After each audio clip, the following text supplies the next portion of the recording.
Chapter 1 Rebirth. Northwest Military District Compound. Oh dear, you must say, a woman from the countryside Eastralisamethinge extraordinary. Indeed, Hoiswayanchuan, how could some only him been tangled with a simple village girl, the old Manoth wo family must bellowsing is says it's quite outrageous to cling to the old custom so for arranged marriages at this time. It's such a shame for a Hoyanchuan, a fine catch, to be in such a predicament. I heard women from the true parenter soverthes. No tonly wareth women buzzing with gossip, Butevan Hoyanchuan's good friend Joshua wore a sympathetic expression shepherded Hoyanchuan shoulder. Old wa, are you really planning to marry that village girl, UV and limit a few to me's in the old family home. Imam. Hoyanchuan's tenera main flat, hishin some face a revealing no hintofia about him pending marriage. Honestly, I don't think you need to marry use torpe a life saving grace, isn't the talk into a for said marriage, this village girl is just latching on toy when hopes a fastable lift you can simply help her find dajab there is no need to sacrifice our entire life for these. I feel yuritu shado say it, will talk to her, if seen ma fair share of such women they'll take advantage of your kindness themo recordios you er, the bolder they'd the lady is in the capital would surely been ridged if think nuyo or outmaneuvered be a village girl. Zosheo was genuine lie indignant and Valf off his friend. Joshua, enough, I've already madam adeshan. The wo family is not neat of young reticular breach promises, since me grandfather made a pact, ishel it, sheshed her struggles you ought to treat her with a bite of respect tan stop calling her a village girl. Zosha could hardly contain his exasperation if this friend. Like Hoyanchuan Joshua hailed from alto de family and held a notable reputation his self-confidency bordering in vanity. He had always de Hoyanchuan and Heingard. For 3 consecutive years, Hoyanchuan had topped the military competitions, bringing Jim and Spredito the military district eaters. He had been awarded first-class and skin-class merits military honors during peace timuari exceeding Lyra Ray, Mustwa had achieved first-class honor shade ascended to the ranks of generals, regarded as prominent figures. Hoyanchuan's first-class merit indicate he weighs a live in embodiment of military achievement, deserving of a national flag at this funeral remarkable on almost wouldn't dare to dream of. However, Thatha Norwashar Durand achieved through heroinge experience as Tot could have claimed this life, hence, such distinctions were inodiously obtained. Moreover, Hoyanchuan was not mer libron over brains and the contrary, he excelled academically highly sought after by prestigious universities such as Peking University and Tsinghua University, Yethekosito enlist. It was infuriating for Zosha to see a man of such caliber shackled to a nearly betrothal. Had that betrothal been to an accomplished young ladies who might have accepted it more readily, but instead, it was a barley literate village girl and frail unworthy of Hoyanchuan stature. Jiang Yu openetarized momentarily taken aback with the severe decoration syntherum, her gaze fixing on the calendar on thitable shep and cheddarcheek, on a blado containegrin. Ah, Thathard said must burial. Have I a realer turnet from the dead? Asmala crept onto Jiang Yu's face until the implications of her situation cast a shadow of bitterness across her expression. iPhone Leishi had arrived moment sooner, Shwood have avoided seeking out Hoyanchuan's grandfather in the capital and wouldn't be bound to marry Hoyanchuan Basadon an old childhood promise. Indeed, due a tough agreement made between her grandfathers, Shen Hoyanchuan were ready with this betrothal. Jiang Yu's grandfather had been a comrade in arms with Hoyanchuan's grandfather, having civet him during battle, the two familia should have decided to arrange a marriage for their grandchildren as they had no daughters at the time. As Hoyanchuan's grandfather rose through military ranks due to his extraordinary accomplishments, Jiang Yu's grandfather had been incapacitated by injuries, retreating to the countryside Ito farm. Growing up, Jiang Yu had been raised by her grandfather and uncle's family, never having known her parents. When she inquired about their parents, her grandfather would simply say they were gone and will have protected her, living with her uncle Minchaborethuate off Manicaries. She was small for her 17 or 18 years, appearing more like a 15 or 16-year-old. Herunke and don't wish it to sell Janyoto Abalijiful for a breed price of 50 when eagerly awaiting her grandfather's demise to carry out her plan. Jiang Yu's unfatal waste Lukidan on her and with Ield Mangwan, the Unjaran Kud no Irnmoni. The couple was filled with anticipation, believing the coldest Jiang Yu's Fatia Samiri orphan. Upon overhearing Thishim, Jiang Yu's grandfather grasped her hand and gave her the third time when he'd saved over his lifetime, urging her to go to the capital to find Thew family. He believed that Tevan if Wo family did not recognize a the betrothal, the would at least care for Jiang Yu in honor of their share history. Thus, on the day of her grandfather's funeral, Jiang Yu immediately stood for the city. The Twasher first journey beyond Dervolasha finally managed to reach Thew household in the capital. Jiang Yu still vividly remembered her first encounter with Thew family. Thuff little was said, that disdain and Thyrias was soon mistakable. At the time, Jiang Yu was Yungan knave oblivious to the intricacies of city life, and hardly concerned with their judgmental gazes. Clad in her cousin's discard edgerman ill-fitting, oversized, and patchet she had revealed for days certain smells clinging to her reaching in a level of embarrassment. In such unfavorable circumstances, Shamathurbetraft, Huyenchuan, coincidentally, huaspasing thruti kapitalan emission ended returnethem briefly ek was under such circumstances that theymet. Jiang Yu, not knowing how to articulate herself duetto her simpop bringing gone lack of education, found him remarkably exceptionally handsome, with fair skin, long slightly slanted eyes, and a delicate pinkmouth. Yet there was a coldness in his gaze that made him appear somewhat intimidating. In her navet, she blurted out he truth of thy arrangement before a gathering crowd. Cher called to Huyenchuan's mother, Song Feng, turning pale instantly, promptly directing the conversation. Surprisingly, Huyenchuan's grandfather remained unfazed. He passionately suggested that Jiang Yu first wash up, change into clean clothing, and take sommerist. It was Jiang Yu's first experience with a shower and new clothes. As he lay in the soft, comfortable bed, she felt as if she were dreaming. During mealtime, silence seemed volapethetable, wherever Ioniata quietly, the grand feast before her wasn't like anything she had ever seen. She didn't think know the names of several dishes. Jiang Yu starved and somewhat voraciously, yet it appeared her to just rendered the food off limits to thersathetable. After dinner, Huyenchuan's grandfather broached the matter of the arrangement. Atans Songfangra wanches, declaring her disapproval. She had already selected a suitable match for Huyenchuan, a beautiful cousin offers, a high school student working in the hospital, hadronu alongside of him. How could a country bumpkin like her ever be suitable for myson? Huyenchuan's grandfather, upon hearing these words, turned icy, stating, I, too, am a country bumpkin if this is your attitude, we shall see zeal dealings. This left Song Fang speechless, for her father-in-law was the head off family. Ultimately, Fielder Wu made a decisive ruling regarding the engagement. At that moment Jiang Yu regarded Huyenchuan with delight, thinking that such a man would be her husband for the first time in 17 years. She experienced a rush of happiness. Due to time constraints and Huyenchuan's duties, they were required to fill a marriage application. Although Hilder Wu could facilitate the process, his character allowed for no such favoritism. Huyenchuan had to return to his unit first, and Jiang Yu would follow afterward until the necessary paperwork was completed. At the time, Jiang Yu harbored countless hot sandemics of self-doubt and exuberance. However, when she finally arrived at Northwest Military District, she quickly realized that her welcome was far from warm. The scene and their wedding night was an escherika led with great embarrassment. Having grown up hearing that married couple shared a bed, when she approached Huyenchuan Townbrisham, heckled like a aside, opted instead for his moldware slept in his clothes. In fact, this became a pattern whenever they shared their room. Huyenchuan would retreat to that small bed. Reflecting in these months, Jiang Yu couldn't help but smile bitterly, picturing how a man of her 6 feet was forced into that small space. Coming from a rural background, Jiang Yu, despite having spent some time in family home in Thessaly, still carried the accent of her origins. The military family is recognized that Huyenchuan disdained her. People tend to elevate those of their respect while disparaging those that they look down upon. Even after several years of marriage without children, her mother-in-law Song Feng, who had always looked down on her, grew increasingly displeased. Whenever they returned to the capital, she would make remarks at Jiang Yu, insinuating her son was unfortunate to have such an unproductive wife who could not bear children. Even Hilder who hadn't seen it eaten Jiang Yu found himself a telush for words, no matter how fond he was over Huyenchuan was still his blood. It seemed as though a woman's inability to conceive was a grievous. After all, Fielder he had hoped to see Jiang Yu join the family, not without aspirations for posterity. In a bid to encourage Jiang Yu to conceive, Song Fan Javen shared various remedies with her. Jiang Yu suffered insolence, for throughout 7 or 8 years of marriage, Huyenchuan had never been intimate with her. As a result, how could she conceive? These went on until an evening before Huyenchuan departed on a mission. After a night of drinking with Zhou and the others, they ended up sharing a bed for the first time. Unlike the cold demeanor displayed during the day, in the intimacy of the night, Huyenchuan was like a ravenous beast, insatiably energetic. Upon waking the next morning, she found Huyenchuan gone. Jiang Yu, accustomed at the absences, carry a don as usual until Montspassi donatist.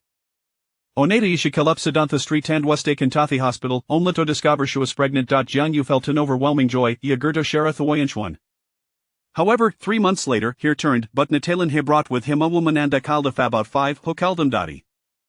The woman walked closely beside Huyenchuan, her gaze filled with affection for him. Jiang Yu felt an panic wash over her. The news of her pregnancy, which had almost escaped her lips, turned to a sheen her mouth.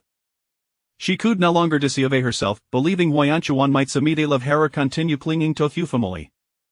Without ni eden go thirstovoisit, Jiang Yu directly proposed a divorce to Huyenchuan. The child in her womb was a matter of no consequence. She could raise the baby herself. Back then, divorce was still a novel concept, and many believed Jiang Yu had lost their sanity for boldly challenging her fate as a rural woman who had already reached for its stars. The sentiment was could not just be outsiders but even Bethedis approving Song Feng, who expressed her shock. Shed hot Jiang Yu wash being gun reasonable and reprimanded her heartily. At the time, Jiang Yu felt completely disheartened to word from for Mermotharin la could reach her heart. Yet, she vividly remembered Huayanchuan's expression it seemed he had much to see but ultimately excellent, even compensating her handsomely. Jiang Yu did not refuse with Fuko and stow her name, she called ender hardships, but she couldn't bear to see her child suffer as well. Besides, Huayanchuan, after all, was the vice father, and accepting Themony weighed lightly in her conscience. Fielder for express a disregrets about Jiang Yu, asserting hot dish betetha divorce, Sharamain part off he familien could see commuten timus off need. Jiang Yu smiled and declined to escape a way of taking care of herself. Besides, Huayanchuan had provided her with money, and Tilder Huo had helped her greatly. She considered her years with Huo familia flating dream now that she had awakened, it was to medit apart. To distance herself from Hu family, Jiang Yu moved south, drawn by its milder climate and abundant rain environment shattered. Though uneducated, she was far from foolish. Moreover, she excelled at traditional crafts like cooking and embroidery. At the time, the country was experiencing rapid development with effort, financial gain was within reach. Jiang utilized Huayanchuan's Monedo Apanarister and Tanda clothing store, latter acquiring properties in Shanghai and Shenzhen. She had not out of investment their singular disaristocracy home after years of wandering. Jiang Yu was fortunate, as these properties were relatively subject to development. She achieved a semblance of financial independence, and a substantial compensation pardon from the demolitions. Jiang Yu finally felt like he is small fortuny hadras at her life. Regarding the money Huayanchuan provided, she returned editable, ensuring Huo family received their due. Jiang Yu didn't have inhabitofus them directly as a business owner, others were eager to handle these transactions in her behalf. The Huo family vanished from her life. Herently regret was that, due to overexertion, her child ultimately did not survive, yelling her in sorrow for Jiang Yu. Although she wished to forget even saw her past life, she was equally determined not to linger within the confines of Tawa's hold this time around. This betrothal had been a mistake from the outset. Now, she's up to rectify that error, to return of everything to its origin. Chapter 2 Reunion. Jiang Yu pondered. Perhaps this was the very essence of her rebirth. However, the thought of divorcing right after marriage left her feeling unsettled. It was likely that old Master Huo would disapprove, deeming it too frivolous, perhaps even suspecting her of playing games with them. The mere contemplation of this notion caused her to feel a wave of agitation, prompting her to bite down on her lip. When Huayanchuan entered the room, he found his rustic bride frowning, her lower lip caught between her teeth, appearing quite troubled. Jiang Yu. Despite her apparent distraction, Huayanchuan patiently called out to her. Although he had expressed to Zhou Xiao his desire to respect her, Huayanchuan felt a certain reluctance within him, not out of affection for another, but rather due to the unexpected nature of their union. He had always imagined marrying someone familiar, yet here he was, wed to a stranger without any substantial knowledge of her, which left him feeling somewhat discontented. However, the Huo family was not one to renege on their commitments, and among the grandchildren, he was the most suitable candidate. Since they were married, he felt a sense of obligation towards Jiang Yu. At that moment, Jiang Yu finally noticed Huayanchuan. She had thought that after so many years apart, his visage would have faded from her memory, but upon seeing him now, she realized that her heart still fluttered. She couldn't help but marvel at his handsome features, tall and striking, with sharp brows, bright eyes, and fair skin. His high nose and subtly tinted lips, made dewy from wine, only served to enhance his allure. Most captivating were his deep-set eyes, which seemed to draw one in, evoking a longing to drown within their depths. It was no wonder that in her past life, the first glimpse of him had ignited a spark of affection that ensnared her for years. Yet, the thought of her past helplessness, witnessing another woman and child standing blissfully beside Huayanchuan, twisted her heart with anguish, causing her expression to cool considerably. As newlyweds, they were expected to share a few drinks, yet given Huayanchuan's stature, few dared to ply him with alcohol, aware of the circumstances surrounding their marriage. Huayanchuan himself was a man of restraint. He believed that indulgence in alcohol was unbecoming for a man, one that should not succumb to the loss of control it often brings. Thus, he had consumed little, the faint scent of wine mingling with the cool fragrance of his attire, even lending an unexpectedly pleasant aroma. Noticing the change in Jiang Yu's demeanor, Huayanchuan raised an eyebrow slightly. Prior to their marriage, Jiang Yu had spent some time living at the Huo residence. He was well aware of her feelings towards him. Every time she saw him, her large, round eyes sparkled as if filled with starlight. Although she was often described as ordinary, dark and thin, with a nickname among the others as the Coal Girl, her eyes shone brightly, reminiscent of stars twinkling in the night sky. He distinctly remembered the radiance on her face when their grandfather had decreed their union.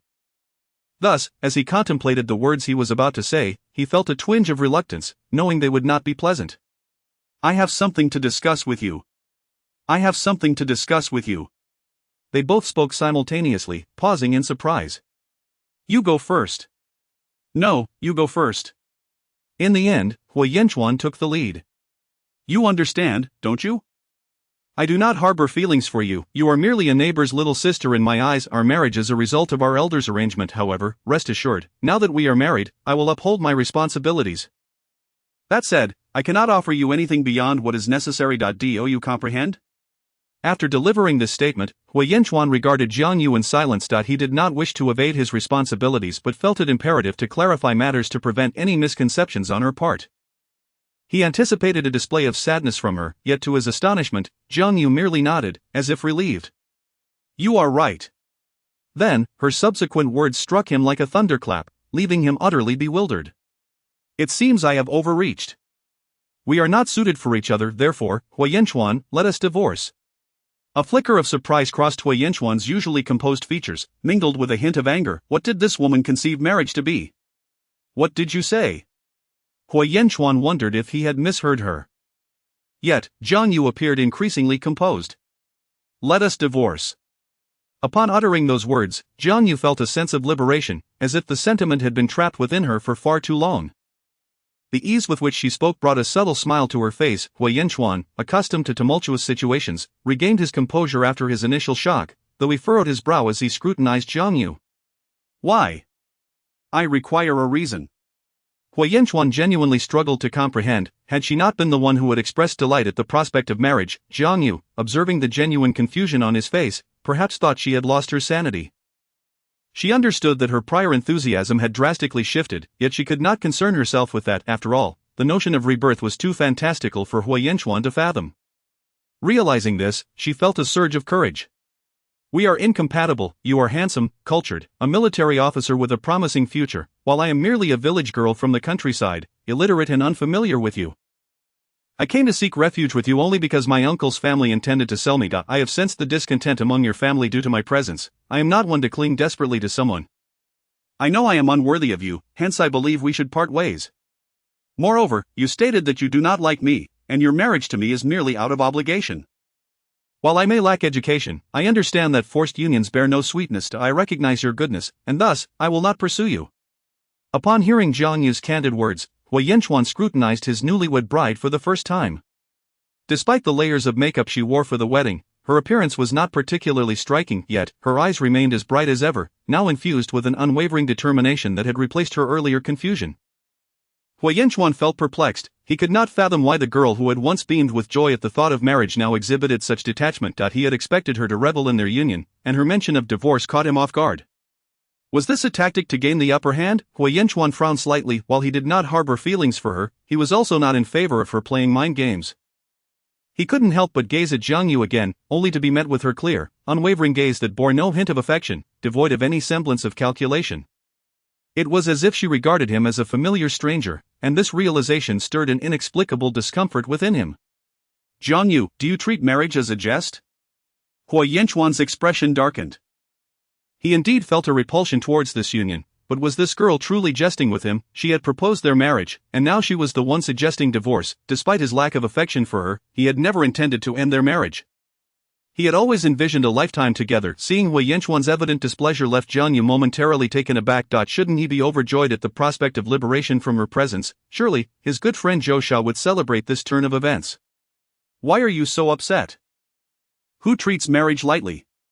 I do not treat marriage lightly, yet you do not like me. We are not a suitable match. The situation is my fault. I should have rejected the idea of marriage beforehand. If we divorce now, your family will likely rejoice, and I will explain it to grandfather Hua. Jiang Yu felt a surge of annoyance. Hui Yanchuan pressed his lips together in silence, seemingly deep in thought. He sensed that something was amiss, yet Jiang Yu's words rang true. Her desire for divorce should, in theory, be a positive development. Hui Yanchuan believed he should feel relieved, for she was no longer clinging to him. However, the prospect of divorce was not so simple. At the very least, it was inappropriate to end their marriage so soon after its commencement. Not only would he object, but grandfather Hua would certainly oppose it.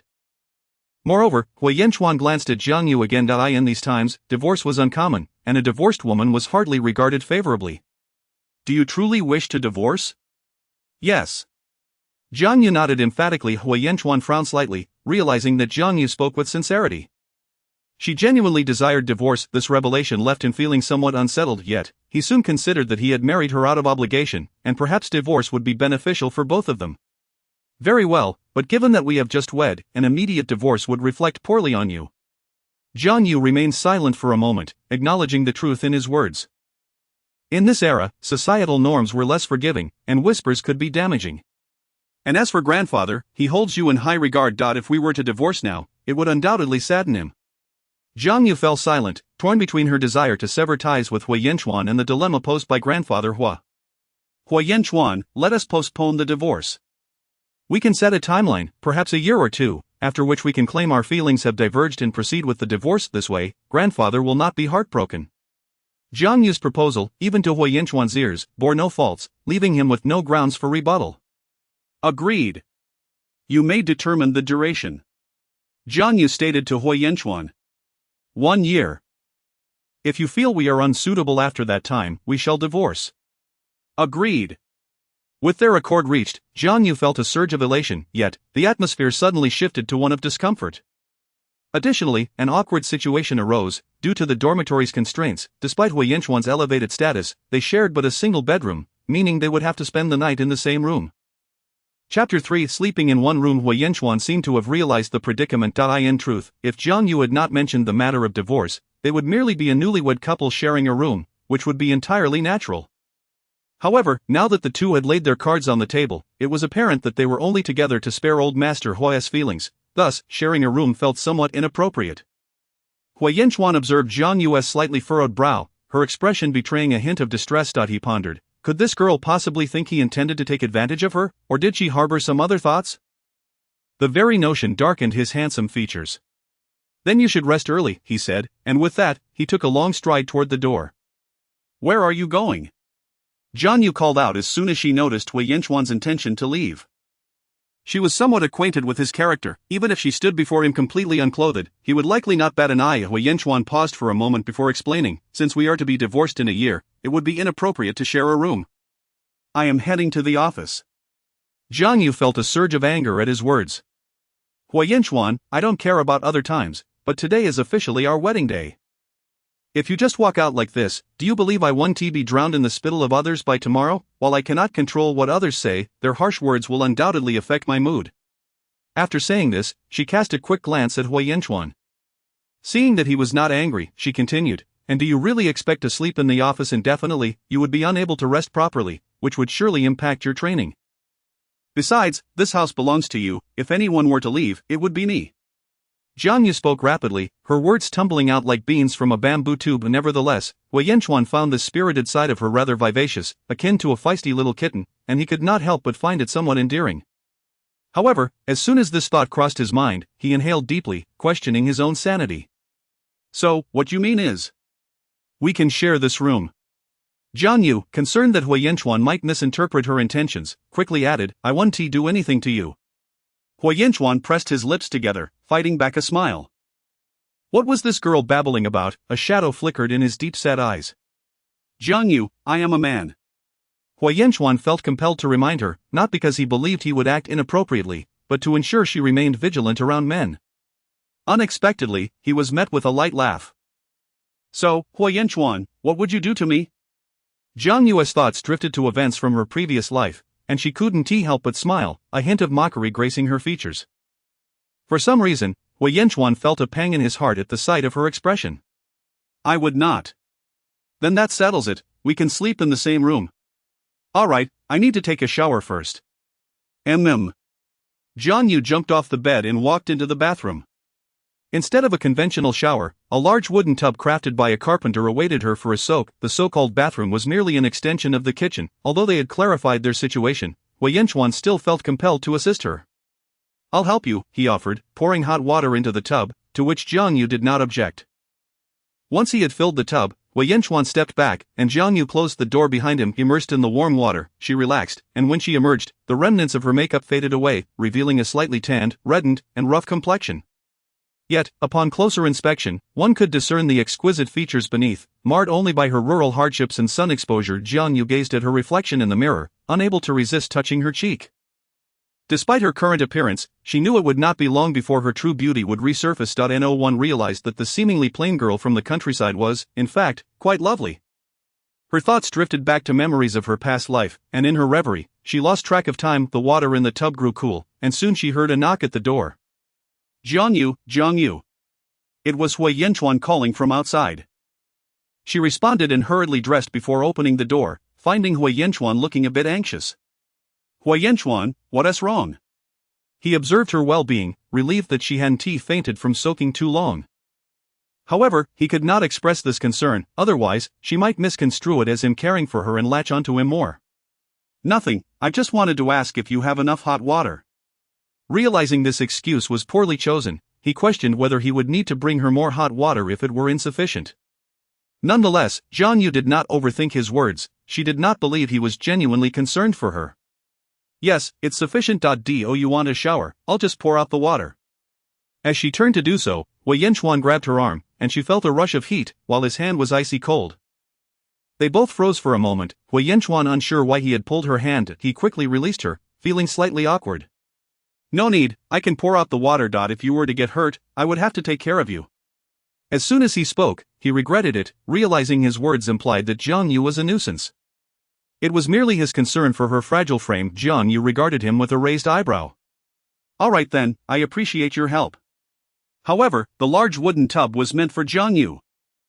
Hui Yanchuan had no intention of using it himself. He washed outside using the hose. When Hui Yanchuan returned to the room, he found Jiang Yu already lying in bed as she watched him enter. His hair was still damp from his shower, droplets cascading down his face, each glistening drop enhancing the allure of his jade-like complexion beneath the soft glow of the lamp, exuding an air of mystery and restraint. His well-defined physique was hardly concealed, clad only in a white tank top and black pants. Jiang Yu stole a glance, not intentionally, but simply as a casual observation. Despite her impending divorce, an appreciation for beauty was human nature, and a fleeting gaze would not diminish his form. Sensing her scrutiny, Hui Yanchuan felt a wave of discomfort wash over him, which was unusual. After all, in the military barracks, communal showers were the norm, and he had never felt this way before. However, as Jiang Yu quickly averted her gaze, he exhaled in relief. Should we turn off the lights? Yes. Once the lights were extinguished, Hui Yanchuan lay comfortably on the small bed beside her, the moonlight casting a gentle glow on his profile, accentuating the elegance of his long lashes.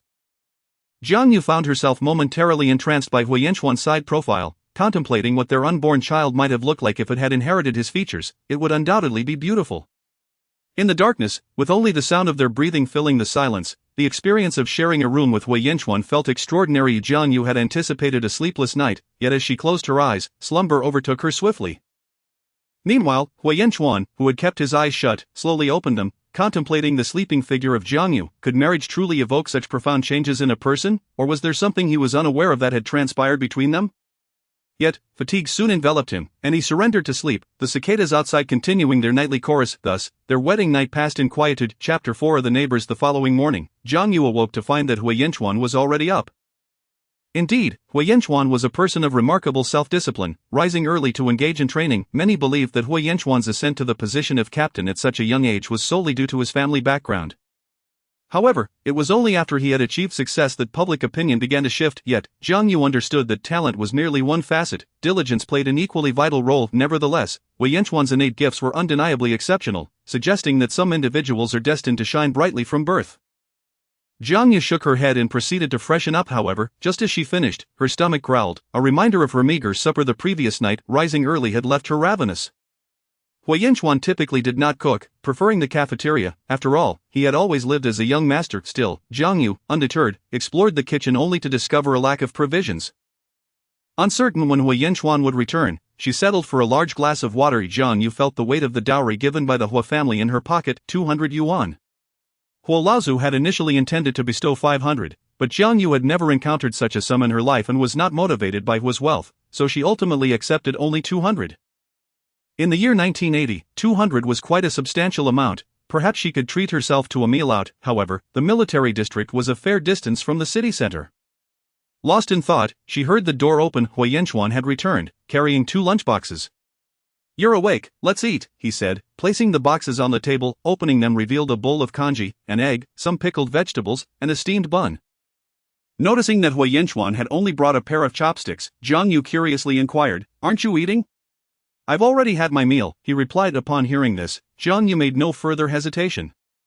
Hunger compelled her to consume every last morsel. The food in the military was quite decent, especially considering that the country had only recently embarked on its reform and opening up journey, with the southeastern coastal regions developing more rapidly than others.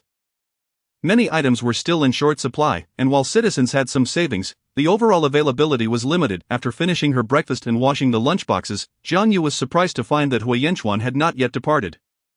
Pondering for a moment, she addressed him, "Hui Yanchuan, I will pay you for my meals." Jiang Yu did not wish to take advantage of him. She had come to understand a fundamental truth. Never rely on others, for mountains may crumble and people may flee. Without a job or money, one loses their voice and feels inferior without needing anyone to point it out. Song Fong had frequently used this against her, lamenting that while her son earned military honors, she enjoyed a comfortable life at home. In truth, Wei Yanchuan had not deprived himself materially.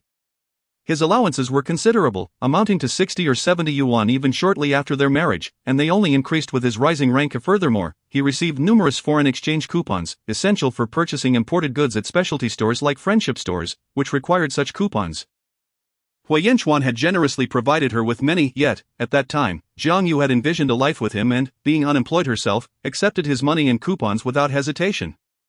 However, now she felt it prudent to maintain clear boundaries. Upon hearing Jiang Yu's words, Hui Yanchuan regarded her with a cool gaze, perplexed by her sudden insistence on clarity. "It's unnecessary." "It's not a great sum," he replied, wondering if he could not support a young girl. While Hui Yanchuan intended to decline Jiang Yu's offer, she felt compelled to insist. What did this even signify? They were not related. Jiang Yu bit her lip. "Hui Yanchuan, you needn't be this way. Do you fear being burdened by me? Your attitude may lead to misunderstandings. It would be best for us to keep things clear." Hui Yanchuan sighed deeply, gazing at Jiang Yu, who appeared resolute.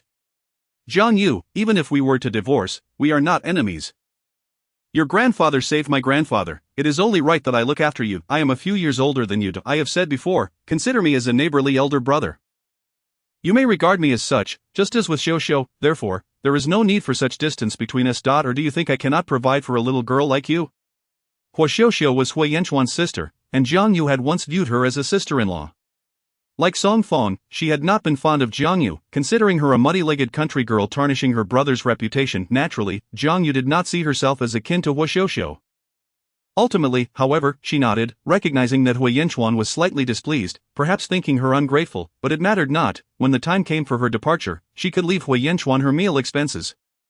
Yet, while she need not pay for meals, it was inappropriate for Hui Yanchuan to provide her living expenses. Hui Yanchuan soon departed, leaving Jiang Yu seated in contemplation of her next steps. In this era, earning money seemed almost trivial, and Jiang Yu was determined not to miss the opportunity. Money was a powerful ally. Once earned, it afforded freedom without the need to appease others. Especially after experiencing a wealthy life in her past, Jiang Yu had come to appreciate the comforts that wealth could bring. As for what to pursue, she did not fret. After her divorce from Hui Yanchuan in her previous life, she had earned her first pot of gold selling snacks, subsequently venturing into the clothing business. Life, after all, revolved around the essentials of clothing, food, housing, and transportation. Grasping this principle assured profitability. Moreover, women and children's spending proved the most lucrative. Now, with 200 yuan in hand, Jiang Yu had a modest yet significant starting capital. However, she knew she must first venture outside to assess the situation. This time in her past life, she had been unemployed, leaving her unaware of the market's current demands and trends. Resolute, Jiang Yu prepared to step out but recalled that her cheeks were still somewhat rough and red, and the sun outside was quite fierce. She rummaged through her sparse belongings and fashioned a simple mask from a piece of cotton fabric, planning to create a hat or headscarf later that evening. Physical sun protection was crucial. Satisfied with her makeshift mask, Jiang Yu stepped out the door, intending to explore the market and purchase some items for herself. Having just arrived at the military district, she had brought little with her, and compared to the cafeteria's fare, she preferred to cook for herself. Not only would this save money, but it would also allow her to eat to her liking. The food at the military cafeteria was adequate, with occasional meat dishes, but it was still communal fare. Even the tastiest dishes could not compensate for the risk of arriving too late and missing out on food altogether. In her previous life, she would have never complained, as merely having enough to eat was a luxury in the countryside. However, her current self was less inclined to tolerate such conditions. Many residents of the district were military families without jobs, often gathering to gossip, and they were curious about Jiang Yu. After witnessing Hui Yanchuan serve her breakfast that morning and save the only egg for her, their interest peaked as she stepped out of her house. "You're Jiang Yu, aren't you?" A neighbor woman, Xu Mei, intercepted her as she exited. "Yes." "Are you heading out?" "Yes." "You speak so little. Do you look down on us?" Sume, a city dweller from a working-class family, seemed to thrive on stirring trouble. Her disdain for Jiang Yu stemmed from her desire to marry off her sister to Hui Yanchuan. Although residents of the military district were largely unaware of Hui Yanchuan's status, his outstanding qualities, captain at a young age and strikingly handsome, made him an object of admiration. Had Sumei been younger and unmarried, she would have eagerly introduced him to her sister. Sumei's sister had once met Hui Yanchuan and was utterly captivated, immediately urging Sumei to arrange a meeting. Although her sister was decent-looking with some education, Hui Yanchuan had shown no interest, leading to resentment from Sumei's husband, Zhao Gang, who felt their efforts had been in vain. Initially, Sumei had no objections to Hui Yanchuan marrying a city woman, but this village girl was beneath contempt. The district knew that Hui Yanchuan was indifferent towards his rural spouse, which emboldened Sumei to speak so freely. Otherwise, she would not have dared. Jiang Yu, hearing Sumei's comments, noted the onlookers around her. In truth, Sumei's words echoed the sentiments of many, questioning why such a country girl had captured Hui Yanchuan's attention. Sumei, observing Jiang Yu's mask, could not help but think her unattractive. Why else would she hide her face? This only fueled Sumei's smugness. How could such an eyesore marry Hui Yanchuan? And why are you wearing a mask on such a hot day? Are you afraid of heat rash, or do you feel unworthy of Captain Hui's company because of your looks? People should not fantasize about what doesn't belong to them. Hui Yanchuan is such a fine man, and you should feel guilty for being with him.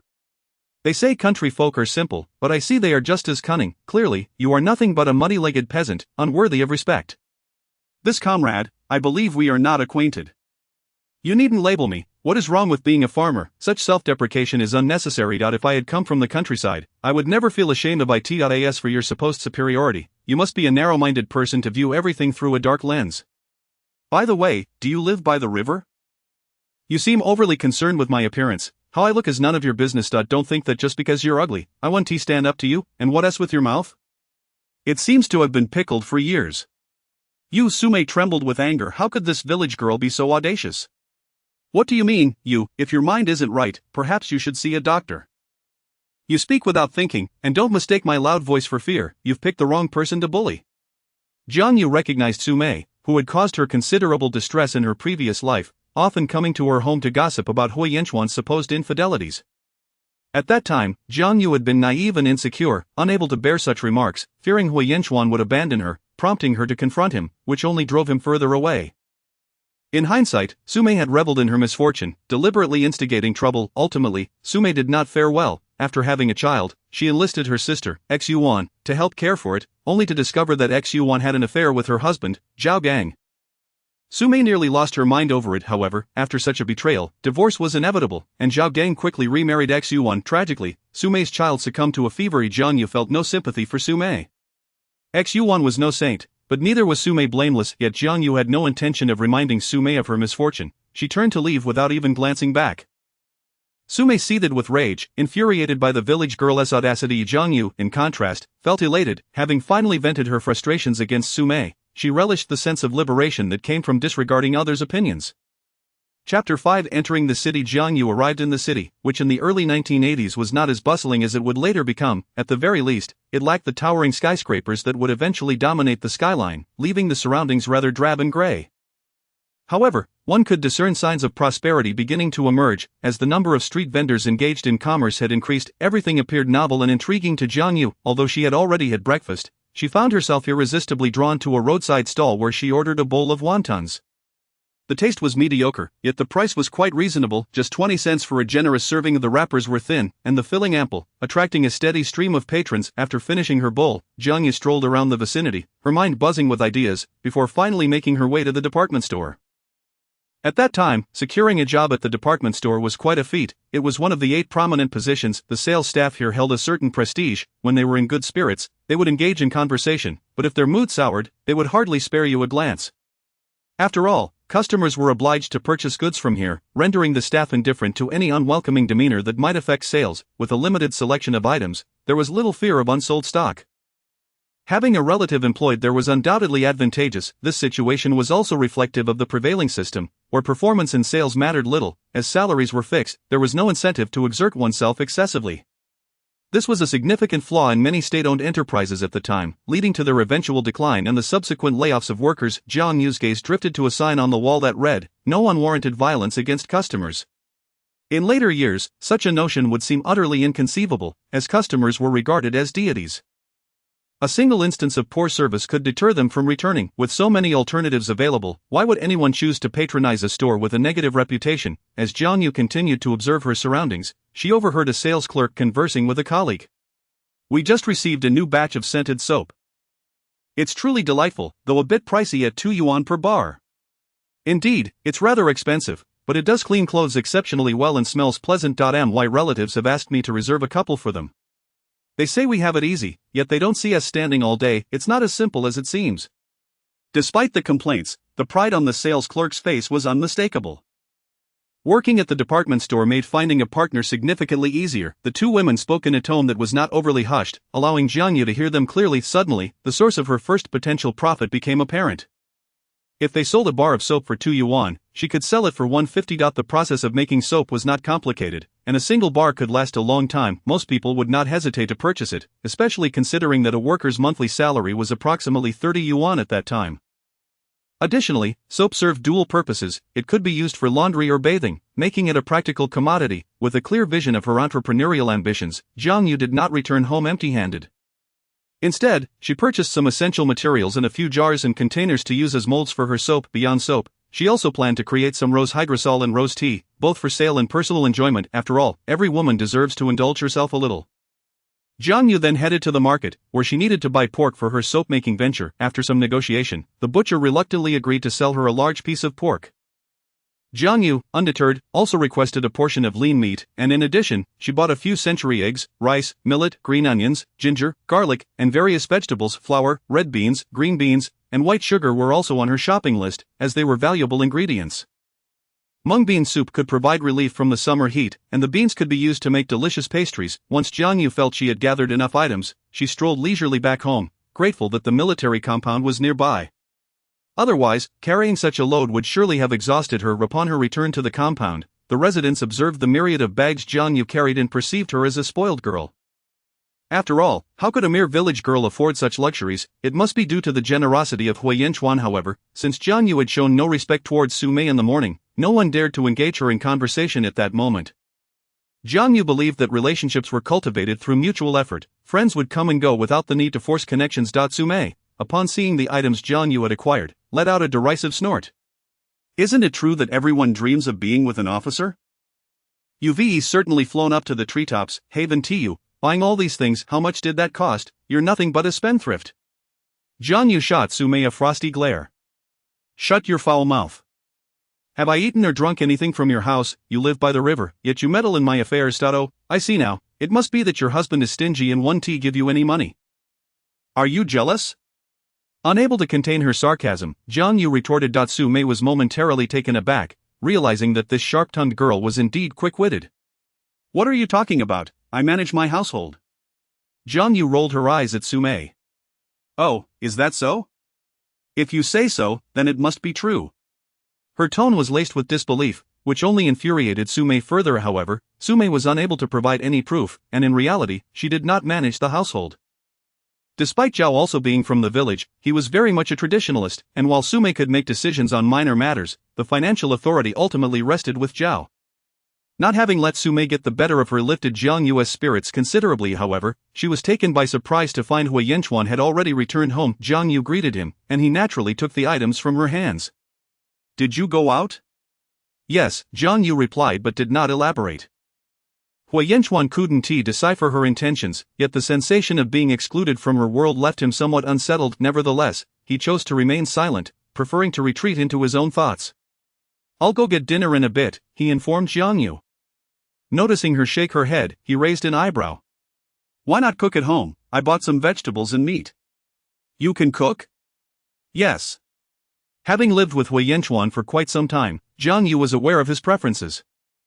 He had a somewhat spoiled disposition and was quite particular about food. Given the conditions in the military, good meals were hard to come by. Occasionally, Huiyanchuan would dine at state-run restaurants with Zhou Xiao. His mother, Song Fong, would also send him delicacies from the capital, such as jerky and canned goods. Jiang Yu planned to prepare a cold noodle dish that was both appetizing and filling.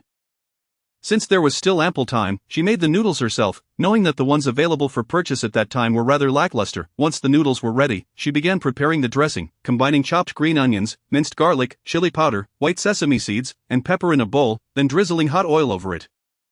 she added soy sauce, vinegar, sesame paste, and a touch of cooled boiled water, mixing everything until well combined. Before tossing in her favorite garnishes, Jiang Yu blanched the greens she had purchased, washed and sliced the cucumber into thin strips, and added peanuts to the bowl, mixing everything with the noodles to create a fragrant and spicy cold noodle dish. As for the lean meat, she stir-fried it with green peppers, serving it alongside the noodles. Thanks to her experiences from the future, Jiang Yu paid great attention to presentation, making the meal appear quite exquisite. Hui Yanchuan took one look at the spread and immediately recognized it would be delicious. He hadn't anticipated that this girl possessed such culinary skills. When had dining in the countryside become so refined? Hui Yanchuan couldn't help but think that perhaps this little girl did have feelings for him. "Alright, it's time to eat," Jiang Yu announced to him. Hui Yanchuan nodded and was just about to take a seat when he heard a voice from outside. "Old Hua, let us go out to eat together." Zhou Xiao had come to invite Hui Yanchuan to dine out. Jiang Yu felt a pang of regret for the cold noodles, and Hui Yanchuan noticed her expression. However, he said nothing, merely standing up to speak with Zhou Xiao. "Well, old Hua, you've defected so quickly. What has that little village girl done to entice you? Should I come over to your house for dinner?" Zhou Xiao was clearly intrigued by Jiang Yu. "Next time the food I prepared is just right, and Jiang Yu may not want to cook for you." Upon hearing Hui Yanchuan's words, Zhou Xiao couldn't help but scoff. "Fine, I'll go on my own. I refuse to believe that a little village girl's cooking can surpass that of a state-run restaurant." As Hui Yanchuan returned from his conversation, Jiang Yu was slightly taken aback. "Aren't you going out to eat?" "No, I'm staying," he replied. "Oh." Although Jiang Yu found it strange, she said nothing further. The cold noodles were indeed quite delectable, with the spiciness of the chili, the aroma of sesame, and the crispness of the cucumber enticing her to dig in. The stir-fried lean meat was cut into thin strips, as in those days, people often preferred fatty meat due to the scarcity of oil in their diets. However, Hui Yanchuan found fatty meat too greasy, and this lean meat was just right. This meal left Hui Yanchuan feeling quite satisfied, prompting him to consider showing some concern for Jiang Yu. "What are all the things you bought for?" Jiang Yu glanced at him. "To make money." "Make money?" Hui Yanchuan raised an eyebrow in disbelief. "What are you planning to do?" "I want to make some things to sell." When Hui Yanchuan fell silent for a moment, Jiang Yu assumed he disapproved and immediately grew anxious. "If you believe that my business endeavors will negatively impact you, we can get a divorce right now. Then whatever I do will have no bearing on you, and you need not worry." Jiang Yu's words were genuinely meant to consider Hui Yanchuan, as engaging in business at that time was not particularly respectable. It was more akin to being self-employed, which was less esteemed than holding a steady job. Given Hui Yanchuan's status, having a wife involved in business would likely reflect poorly on him. However, Hui Yanchuan found himself genuinely displeased. Why did this girl insist on bringing up divorce? Did she truly dislike him that much? When had he ever said she couldn't engage in business? Moreover, if she was in need of money, couldn't she simply tell him? Would he really deny her? Suddenly, Hui Yanchuan realized that he had, in fact, not given Jiang Yu any money. He had completely forgotten about it, which only soured his expression further. Yet, the pressing issue at hand was Jiang Yu's constant reference to divorce. "Jiang Yu, even if we will divorce in a year, there is no need for you to keep bringing it up. Do you think I care about that, about reputation?" Hui Yanchuan's face bore a rare expression of amusement. "That is good to hear. I don't want to be a burden to you. So, if I say that I don't want you to do business, will you stop?" Hui Yanchuan unexpectedly asked. Jiang Yu wore an expression that seemed to say, "What nonsense are you talking about? Men might betray you, but money would not." She shook her head vigorously. Hui Yanchuan found himself both amused and exasperated. How could he not realize that this girl was so resolute? "I'll give you my allowance later. I admit I overlooked this matter." Jiang Yu immediately shook her head. "No, keep your money for yourself. I can take care of myself, I have hands and feet." Hui Yanchuan thought to himself that this girl could be quite stubborn at times, yet, the prospect of her engaging in business still troubled him. "If you don't want my money and wish to be self-sufficient, that is fine, but as a young woman, it's dangerous out there. The world is chaotic, and running a business doesn't guarantee profit. How about this? I'll arrange for someone to get you a job at a factory, and you can still earn money." Hui Yanchuan adopted a concerned demeanor for Jiang Yu. To his surprise, Jiang Yu outright rejected the idea. "I don't want that." Hui Yanchuan was left exasperated. This girl was utterly unyielding. Did she think it was easy to arrange for someone to work at a factory? Why are you unwilling? Chapter 6. Mind your own business, Hui Yanchuan. I have made myself clear, I can support myself and do not require your assistance. Jiang Yu was aware of Hui Yanchuan's good intentions, yet she was resolute in her refusal. Hui Yanchuan was almost infuriated. What on earth was this girl thinking? Nevertheless, he suppressed his frustration. Jiang Yu, there is no need for you to be at odds with me or, for that matter, with yourself. I can arrange for you to work at a more relaxed factory with various benefits, it would be no trouble for me. Jiang Yu shook her head once more. No, thank you, even if it's not troublesome, I understand that it would require your influence. I dislike being managed by others. I find entrepreneurship quite fulfilling. With so many military spouses in the military district, you could offer this opportunity to someone else, who would surely appreciate it more.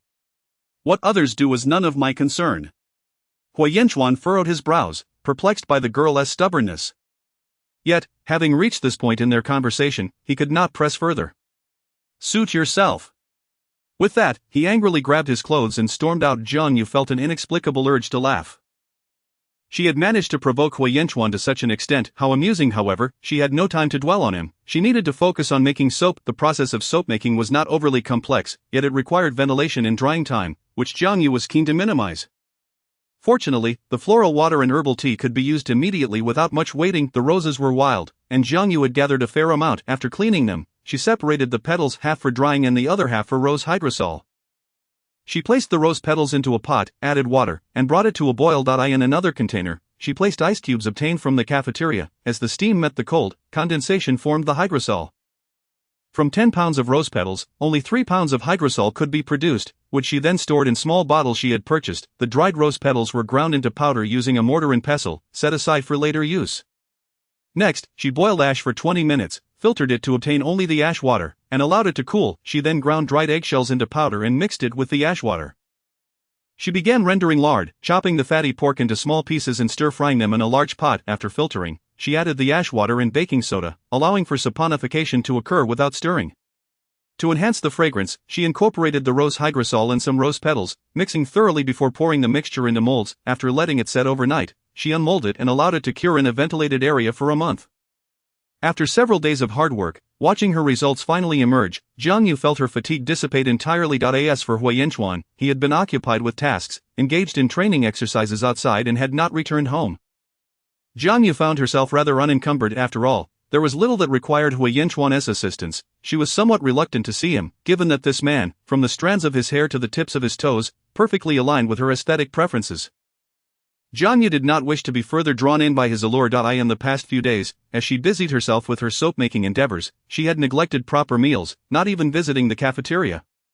Although Hui Yanchuan had been angry, he would not disregard her well-being. Before departing, he had left money and tickets for her, which she had not touched. Busy with her soap-making, she hadn't taken the time to prepare elaborate meals, subsisting on simple congee and hastily eating a few bites for dinner. That evening, Jiang Yu prepared hot water for a bath, unaware that Hui Yanchuan had returned early. Upon entering their home, Hui Yanchuan noticed that the lights were on, yet Jiang Yu was not in sight. However, seeing the closed bathroom door, he surmised she was taking a bath. Yet, glancing at the untouched money and tickets on the table, he felt a pang of discomfort. Why did this girl insist on keeping him at arm's length? Hui Yanchuan decided to wait for her to finish her bath to have a proper conversation. He took a cold shower in the yard, changed clothes, and settled on the sofa with a book. Yet, half an hour passed without any sign of Jiang Yu. Growing concerned when he heard no sounds, Hui Yanchuan called out, "Jiang Yu." Receiving no response, his heart sank. "Jiang Yu, are you in there? Jiang Yu, if you do not respond, I am coming in." Still, silence met him. No longer hesitating, he kicked the door open, which had been locked from the inside. Sure enough, the small bathroom was enveloped in steam, and he immediately spotted Jiang Yu leaning against the tub, her cheeks flushed and eyes tightly shut. "Jiang Yu.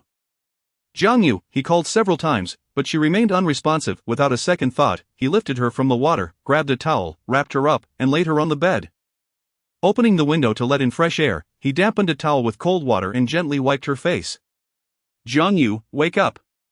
Hui Yanchuan was unaware of how anxious he had become upon seeing her faint. Fortunately, it wasn't long before Jiang Yu slowly opened her eyes. Her large, doe-like eyes held a hint of confusion, glistening with moisture, reminiscent of a charming fawn. "Hui Yanchuan?" Jiang Yu felt somewhat dazed. Seeing her awake, Hui Yanchuan finally sighed in relief. "You're awake." Before he could finish, Jiang Yu's small hands reached out and pinched his face. Hui Yinchuan, I never expected to dream of you again. You're truly insufferable. I absolutely detest you. Why did you marry me if you don't like me? Who do you think you are, arrogant fool? With that, she delivered a sharp slap across his face. The sound was crisp, leaving Hui Yinchuan momentarily stunned. While Jiang Yu began to regain her senses, this sensation did not feel like a dream. Jiang Yu quickly came to her senses and noticed the clear imprint of her hand on Hui Yinchuan's previously fair cheek. Hui Yinchuan? What are you doing here? Hui Yinchuan looked down at her, a mix of anger and amusement in his expression. Little girl, are you being a tad ungrateful? You fainted in the bathroom, and I saved you. Not only do you fail to express gratitude, but you also resort to violence? At that moment, Jiang Yu realized her misstep. She hadn't intended to strike him, but truth be told, the sensation was rather satisfying. She had longed to slap Hui Yinchuan for quite some time. I'm sorry, Jiang Yu quickly apologized, recognizing the reality of her situation. However, the absurdity of fainting while bathing was not lost on her. It was a tale that would surely elicit laughter, though she knew Hui Yinchuan would keep her secret. Thank you for saving me, she murmured softly. Hui Yinchuan was not one to hold grudges. Although Jiang Yu had been disoriented, the experience of being struck was a novel one for him. He had never been hit before. Ironically, the girl who had slapped him was someone he found himself at a loss against. As Jiang Yu attempted to sit up, she suddenly faced a pressing dilemma. Draped in nothing but a towel that barely qualified as one, her movement caused it to slip entirely from her chest. Both she and Hui Yinchuan froze in shock. Despite believing she had developed a thick skin, she could not suppress the urge to let out a startled scream. Aha! Hui Yinchuan, acting on instinct, quickly pressed her down, covering her mouth with his hand. With one wearing only a tank top and the other entirely unclothed, the soft sensation was magnified. Jiang Yu's cheeks flamed crimson as she stared at Hui Yinchuan in disbelief. Hui Yinchuan himself was far from comfortable. It was a sweltering summer night, and though he claimed to dislike Jiang Yu, the scene before him was undeniably impactful. Despite having endured hardship in the countryside, Jiang Yu had developed a figure that was undeniably alluring. Furthermore, her skin, lacking sun exposure, was remarkably fair. While he had not fully registered the tactile sensation in the heat of the moment, it was now vividly clear, soft, smooth, akin to fine jade. Gazing down at the expression of indignation and fury on her face, Hui Yinchuan inhaled deeply. I will release my hand, but you must not scream. Jiang Yu gradually regained her composure and nodded. Instinctively, she prepared to lick her lips, inadvertently brushing against Hui Yinchuan's palm, but he felt as though he might freeze. Struggling to suppress the inexplicable sensations coursing through him, the two remained in a decidedly intimate position. With a sudden sound, another slap resounded, this time from the irate young woman. Hui Yinchuan bit down on his tongue, barely containing his frustration, but upon observing her flushed cheeks, he surrendered. I'm sorry. With that, he quickly rose from the bed and exited the room. Jiang Yu pressed her hand to her racing heart, realizing she had underestimated the effect this man had on her, yet, she could hardly blame herself. After all, Hui Yinchuan had been peculiar. In their previous life, he had been wary of her dependency, seemingly wishing to keep her at a distance. What had changed now? Could it be that his discomfort stemmed from her not pursuing him, igniting his newfound interest? Shaking her head, Jiang Yu thought it best not to dwell on such matters. Nothing could hinder her pursuit of wealth. As for the recent incident, it was hardly worth her concern.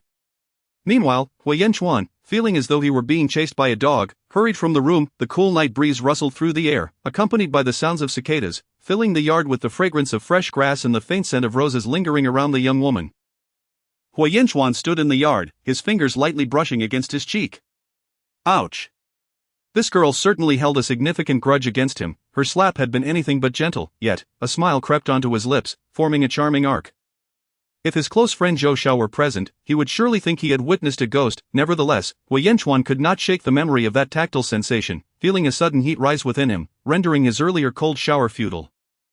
When he returned after yet another cold shower, he found Jiang Yu already lying in bed watching her fluttering eyelashes. He mused that this girl truly had no talent for deception. She was clearly pretending to be asleep. In truth, Jiang Yu had not entirely drifted off. She had heard the sounds and realized Hui Yinchuan had bathed again. Despite the sweltering summer heat, his presence seemed to bring a refreshing coolness, and she could even detect a subtle, pleasant fragrance. Accompanied by this delightful aroma, Jiang Yu gradually slipped into slumber. However, the following morning, upon noticing the mark on Hui Yinchuan's cheek, she felt a twinge of embarrassment. Had she truly struck him with such force? Meanwhile, Hui Yinchuan appeared quite at ease as he brushed his teeth. Noticing Jiang Yu's slightly awkward demeanor, he took the opportunity to tease her. Jiang Yu, I have a mission today. Jiang Yu, taken aback, responded. She had completely forgotten that Hui Yanchuan, with his striking looks, not only had numerous tasks but also handled the reception duties. Surely, he could not face the world with such a visible mark on his face. Despite her disdain for him, Jiang Yu was aware of the appropriate boundaries. "What should we do then?" she asked, biting her lip in frustration. Jiang Yu had always been clear about her boundaries between personal and professional matters. Hui Yanchuan, observing her guilty expression, felt quite pleased. "It seems we will have to rely on others for assistance. I can boil you a couple of eggs, rolling them should help a bit."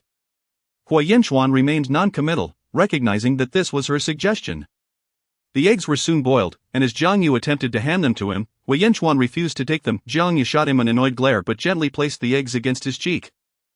Silence enveloped them as Hui Yanchuan's dark eyes quietly regarded the earnest expression on Jiang Yu's face. If she had not known better, she might have believed that he gazed at a piece of wood with such affection. However, her heart was undeniably in turmoil. In a fit of anger, she shoved the eggs into Hui Yanchuan's hands. "You handle it." Hui Yanchuan chuckled and shook his head, realizing he had never noticed how amusing this girl could be. Chapter 7 of the Mockery. After having breakfast, Hui Yanchuan donned his uniform and adjusted his cap. Jiang Yu, casting a furtive glance in his direction, couldn't help but exhale in relief. The red marks from the beating had faded considerably, and unless one looked closely, they were hardly noticeable. Jiang Yu mused to herself that surely no one would be audacious enough to stare directly at Hui Yanchuan's face. Right, she was correct in her assumption, as no one dared to gaze at him for too long. However, she overlooked the presence of Hui Yanchuan's good friend, Zhou Xiao, who was clearly not intimidated. Zhou Xiao scrutinized Hui Yanchuan, sensing something amiss. He glanced left and right, rubbed his eyes, and suddenly realized what was wrong. "Damn, Lao Hua, did someone give you a beating?" Zhou Xiao exclaimed, his face alight with excitement, eager to know who had been so fearless. It was well known that Hui Yanchuan was invincible in the military district, and Zhou Xiao was keen to meet this daring individual. Hui Yanchuan lifted his eyelids and replied coldly, "Are you so idle?" Zhou Xiao, unperturbed, sensed Hui Yanchuan was not angry and was positively bubbling with excitement. "Old Zheng, old Li, no, they could never defeat you." Who could it be? After guessing for a while and concluding there was no such person, he suddenly thought of an astonishing candidate. Cough cough. He couldn't help but cough twice, his eyes widening. Could it be that little village girl? Hui Yanchuan remained silent, but often, silence speaks volumes.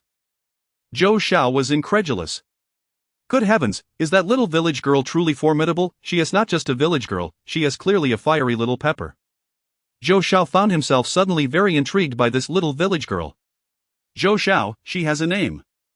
I know, it's Little Fish. The name Little Fish slipped from Zhou Xiao's lips with a hint of irreverence and a touch of familiarity. Hui Yanchuan felt a twinge of discomfort, as if his treasure were being coveted. Her name is Jiang Yu.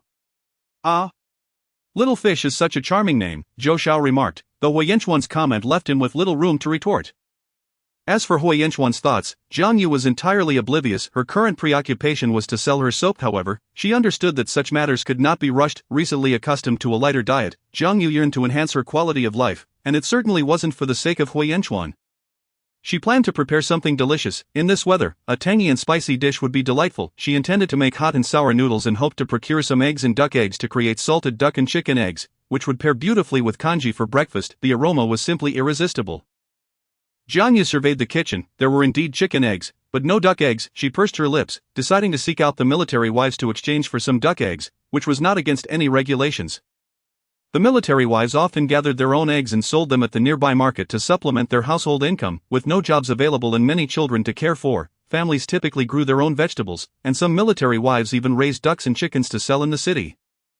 Jiang Yu saw this as an opportunity to build rapport, as she needed to live here for a while and could not completely avoid interactions with anyone besides Hui Yanchuan. In her previous life, Jiang Yu had not mingled much with others, but she knew that most military wives were decent, despite some adding fuel to the fire and tarnishing her reputation. She needed to change that perception, though it would take time. However, she had no intention of being cordial with someone like Su Mei. Jiang Yu grabbed a basket and some money and stepped outside. Sure enough, a few military families were gathered outside, including the troublesome Su Mei, who, upon seeing Jiang Yu, appeared to be on guard. After all, Su Mei had never been publicly humiliated and had no capacity for retaliation, especially against someone she deemed beneath her. Oh, off to venture out again? I really can't understand what is so enticing out there. Since when has our military compound become so lax that anyone can stroll in? Jiang Yu shot Su Mei a sidelong glance, a smirk playing on her lips, choosing to ignore her. After all, Sume was merely a clown. The more attention one paid to such individuals, the more they thrived on it, yet, Jiang Yu was not one to shy away from a challenge. Sume, you seem to have an unhealthy obsession with me. If you were a male comrade, I might suspect you had developed feelings for me. Sume turned pale. What nonsense are you spouting? Jiang Yu chuckled at Sume's reaction. Am I lying? I ignore you, yet you still seek me out daily, and by the way, I am a military wife. Do you know what it means to slander a military spouse? If you're not afraid of me having someone come and take you away, then feel free to continue. There are plenty of witnesses around.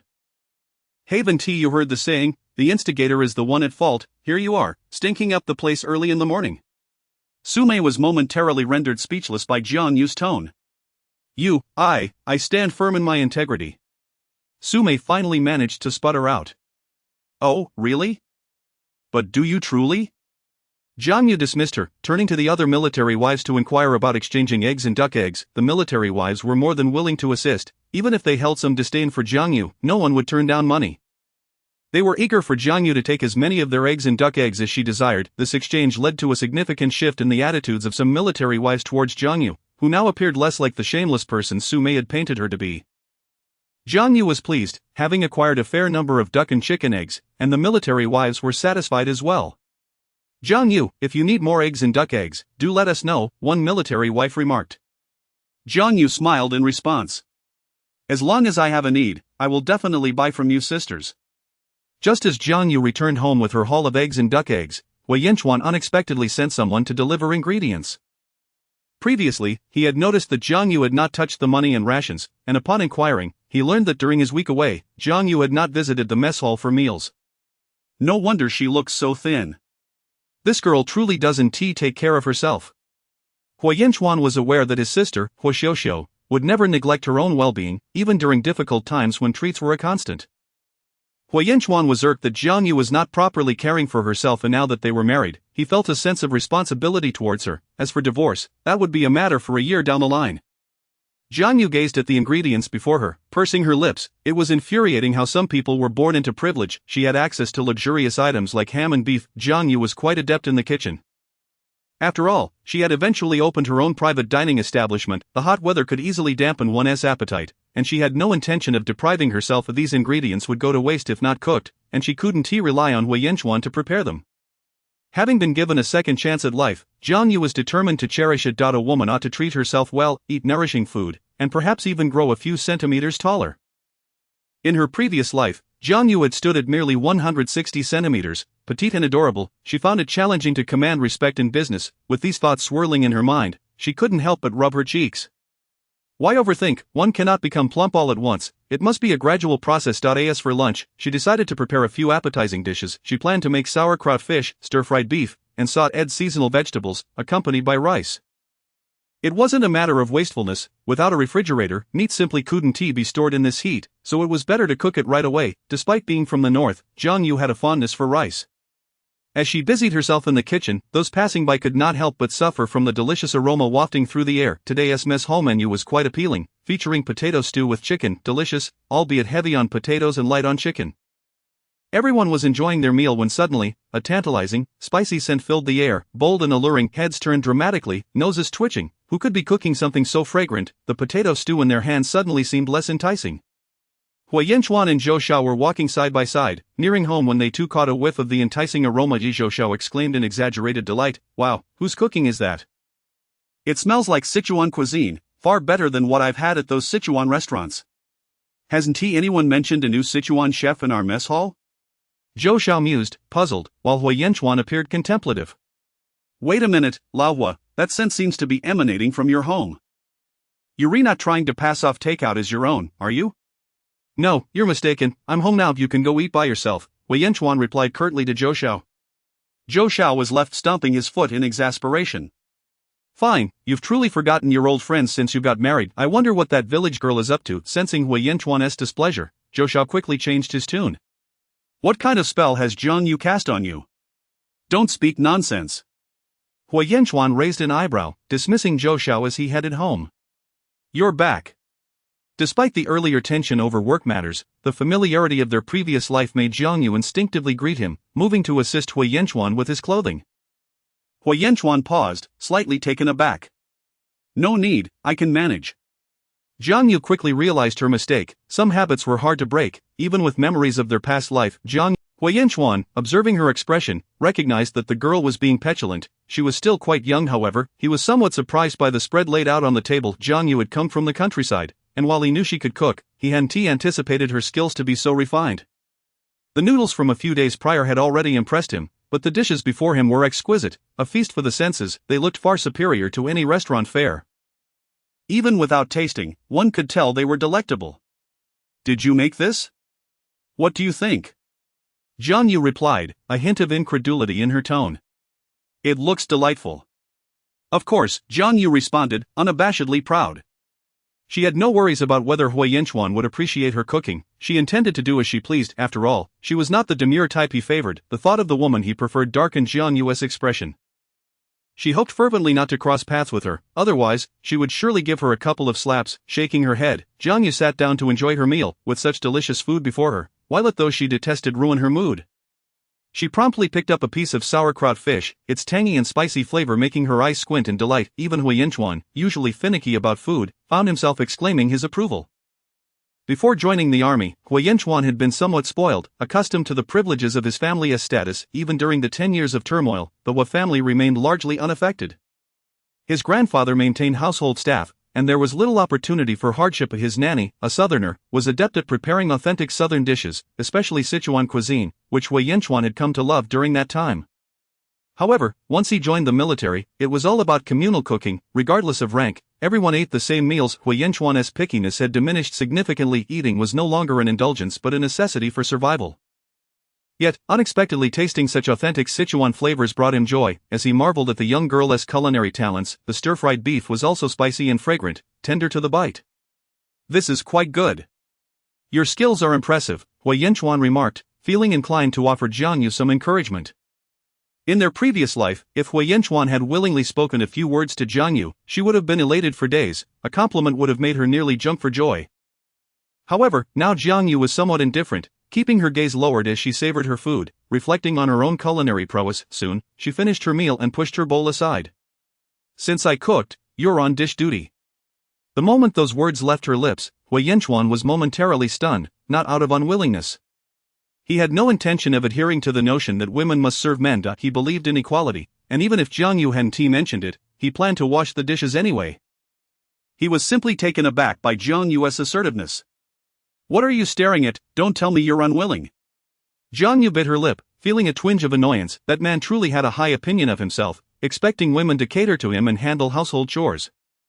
However, Jiang Yu had misjudged Hui Yanchuan. Seeing her expression, he realized her misunderstanding. No, I was just curious why your attitude has suddenly become so assertive. Hui Yanchuan said half jokingly, half seriously. Jiang Yu's heart raced with suspicion. Was Hui Yanchuan onto something? One should not underestimate those in the military, especially someone like Hui Yanchuan, who came from a prestigious background and was involved in military technology. His observational skills were sharp. Yet, Jiang Yu reassured herself that even if her attitude had changed, what of it? After the establishment of the country, there were no restrictions on becoming exceptional. The notion of reincarnation was far too bizarre for Hui Yanchuan to fathom. With that thought, Jiang Yu's demeanor became more relaxed. Is that a problem? I initially held on to fantasies about our marriage, but now that we're wed and you have no affection for me, it seems pointless. I don't intend to take advantage of you, and you should not take advantage of me either. We'll divide the labor. Since I cooked, it's only fair you handle the dishes. Jiang Yu spoke candidly, sharing her thoughts like pouring beans from a bamboo tube. Hui Yanchuan chuckled helplessly, realizing that Jiang Yu's temper had grown considerably, but he found this development refreshing. At least it was an improvement over her previous timidity. Don't overthink it.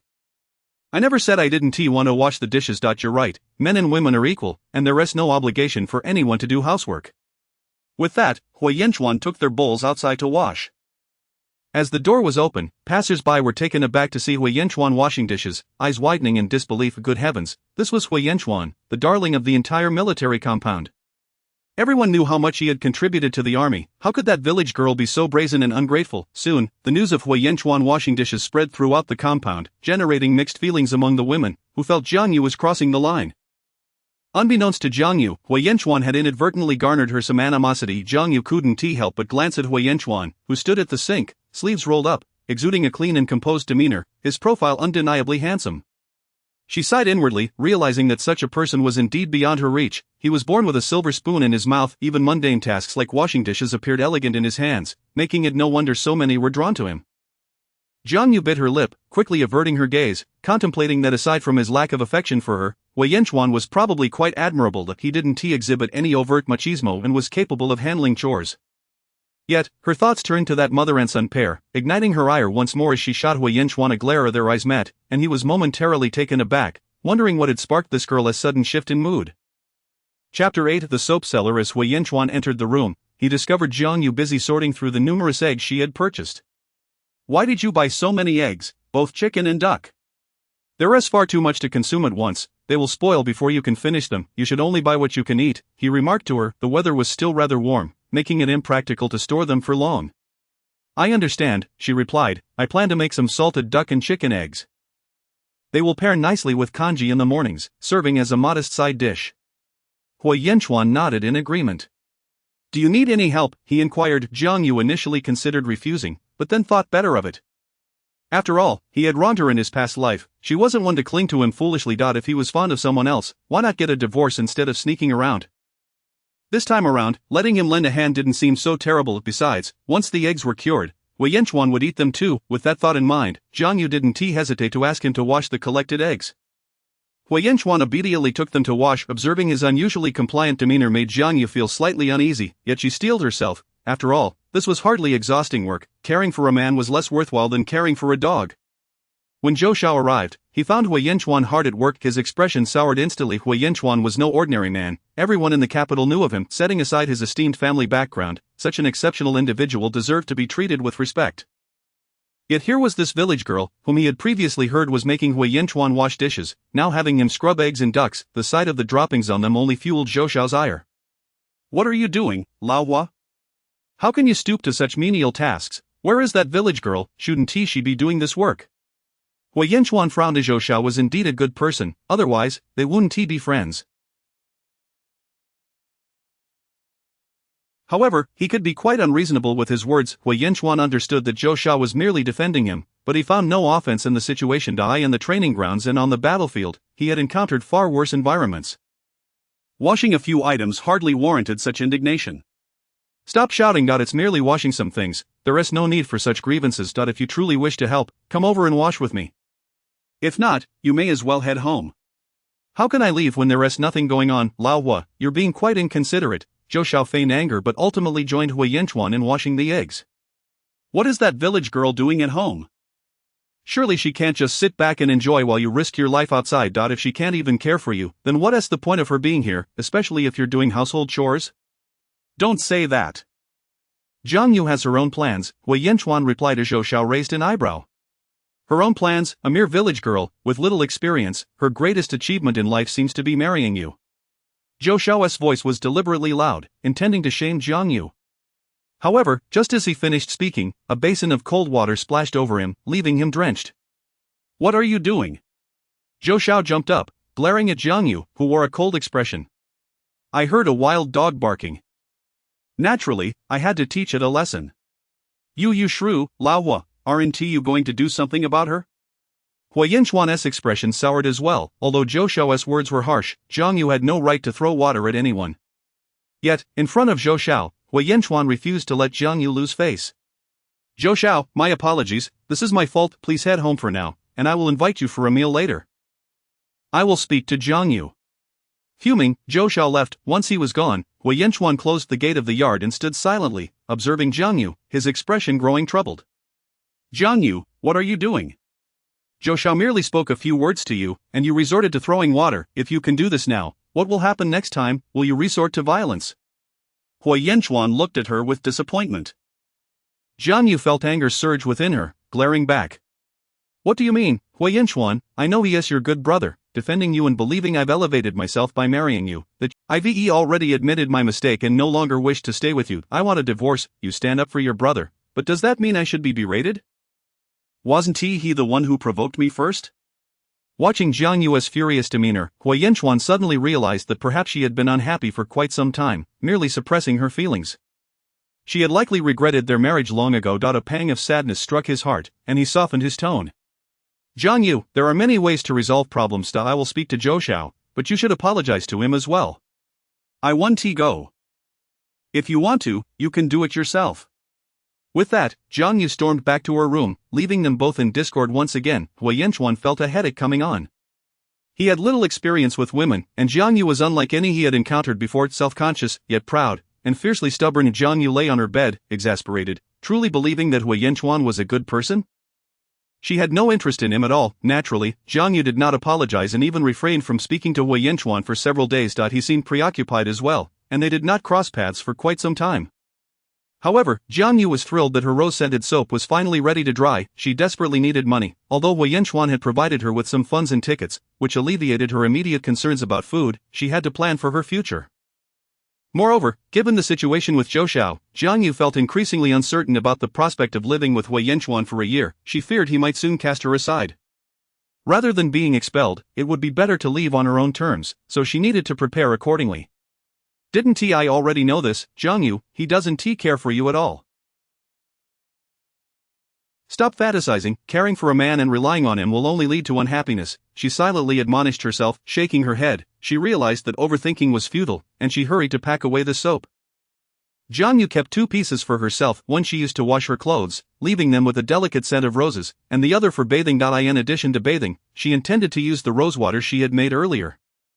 However, doubts lingered about whether her rose-scented soap would sell. Nevertheless, she resolved to take it to the market and see. Determined, she set off for the county town. Although the weather was sweltering, she kept her mask on and donned a freshly made headscarf. For the sake of appearance, she could endure the heat. Dressed appropriately, she headed straight to the factory workers' quarters. Knowing that the workers here were likely to have money, she specifically sought out textile mills where female workers predominated. Men were generally less attentive and wouldn't appreciate the soap as much as women would. In the sweltering summer, who wouldn't desire to feel fresh and pleasant? Without any hesitation, Jiang Yu rented a table at a nearby snack shop, displaying her soap on it. Earning a living through her own efforts was nothing to be ashamed of. Soap for sale, fresh and fragrant soap. Jiang Yu shouted, embracing the boldness required in business. Although she wore a mask, her voice carried a sweet, soft southern accent, a rarity in the rugged north.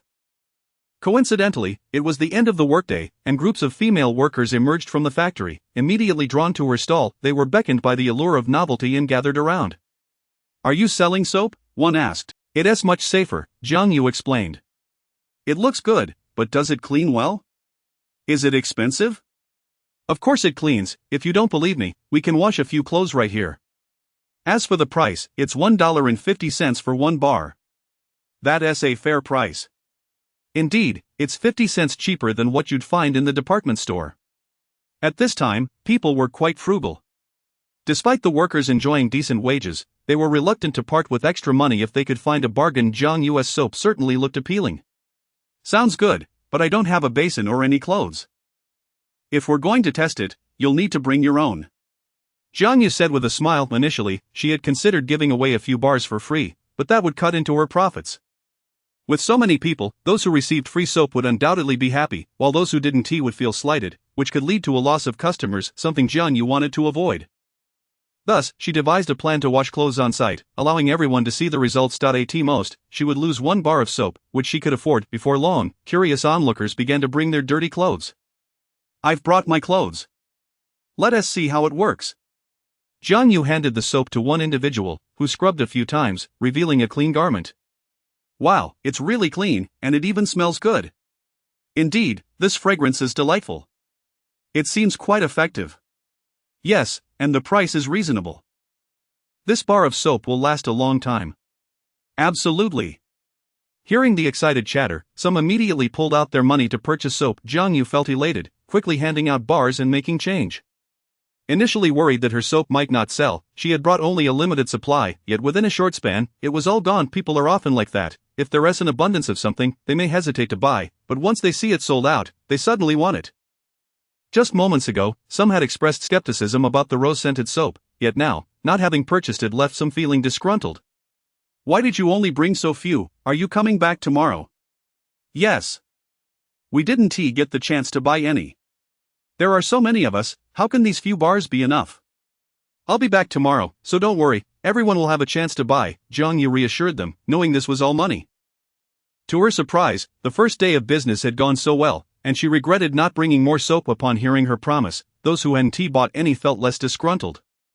Once the crowd dispersed, Jiang Yu found her pockets pleasantly heavy with coins. She returned the rented table and noticed the shop owner, who had been watching the commotion, filled with envy.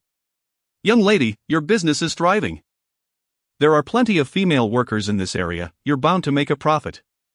Thanks for the kind words, I'll be back to rent your table again tomorrow." Of course, of course. The owner smiled brightly. After all, who would object to making money? Having organized her things, Jiang Yu headed home, her spirits high from the day's earnings. She estimated she had made at least $10 to $20, quickening her pace with excitement. Upon returning home, she found Wei Yanchuan already there. Given her feelings about Zhou Xiao, Jiang Yu didn't wish to engage with him and attempted to enter the house, but Wei Yanchuan blocked her path. "Jiang Yu, where have you been?" "What? Am I not allowed to go out?" Jiang Yu had been in a good mood, but Wei Yanchuan's questioning tone irked her. Instantly realizing his tone was off, Wei Yanchuan apologized. He was genuinely concerned. The past few days had been hectic, and he hadn't had time to check on Jiang Yu. Returning home to find her absent had truly alarmed him, fearing she might have encountered trouble or left altogether. "I'm sorry. My tone was inappropriate, but Jiang Yu, if you're going out, please let me know. I worry," he added. Upon hearing this, Jiang Yu froze, struggling to comprehend his words. Did Wei Yanchuan truly mean what he said? Was he really worried about her? Had he perhaps lost his mind or taken some wrong medicine? Noticing Jiang Yu's incredulous expression, Wei Yanchuan felt a bit awkward and cleared his throat. "Don't overthink it. I've always seen you as a sister. If Xiaoxiao vanished without a word, I would worry too. It's only natural." Jiang Yu nodded, recognizing the validity in his words. How could she have forgotten? Wei Yanchuan had claimed to regard her as a sister, and he was indeed a man of integrity. If she truly found herself in peril, he wouldn't turn a blind eye. He might even feel guilty. With this thought, Jiang Yu's anger began to dissipate. "All right, I understand now, thank you for your concern, I'll be sure to inform you next time I go out." Seeing Jiang Yu's attitude soften, Wei Yanchuan eased up as well, nodding in agreement. "But you still haven't told me where you went." Wei Yanchuan was aware that Jiang Yu had few acquaintances in town. Where could she possibly go? "I went out to sell some goods," Jiang Yu replied candidly, knowing it was pointless to hide the truth, especially since Wei Yanchuan was already aware of her soap-making aspirations. "How did it go?" "Quite well, everything sold out." Mentioning her successful day brightened Jiang Yu's mood, making her view Wei Yanchuan in a more favorable light. Wei Yanchuan observed the sparkle in Jiang Yu's eyes, feeling a pang in his heart. Her excitement and hope were evident, yet he realized that he no longer occupied a place in her aspirations. He felt an inexplicable ache but chose to remain silent, refraining from bringing up the need for her to apologize to Zhou Xiao. For now, they resumed their previous interactions. In an uncharacteristic gesture, Jiang Yu even prepared a small dessert for Wei Yanchuan, who, despite his icy exterior, actually enjoyed sweet treats. However, due to the limited ingredients in the army, Jiang Yu kept it simple, making soft and delicious red bean buns. Wei Yanchuan feigned disdain, claiming they were childish treats, yet he devoured them without hesitation. Jiang Yu couldn't help but stifle her laughter. He was such a disingenuous fellow, having made extra, and knowing Wei Yanchuan couldn't finish them all, she suggested giving a few to the neighbors. Wei Yanchuan frowned at this idea. "Come on, don't be upset, you can't finish them anyway, and the first serving is always the best. I'll make you something different later," Jiang Yu coaxed impatiently, treating him as if he were a child. Initially taken aback, Wei Yanchuan found the experience oddly pleasant. He mused that this little girl truly had a way of getting to him. Did she really like him so much that she even remembered his fondness for sweets? Before he realized it, a smile crept onto his face. Soon, the red bean buns were distributed among the neighbors. In these times, such delicacies were rare, made from white flour and sugar, appealing not only to children but also to adults. Though many claimed they were too embarrassed to accept, their actions betrayed their true desires. The children's eyes sparkled with excitement as they watched Jiang Yu with the fragrant buns.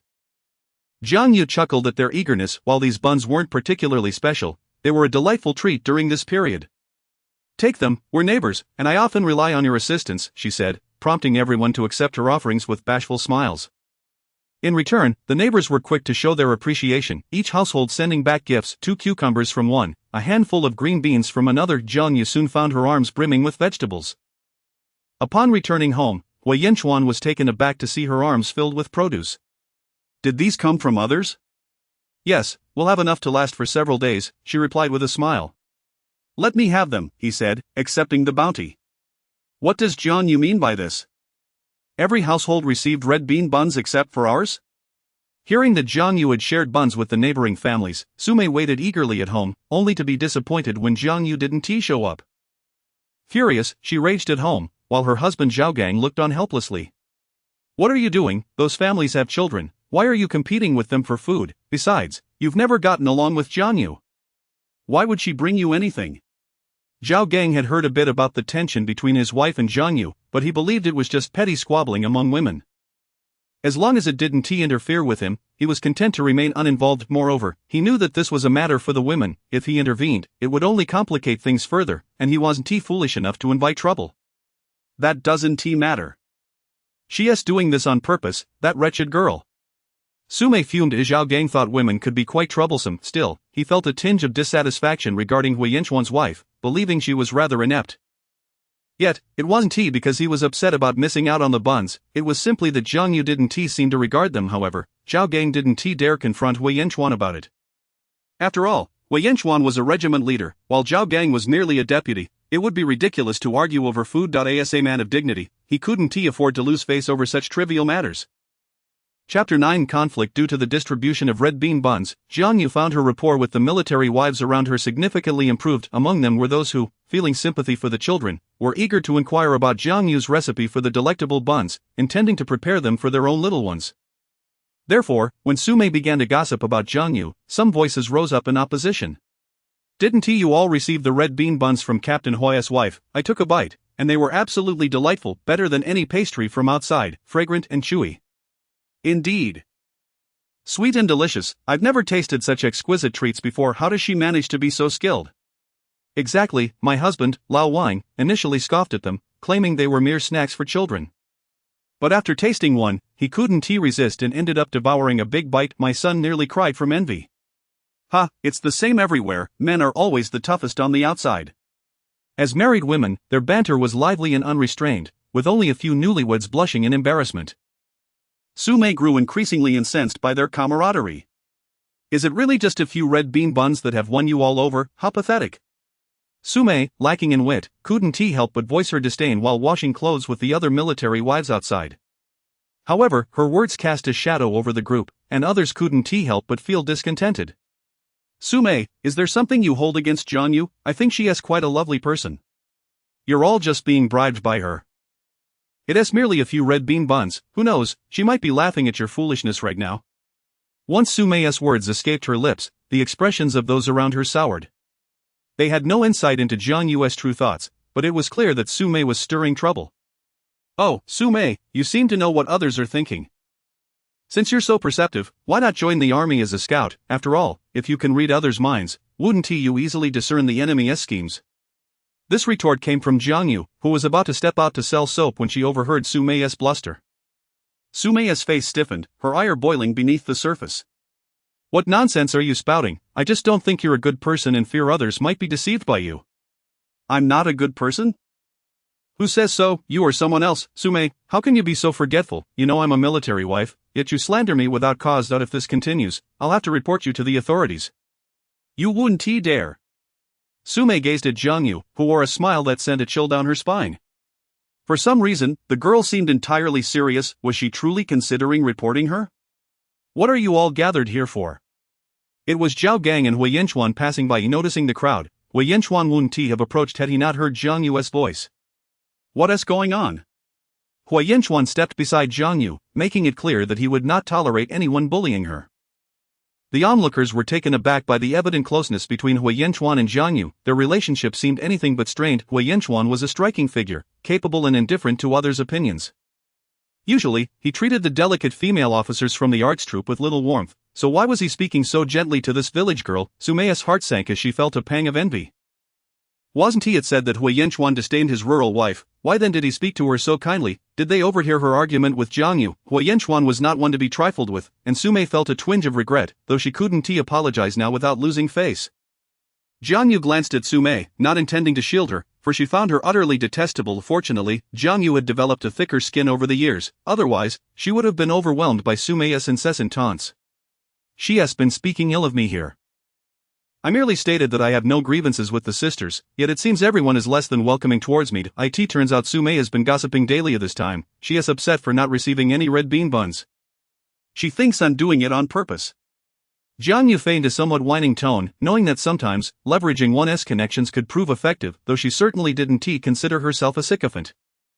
Moreover, she had come to understand Wei Yinchuan. He had a protective streak and wouldn't humiliate her publicly. As expected, Wei Yinchuan narrowed his eyes. Is that so, Comrade Su Mei? Are you slandering my wife? Spreading her gossip and tarnishing her reputation? Though his tone remained unchanged, both Su Mei and Zhao Gang felt a prickling unease. Zhao Gang silently cursed Su Mei for her troublemaking. No, we were merely joking. Just look at you, Jiang Yu. It was all in jest. Why take it so seriously? You're making things difficult for Captain Hua and the others. Su Mei quickly attempted to smooth things over. But was it a joke? You call that a joke? A joke should be amusing to me, yet I found it to be quite distressing, and it certainly isn't the first time. I warned you before, yet you seem to harbor such malice towards me. Hua Yinchuan felt a wave of discomfort wash over him upon hearing Jiang Yu's words. She was his, and it was unacceptable for others to bully her. The implication that this wasn't the first instance weighed heavily on him. Why hadn't she told him before? His expression darkened, and his voice turned icy. Apologize. Su Mei and Zhao Gang exchanged incredulous and mortified glances. Huh? What do you mean, huh? I said apologize. Isn't it normal to apologize when one has erred? It is not as though Jiang Yu has slandered you. That if you refuse to admit it, that is fine. With so many witnesses around, we can surely find someone to corroborate or simply file a report to have it escalated. Hua Yinchuan showed no leniency. Zhao Gang felt a wave of embarrassment wash over him. Though he wasn't the one apologizing, he could feel his face heating up. Old Hua, don't be like this. We're friends. This woman just has a sharp tongue, and there is no malice intended. Sister-in-law, please don't be unreasonable and blow things out of proportion. Jiang Yu, surprised by Zhao Gang's words, regarded him with newfound interest. In her previous life, she hadn't interacted closely with him, and she had felt pity for him marrying such a shrew. Little did she know he was not the decent person she imagined. Jiang Yu scoffed. Oh, Deputy Captain Zhao, are you implying that I am being overly aggressive? I'm truly astonished. Not only do you refuse to apologize for your wrongdoing, but you also seek to shift the blame onto others.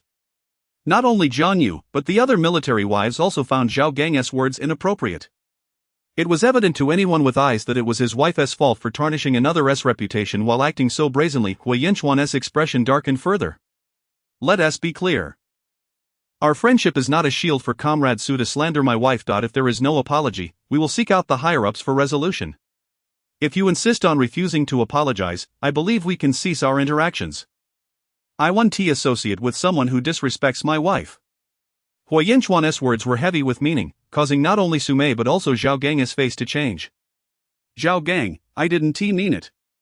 Zhao Gang, feeling a mix of anger and fear, turned and delivered a resounding slap to Su Mei, causing her to stumble and fall to the ground. This sudden turn of events left everyone around them in shock. Su Mei, now furious, covered her face. Zhao Gang, you scoundrel, you dare strike me, all for another woman? Shut your foul mouth. Keep yapping, and I'll send you back to your mother's house. Jiang Yu shot Zhao Gang a look of disdain. Though Su Mei was no prize, a man who struck women was hardly commendable either. Thanks to Zhao Gang's slap, Su Mei no longer needed to apologize. As chaos erupted in the vicinity. In the midst of the turmoil, Jiang Yu and Wei Yinchuan seized the opportunity to slip away. Thank you for standing up for me earlier. Jiang Yu was not one to be coy. She genuinely felt grateful to Wei Yinchuan. However, he seemed in a foul mood, merely casting a steady glance at her before walking away, leaving Jiang Yu bewildered. What was Wei Yinchuan's issue this time? Yet she had her own tasks to attend to. She needed to focus on selling soap. Chapter 10 sold out. By the time Jiang Yu finally arrived at the location, laden with her goods, the female employees could hardly contain their impatience. Why did you take so long? We've been waiting here for ages. Exactly, we've been waiting half the day for you. I apologize, I had a few matters to attend to at home. This time she had rented 2 tables and brought along all the soap she had made at home. Once this batch sold out, she intended to produce even more. Don't you think this soap is quite nice? Although Jiang Yu wore a mask, her voice was sweet and her tone gentle, easily endearing her to others. Indeed. Not only does your soap clean well, but it also smells delightful. I bought a bar yesterday and I'm here to purchase a few more today. Absolutely, such wonderful products are perfect gifts for sisters at home. Jiang Yu deftly counted change and handed out soaps, so busy that she hardly had a moment to sip water. However, since she had sold out her entire stock, nearly everyone who came was able to get a bar, leaving no one dissatisfied. "Is this the only scent you have?" someone could not help but inquire. "No, there are other scents available, but they will take a little while longer to be ready." "That's fine, it will take some time to use up this soap anyway." "Exactly. This soap has a lovely fragrance, cleans clothes thoroughly, and is larger than those found in department stores, quite a bargain." Jiang Yu swiftly finished packing up her stall, returned the tables and chairs, and prepared to visit the pharmacy and department store to purchase supplies for soap making. Although Jiang Yu had never attended school, she was acutely aware that a product that does not innovate will quickly be replaced. Given that the technological content of soap itself is not particularly high, she knew she needed to diversify her offerings. Jiang Yu planned to create soaps with various beneficial properties, such as aloe vera for oil control, honey for moisture, milk and pearl powder for whitening, along with an array of floral scents. If she could also devise exquisite packaging and creative shapes for the soap, she might even venture into the high-end market. Jiang Yu's mind brimmed with clever ideas. After purchasing the necessary items from the pharmacy and department store, she also treated herself to a bit of milk. Primarily because she was not very tall, she had heard that drinking milk could promote growth, and she was eager to give it a T or Y. As she made her way home, burdened with bags, she thought about how, once she earned enough money, she would definitely buy a bicycle. Walking like this every day was truly exhausting. "Jiang Yu, did you go out shopping?" Upon returning to the courtyard, someone greeted her. She recognized the woman as Li Rulan, who had received the red bean buns delivered to her home just yesterday. "Yes, Sister Roland. You have so many things. Why didn't you ask Captain Hua to help you carry them? He is too busy. Let me tell you, you shouldn't coddle men. It's not easy for women. If you don't say anything, he won't realize." Jiang Yu smiled awkwardly. She had no expectations of Huiyanchuan Dai. In the next moment, her bundles were taken from her hands, startling her. Looking up, she saw the tall figure and chiseled profile of Huiyanchuan. "What brings you here?" Jiang Yu asked, still surprised. "You were gone for so long. Do you think I wouldn't worry? And with all these items, could you manage to carry them on your own?" "Sister-in-law is right, I haven't taken good care of you." Li Rulan felt a bit embarrassed, having been overheard speaking ill of someone. "Oh dear, I won't disturb you two lovebirds any longer." She hurried away, while Huiyanchuan raised an eyebrow. "What are you standing there for? Aren't you going back?" Oh.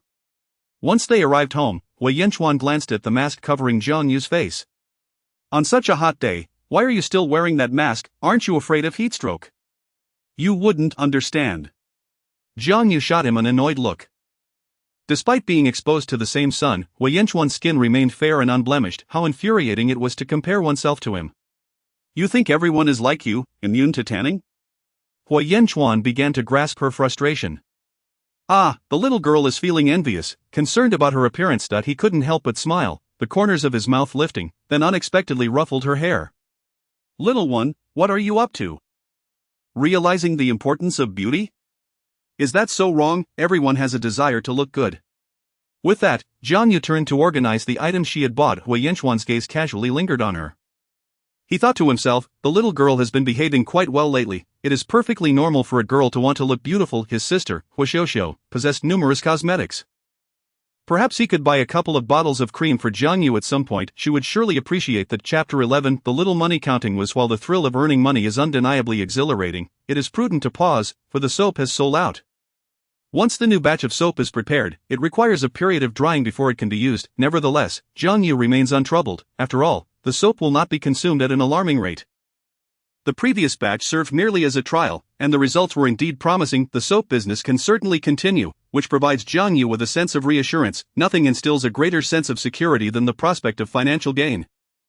Huiyanchuan assisted in bringing in the items Jiang Yu had purchased, which turned out to be rather heavy. Unable to restrain his curiosity, he inquired about her acquisitions, some materials for making soap, and also milk.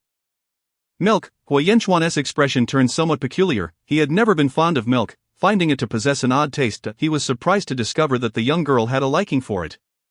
"Do you enjoy drinking milk?" he asked again. Upon noticing Huiyanchuan's reaction, Jiang Yu recalled his apparent aversion to it, which made her want to laugh. Who would have thought that someone as aloof as Huiyanchuan could have dislikes?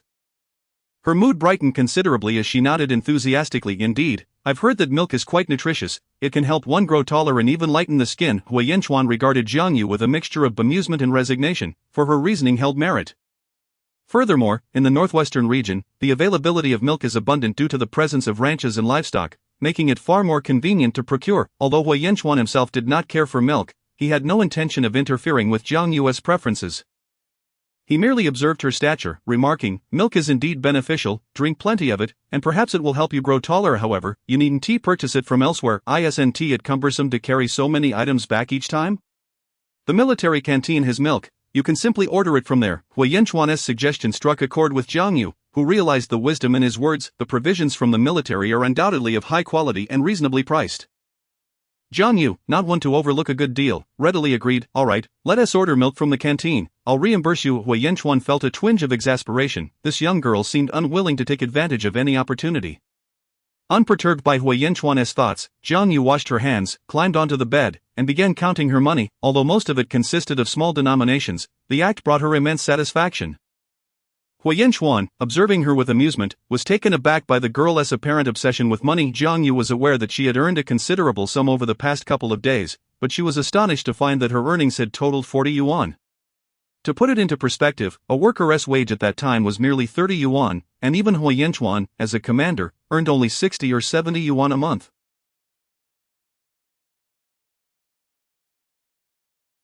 At this rate, she could soon amass enough for a house. Perhaps she would purchase a residence in the capital or the south, distancing herself from Hui Yanchuan and his family.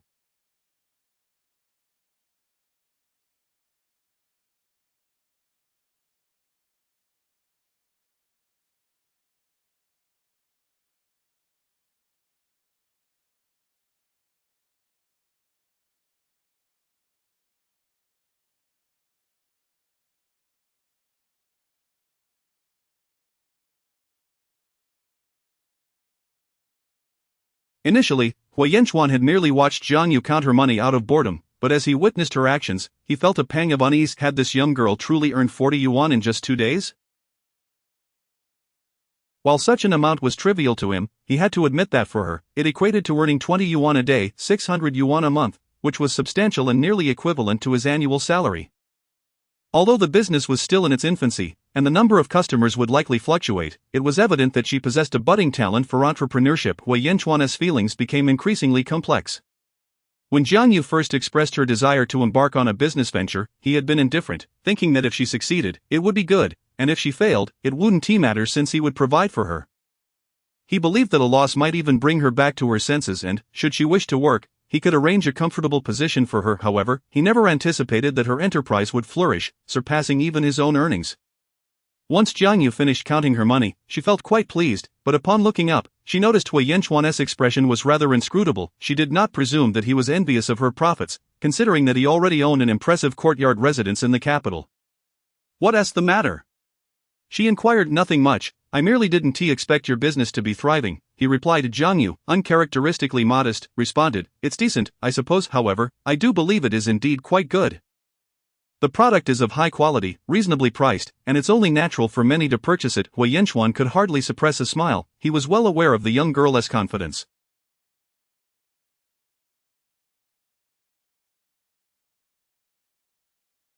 After she spoke, she glanced at him and added slowly, "So, you can rest assured now, when I mentioned divorce, I wasn't jesting. I can support myself." Upon hearing this, Hui Yanchuan felt an overwhelming surge of frustration. Why did this girl always manage to steer the conversation towards divorce? When had he ever suggested such a thing? It was almost laughable. Very well, he would observe just how far this little venture of hers could go. "Fine, you can earn money, and you've done remarkably well. I'm pleased to know you won't be clinging to me," Hui Yanchuan stated, falling silent as he regarded Jiang Yu. Jiang Yu was oblivious to Hui Yanchuan's sudden displeasure and cared little to find out why she carefully stored her money, intending to set some aside while depositing the remainder. However, Hui Yanchuan's irritation did not linger long, for he recognized that Jiang Yu had no intention of comforting him. His anger would serve no purpose. Jiang Yu paid him no mind and prepared to wash her clothes.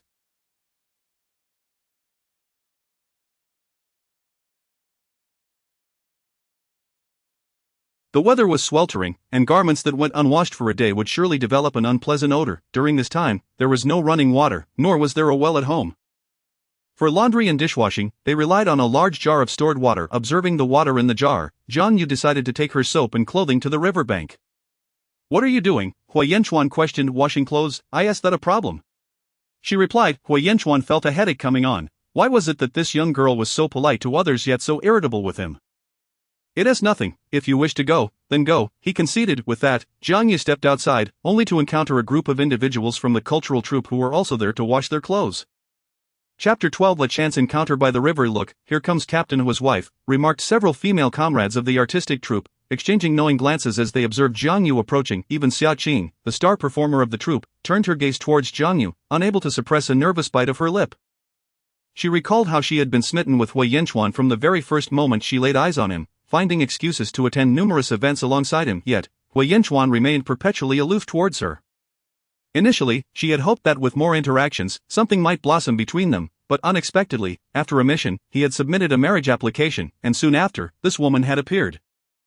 Xia Qing felt a surge of indignation, resenting Hui Yinchuan and harboring disdain for Jiang Yu. However, she was acutely aware that her connection with Hui Yinchuan was tenuous at best. He likely remained oblivious to her affections. Nevertheless, the sting of being outmaneuvered left a bitter taste. As for the gossip circulating within the military compound, Xia Qing had heard some whispers, and now, observing Jiang Yu approaching with a bundle of clothes to wash, dressed in rather humble attire, she mused that Jiang Yu seemed to be living a less than fortunate life. It was rumored that Hui Yinchuan even had to do household chores, his capable hands, meant for battle, reduced to mundane tasks. This only fueled Xia Qing's dissatisfaction with Jiang Yu.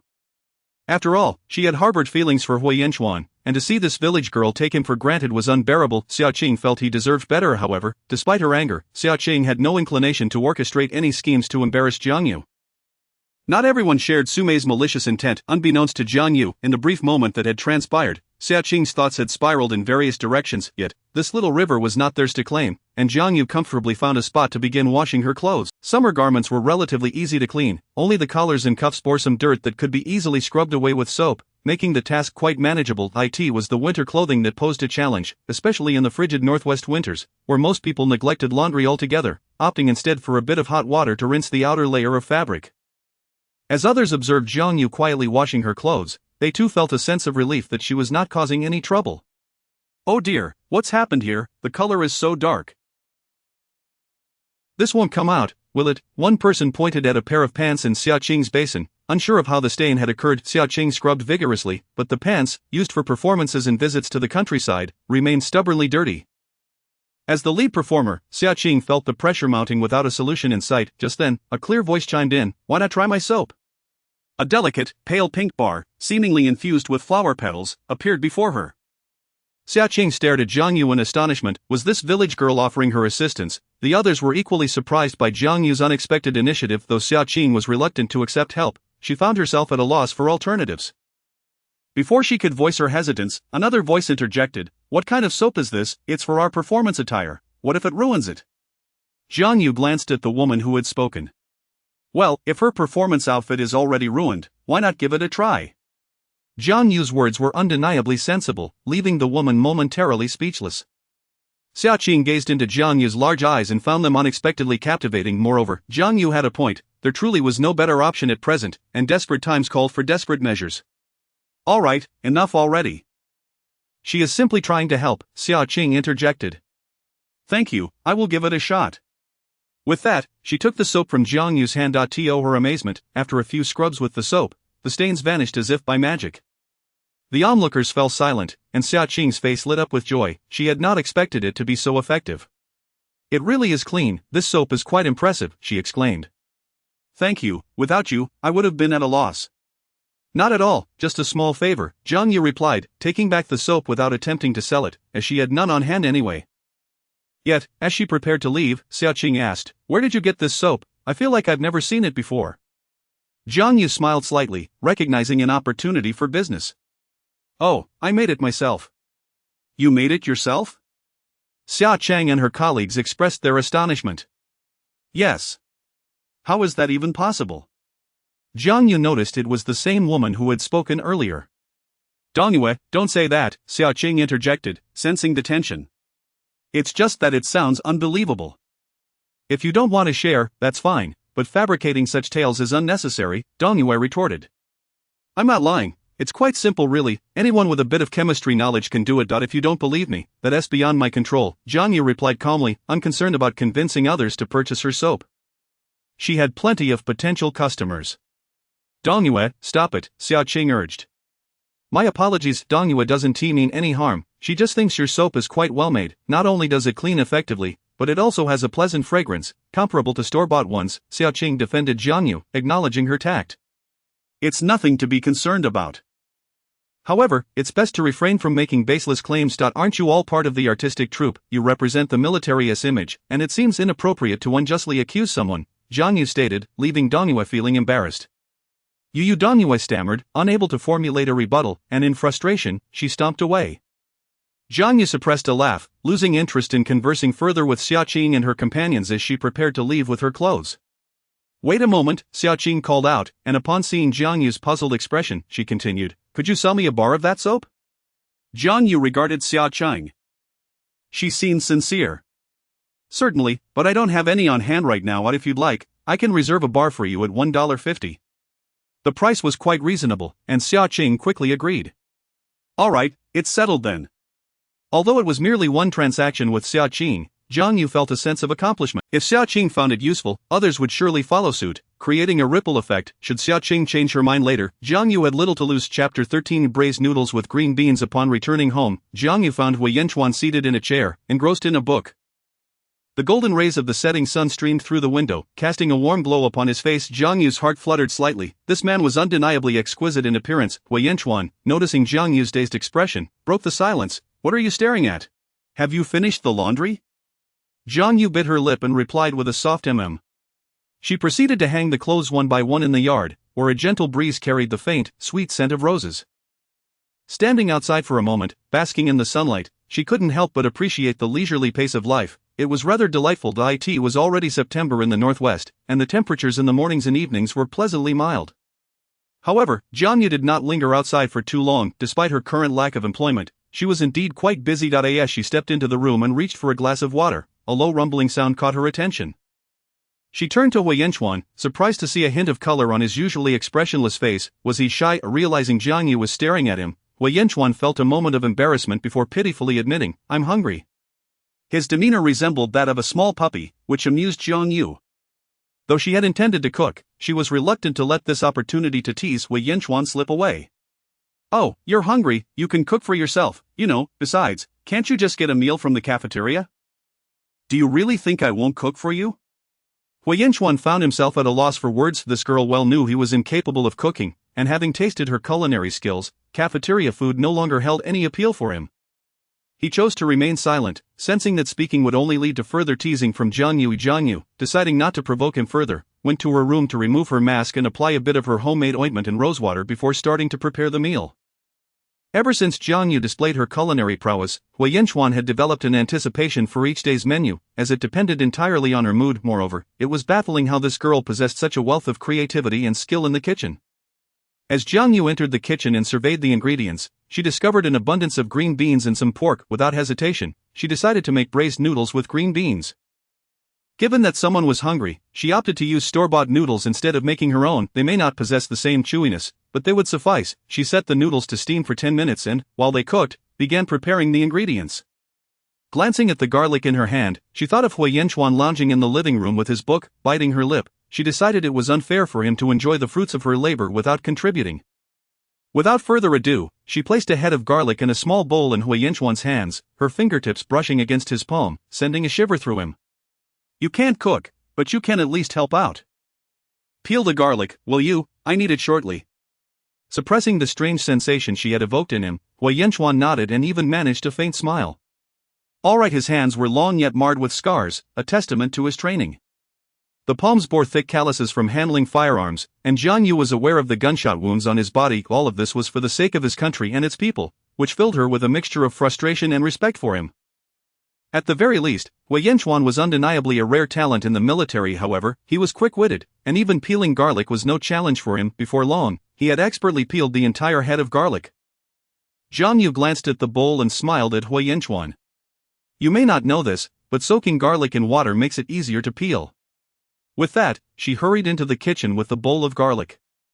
Wei Yanchuan stood there, astonished, aware of the lingering scent of garlic on his hands and the slight sting it left behind. Had he just been playfully tricked by this girl? Jiang Yu paid no mind to Hui Yanchuan's thoughts as she crushed the garlic, combining it with ginger slices and star anise. She heated a spoonful of lard in the pot and added the sliced pork and spices, stirring them together. Once the pork changed color, she added the green beans and soy sauce, continuing to stir for a few minutes before adding water until it reached the level of the beans.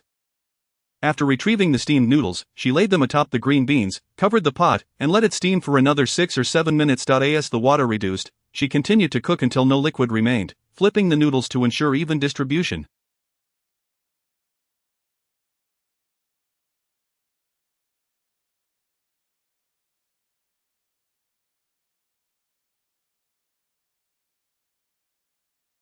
Thus, a delectable dish of braised noodles with green beans was ready. Hui Yanchuan helped carry the noodles to the table, and the two finally sat down together.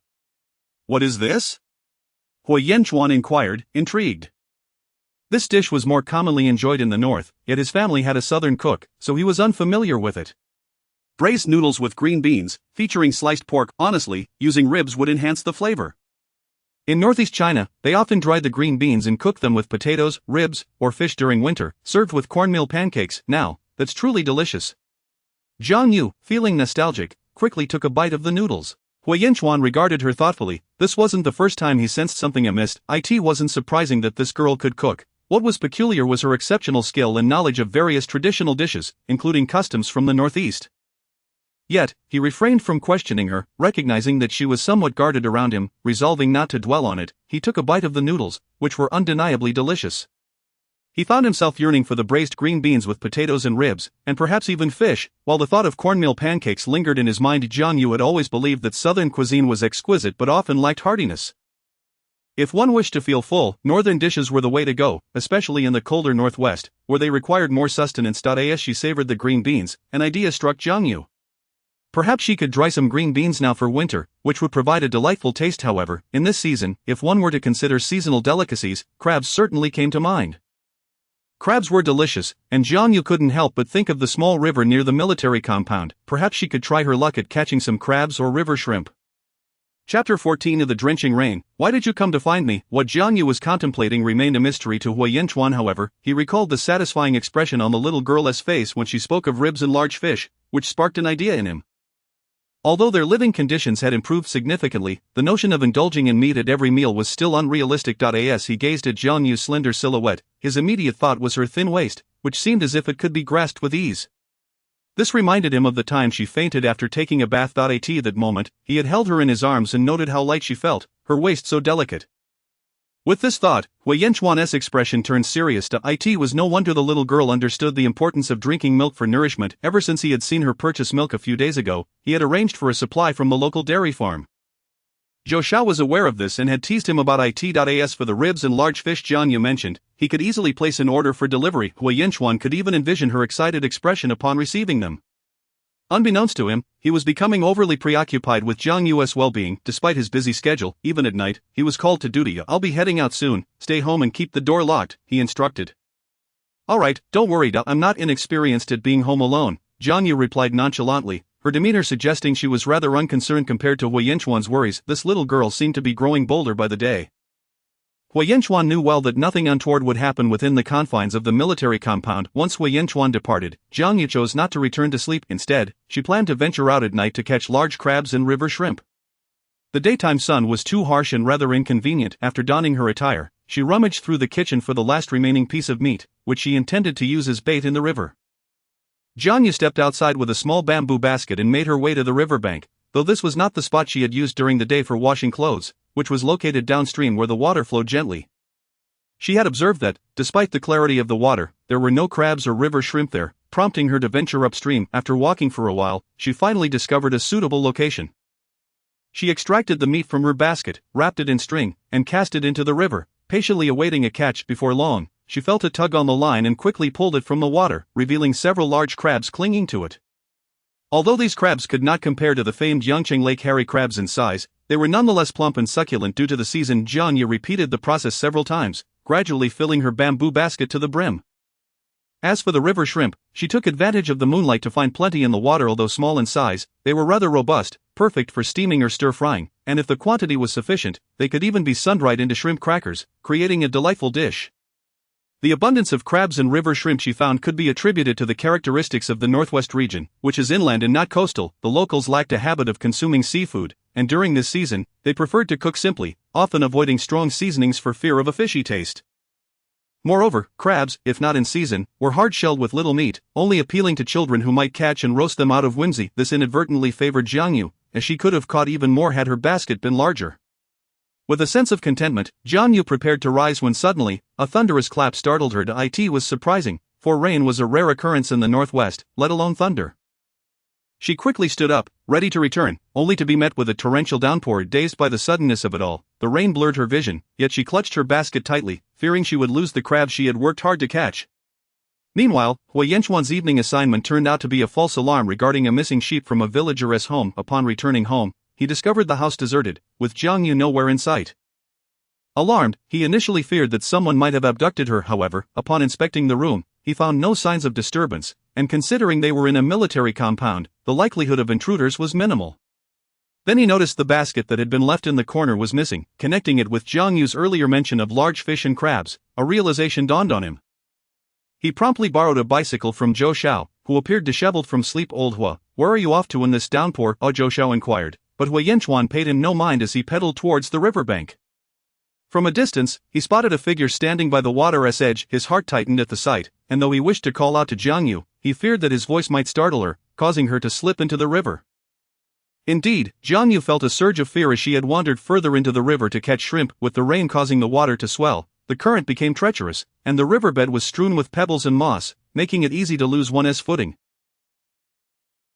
Just as she managed to pull herself from the water, she noticed a tall figure approaching, which startled her further. In her surprise, she stumbled backward, on the verge of falling back into the river when that figure swiftly closed the distance and enveloped her in a protective embrace. As Jiang Yu instinctively began to struggle, a deep voice brushed against her ear. It's me. Recognizing Hui Yanchuan's voice, her heart finally settled. He maintained his hold on her, contrasting the icy river water with the warmth of his chest, where his heart beat robustly. It was a comforting warmth that felt almost searing. Realizing this, Jiang Yu pushed him away, catching him off guard, and he stumbled into the river, becoming drenched and glaring at her. Hui Yanchuan remarked, little girl, must I always suffer misfortune every time I rescue you? His tone was flat, devoid of any inflection. Jiang Yu quickly grasped his meaning, recalling the incident when she had slapped him. Her cheeks flushed with embarrassment, yet she feigned defiance. Who told you to hold me? You were taking advantage of me, and if it weren't for you, I wouldn't have nearly fallen. Hui Yanchuan chuckled at her defense. Sharp-tongued, aren't you? Enough, get up. The rain is getting heavier, she said, attempting to mask her discomfort. Then, she noticed Hui Yanchuan, that unabashed fellow, slowly extending a hand towards her. What are you doing? Jiang Yu asked, bewildered. Since you pushed me into the river, shouldn't you help me up? Little girl, one must have a sense of fairness, Hui Yanchuan replied lazily. Jiang Yu gritted her teeth, feeling as if he considered himself a young master. Nevertheless, she reached out to assist him. However, her foot slipped, and she tumbled directly into Hui Yanchuan's embrace. Unintentionally, her hand pressed against a sensitive area, prompting him to emit a muffled groan. Are you all right? Jiang Yu inquired, noticing his pallor. She began to suspect the little girl might have done that on purpose, yet, how could a man admit to being touched in such a way? I'm fine. Oh, then that's good. Jiang Yu didn't dwell on it, but as a result of the encounter, she too was soaked from the river water. It's all your fault for making me help you. Indeed, it's my mistake, Hui Yanchuan conceded obediently, leaving Jiang Yu momentarily speechless. The two emerged from the frigid water. Climb on, I'll take you home. Jiang Yu clutched her basket of crabs tightly as she sat on the back of the bicycle. Hold on to me, Hui Yanchuan instructed. Jiang Yu pursed her lips but ultimately grasped the soaked fabric of his shirt. Hui Yanchuan, why did you come looking for me? She inquired, observing his usual neat demeanor now in disarray, resembling a drenched dog that had rolled in the water. She couldn't help but ask. Moreover, in her past life, she had never ridden on Hui Yanchuan's bicycle. Had she known she would have the chance, her past self might have shed tears. You were not at home, and it was late. I was concerned, Hui Yanchuan replied lightly. Jiang Yu's tears mingled with the rainwater, suddenly flowing down her cheeks. Thank you, she managed to say. Hui Yanchuan, unaware of her unusual behavior, continued, however, little girl, my search for you is out of responsibility and obligation. I've said it before, I consider you as a sister, so don't overthink it, nor should you develop feelings for me. Jiang Yu sniffed, her earlier gratitude evaporating in an instant, wishing she could punch Hui Yanchuan into a pulp. Rest assured, even if I were to like someone, it wouldn't be you. Chapter 15. The sure Jiang Yu's words left Hui Yanchuan in contemplative silence for a moment. After a lengthy pause, he finally replied, that would be most agreeable. However, the pace at which he pedaled increased considerably. Upon arriving home, Jiang Yu could not suppress a sneeze. The sensation of her damp clothes clinging to her skin was far from pleasant, and moreover, her soaked garments accentuated her silhouette, a realization that only struck her now. The moment Hui Yinchuan glanced up, he was met with this sight, causing his ears to redden instantly as he averted his gaze. "I'll go boil some hot water, you should change out of those wet clothes first." "All right." Jiang Yu did not hesitate to comply, as she had no desire to catch a cold. Yet, witnessing Hui Yinchuan's hasty retreat, she found herself momentarily perplexed, unable to fathom his sudden shift in demeanor. It was only when she caught a glimpse of her reflection in the mirror that her cheeks flushed crimson. Jiang Yu was the type who appeared slender, yet her figure was well proportioned, possessing a certain allure. Though her bosom lacked the fullness characteristic of mature women, it resembled a youthful peach, exuding a charm of its own. "You rogue," she could not help but mutter.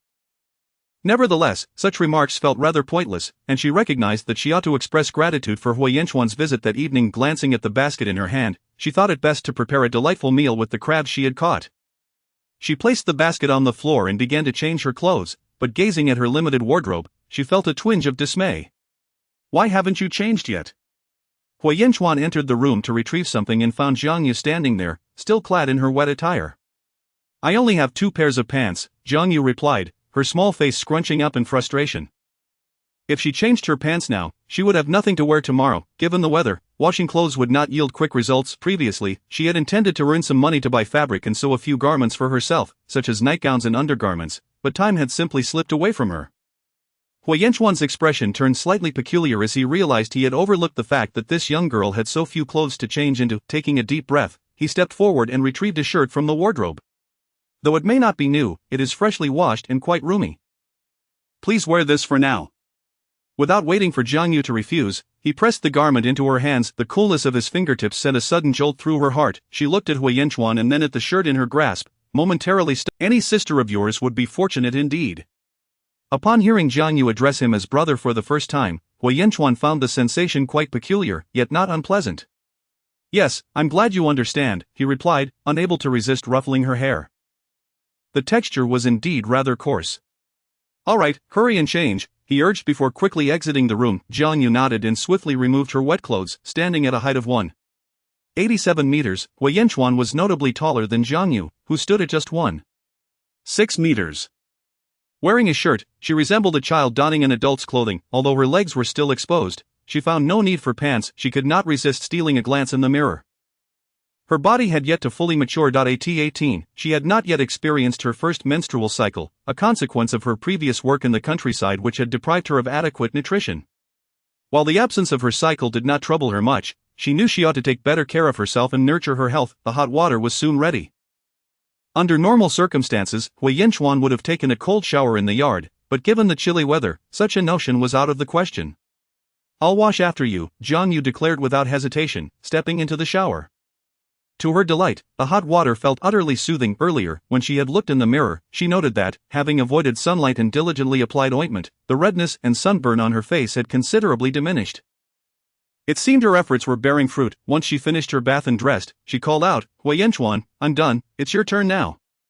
Due to the need to boil water, Jiang Yu had taken her shower in the living room, and when Hui Yinchuan entered, he was greeted by the sight of her delicate, fair legs. The young girl looked up at him with innocent, blinking eyes. Hui Yinchuan realized she had concocted something for her face, and it appeared to have worked wonders. Her complexion had brightened, and her skin seemed significantly smoother. Her damp hair clung to her face, making her features appear quite petite, with only her large, bright eyes shining as they always did. Hui Yinchuan found himself thinking that this young girl appeared considerably more endearing. "Go dry your hair," he instructed. "Understood, you should wash up first," Jiang Yu replied, towel in hand.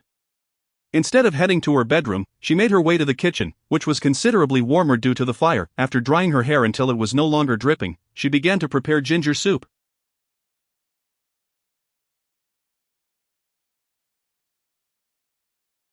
By the time Hui Yinchuan finished his shower, the soup was nearly ready. After the evening's commotion, Jiang Yu felt a slight pang of hunger and decided to fry 2 eggs. "You're done washing?" "I made ginger soup and fried eggs," she announced. Hui Yinchuan had initially intended to admonish the young girl, but upon seeing her bright smile, he found himself at a loss for words. After all, she was younger than Xiuxiu and still just a child, yet she demonstrated considerable maturity. In his heart, Hui Yinchuan reflected on this, and when he opened his mouth, only a simple good emerged. The two sat in the kitchen, sipping ginger soup and enjoying fried eggs, an experience that felt refreshingly novel. Leave the dishes there, I'll wash them in the morning, Wei Yanchuan instructed Jiang Yu. All right. The pair returned to the bedroom and lay down. Just as Jiang Yu was on the verge of drifting off to sleep, Wei Yanchuan suddenly spoke up. Little girl, please refrain from wandering near the dangerous riverbanks in the future. What if you were to fall in and I wasn't there in time? If you desire anything, feel free to tell me. Jiang Yu remained silent for a moment. Okay, if I plan to go out, I will inform you. Though she did not directly agree, Wei Yanchuan perceived this as a sign of growth in the young girl. Alright, sleep now. Chapter 16.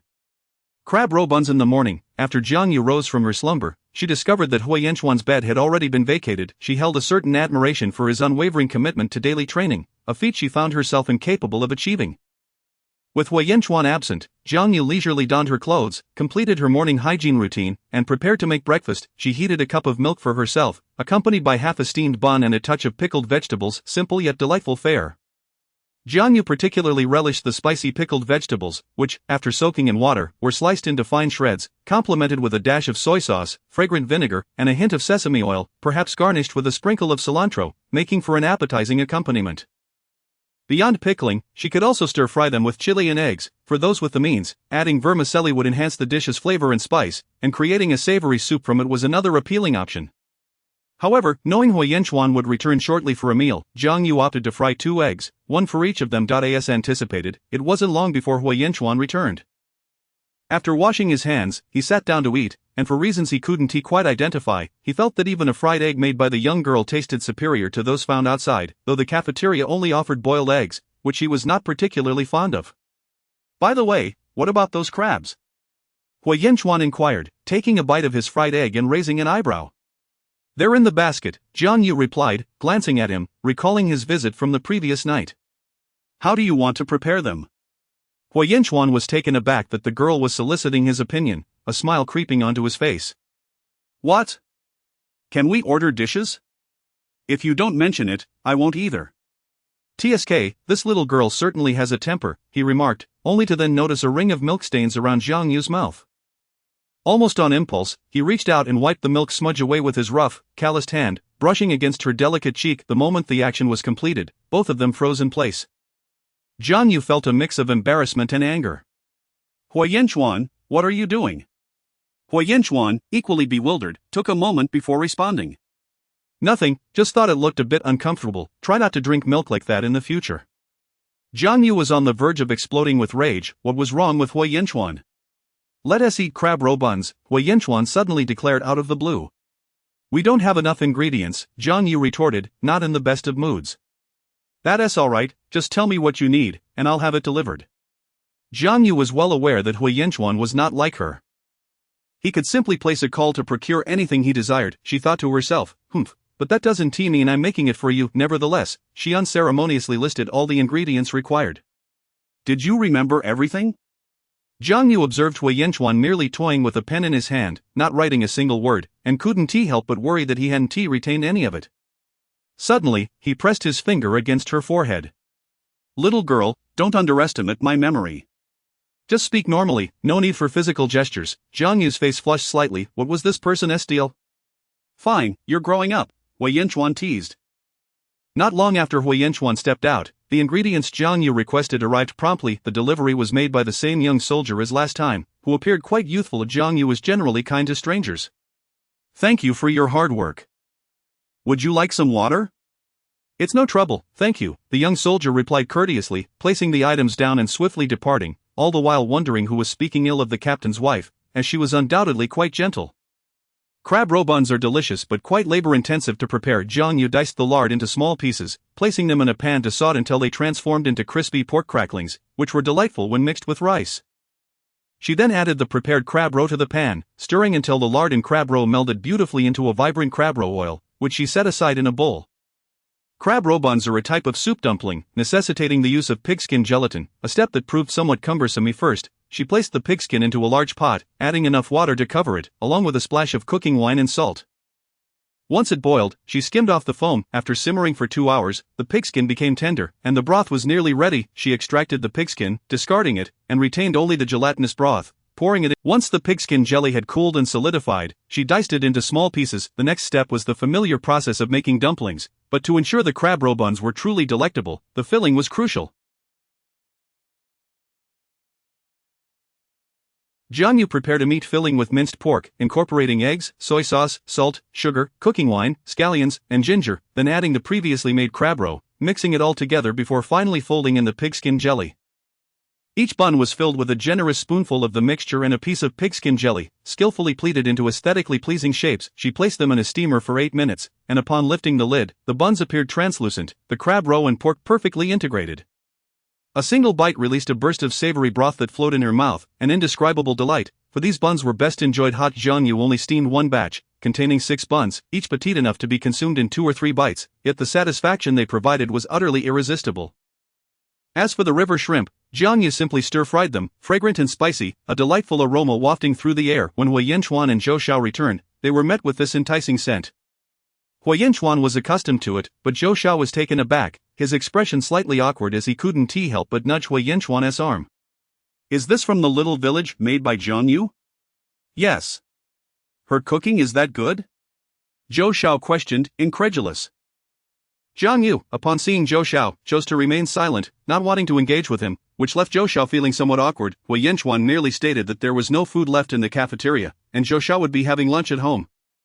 Jiang Yu nodded, having no objections, especially since Hui Yinchuan had indeed provided many ingredients this time. "The buns are already steamed, they'll be ready in a few minutes. I've already eaten, so I won't join you," Hui Yinchuan confirmed. "Alright, got it," Zhou Xiao replied, scratching his head before impulsively asking, "Old Hua, this girl is quite something. Has she got you wrapped around her finger?" "What nonsense are you spouting? Of course not, I regard her as a sister." Just then, Jiang Yu entered the room to fetch something. Her demeanor remained calm, and Hui Yinchuan could not ascertain whether she had overheard their conversation. An inexplicable sense of unease washed over him, and he found himself looking at Zhou Xiao with disdain, prompting him to issue a dismissal. "Alright, you've eaten enough, hurry and leave, I need to take a nap." Zhou Xiao wore a look of disbelief, as if to say, "When have you ever taken a nap?" However, sensing Hui Yinchuan's sudden shift in mood, he could only rise to his feet, grateful that he had nearly finished his meal. "Next time, remember to call me if there is something delicious." "We'll see," Hui Yinchuan replied, ushering Zhou Xiao out. "Humph, you're prioritizing romance over friendship," Zhou Xiao muttered. Wait, hadn't the little village girl been wearing a mask? What did she actually look like? Chapter 17. I couldn't care less. After Zhou Xiao departed, Hui Yinchuan returned to his room, where Jiang Yu sat quietly on the bed, organizing the freshly laundered clothes. With her head bowed, Hui Yinchuan could not discern Jiang Yu's expression, yet the memory of his earlier words lingered in his mind. "Jiang Yu, just now." It was then that he noticed the slight redness at the corners of her eyes, indicating that the little girl had indeed heard his earlier statement. Had she been crying? Hui Yinchuan's emotions became a tumultuous blend of confusion. He had insisted on treating Jiang Yu as a younger sister, yet he had just claimed he would not develop feelings for her, all the while worrying about her potential distress. "Forget what I said earlier. I merely meant." Jiang Yu raised her head, puzzled by Hui Yinchuan's demeanor. What was he trying to achieve, acting so awkwardly? Furthermore, what had he said moments ago? "What did you say earlier?" "I mentioned to Zhou Xiao that I wouldn't like you, isn't that the truth?" Jiang Yu replied with a serene expression. Her candidness left Hui Yinchuan momentarily speechless. "You don't care?" With a sudden burst of laughter, Jiang Yu exclaimed, "Why should I care? Isn't what you said merely factual? It doesn't bother me. Besides, I consider it an honor that you can regard me as a sister. What is there to be upset about?" She then turned to Hui Yinchuan with a curious gaze. "You aren't seriously troubled by this, are you? Did you think I would be sad?" Hui Yinchuan fell silent for a moment, pondering. Then why had she cried? He could not help but think to himself. Moreover, hearing the little girl assert her indifference made his heart feel heavy, as if someone had stirred it violently. "Regardless, please do not dwell on my earlier comments. Also, Zhou Xiao may be rather harsh with his words, but he is fundamentally a good person," Hui Yinchuan clarified. "Yes, I understand." In her heart, Jiang Yu added, "He simply looks down on me, believing I am unworthy of you." Hui Yinchuan found himself at a loss for words, and Jiang Yu, no longer looking at him, resumed her task of sorting clothes. Hui Yinchuan recalled his sister Hui Xiuxiu had an abundance of clothing, while this little girl seemed to possess only a handful of garments to alternate between. "Shall I take you shopping for clothes?" Hui Yinchuan unexpectedly suggested. Why would you do that? There is no need, I will buy my own when the time comes, Jiang Yu replied. Although she had indeed planned for this, she did not wish to accompany Wei Yanchuan, as it would make her quite uncomfortable. The notion of brother and sister was merely lip service. Did Wei Yanchuan genuinely believe she could regard him as her brother? That was absurd. Since Jiang Yu declined, Wei Yanchuan fell silent, and their days passed in a mundane manner. However, Wei Yanchuan became increasingly preoccupied due to the impending annual military competition, a large-scale joint exercise involving several military districts, which was of great significance. As a key participant, Wei Yanchuan was naturally required to attend, resulting in Jiang Yu sometimes going days without seeing him. Jiang Yu had grown accustomed to this. In her view, nothing was more pressing than the completion of her second batch of soap. Of course, aside from awaiting the soap's readiness, she kept herself occupied. Although Wei Yanchuan was not frequently home, he likely worried that Jiang Yu might venture to the riverbank to catch crabs in his absence, hence he arranged for supplies to be delivered to her every 3 days, including meat, eggs, vegetables, and the milk she drank daily.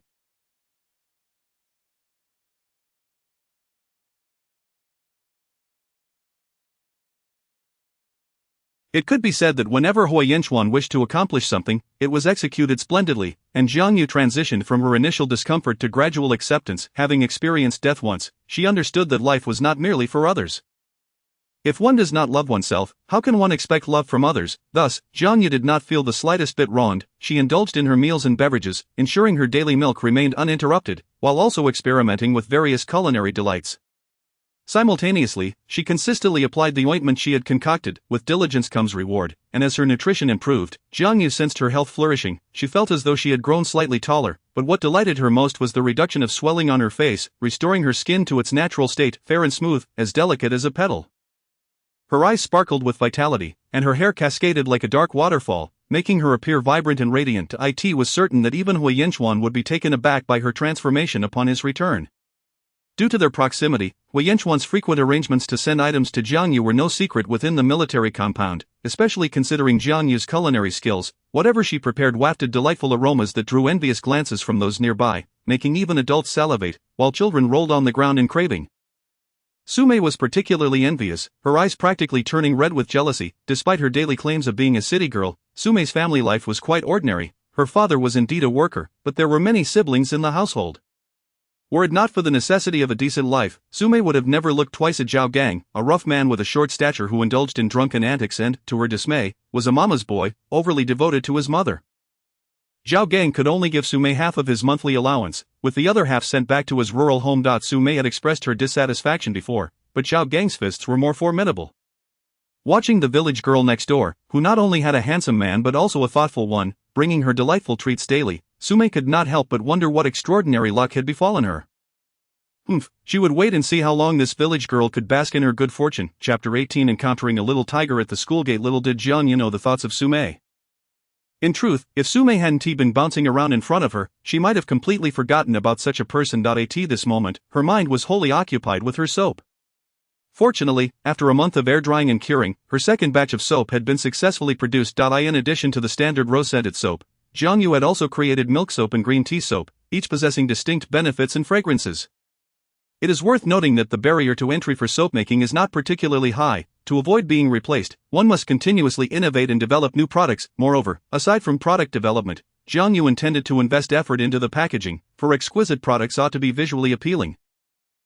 Furthermore, she harbored aspirations of establishing her soap as a brand. If possible, she envisioned expanding her business into a comprehensive beauty line. As with the progression of the economy, women would increasingly be willing to spend on themselves. As Jiang Yu gazed at the array of soaps on her table, she contemplated several names before ultimately deciding on Solitary Boat. However, when it came to the packaging, she did not believe herself capable of designing it. Such professional tasks should be entrusted to experts. Given her experience in soap making, Jiang Yu planned to visit the local university to seek assistance from art students. Traditional aesthetics are truly the finest. Yet, she felt no urgency about the packaging, which could only be produced once the design was finalized. With great care, Jiang Yu wrapped each soap in sheets of craft paper and tied them with coarse jute twine, thus creating a simple yet charming presentation. As she stepped outside, laden with a considerable quantity of soap, she glanced at the quiet military compound and suddenly recalled that the military competition was set to commence today. Surely, Hui Yanchuan would once again be the center of attention. The women would likely berate themselves, lamenting how the flowers were wasted on the dung. Indeed, the flowers were Hui Yanchuan. Jiang Yu couldn't help but smile faintly, but what did it matter to her? After all, they would soon be divorced. Even though her cheeks had healed, Jiang Yu meticulously donned a mask and hat. It was not out of vanity, believing others coveted her beauty, but rather due to the fact that it was the early 1980s, a time when public safety was precarious. As a woman selling soap on the street, she could not guarantee that she wouldn't attract unwanted attention, so it was better to err on the side of caution. Once properly attired, Jiang Yu finally ventured outside with her soap. Having had a successful experience setting up a stall at the staff housing complex last time, she decided to stay here for a while, as it was not far from the school. She managed to sell a considerable amount, with many returning customers among them. "Why did you take so long to come back? Your soap is truly wonderful." As soon as Jiang Yu set up her stall, a woman from the staff approached her. "This batch took longer to make, so I haven't been able to come by." "The previous soap worked well for you, didn't it?" "Absolutely, it cleans clothes beautifully, and they retain such a lovely fragrance, so delightful." "Indeed, I bought a bar last time, and my husband, who drives a truck, always comes home with filthy clothes. I use your soap to wash them, and I must say, they come out spotless, especially since it's such a large bar. I don't feel guilty using it." "Ha, and no, you always know how to make the most of things."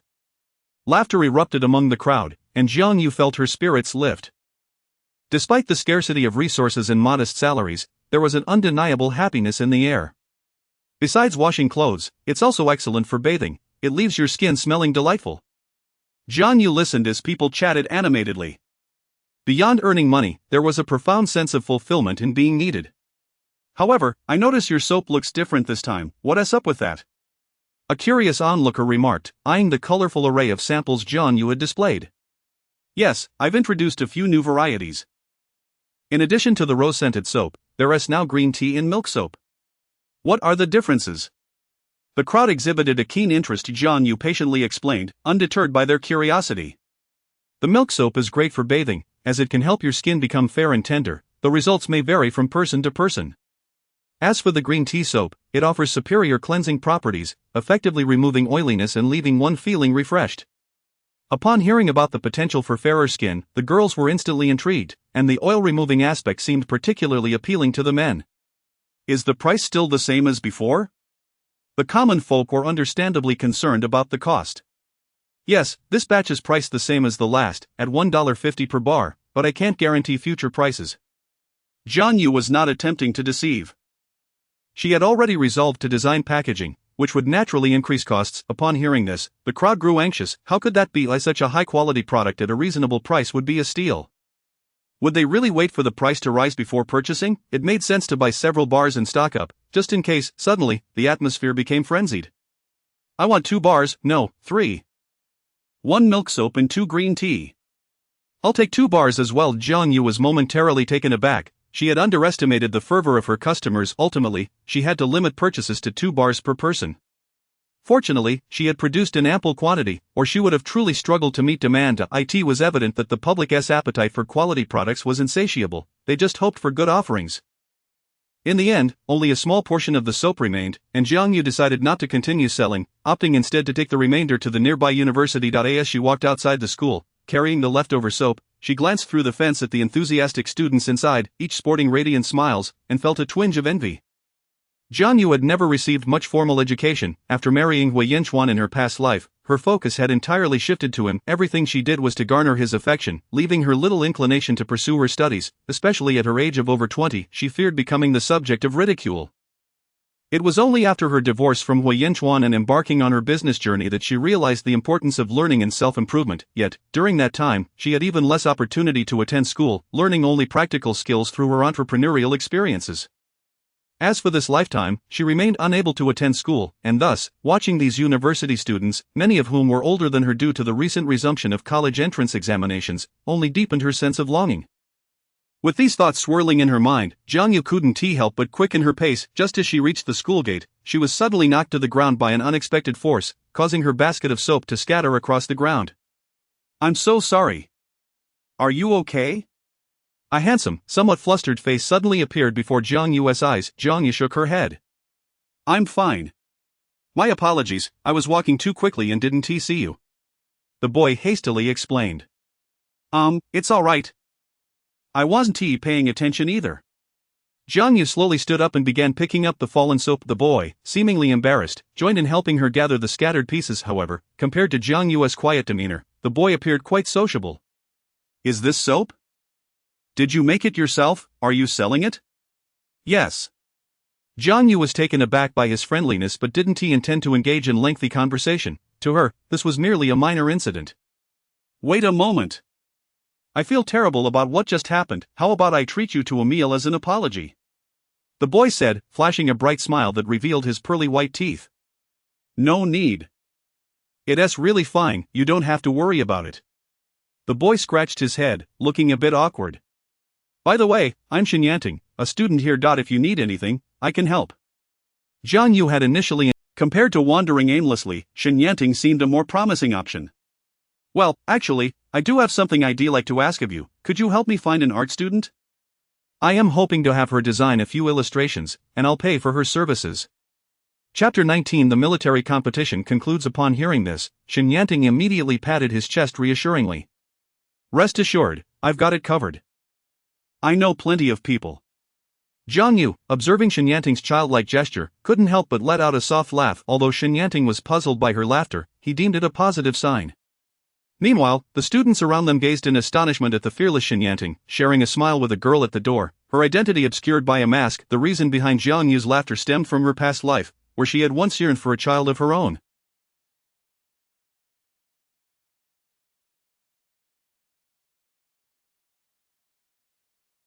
Possessing a somewhat introverted disposition, and paired with the cold nature of Huiyanchuan, she had wished for a child, regardless of gender, whose character would be gentle and warm, not needing to illuminate the world, but merely to shine brightly for themselves, becoming their own little sun. Regrettably, that child never came to be. Even though she had been reborn, Jiang Yu was merely 18 years old, yet felt older than her years. Thus, her gaze at Shenyanting was inadvertently filled with affection. Shenyanting felt unnerved under Jiang Yu's tender gaze, as if being scrutinized by a caring elder. This sensation was remarkably strange to him. Throughout his life, he had always been the handsome young man, with striking features and an exuberant personality, exuding confidence. He dismissed the notion and assumed it was merely his charm that had captivated her. By the way, I haven't asked your name yet, he inquired. My name is Jiang Yu. Jiang Yu, what an interesting name. Jiang Yu smiled, and with Shenyanting's company, it was effortless for her to find a student from the art department, especially since she was willing to pay. Although university students received subsidies, no one would ever scoff at extra money. The thought of seeing her designs come to life on a product, regardless of how modest, was exhilarating. After outlining her requirements, Jiang Yu noted that many high-end products available in the market were foreign imports, yet, she insisted on a national style. She made it clear that she desired elegance and aesthetics, along with the product's name and its primary function inscribed. Sure, that's not a problem at all, the student replied.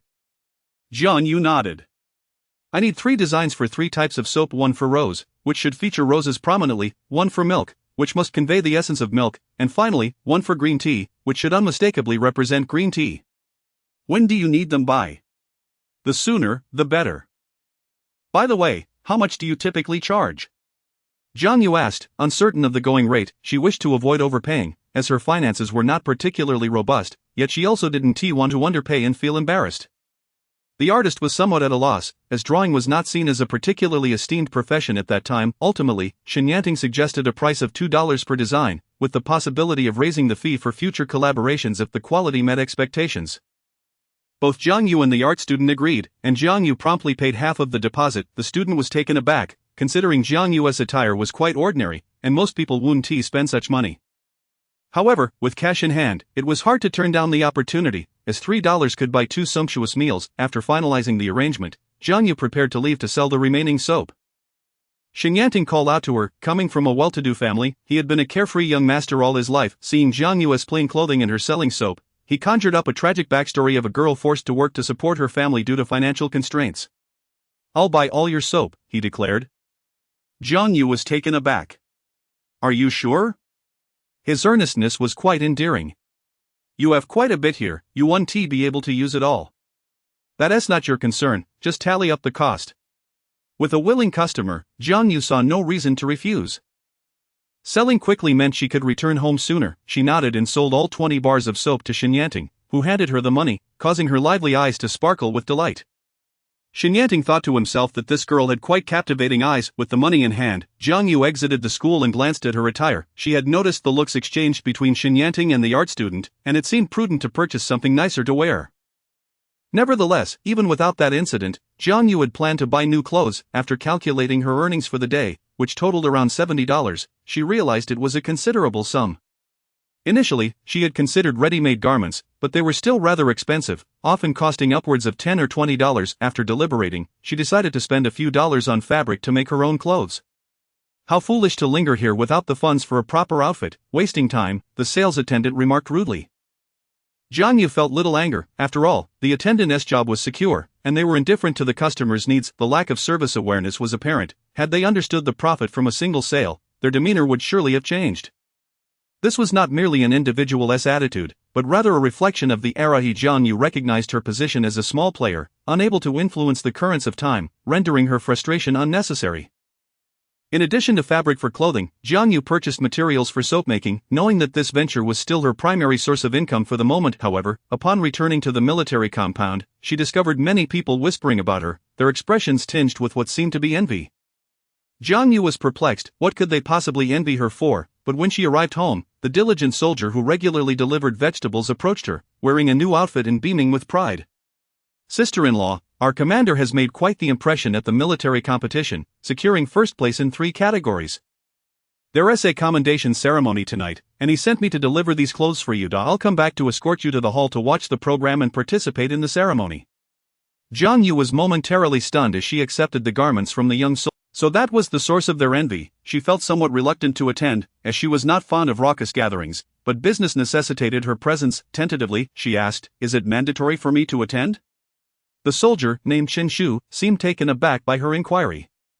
He himself wasn't certain whether attendance was compulsory, but he knew such an honor was rarely passed up every year. The wives of other commanders attended the military commendations, and their commander had always been alone, which was rather pitiful.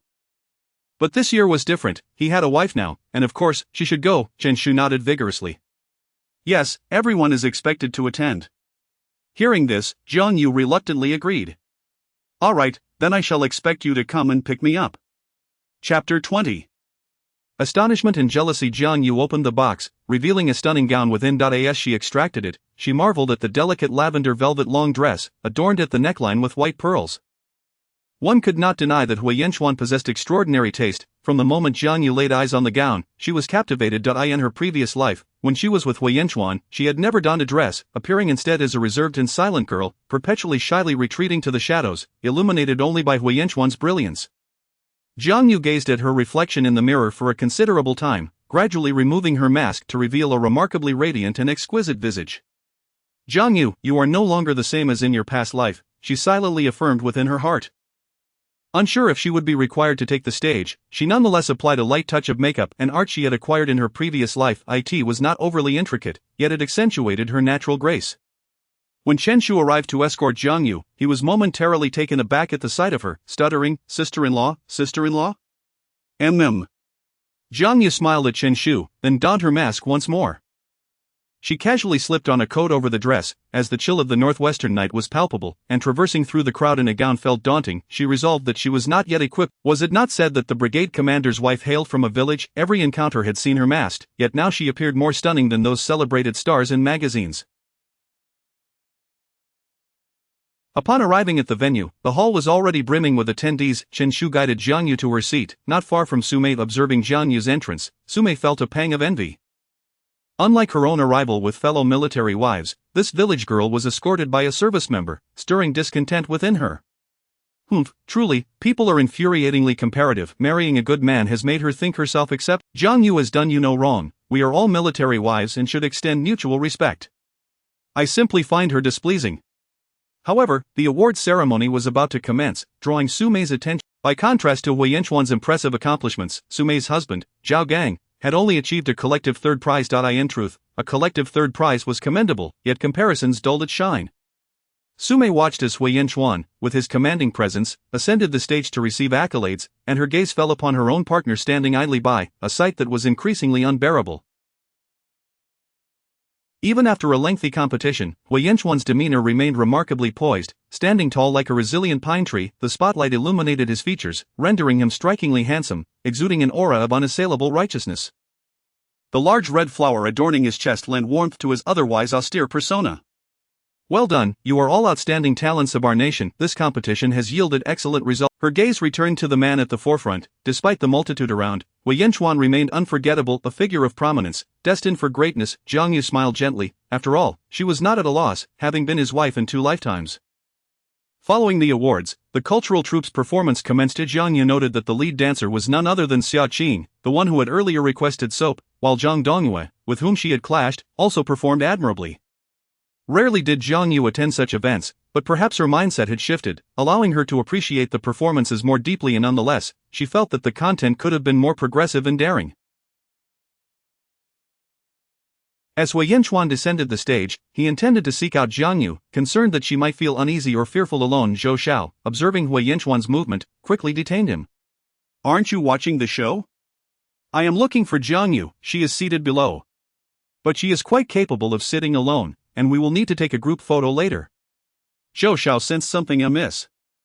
He had previously noted Hua's excessive concern for the village girl, a troubling sign.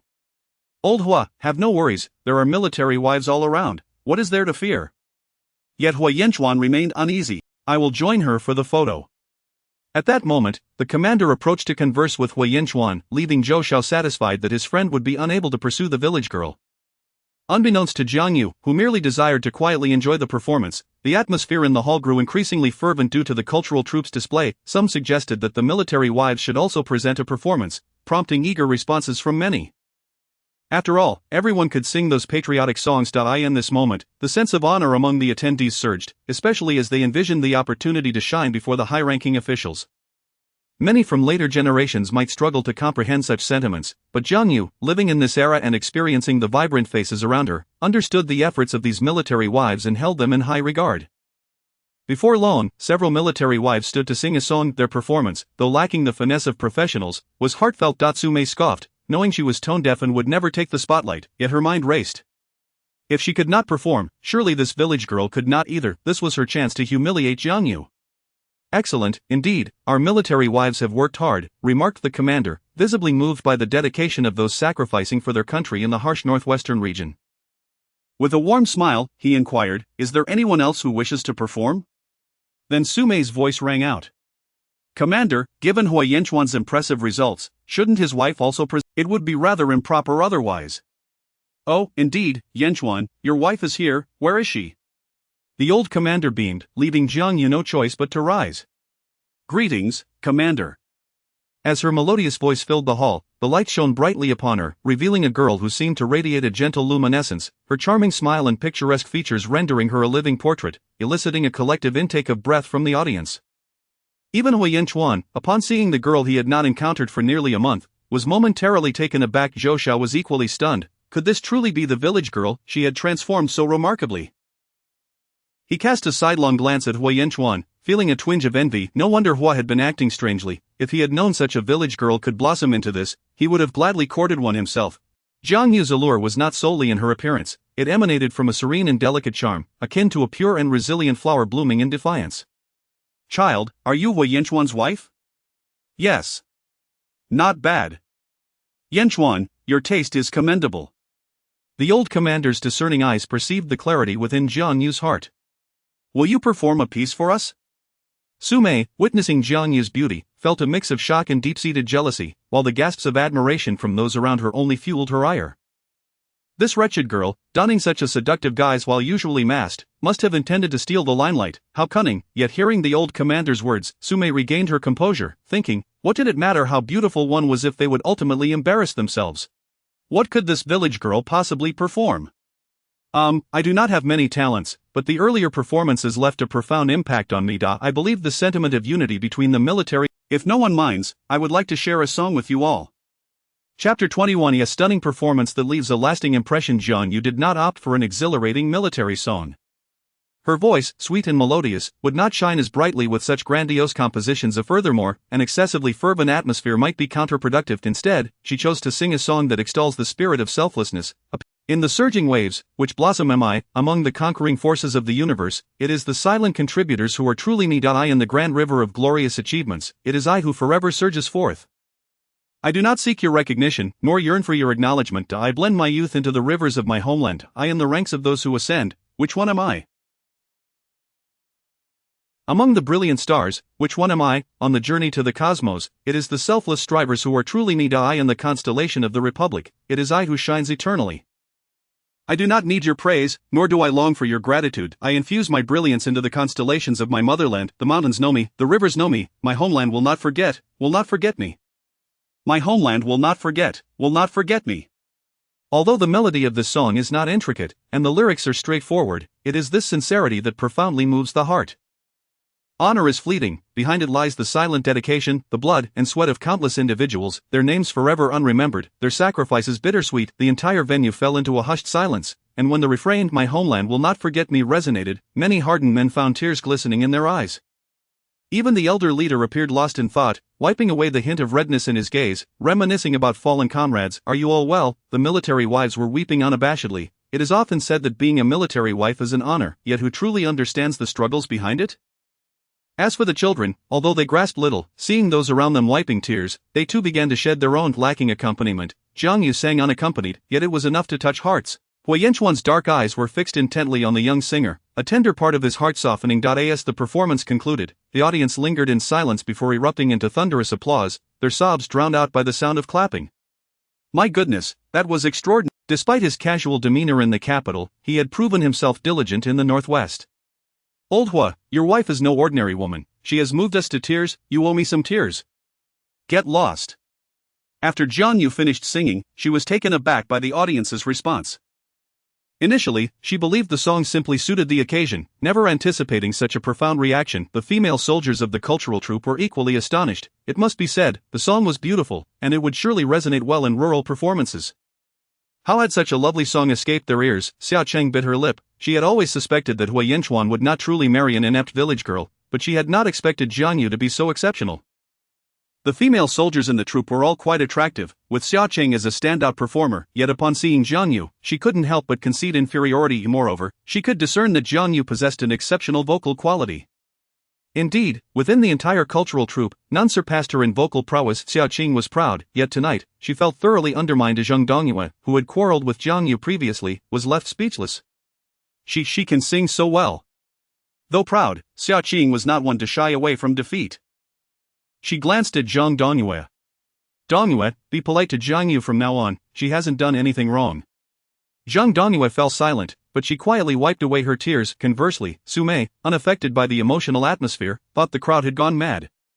What was so special about this soft, simple song that warranted such acclaim? Her face twisted with anger and jealousy. She startled the military wife beside her, causing the child in her arms to cry out in fear, as if seeing a ghost. What, so scary? Mommy, this auntie is terrifying. Su Mei, already irritable, fumed at the child's cries. Crying, what's the point of it? The child, taken aback, protested, as their mother was not one to tolerate such behavior. Su Mei, what? You frightened my little treasure. I think it's more likely you're just jealous of Jiang Yu. You meant to make her look foolish, but instead, she not only looks good but sings beautifully as well. Exactly, it must be that. Shut it. Why would I be jealous of her? Do you think I'm like you lot? Su Mei's lack of sense had offended many. You clearly haven't seen much of the world if you believe she sings well. The expressions of the other military wives darkened. They had not realized Su Mei was such a person. Su Mei, what are you saying? You owe everyone an apology. Su Mei wanted to retort but, seeing the disapproving faces around her, felt a twinge of fear, yet her stubbornness.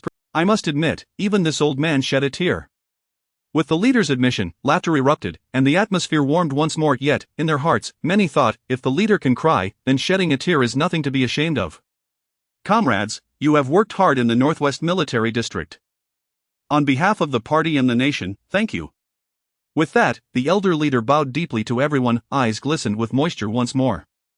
This song is wonderful, it's just that I haven't heard it before. The comrades from the cultural troupe should learn it quickly, and the rest of you should practice as well. With the elder leader speaking, everyone naturally listened, but even had he not spoken, many were eager to learn the song. Sometimes, spiritual comfort can unleash even greater strength. As for the task of teaching the song to the cultural troupe, it was clear that only Jiang Yu could fulfill it. Comrade Jiang Yu, I would trouble you to come to the cultural troupe and teach everyone this song. After the gathering, Xiaoqing approached Jiang Yu. Is that all right? Of course. That's splendid, Weaken, she began, but before she could finish, Xiaoqing noticed Hui Yanchuan striding purposefully towards them, draping his military jacket over Jiang Yu's shoulders. Not only was Xiaoqing taken aback, but even Jiang Yu was puzzled by Hui Yanchuan's actions. She couldn't help but glance at him, feeling somewhat uncomfortable being so close to him in front of others. What are you doing? I brought a jacket. Yours won't keep you warm, where mine not be good, listen to me. Xiaoqing? Was Hui Yanchuan like this in private? The contrast was staggering. Everyone knew he was. Jiang Yu appeared slightly displeased. How curious. At that moment, Xiaoqing was completely at a loss for words. Jiang Yu, equally astonished, felt as if Hui Yanchuan had lost his senses. She couldn't help but gently squeeze his hand, her eyes pleading. What on earth are you doing? Hui Yanchuan observed Jiang Yu's flustered state, realizing he had never noticed how expressive she could be. However, he feigned ignorance. Jiang Yu was astonished by Hui Yanchuan's audacity. Xiaoqing sensed an odd atmosphere enveloping the two as they stood together, one that others could not penetrate. Yet, before she could finish her previous thought, she steeled herself. Commander Hua, I wanted to ask Jiang Yu to teach our cultural troupe comrades how to sing that song we just heard. Indeed, Jiang Yu has agreed. I have no objections. Xiaoqing was about to rejoice when Hui Yanchuan interjected. However, it's rather late now. Jiang Yu has had a long day. I will take her home to rest. We can discuss the singing tomorrow. I recall you have no performances coming up. Hui Yanchuan's tone remained as composed as ever, yet Xiaoqing felt an inexplicable chill run down her spine. What, does Comrade Xia disagree? Xiaoqing immediately jolted. No, not at all. It's fine, I didn't think it through. We can learn tomorrow. With that, she quickly retreated. Jiang Yu watched Xiaoqing flee, puzzled, yet pleased to be heading home early. It would have been even better without Hui Yanchuan's presence. His jacket enveloped her in a comforting aroma reminiscent of towering pines, leaving her feeling rather flustered. As she reached for the jacket to remove it. It's cold. I have my own clothes, I don't need yours. Hui Yanchuan, interpreting Jiang Yu's reluctance as shyness, casually took her jacket from her hands. Don't worry, no one will mock you. Upon hearing this, Jiang Yu realized Hui Yanchuan had misunderstood, her face flushed with anger. How could he be so oblivious? It's beautiful, this dress suits you very well. Hui Yanchuan suddenly remarked. Jiang Yu's fair cheeks, tinged with both irritation and embarrassment, took on a delicate blush, enhanced by her recent good health. She appeared akin to a ripe, slightly green peach, evoking an irresistible urge to take a bite. Hui Yanchuan's sudden proximity startled Jiang Yu, and she inadvertently stepped on his foot, storming off in frustration. Hui Yanchuan glanced down at the clear footprint on his polished military boot and chuckled helplessly. The little girl's temper was growing increasingly intolerant. She was truly hard to tease, yet he quickly pursued her, thinking, little girl, how many more surprises do you hold that I am yet to discover? Chapter 22. Teasing and blushing, Hui Yanchuan soon caught up, and at that moment, everyone was heading home. Many onlookers noted the seemingly intimate manner in which Hui Yanchuan walked alongside Jiang Yu, especially with her wear. It was indeed a sight to evoke envy, but upon seeing Jiang Yu's face and recalling her performance earlier that evening, it was evident she had made quite an impression before the superior. In light of this, Hui Yanchuan's marriage to Jiang Yu did not seem so disadvantageous after all. Although she hailed from the countryside and lacked formal education, one could hardly hold that against her. After all, rural folk had not sought any trouble. In fact, many military wives had begun to alter their opinions of Jiang Yu, and now they seemed genuinely respectful, greeting her warmly. Jiang Yu, of course, reciprocated each greeting. This display pleased Sumei, who felt a weight lift from her chest as Zhao Gang, not known for his attentiveness, found himself a bit envious of Hui Yanchuan. After all, Jiang Yu was undeniably stunning, and given that the superior had praised her, it also reflected positively on Hui Yanchuan, unlike his own household, which was often a source of trouble. Zhao Gang couldn't help but exclaim, Hui Yanchuan truly knows how to keep things under wraps. With a wife as ethereal as a celestial being, he has been hiding her away. We all thought his spouse was someone to be ashamed of. And I must say, her singing is delightful, far surpassing that of the ensemble performers. Initially, when Zhao Gang learned that Hui Yanchuan had married a village girl, he secretly reveled in it. After all, Hui Yanchuan was exceptionally talented, akin to a towering mountain, making it hard for anyone to measure up. He had assumed Hui Yanchuan would wed a city girl, perhaps the daughter of a high-ranking official. To his surprise, Wei Yanchuan chose a village girl who couldn't read a word. Although Sume could be quite harsh, she at least was a city dweller and reasonably attractive. Zhao Gang had feigned sympathy towards Wei Yanchuan at the time, and to his astonishment, Wei Yanchuan had not refuted him. Little did he know, he was the fool in this scenario. Sume, well aware of men's nature, raised an eyebrow. Zhao Gang, what are you staring at? I knew it was that vixen you were eyeing. Men are all the same, just a skirt and some makeup, and you lose your wits. Were it not for the public setting, Sume would have gladly scratched Zhao Gang's face. Zhao Gang's expression darkened. What the hell are you talking about? Try that nonsense again, and see what happens. What's wrong? Am I not right? Are you not dreaming of that vixen? Sume, if you don't want to get hit, keep that foul mouth of yours closed. Zhao Gang barked. Sume, though unwilling, knew better than to retort. After all, Zhao Gang was not the type to spare a woman. He had struck her before, yet afterward, he would promise not to do so again and even bring gifts to her family, which made Sume feel somewhat vindicated. After all, how many of her sisters could boast of marrying an officer? Hence, she had always endured, and the thought of divorce had never crossed her mind. That would be utterly humiliating. Their voices, though low, caught Jiang Yu's attention. She glanced at Sume. What's going on? Wei Yanchuan followed her gaze, and Jiang Yu shook her head. Nothing. Jiang Yu harbored a deep annoyance towards Sume, as it was clear Sume aimed to ensnare her in a trap, seeking to embarrass her. Being married to Wei Yanchuan meant his reputation would also be at stake. However, Sume's comments were not egregious enough to warrant a direct confrontation, which only fueled Jiang Yu's irritation. Any attempt to challenge Sume would surely result in her defensive rebuttals. Wei Yanchuan also glanced at Sume and Zhao Gang, feeling a twinge of displeasure. Here was Sume again, the same girl with whom he had quarreled previously. This woman showed no signs of changing her ways. His gaze darkened, causing Sume to feel the weight of his stare, her hair standing on end as if confronted by a specter. She quickly lowered her head and quickened her pace, inciting Zhao Gang's ire further. He felt Sume was deliberately casting him a cold shoulder. As Sume hurried away, Wei Yanchuan's mood lifted slightly. The two remained silent, with Jiang Yu eager to return home, walking briskly until she stumbled over a stone on the path. Wei Yanchuan swiftly caught her arm, pulling her into his embrace. His chest radiated warmth despite merely wearing a coat. Jiang Yu felt grateful to have avoided a fall, yet her nose stung painfully from colliding with his solid chest. Watch where you're going, little one. As soon as he spoke, Wei Yanchuan added teasingly, were you hoping to step on my foot again, Jiang Yu immediately wriggled free from his embrace, her nose slightly reddening. Mind your own business.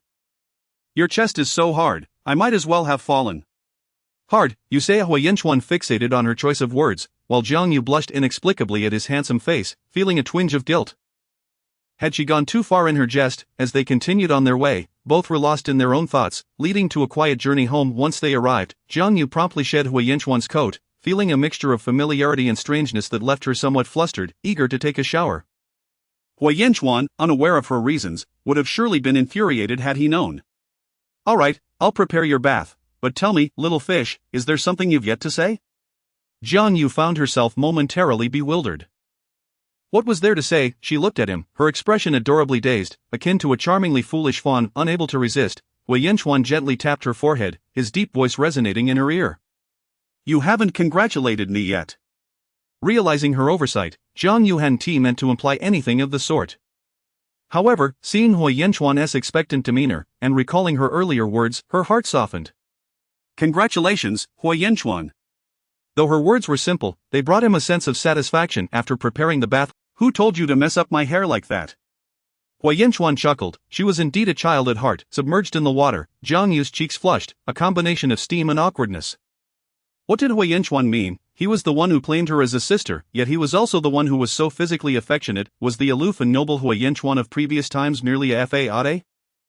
Chapter 23, a more trustworthy individual. In an effort to avoid fainting once more from a long soak in the bath, only to be rescued again by Wei Yanchuan, Jiang Yu did not linger in her bathing ritual. Upon emerging, she found Wei Yanchuan, as before, pouring himself a glass of water. Observing his deft movements, Jiang Yu couldn't help but wonder if those who regarded him as an unattainable ideal would be astonished to learn that he was serving her bathwater. Not to mention others, even Jiang Yu herself found it hard to believe. This was a stark contrast to her past life, yet the sensation was not unpleasant. After hastily drying her hair, she prepared for sleep, feeling as though the events of the day had been surreal, leaving her utterly exhausted. Wei Yanchuan, having quickly showered, entered the bedroom to find the young girl dozing off, the towel still clutched in her hand. A slight smile curled at the corners of his mouth as he quietly approached, gently taking the towel from her grasp, stirring Jiang Yu from her slumber. her sleepy eyes blinking open. Hui Yanchuan, what are you doing? She murmured. Without hesitation, Hui Yanchuan wrapped an arm around her from behind. You need to dry your hair before sleeping, he insisted. No, I want to sleep. I'm so tired, she protested. Since her disinterest in Hui Yanchuan had blossomed, Jiang Yu's demeanor towards him had become increasingly natural, devoid of the previous anxieties and carefulness. Jiang Yu, be good. If you don't dry your hair, you'll catch a headache. Hui Yanchuan's patience was a rarity, and in her daze, Jiang Yu leaned against him, her cotton vest barely covering her, her fair arms brushing against his chest, igniting a spark within him. Hui Yanchuan was a man, and with such softness and warmth enveloping him, if he felt no reaction, he would have to question himself. He glanced down at the girl nestled in his neck and couldn't help but chuckle ruefully. Was this akin to shooting oneself in the foot? This little girl was far too trusting, blissfully unaware of her own allure. With a sigh, Hui Yanchuan resolved to gently dry her still damp hair.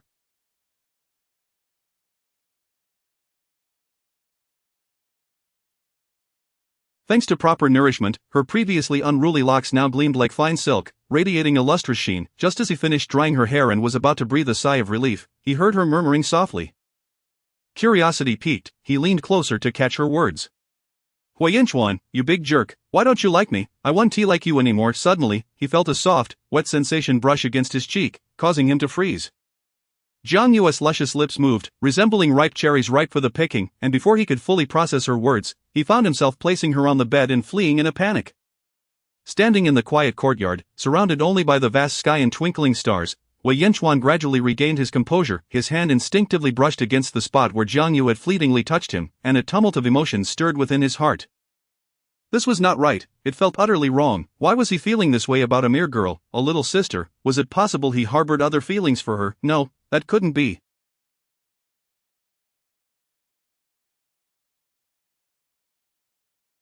Hui Yanchuan struggled to accept such a notion, attributing his confusion to the recent pressures of training and the constant proximity to Jiang Yu, which could easily lead to misunderstandings. Before marrying Jiang Yu, Hui Yanchuan had held no expectations for marriage. He was, to put it bluntly, a man of courtesy, some might even say coldness. He would save lives out of duty as a soldier, but that was the extent of his emotional involvement. He had never anticipated feelings. After all, the Lu family had more than one grandson. Compared to the rich emotions of others, someone like him found it easier to endure the battlefield.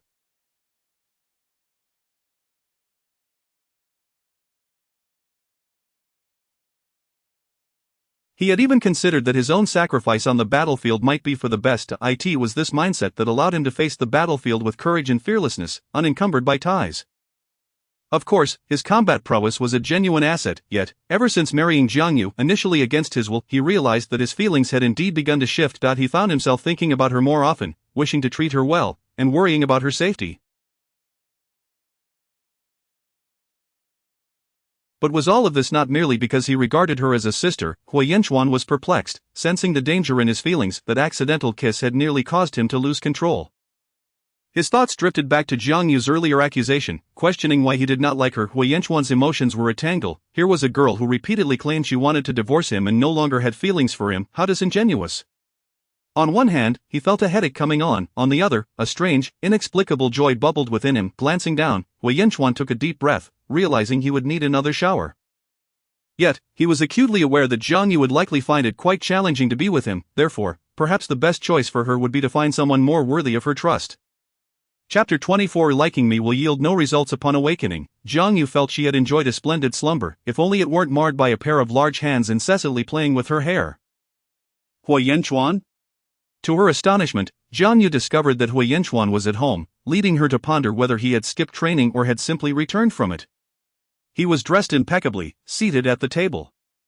Alright, go wash up, breakfast will be ready shortly. I've sent someone out to procure some light refreshments, he instructed. Jiang Yu then turned her gaze to the dining table, where indeed, an array of breakfast items lay before her. Steamed buns, fried dough sticks, soybean milk, and pickled vegetables. Though she was puzzled as to why Hui Yanchuan had suddenly decided to indulge in takeout, it did ease her morning routine. Nodding in acknowledgement, she hurried off to freshen up. As she was enjoying her meal, Hui Yanchuan's voice cut through the air. Little girl, you must understand, I regard you as a sister. Please do not develop feelings for me. We are not suited for one another. If my actions have led you to harbor any misconceptions, I sincerely apologize.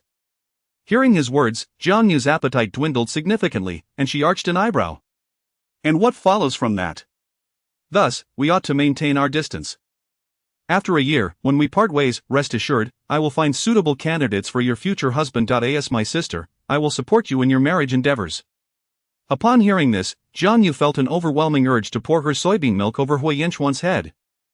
This man was indeed infuriating, yet, as her hand neared the milk, she unexpectedly found herself disinterested. Instead, she offered him a smile. Is that so, dear brother? You are truly kind. I trust you will find me a fitting partner, preferably tall, handsome, obedient, sensible, and endearingly charming, much like a large dog. Hui Yinchuan had anticipated a tempestuous reaction from Jiang Yu, but her calm acceptance of his words, coupled with her own requests, left him momentarily at a loss. Furthermore, while tall and handsome was understandable, what did she mean by comparing a prospective partner to a large dog? A sense of unease washed over him, but he was a man who never regretted his decisions. Very well, I shall savor my meal at my own pace. I must take my leave now. He departed swiftly. Once he was gone, Jiang Yu had initially believed she would remain unscathed by his absence. However, when he mentioned finding her a husband and distancing her from him, she felt a pang of heartache. Wiping away her tears, she chastised herself for being so weak. How could she possibly continue to harbor feelings for such a narcissistic and arrogant man? After washing her face, she had to admit, even a beautiful woman shedding tears was a sight to behold. In the mirror, her delicate features, with reddened eyes, rendered her even more fragile. It was no wonder that everyone despised the innocent flower while simultaneously yearning to be one. Jiang Yu dabbed at her red marks with a homemade powder puff, recalling her promise to teach songs at the cultural troupe today, as well as the soaps that Xia Qing had requested. Given that crafting soap was a laborious task requiring patience, she had reserved a portion for the female soldiers of the troupe. Even if they declined, she could sell the soaps outside. There was no shortage of potential customers. With the soaps in hand, Jiang Yu made her way directly to the cultural troupe. The weather was somewhat gloomy, so she opted not to wear a mask. Upon her arrival, Xia Qing appeared genuinely pleased to see her. Had Jiang Yu not come, Xia Qing would have sought her out, but the thought of potentially encountering Hui Yinchuan did cause her some trepidation now. However, Jiang Yu had come of her own accord. Comrade Jiang, you've arrived. Not only Xia Qing, but others who beheld Jiang Yu shared a mix of emotions. Previously, they had been unable to discern her features from a distance, and the evening's lighting had enhanced her beauty, but in the broad daylight, her skin radiated a luminous glow, smooth and flawless like the finest mutton fat jade, devoid of any pores. Her large, bright eyes, slightly upturned, bore an innocent gaze that rendered her striking appearance even more captivating. Are you here to teach us that song? The group, composed of young ladies around 17 or 18 years of age, may have once harbored jealousy and gossip towards Jiang Yu, but now that she had proven herself, their attitudes had naturally improved. Moreover, Jiang Yu had gained recognition in front of their superiors, which further restrained any negative sentiments. Only Zhang Dongyue stood silently in the crowd, but Jiang Yu's gaze did not fall upon her. This realization deepened Zhang Dongyue's discomfort. However, she understood the importance of discretion and recognized that confronting Jiang Yu at this moment would yield no benefit. Though Jiang Yu could sing, it was evident that the cultural troupe was adept at their craft. Within a single morning, the group had made significant progress on the song. During a brief intermission, Jiang Yu took out the previously promised soaps. Summer, here are the soaps you requested, along with a few other varieties. Do take a look and see if you would like any. Jiang Yu was willing to part with her creations for profit, as monetary gain outweighed concerns of pride. To her surprise, Xia Qing was taken aback. She had assumed Jiang Yu had forgotten about their arrangement, especially since no payment had been made initially. However, upon seeing the array of soaps, Xia Qing found herself enamored. With their rigorous training and frequent showers, who wouldn't desire to smell delightful? Especially since they often interacted closely with their superiors, they would prefer to avoid the stench of sweat. Your soaps are truly exquisite. What are the green and white ones? Xia Qing inquired, her curiosity piqued. Jiang Yu explained, mindful of the attentive audience surrounding her. After all, they were all potential customers. The white soap is a milk soap that promotes skin whitening, while the green one is a green tea soap that helps eliminate excess oil. If the girls had previously been indifferent, the sight of a strikingly beautiful woman standing before them rendered the soaps all the more compelling. As anticipated, someone immediately asked, "Will using this help me achieve your level of fairness?" Jiang Yu paused for a moment before chuckling and shaking her head. Not quite. The surrounding crowd exhibited a hint of disappointment. The harsh winds of the northwest had left many with less than fair skin, and even the cultural troupe members were only marginally better off than the average person. However, while you may not reach my level of fairness, it can certainly improve your skin, making it fairer and more delicate. Additionally, if you desire to lighten your complexion, sun protection is crucial, Jiang Yu added, seizing the opportunity to educate them about physical sun protection. While such knowledge might seem trivial in later generations, it was invaluable to those in the present, who were eager to absorb every word. Jiang Yu's soaps practically sold themselves, vanishing from the table in a heartbeat. Thus, it is evident that regardless of the era, women have always held a profound appreciation for beauty. Chapter 25. The little pig covers up the few bars of fragrant soap that Jiang Yu brought were insufficient to share, so they agreed to make more next time. After training for almost the entire morning, Jiang Yu decided it was time to head back, but Xiao Qing called out to her. Jiang Yu found it somewhat peculiar but remained where she was. Comrade Xia, is there something you need? Xiao Qing took a deep breath. The morning's rehearsals had given her a fresh perspective on Jiang Yu. Reflecting on their cultural troops' performances, which had remained stagnant, she thought, you need not call me Comrade Xia, simply refer to me as Xiao Qing. May I inquire if you would be willing to assist us with our troops' rehearsals? Jiang Yu raised an eyebrow in confusion. What do you mean?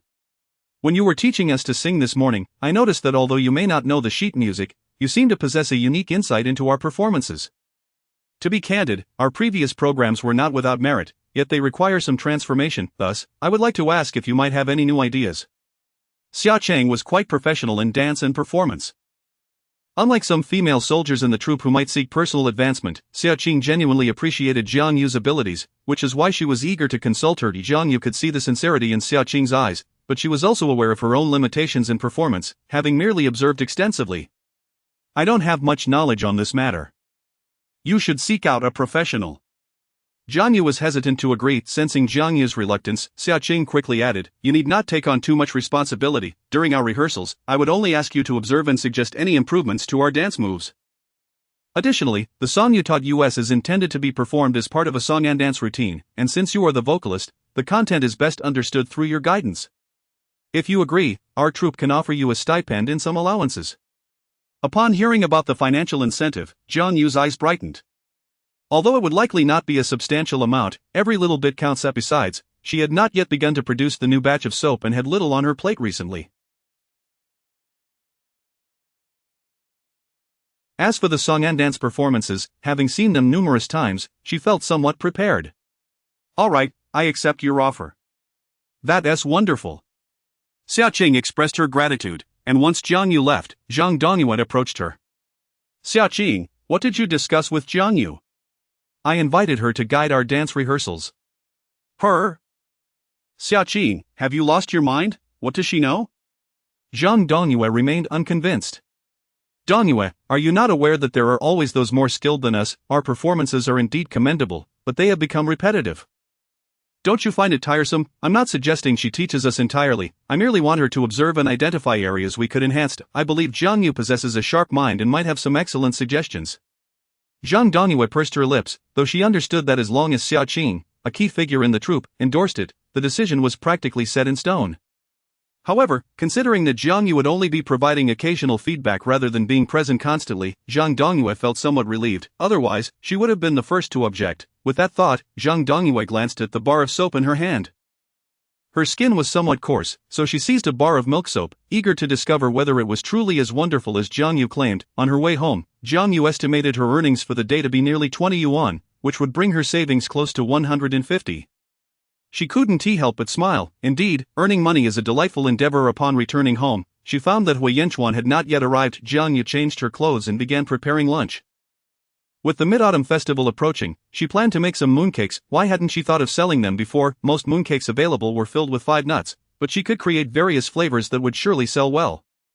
However, for now, she needed to focus on preparing lunch. After last night's rain, the autumn chill had set in, and with some spare pork ribs on hand, Jiang Yu decided to make a comforting dish of little pig covers up.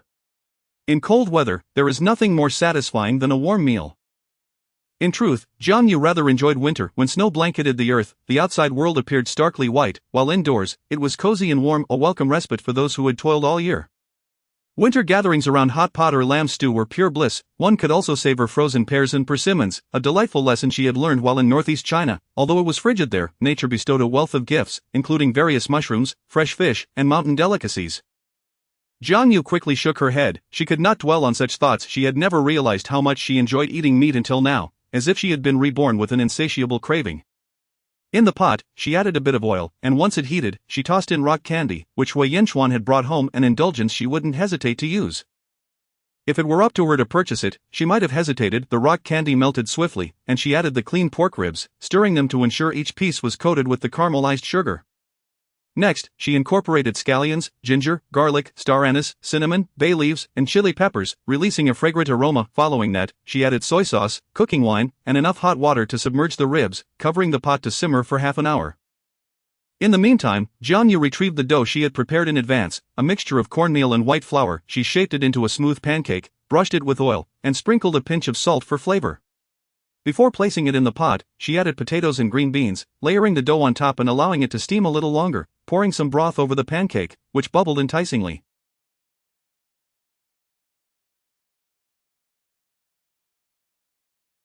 A rich aroma wafted through the air, causing passers-by to stop in their tracks, inhaling deeply.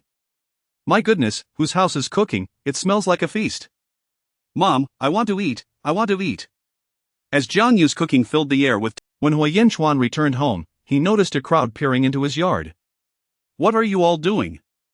"Oh, it's Commander Hua. We were just discussing how your Jiang..." "The aroma is utterly divine." Even those military wives who had once felt intimidated by Hui Yinchuan had gathered the courage to nod in agreement. The fragrance was simply too torturous to endure. They could withstand it, but what about the children? It was as if mealtime had become a distant dream. Hui Yinchuan raised an eyebrow, secretly reveling in the subtle satisfaction this brought him.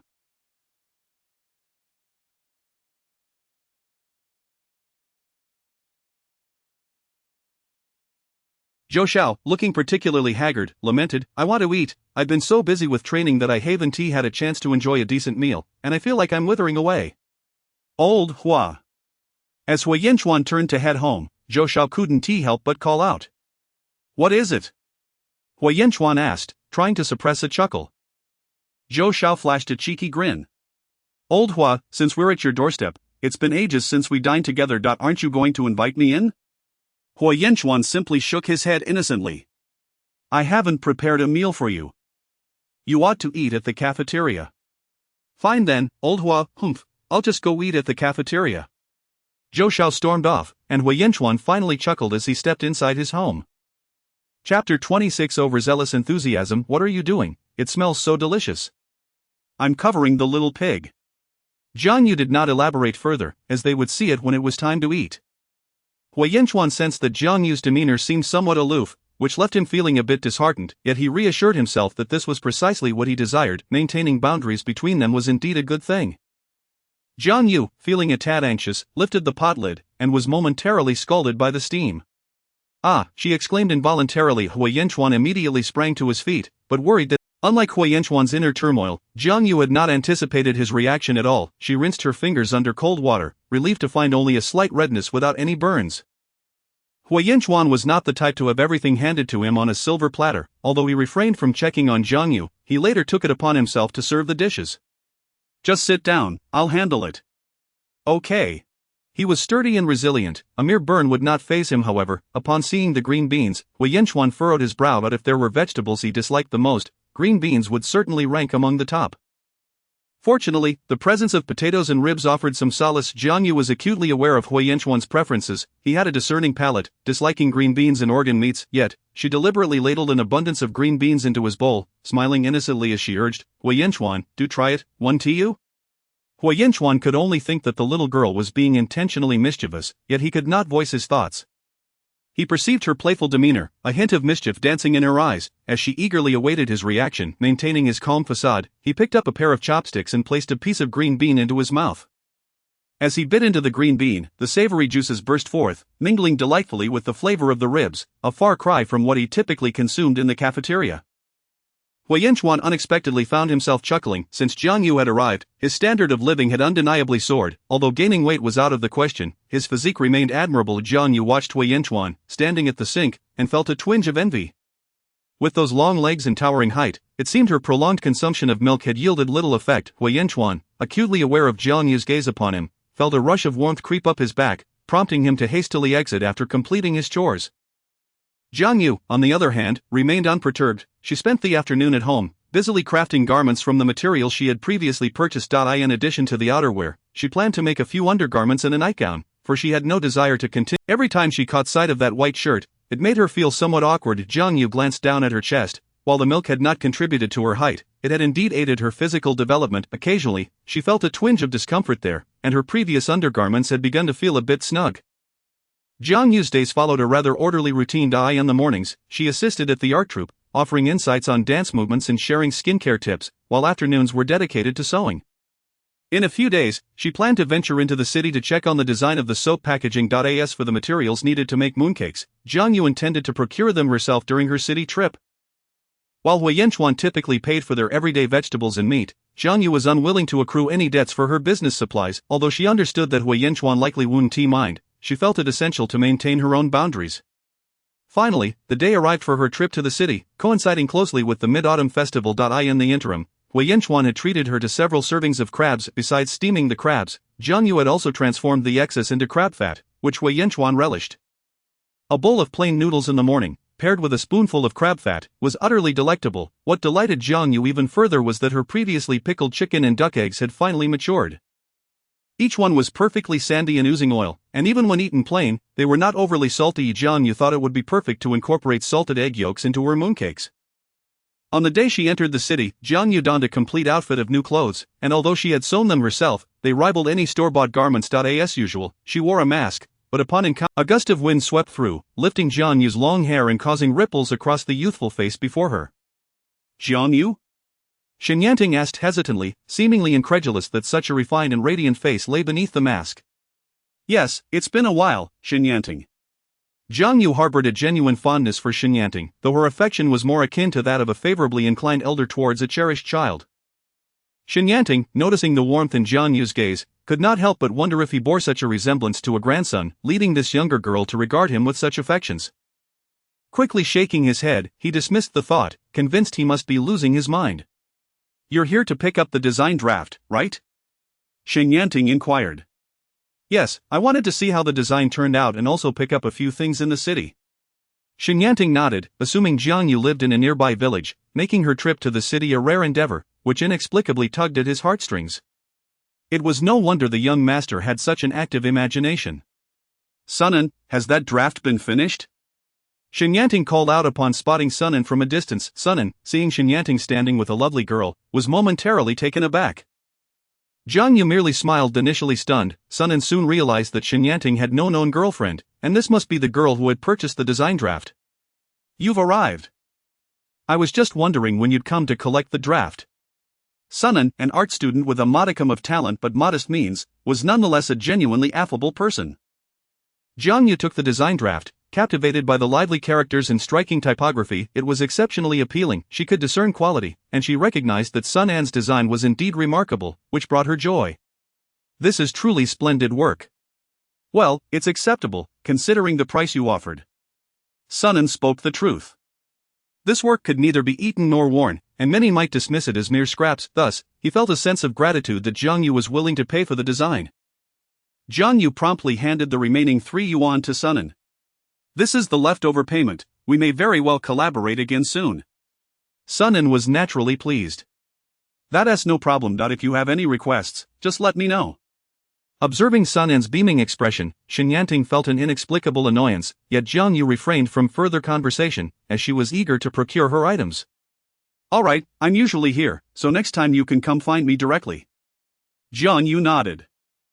Lost in her relation, Jiang Yu stepped out of the school gates, only to realize that Shen Yanting was still standing beside her. "Shen Yanting, why are you still here?" "Shen Yanting? I've been standing here the whole time, and you didn't notice?" Shen Yanting felt a pang of insecurity regarding his allure. When had he ever been subjected to such treatment? Yet, upon reflection, he considered Jiang Yu's circumstances. Venturing out to support her younger siblings through business was no small feat. He graciously forgave her oversight. "Ah, it's rare to find someone so handsome and kind-hearted as myself," Shen Yanting theatrically declared. "Let us go." Jiang Yu was still a bit dazed. "Where to? Aren't you going to buy things?" "Yes, but this area is familiar to me." "I'll accompany you." Jiang Yu? Was a university student truly this free? Moreover, was he not being overly enthusiastic? Chapter 27. Shopping together. Mistaken as a couple, Jiang Yu initially intended to refuse, but upon seeing Shenyanting's exuberant demeanor, she found it difficult to turn him down. "There's no need to thank me excessively. As a young lady, it's not safe for you to be out alone," Shenyanting remarked, his gaze swiftly shifting elsewhere, though the tips of his ears betrayed a hint of crimson. Jiang Yu looked at him in surprise. Had she truly been protected by this naive boy? She struggled to articulate her feelings but found the sensation of being cared for quite delightful, smiling as she nodded in agreement. "Then I must trouble you." As the handsome young pair strolled down the street, they attracted quite a bit of attention, with passers-by mistaking them for celebrities. Upon arriving at the department store, Jiang Yu couldn't help but chuckle to herself. During her previous visits, the sales staff had been indifferent, yet this time, their attitude had noticeably improved. Shenyanting exuded a carefree confidence, as if the world lay at his feet. Clearly, he had grown up amid the expectations and affection of his family, and one could not overlook the significance of his privileged background. Although Jiang Yu had never inquired, it was evident that Shenyanting hailed from a well-to-do family. Otherwise, one could hardly raise a young master so oblivious to the hardships of the world, as was apparent from his attire. "What do you wish to purchase?" a sales attendant inquired. "We shall browse for ourselves first," Shenyanting replied, though he was rather impatient about shopping. Yet, as he listened to Jiang Yu discuss what would be delicious in mooncakes, he found the experience unexpectedly enjoyable. The Shen family was large and prosperous, with numerous relatives, and during the new year, Shenyanting often accompanied his sisters and cousins on shopping excursions, which he deemed tedious and tiresome. "Hello, we would like some red beans, white sugar, flour, and glutinous rice flour." Jiang Yu filled her bag to the brim, and Shenyanting promptly took the items from her. "I can carry it myself," Jiang Yu protested, feeling a bit shy. "What's the matter? As a young man, should I let you, a young lady, carry these?" "Don't worry, this weight is nothing now. Is there anything else you wish to buy?" Dried tangerine peel, pork, sesame. Jiang Yu added a few more items. "All right." As they exited the department store, Shenyanting's hands were laden with goods. Jiang Yu calculated that they had enough to make numerous mooncakes. Though Shenyanting said nothing, a bead of sweat appeared on his brow, yet he maintained his bravado. "Is there anything else we need?" "No, this is sufficient."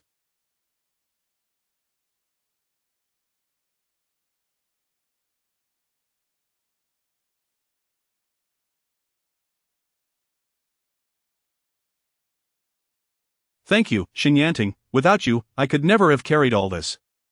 Shenyanting's pride swelled at her words. "Excuse me, do you want some taro, fresh from the south?" Just as they were about to head back to school, a vendor's voice called out from the roadside. Jiang Yu halted in her tracks, and though Shenyanting found it puzzling, he too stopped, his expression one of bemusement. "You want to buy this? It's not very tasty, it lacks flavor." Taro was not produced in the Northwest, making it somewhat rare. Shenyanting had tasted it at home, but not only was it expensive, it also lacked flavor. He assumed Jiang Yu had never tried it, hence his curiosity. However, Jiang Yu could not care less about his opinions. Taro was splendid. There were so many dishes one could create with taro, and since her rebirth, she had not savored any taro or taro-based delicacies. To her surprise, she spotted it at a roadside stall. The vendor, seeing a potential sale, was equally astonished. The taro had been in his possession for several days, and despite its high price, no one in the Northwest seemed to recognize its worth, leaving him fearing it would go unsold. "How much are you selling this taro for?" "My friend, this is premium taro, freshly shipped from the south. If you want it, it's $1.50 per pound." Initially, the vendor had little hope of selling it, but upon seeing the two decently dressed students, he quickly raised his price. Before Jiang Yu could respond, Shenyanting chuckled lightly. $1.50 per pound? Are you trying to deceive us? Just a moment ago, you clearly called it $1 per pound. Do you really think we are fools? Shenyanting, being of noble birth, could be quite intimidating when he adopted a serious demeanor, despite his usual cheerful disposition. Although Jiang Yu viewed it as mere childish bravado, it was impossible to compare him to someone like Hui Yanchuan, who had seen true battle. Nevertheless, Jiang Yu felt a swell of gratitude that Shenyanting was looking out for her. The vendor quickly realized he had encountered a formidable opponent and regretted underestimating them. He had initially thought to take advantage of the well-dressed students, but now he felt he had misjudged them. "Ah, I was merely joking.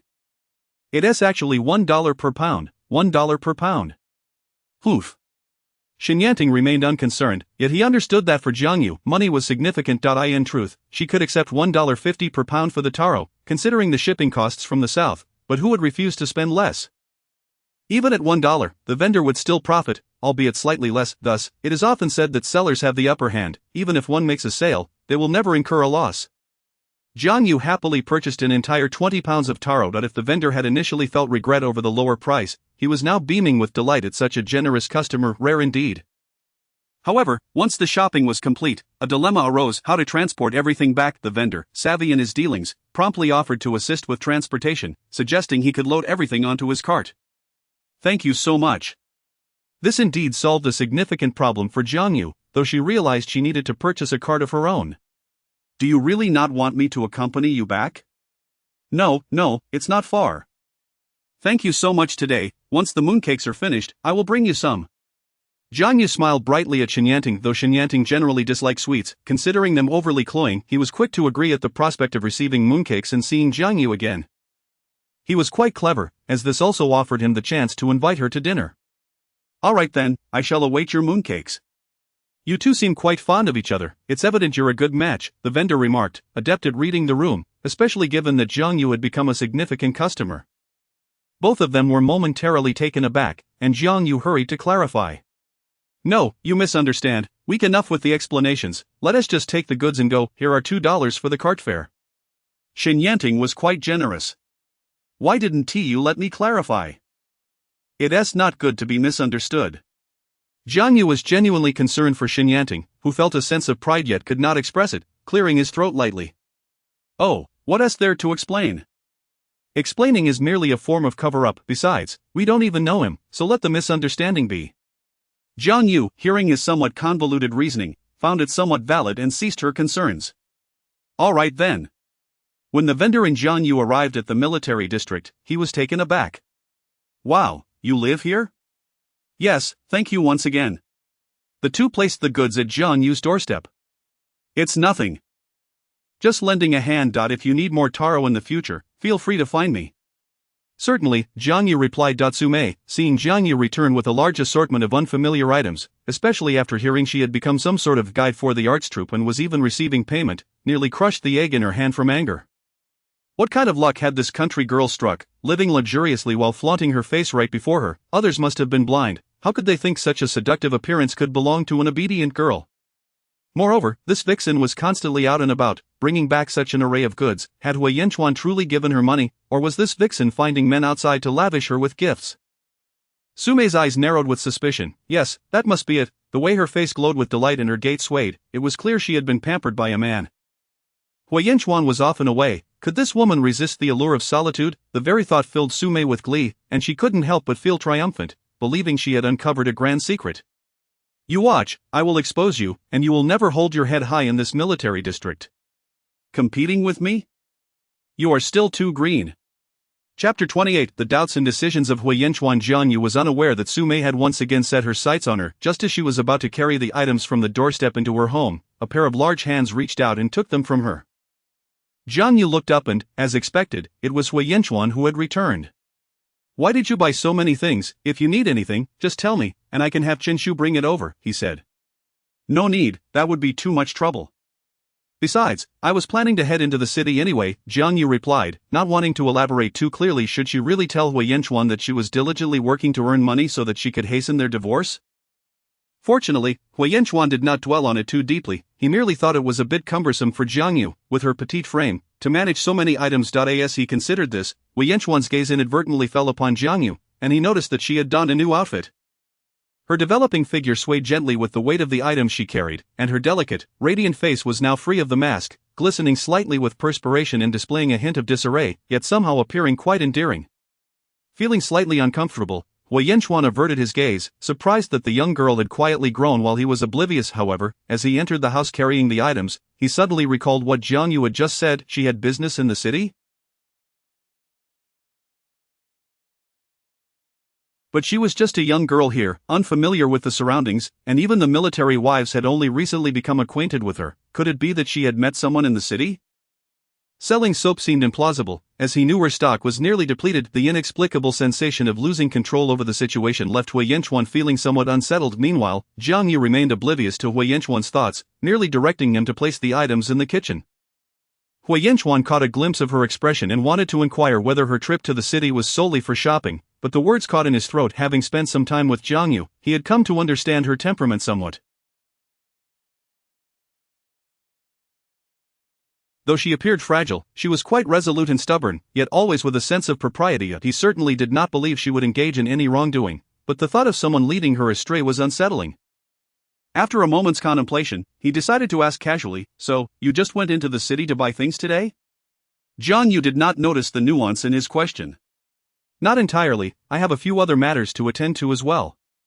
Although she did not elaborate further, Hui Yanchuan felt a sense of relief at her honesty, believing that if she had nothing to hide, there was likely no cause for concern. "Well then, what do you intend to do with all these items?" "There is no way that two of us can finish them all," he remarked, his tone noticeably lighter. "Who said we would eat all of it ourselves? I'm preparing to make mooncakes to give away, and perhaps see if I can sell a few," she replied, her expression one of innocent conviction, as if to say, "What do you mean by that?" Hui Yanchuan couldn't help but chuckle at her earnestness. "Ah, I see now. I misunderstood. But you can actually make mooncakes?" Hui Yanchuan was taken aback, as he had thought such delicacies required the expertise of a professional pastry chef. In the capital, the pastries the Hui family enjoyed were always purchased from a specialty shop. "What's so difficult about it?" Jiang Yu replied nonchalantly. However, her seemingly casual demeanor rekindled Hui Yanchuan's sense of unease. This was not normal. If Jiang Yu had a talent for cooking, it would not necessarily translate to proficiency in making pastries, which required a certain level of skill and learning. Furthermore, she had never demonstrated such abilities before their marriage, nor had she shown any inclination towards it during their time at the military compound. Back then, the way she looked at him was filled with affection and shyness. It seemed all these changes had occurred since their wedding night. Hui Yanchuan furrowed his brow slightly. Was this truly the Jiang Yu he knew? He silently resolved to keep a closer eye on her, though he maintained a calm exterior. Jiang Yu, meanwhile, was preoccupied with considering the various flavors she could create and how many mooncakes to make. Naturally, she planned to include sweet fillings such as red bean paste and taro, and perhaps even a black sesame variation. In the north, mooncakes were predominantly sweet, and Jiang Yu was no exception. However, having tasted the savory versions in the south, like those filled with fresh meat and salted egg yolk, she found them equally delightful. Moreover, with the ingredients readily available, she intended to prepare a portion of savory mooncakes as well. Suddenly, she confronted a pressing issue. She did not possess an oven. Jiang Yu felt a pang of distress. While making ice-skin mooncakes did not require an oven, traditional flaky mooncakes absolutely did. "What's wrong?" Hui Yanchuan observed the troubled expression on her face. Jiang Yu glanced at him, biting her lip.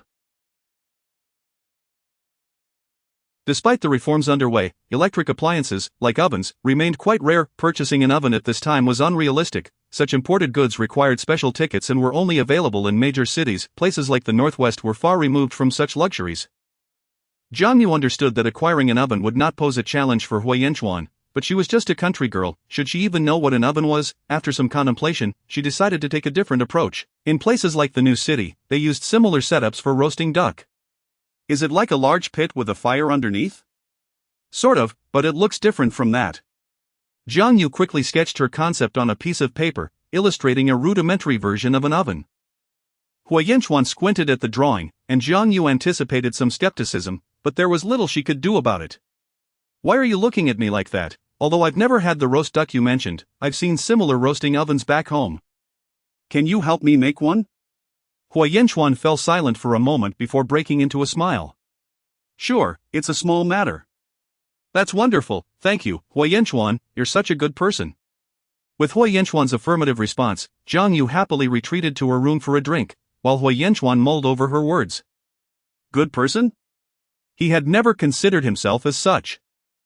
Truly good people could not achieve his level of status. Nevertheless, he promptly set about constructing an oven for Jiang Yu at home, executing the task entirely by himself, much to the astonishment of onlookers. Who would have thought that Commander Huo was so attentive to his wife? Remember when people said they would surely divorce? Indeed, what's the matter with Jiang Yu coming from the countryside? Just because she hasn't been educated doesn't mean she is any less worthy. Not to mention, Commander Huo's wife is stunning, with a captivating figure. If I were a man, I'd want to marry her too. As the women washing clothes by the riverside exchanged teasing remarks, they couldn't help but feel envious of Jiang Yu. Initially, they assumed that Commander Huo would look down on her, yet it turned out that she was spared from household chores, and he even built her some contraption called an oven, whatever that was. While the women envied Jiang Yu, they also felt a twinge of sadness. Their own husbands were often careless, demanding food and drink upon returning home, neglecting household responsibilities and the children. Though it might seem somewhat exaggerated, they felt a lack of compassion from their men, who returned home only to take care of their own desires after dark. Jiang Yu was blissfully unaware that Hui Yanchuan had just earned himself another wave of admiration. Meanwhile, Su Mei, witnessing Jiang Yu's seemingly idyllic life, felt an intense, clawing discomfort in her heart. She was more determined than ever to uncover evidence of Jiang Yu's supposed infidelity and ensure her expulsion from the compound. Chapter 29 A Situation. Commander, are you asking me to investigate sister-in-law? The heart of Hui Yanchuan's confidant displayed a look of disbelief, as though he could hardly trust his own ears. Yes. But why? Gao Ming was quite perplexed. Had it not been said that the commander shared a close relationship with sister-in-law, he had even gifted her an oven not long ago. Just go, no need for so much chatter. This matter must remain between you and me. I simply need to ascertain certain details. Upon witnessing Hui Yanchuan's sudden seriousness, Gao Ming's expression shifted. Her thoughts were solely occupied with her mooncakes. To create delectable mooncakes, the filling was of utmost importance. Jiang Yu commenced preparing red bean paste, boiling the red beans in a large pot with water until they were tender. Afterward, she added rock sugar, stirring thoroughly before incorporating cooking oil to saute. This step required considerable effort, and in order to prevent sticking, she had to keep stirring. As the mixture thickened and became nearly unmanageable, she promptly removed it to cool. The mooncake dough had been prepared in advance, and she simply needed to fill it with the bean paste, brushing the surface with egg wash before placing it in the oven for baking. Soon, the first batch of red bean paste mooncakes emerged from the oven. The freshly baked mooncakes were soft and glutinous, exuding the sweet aroma of red beans. Upon hearing that Jiang Yu was making mooncakes at home, even the most mischievous of children settled down in the courtyard, eagerly awaiting their treats. The adults felt a bit awkward, yet Jiang Yu was indifferent. At this time, children had very few snacks. Although conditions in the military were reasonably good, families had many children and naturally hesitated to spend money on treats. Moreover, during these times, sweets such as candy and milk were quite expensive, typically only purchased for the new year. Common snacks included peach crisps and egg cakes, but red bean paste mooncakes were a rarity. Jiang Yu was not a stingy person, yet with so many children, even a single batch would not suffice. Thus, she divided one mooncake into 4 portions, ensuring that each child could have a taste. Is it delicious? Jiang Yu inquired with a smile at one little girl, who nodded enthusiastically, beaming back at her. Unable to resist, Jiang Yu gently patted the girl's hair, finding her utterly adorable. In truth, Jiang Yu was particularly well liked among the children, as she was beautiful, spoke gently, and often treated them to delicious food, even reminding them to wash their hands before meals.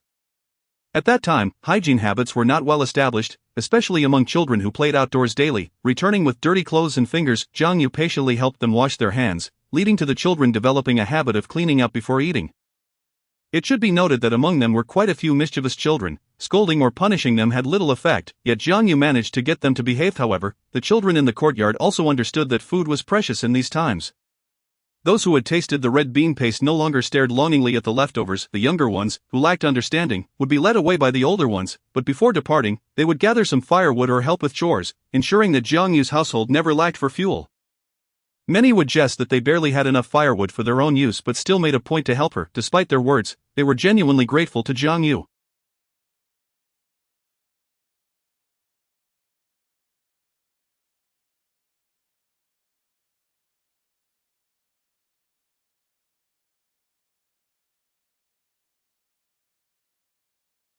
After all, no matter how generous Hui Yanchuan's allowances were, it was not as if they fell from the sky. The food Jiang Yu provided for the children was not inexpensive, and people operated on a principle of reciprocity. If you treat me well. Having successfully prepared the red bean paste mooncakes, Jiang Yu immediately set about making the remaining varieties, perfect for sharing. Meanwhile, Shen Yanting took advantage of the approaching mid-autumn festival to return home.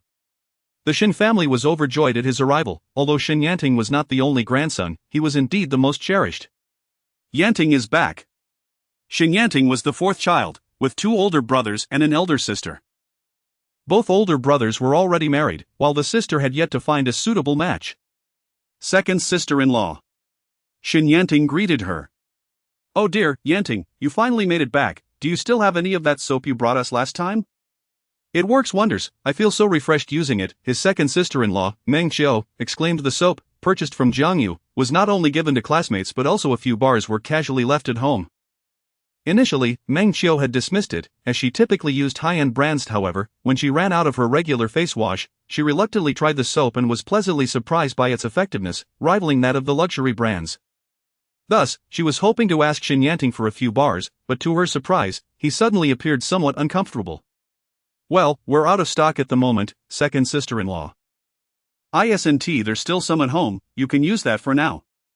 With that, he hurried upstairs to his room. Meng Qiu squinted, sensing something amiss. Her little brother-in-law was typically fearless, so why would he hesitate to disclose where he had purchased the soap?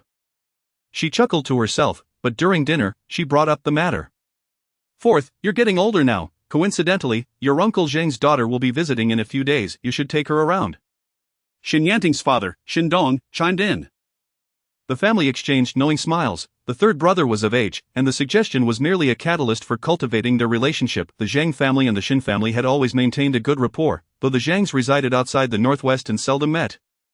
However, with the head of the Zhang family being transferred for work, the entire family would soon be relocating to the northwest, with the children being of suitable age. Absolutely not. I'm busy that day. This declaration startled the entire family, for Xin Yanting was usually laid back. Though he often found accompanying his sisters and younger relatives tiresome, he had never expressed such outright rejection before. Yanting, what's wrong with you? It was his mother, Lili, who spoke up. Xin Yanting lowered his head. Nothing now, I simply want to go. I know what you all mean, you're trying to matchmake me with that girl from the Zheng family, but I'm not interested.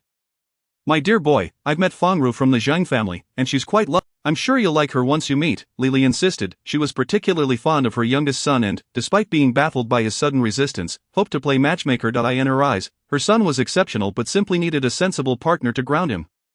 Regardless, it's not happening. I suspect our little brother has someone he likes. After all, there's an arrangement coming up in the next few days, isn't there?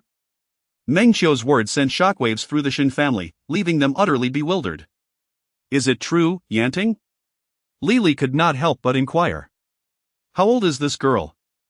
Is she your classmate? What does her family do? How long have you been together? When will you bring her home to meet us?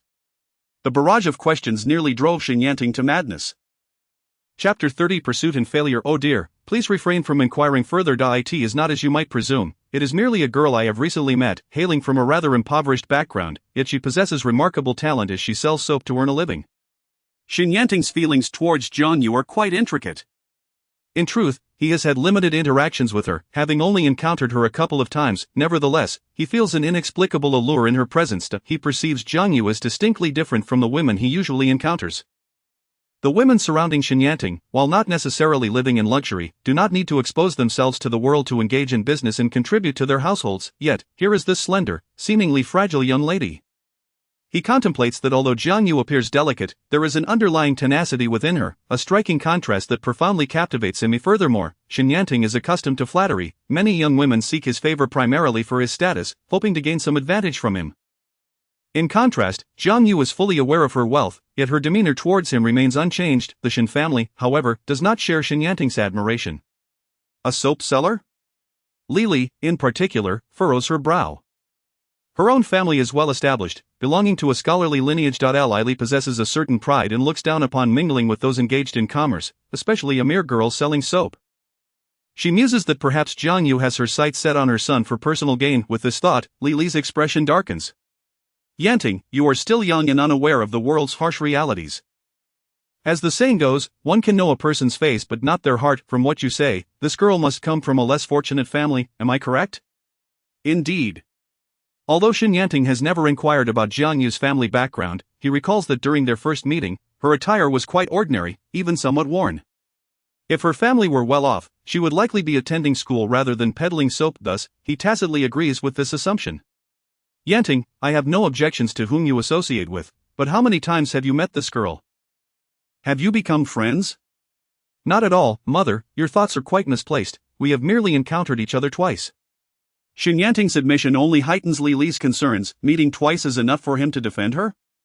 What would happen if they were to spend more time together? Moreover, from Xin Yanting's words, Lili deduces that this girl must be quite attractive, otherwise, given her son's discerning taste, he would hardly. The thought deepens her disdain for Jiang Yu. Meng Qiu, ever one to relish in the drama, has long been irked by her self-righteous mother-in-law. Coming from a modestly affluent background, she found Lili's earlier remarks inadvertently offensive. So, just as your sister-in-law suggested, you intend to accompany this girl in the coming days? Not quite. I am uncertain if we will meet again, but she did mention she would bring me mooncakes. The mere thought of it brings a smile to Xin Yanting's face. Lili observes her younger son grinning foolishly, and her anxiety intensifies. She yearns to meet Jiang Yu and discern the origins of this girl who has enchanted her son. How about this, invite her to our home, it would be an opportunity for everyone to meet. Given your commendations of her, I am quite intrigued.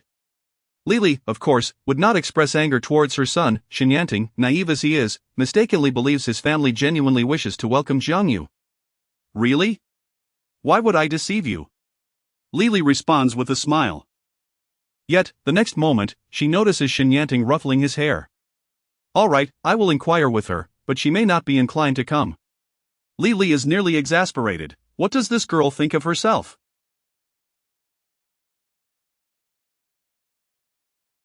She hasn't even set foot in their home yet.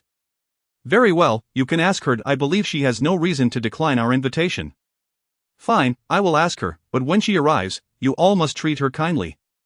Shenyanting is not entirely oblivious. He fears his family might give Jiang Yu a frosty reception. Yanting, my child, our family is not the sort to behave in that manner.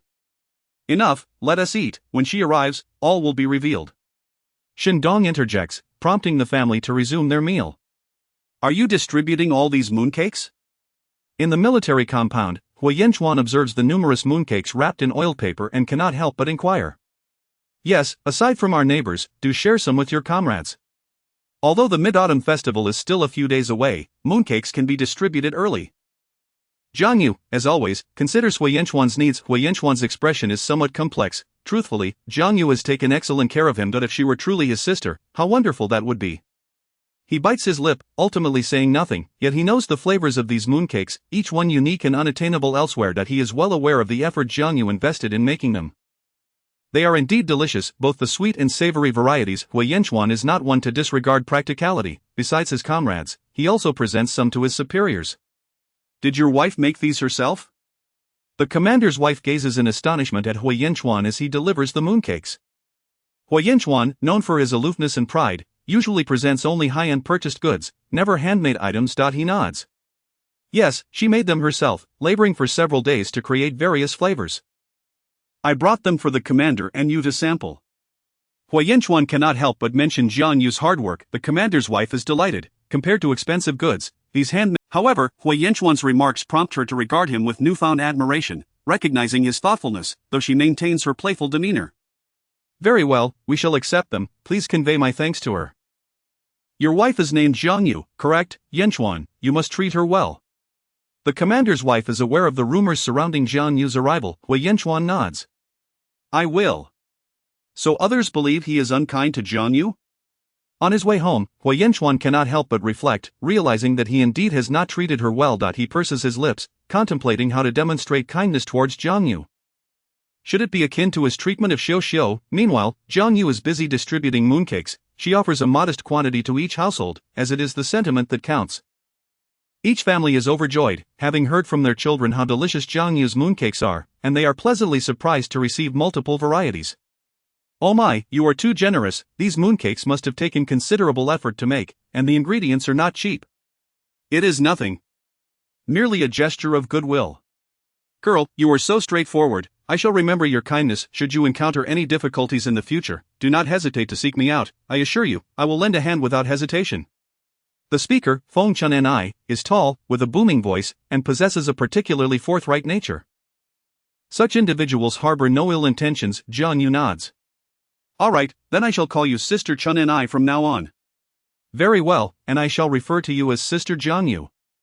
By the way, I happen to have some homemade pickles. Let me give you a couple of pieces. Thank you, Sister Chunni. Pickles pair wonderfully with congee in the morning. Feng Chunni beams at this compliment, recalling how she had previously given pickles to others only to be ridiculed for being childish, which had led to a confrontation. With her fiery temper, even Su Mei is cautious around her.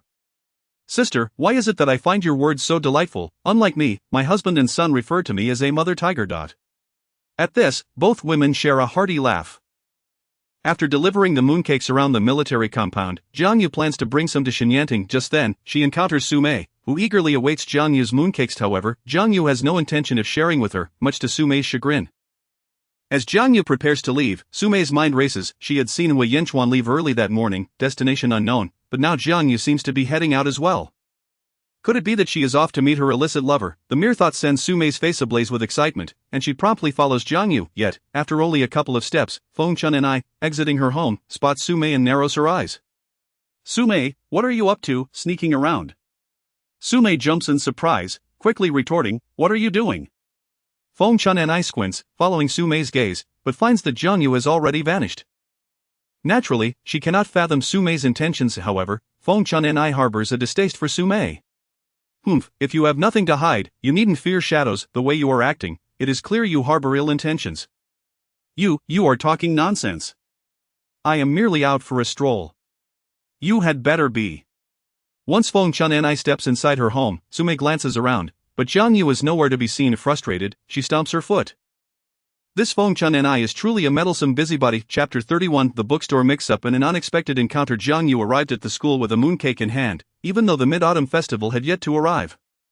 However, the atmosphere within the school was already saturated with festive cheer. When Xinyanting approached, he noticed Jiang Yu gazing enviously at the students. The longing reflected in her eyes caused a subtle tremor in his heart, prompting him to think, Jiang Yu must yearn to attend school, yet due to her family's financial constraints, she has to work early to earn a living. Jiang Yu spotted Xinyanting and smiled at him, shaking the basket in her hand, which contained mooncakes she had brought for him.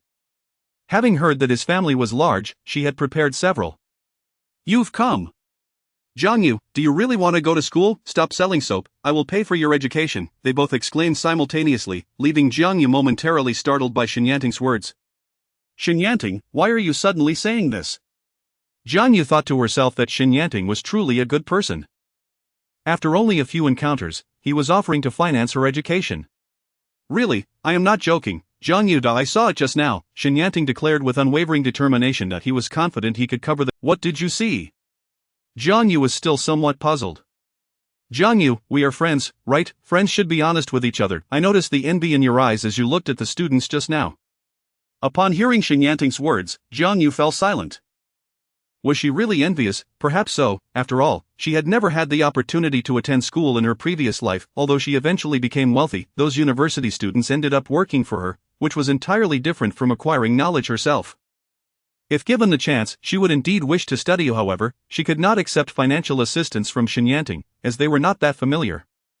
"There's no need, thank you for your kindness. I don't plan on attending school for the time being, I just want to earn some money for now. Let's discuss education later." "Jiang Yu, you don't need to be so polite. Are you worried about the money?" "Rest assured, I have enough." Xinyanting seemed concerned that Jiang Yu might doubt his sincerity and began to reach for his wallet. Jiang Yu quickly stopped him. "No, really, it's unnecessary, Xinyanting. You are a good person, and I appreciate your intentions. I can earn my own money. Besides, you are still a student yourself, relying on your family for support. Your family's finances are not meant for my use, you should keep them for yourself." "It doesn't matter. I don't mind." Xinyanting blurted out. Even Jiang Yu, typically slow to catch on, sensed something unusual. Yet she reconsidered, wondering if she might be overthinking it. Perhaps Xinyanting was simply being genuinely kind. "There's no need for that. By the way, I brought you some mooncakes. There are several flavors, both sweet and savory. Since you mentioned your family is large, I brought extra." Xinyanting accepted the basket with a hint of disappointment. He had anticipated that Jiang Yu would be more receptive to his offer. "How about you attend classes here? Our school recently opened a night school for working individuals. Classes are held in the evening, covering fundamental subjects. If there's anything you don't understand, I can help you." "Is that so? Does it cost anything?" Xinyanting immediately shook his head. "No, just come whenever you want, it's free." With that assurance, Jiang Yu felt a spark of interest. No cost and a chance to learn. Perfect, especially since she had no plans for the evening. Seeing Jiang Yu's enthusiasm, Xinyanting felt elated. Why hadn't he thought of this sooner? Moreover, tutoring Jiang Yu would provide him with more opportunities to see her. However, as Jiang Yu considered the evening classes, she recalled the distance from the military compound to the school. Given that the days would only grow shorter, she felt a twinge of concern. Surely, she could not ask Huayanchuan to drive her. "What is wrong?" Xinyanting inquired, noticing her sudden silence.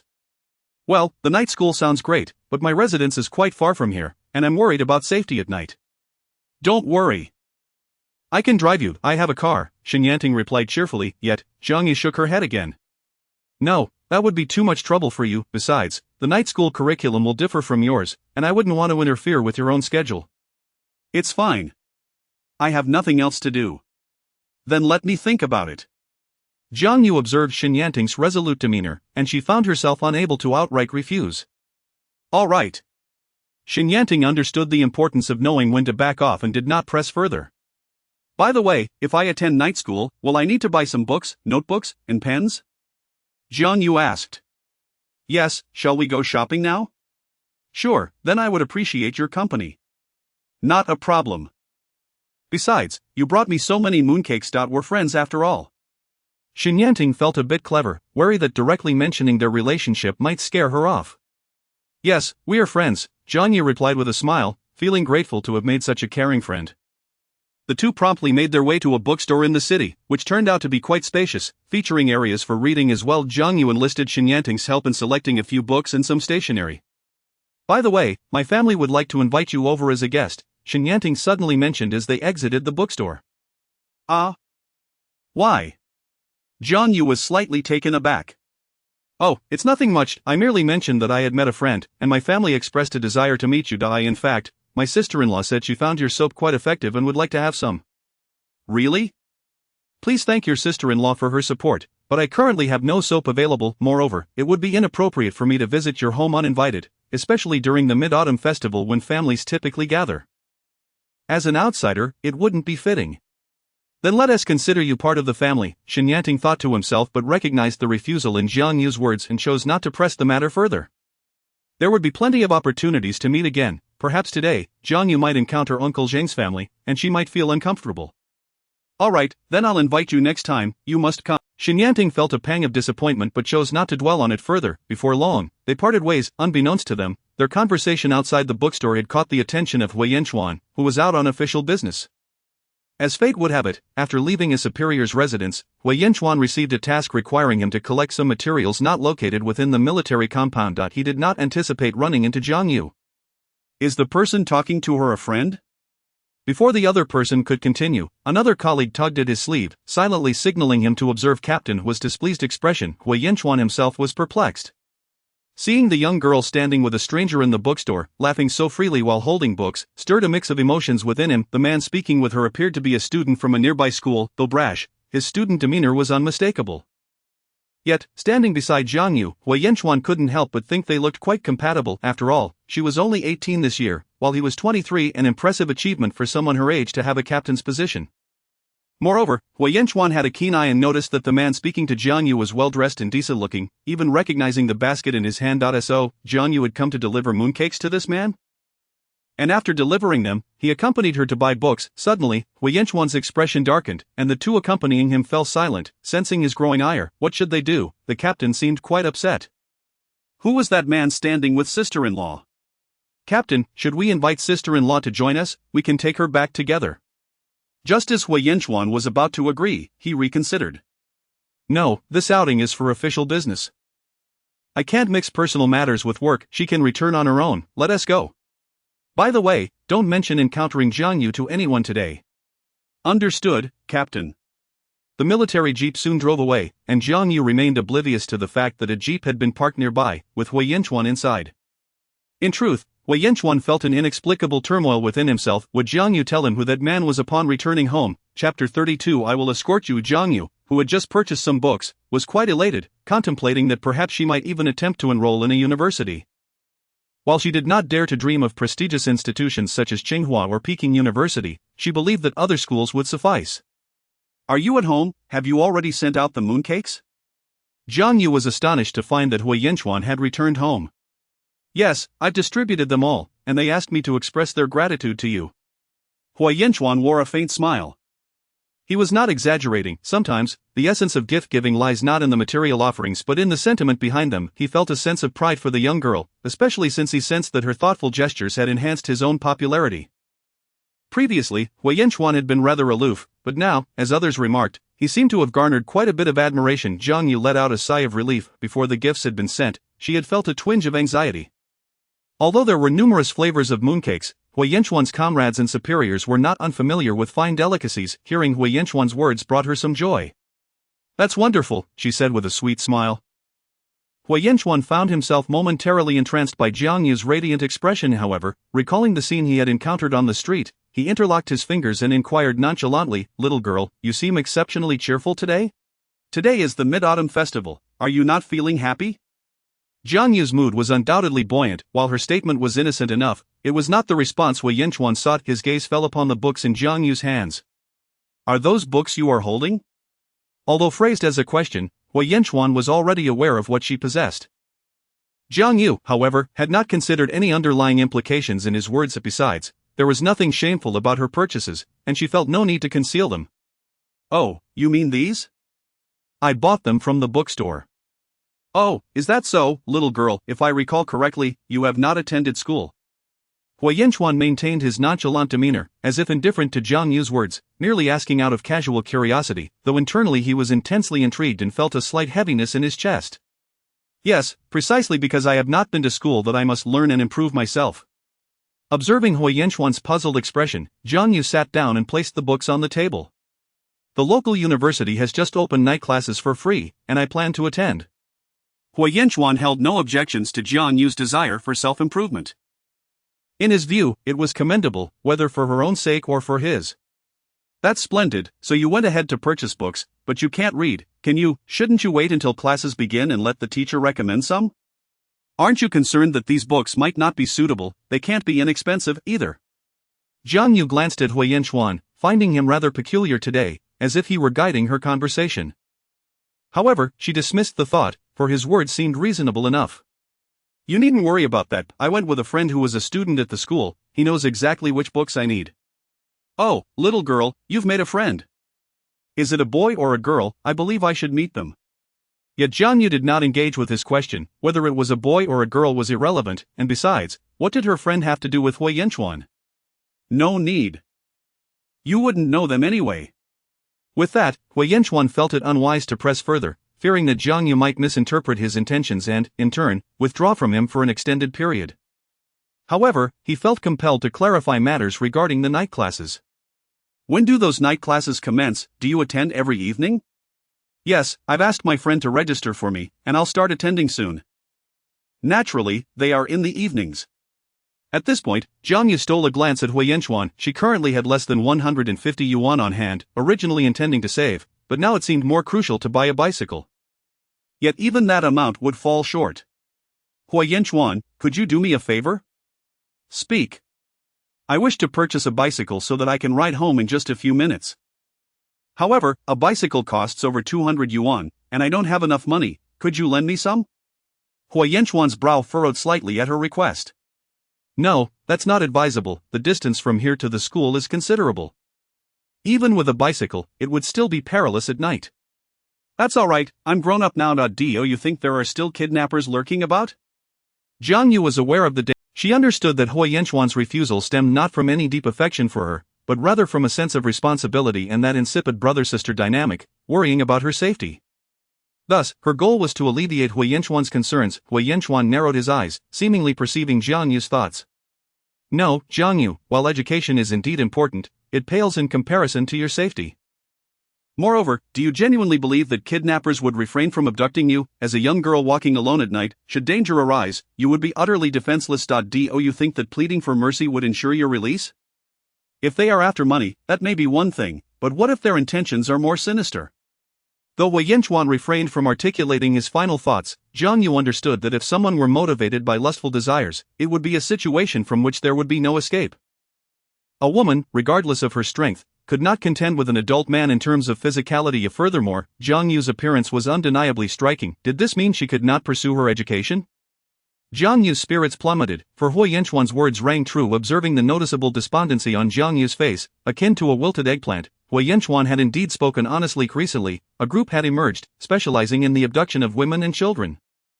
The police had made efforts, but clues had been scant, and they had yet to apprehend the culprits. Wei Yanchuan felt it necessary to heighten Jiang Yu's awareness of the situation. His gaze fell upon her face, large, expressive eyes and crimson lips. This young girl was utterly oblivious to the potent allure her appearance held over men. Nevertheless, Wei Yanchuan was determined not to disappoint her. "Therefore, from now on, I shall be responsible for picking you up and dropping you off for school." Jiang Yu's eyes widened in disbelief, astonishment evident on her face as she gazed at Wei Yanchuan. "What? Chapter 33. Are you surprised? What, don't you believe me?" I must say, the astonished, skeptical, and disbelieving gaze from Jiang Yu caused Hui Yanchuan to pause momentarily in his thoughts. He couldn't help but inwardly chuckle at the extent of this little girl's mistrust towards him. However, Jiang Yu quickly shook her head, refusing Hui Yanchuan's suggestion. There's no need, it's too troublesome. Really, Hui Yanchuan, you don't have to go to such lengths, just lend me the money directly so I can buy a bicycle. If I do happen to encounter any ill-intentioned individuals, can't I simply avoid them? Jiang Yu's defiant look pierced Hui Yanchuan's heart. He fell silent, merely gazing at her quietly. Jiang Yu, slightly perplexed, began to contemplate the idea of moving out entirely. Although the funds she currently possessed were insufficient to purchase a home, she could certainly rent one. Even if available rentals were scarce at this moment, she was confident she could find something. Worst case, she could ask Xin Yanting for assistance. Jiang Yu was not acting impulsively, the two of them were forced to share a room. While they had agreed to maintain a respectful distance, the potential for complications between two adults was ever present. Given Hui Yanchuan's character, he would undoubtedly feel compelled to take responsibility should anything occur, making the prospect of separation later quite challenging.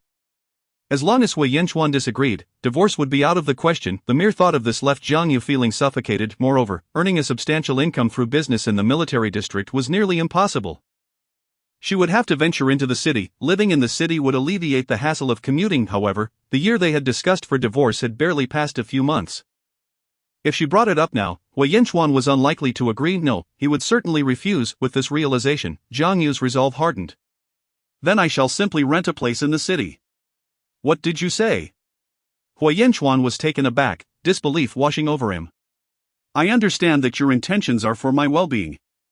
You're concerned for a young girl like me encountering danger. Truly, Hui Yanchuan, you are the kindest person to me, but I cannot impose on you this way. You are a commander, frequently engaged in urgent missions, and you simply do not have the time to escort me daily. Therefore, I believe it best for me to reside in the city. This way, I can minimize my exposure to danger and conduct business without the hassle of constant travel. Moreover, you can have your own room back. That bed was originally yours, and I've taken up your space. As the weather turns cold, the floor will be too chilly for you to sleep on. So, moving to the city is the most sensible solution. Our encounters will be fewer, and when the year is up, we can proceed with the divorce. How does that sound? The more Jiang Yu considered her plan, the more she found it agreeable.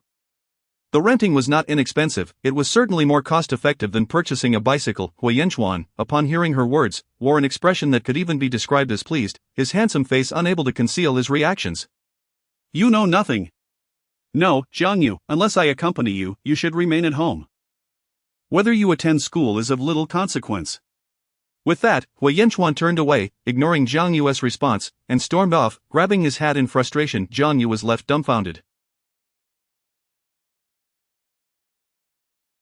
What was his intention? Did he truly see her as one of his subordinates? Was he resorting to some form of illegal confinement? Had Hui Yanchuan lost his mind? She genuinely could not comprehend his anger.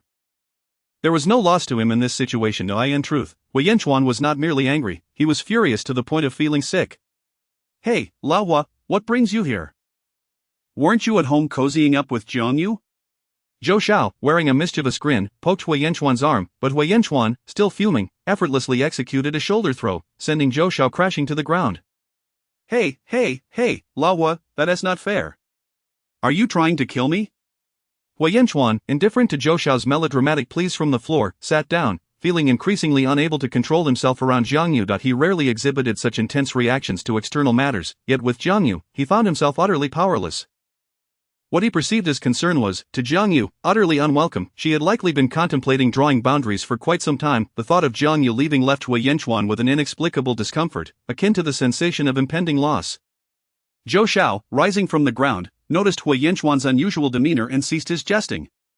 Lao Hua, what is wrong? Are you angry? Was there truly anyone capable of inciting anger in Lao Hua? Zhou Xiao pondered this and quickly deduced that it must be Jiang Yu. Had they had a falling out? It's nothing, I was just impulsive earlier. It's all fine, right? It's nothing. It's just a good way to stretch. Thanks, brother. We have no need for formalities among friends. Nevertheless, Hui Yanchuan refrained from sharing further with Zhou Xiao, who, out of respect, did not pry.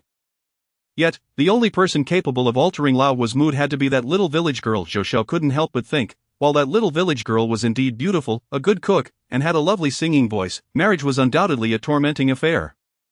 Even someone like Lao Hua could lose his mind. Shuddering at this thought, Zhou Xiao concluded that marriage was best avoided. After all, the Zhou family wasn't relying on him for heirs. The honorable mission of continuing the family name was entrusted to his elder brother. With tearful eyes, Zhou Xiao reflected on this. Meanwhile, thousands of miles away in the capital city, Zhou's elder brother sneezed suddenly. Good heavens, which little rascal is speaking of me? Chapter 34. Compromise in schooling. Although the two parted ways unhappily over matters concerning school, in the end, Jiang Yu chose to compromise, as she could not find a suitable residence in the city. Hui Yinchuan, consequently, breathed a sigh of relief. However, Jiang Yu's arguments were not without merit. He indeed did not have the luxury of time every day, and at times, he was dispatched on missions that lasted several days. It would not be appropriate to trouble others on a daily basis. I have reflected on our conversation that day. We are both right and wrong in our own ways, and I wish to apologize to you first, Hui Yinchuan stated. He was not the type of man who clung to a sense of male superiority or refused to acknowledge his mistakes. Jiang Yu was not particularly surprised by Hui Yinchuan's apology. After all, he genuinely considered her well-being, and thus, she could not hold on to this matter too tightly. Very well, I accept your apology. I was also at fault that day, she replied. Then it is settled.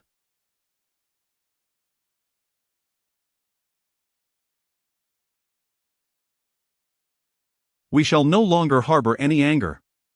Hui Yinchuan could not resist gently ruffling her hair. Indeed. As for your point about my absence at home, I concede that I cannot always be by your side. I shall purchase a bicycle for you, and we have agreed that if I am not on a mission, I will escort you. If I am away, you may go on your own, or I will ask Zhou Xiao to assist you if he is available. Jiang Yu was reluctant to involve Zhou Xiao too much, as he held her in disdain, and she had no intention of forcing herself upon him. Do not refuse. Moreover, I intend to teach you some self-defense techniques. Upon hearing this, Jiang Yu realized she had overlooked a crucial point. Even if Hui Yinchuan did not instruct her in self-defense, she could concoct some pepper spray to carry on her person for emergencies. Nevertheless, she was eager to learn the self-defense techniques Hui Yinchuan offered, as his methods were devoid of unnecessary embellishments and were focused on practicality. Jiang Yu appreciated this, distinguishing it from her past experiences. However, training would not be an easy endeavor. Physical contact was inevitable, presenting a challenge for both of them. Jiang Yu was acutely familiar with Hui Yinchuan's presence, having shared many intimate moments in a previous life.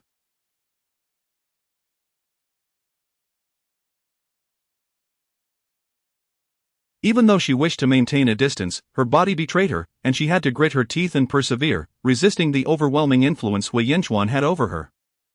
On Hui Yinchuan's side, he felt a similar discomfort. Initially oblivious, after several practice sessions, he found himself inexplicably attuned to Jiang Yu's physicality. Though her strength was modest, her flexibility was commendable, rendering her quite agile.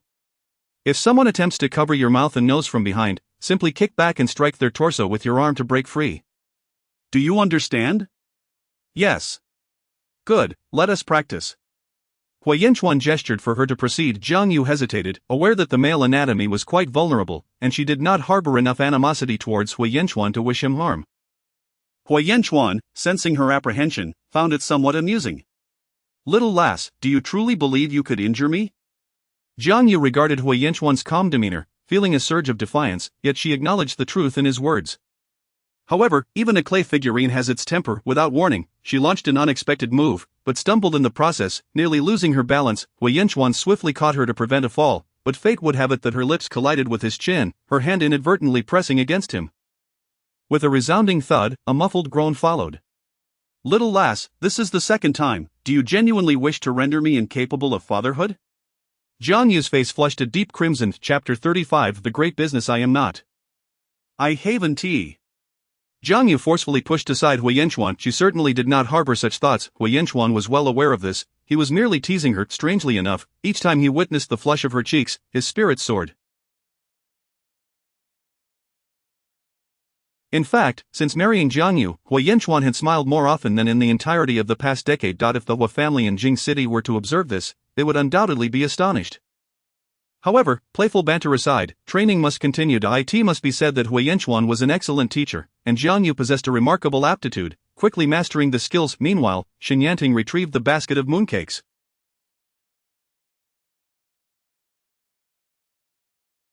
The Xin family had, in truth, not regarded Jiang Yu with much seriousness. Notions of equality were mere fabrications. Xin Yanting's mother, Li Li, was particularly intent on giving Jiang Yu a stern lesson, only to find that Jiang Yu had not appeared at all. Instead, her foolish son returned with a basket of mooncakes, leaving Lily somewhat displeased.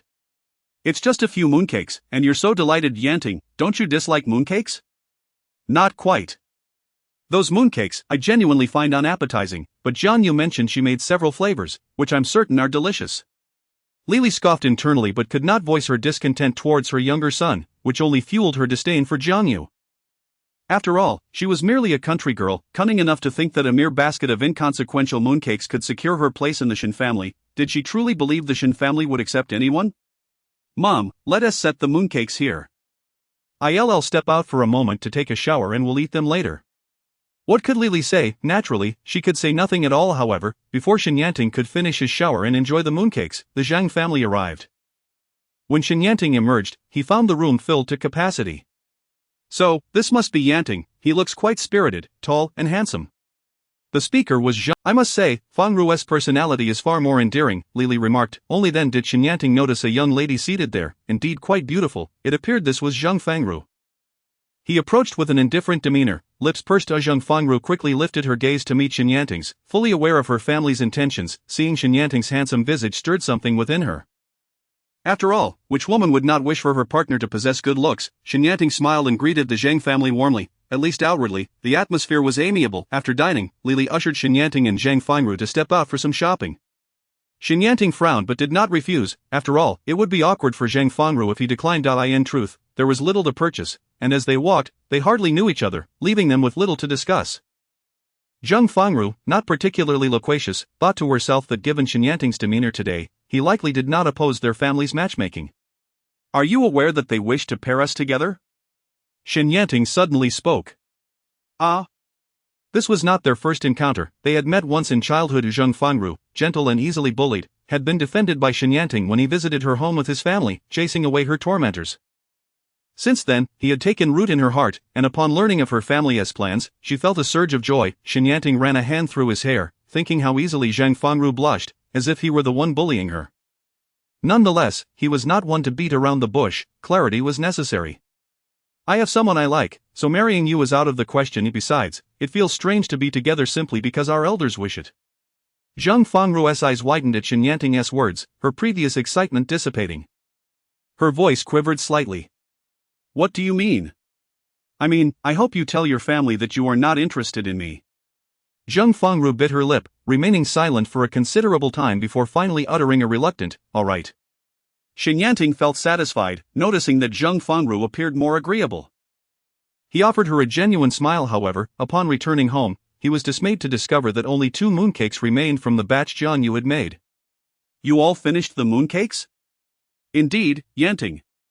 Where did you purchase these? They are truly delightful. Even I, who do not particularly enjoy sweet things, devoured one. But the best was undoubtedly the savory meat one. I never imagined that meat could complement mooncakes so well, replied Shen Yanting's third sister, Shen Yanrong.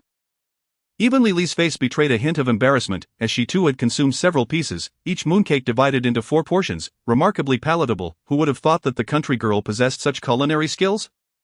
Yet, relying on this to enter the Shen family was utterly impossible. She had her sights set on Zhang Fangru, unaware that her son had already turned her down. Though Shen Yanting felt disappointment, he could not voice it, and observing everyone's reaction, it was clear that Jiang Yu's mooncakes had been a resounding success. Indeed, Jiang Yu was exceptional. Furthermore, Shen Yanting did not overlook his sister's words. He was aware that Jiang Yu intended to sell these mooncakes. Third sister, these are made by my friend. Are you truly interested? Shen Yanrong nodded. Why would I deceive you? However, I am unaware of the pricing. How many would you like? Shen Yanrong had no second thoughts. 5 of each flavor would suffice. Let us have our logistics team sample them. If they find them satisfactory, we can distribute them as mid-autumn festival benefits. Shen Yanrong led the staff within the government union, overseeing employee welfare. All right, I'll inquire. Jiang Yu was ecstatic to hear that Shen Yanting was seeking business for her. Thank you, Shen Yanting. It's nothing. Your mooncakes are simply delectable. The shops cannot hold a candle to yours. Undeniably, Shen Yanting's words pleased Jiang Yu, as who does not enjoy hearing compliments? Very well, I shall return to make mooncakes. Each set will consist of 5 flavors, packaged, priced at $3. This was after Jiang Yu had calculated the costs, considering the quality of ingredients and labor. Agreed. With their arrangement settled, Jiang Yu hurried home to prepare the mooncakes, realizing that if she could capitalize on this government union opportunity, earning money would become significantly easier. Chapter 36 Earning money together. The pricing of 3 yuan is not considered exorbitant. After all, it serves as a benefit and might also provide an opportunity to connect with the union. Jiang Yu had no illusions about making a substantial profit from this order. However, when Wei Yanchuan observed Jiang Yu busily at work, he could not help but inquire, having heard that her friend had introduced her to a business opportunity. Unaccountably, he felt a twinge of displeasure, yet he was aware that Jiang Yu was quite the little money enthusiast. Each time she counted her earnings in bed, her eyes sparkled with delight. Just then, Feng Chunyi dropped by for a visit.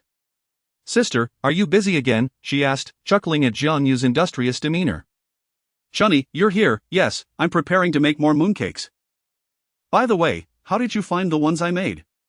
Upon hearing this, Feng Chunyi instantly broke into a hearty laugh. "Don't even mention it, your mooncakes are truly exquisite. I've never tasted such delicious mooncakes before." "How is it that your skills are so exceptional?" she exclaimed in admiration. "I believe you could easily open your own shop." Jiang Yu had indeed entertained this thought, but her current funds were insufficient. Really?" "Absolutely. If I had your talent, I would certainly venture out to start my own business. You see, while some may look down on trading, every family needs to eat and dress, and who doesn't tea require money?" Feng Chunyi's words caught Jiang Yu off guard. Noticing the puzzled look on Jiang Yu's face, Feng Chunyi chuckled softly. "Sister, please don't mock me, this is genuinely how I feel. You've been here long enough to understand our situation. They say we are here to contribute, yet we still need to eat and dress, don't we? With so many children at home, relying solely on my husband's meager stipend is utterly insufficient. I am not ashamed to admit it, my husband has to support our family and send money back to his siblings in the countryside. My lack of employment only exacerbates our financial struggles." Jiang Yu was well aware of the truth in Feng Chunyi's words. Families like ours are quite common. That is why you see many people growing vegetables and raising chickens, selling them to supplement their household income. But you and Captain Huan need not worry, his stipend is generous, and you have no children yet, so your expenses are naturally lower. Jiang Yu was at a loss for words and continued making mooncakes. Yet, an idea began to form in her mind, though she was uncertain if it would be feasible. If it worked out, it could provide numerous military wives with employment opportunities. However, she deemed it unnecessary to share this thought with Feng Chunyi for the time being, as she was unsure if there would be a demand for the mooncakes. When she learned that Shenyanting's South sister wished to place an order for mooncakes, Jiang Yu felt a sense of relief. With only 2 days until the Mid-Autumn Festival, Shenyanrong needed 300 pieces, a quantity Jiang Yu could not possibly manage alone. Thus, she would need to enlist help. When Jiang Yu approached Feng Chunyi, seeking assistance in finding a few individuals to help make mooncakes. "After you mentioned it that day, several people expressed interest in buying my mooncakes. However, the quantity is too great for me to handle alone, so I wanted to see if any of the other wives had time to assist. I want to let them work for free, we'll pay them 5 yuan a day, what do you think?" "Oh my goodness, sister, you're truly remarkable. Don't worry, I'll ask around, and I doubt anyone will refuse." "How many do you need?" "Let us start with 5. "All right. But Chunyi, we must agree that the people we find should be capable. We don't want anyone slacking off." "Of course, sister, you can trust me." Initially, when she spoke to them, they were somewhat skeptical, yet they felt Jiang Yu had no reason to deceive them, so they approached the opportunity with cautious optimism. After a day's work, when they received their 5 yuan wages, one person was moved to tears. "Why are you crying?" "This is all thanks to Jiang Yu's kindness. She thought of us while earning money." Feng Chunyi had not participated this time, which caused Jiang Yu to regard her with newfound respect. "Yes, I truly appreciate Jiang Yu's efforts." "It's nothing. You all have helped me immensely." Having received their pay, the following day, everyone felt invigorated and swiftly completed the mooncakes needed. "Sister, if you ever need assistance in the future, just call on us. We'll do it without hesitation, no need for payment. In that case, I won't hold back." This arrangement was no secret, yet opinions varied. Some regarded it favorably while others felt embarrassed. Feng Chunyi believed those disparaging remarks came from sour grapes. Sume, upon hearing that one could earn 5 yuan for a day's work, felt intense envy and regretted not cultivating a better relationship with Jiang Yu. She couldn't help but think, why did all the good fortune seem to fall upon Jiang Yu? Even the elder commander became aware of the situation, and his attitude was quite progressive. After all, it was true that the military district could not adequately arrange work for the military wives. Although it was not a significant business, it brought joy nonetheless. "Yanchuan, your wife is quite impressive. You ought to treat her well." Hui Yanchuan nodded in agreement. In truth, Jiang Yu's profit from this order was not substantial, amounting to merely 100 yuan. However, it served as a connection to the union, potentially paving the way for future collaborations. As for Jiang Yu's aspirations in the food business, that required careful consideration. After the Mid-Autumn Festival, there were no more holidays in sight, and Jiang Yu began attending school earnestly. However, Hui Yanchuan had been quite busy lately, leaving Jiang Yu to go alone. Fortunately, she had already purchased a bicycle, which brought her considerable joy. It was indeed a significant acquisition. Moreover, with the 100 yuan she had earned, Jiang Yu no longer needed to borrow money for her bicycle, which inexplicably left Hui Yanchuan feeling a bit downcast. Jiang Yu's amiable nature and diligent study habits, coupled with her occasional treats for classmates, earned her a good reputation. Naturally, her soap business continued to thrive, and due to its success, she even developed a few sub-distributors to promote the soap, embodying the spirit of working and studying simultaneously. As for Xinyanting, he frequently visited Jiang Yu for study sessions. Jiang Yu, however, did not think much of it. She understood her foundational knowledge was lacking and that she needed to put in more effort. Despite his seemingly carefree demeanor, Xinyanting's academic performance was surprisingly commendable. When Jiang Yu discovered Xinyanting's impressive grades, she could hardly believe it, as he seemed so different from the serious Hui Yanchuan.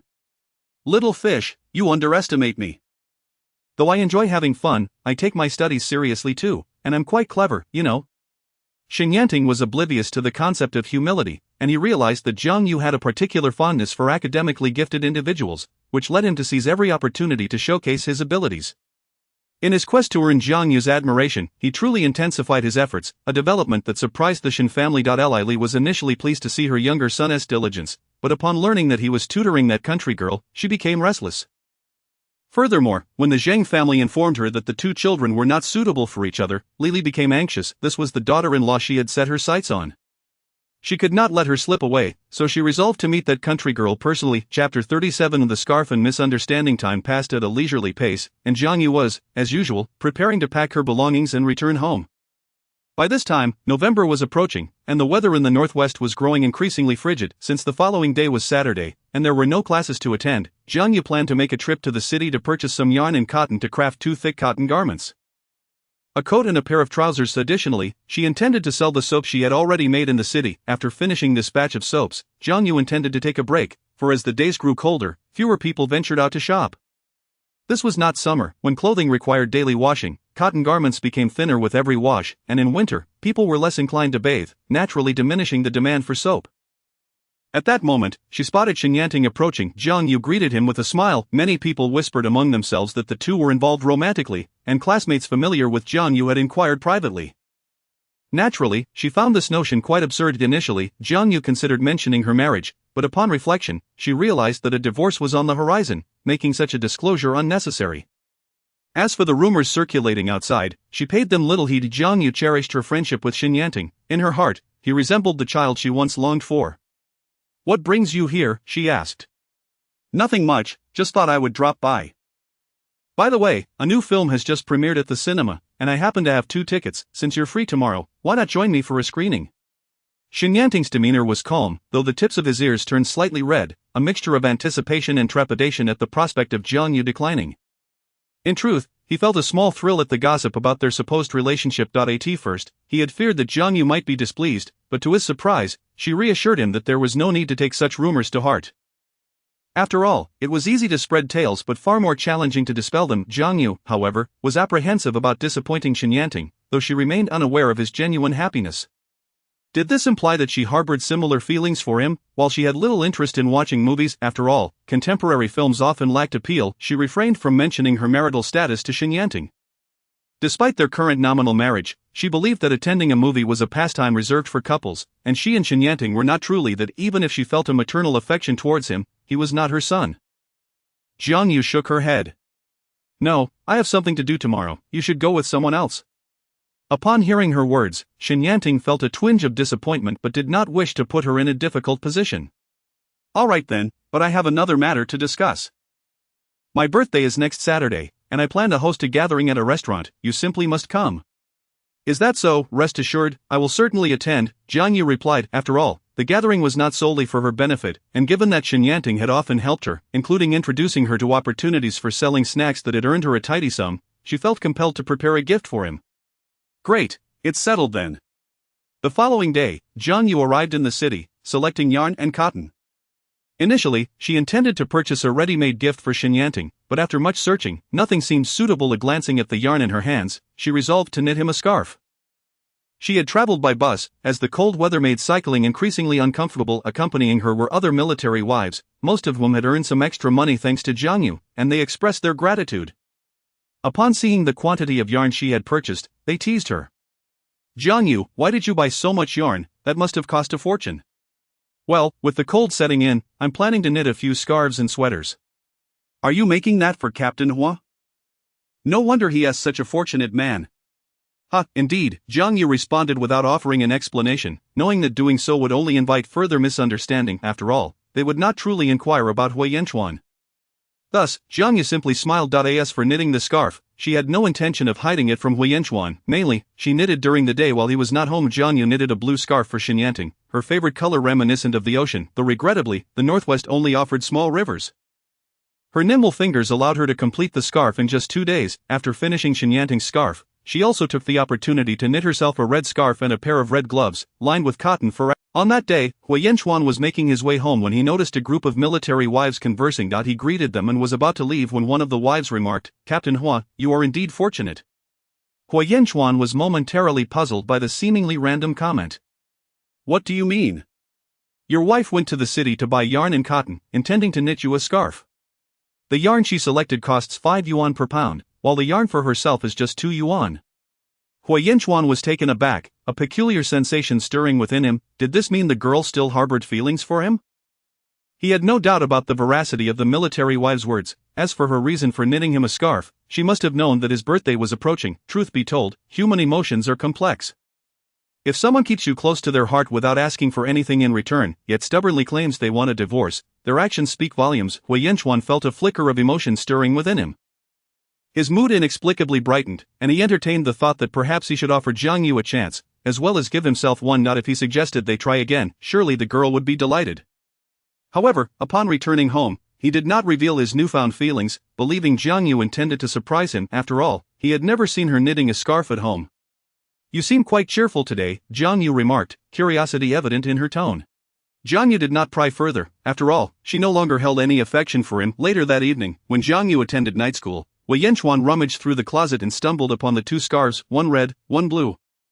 Wasn't he that just like him and Jiang Yu? He examined the meticulous stitches and thought to himself that the girl must have put in considerable effort. Reflecting on what the military wives had said, he realized that the yarn for his scarf cost 5 yuan per pound while hers cost only 2.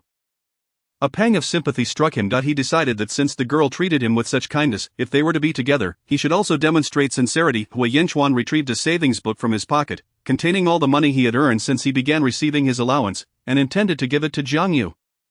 In truth, Jiang Yu had chosen the 2 yuan yarn for its warmth and practicality. She needed to knit not only scarves but also sweaters and trousers. If she purchased everything at 5 yuan per pound, it would be far too expensive, and she couldn't bring herself to spend so much. Finally, Saturday arrived, and Zhou Xiao had planned for Hui Yanchuan to host a meal in the city. However, Hui Yanchuan coldly refused. "What do you mean? Aren't you celebrating your birthday?" In truth, Hui Yanchuan did not place much importance on his birthday. In the past, it had merely been a family gathering for a meal. Since arriving in the Northwest, he had shared meals with Zhou Xiao. "Jiang Yu is waiting for me at home. I'll treat you another time." Zhou Xiao looked at his dear friend, who could hardly conceal his joy, and felt a pang of envy. Being married was quite the accomplishment, after all. Yet, when an expectant Hui Yanchuan returned home, he found the house empty, not a soul in sight, and no meal prepared. The silence was far from celebratory. The smile faded from Hui Yanchuan's face as he spotted a note on the table, left by Jiang Yu, stating that she had gone out and might return late. His long fingers grasped the note, and he recalled that lunch had been like any other, with Jiang Yu not mentioning his birthday, and now she was absent in the evening. Suddenly, a realization struck him, and he rushed to the wardrobe. Upon opening it, he discovered only the red scarf remaining. The blue one was nowhere to be found. If Hui Yanchuan had yet to connect the dots, he would be a fool indeed. Was that scarf truly for him? A young man he had once seen speaking with Jiang Yu at the bookstore flashed through his mind. Hui Yanchuan's expression darkened, and he grabbed his coat, heading out the door. Zhou Xiao, spotting his friend in the jeep, was about to call out when he witnessed Hui Yinchuan start the engine and speed away, his gaze as cold as ice.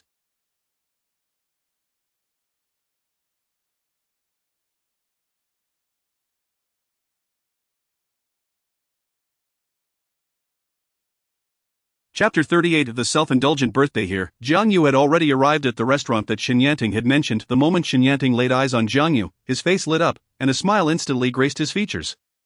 "Jiang Yu, over here." Jiang Yu returned his smile and walked over. "Why did the little birthday star come out alone? You could have had someone else come to pick me up." Upon hearing this, a flicker of discomfort passed over Xin Yanting's face. After all, there was no one else, just the two of them.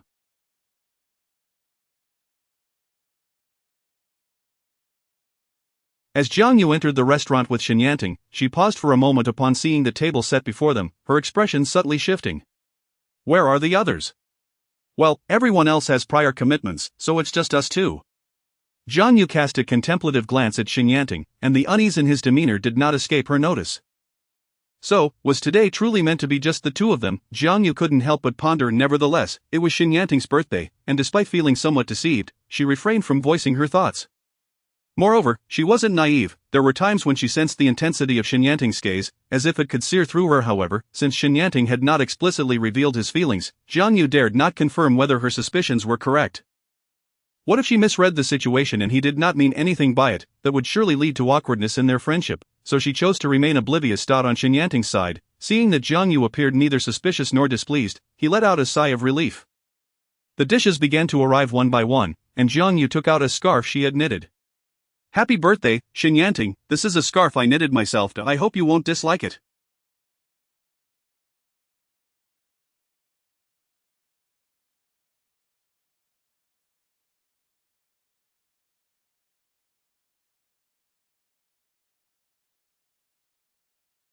"It's actually quite warm." Upon seeing the scarf, Xin Yanting's eyes sparkled with delight as he quickly accepted it. "I wouldn't dream of disliking it." In truth, the scarf was not a particularly extravagant gift. Xin Yanting's third sister, Xin Yanrong, had arranged for a Rolex to be purchased from Hong Kong, which cost quite a bit. The gifts from the rest of the family were also not inexpensive. In contrast, Jiang Yu's scarf seemed trivial, yet compared to the others, Xin Yanting considered this gift the most precious. He even eagerly asked Jiang Yu, "May I wear it now?" Jiang Yu was momentarily taken aback. Although it was chilly outside, the restaurant was warm and not cold at all. "It's a gift for you, so of course, it's your decision, but wearing it now might be a bit warm." "That's fine. I happen to feel a bit cold." Xin Yanting was undeterred. After all, this was the first gift that little fish had given him. He promptly donned the scarf, exclaiming how warm it was and how thoughtful Jiang Yu was. He was utterly delighted, and Jiang Yu couldn't help but find his childlike joy amusing, akin to that of a child receiving a long-awaited present. As they dined and conversed, Jiang Yu cherished the camaraderie they shared. Apart from the fact that Xin Yanting was a genuinely good person who had helped her immensely, they also had a myriad of shared interests, ensuring that their conversations never fell into silence.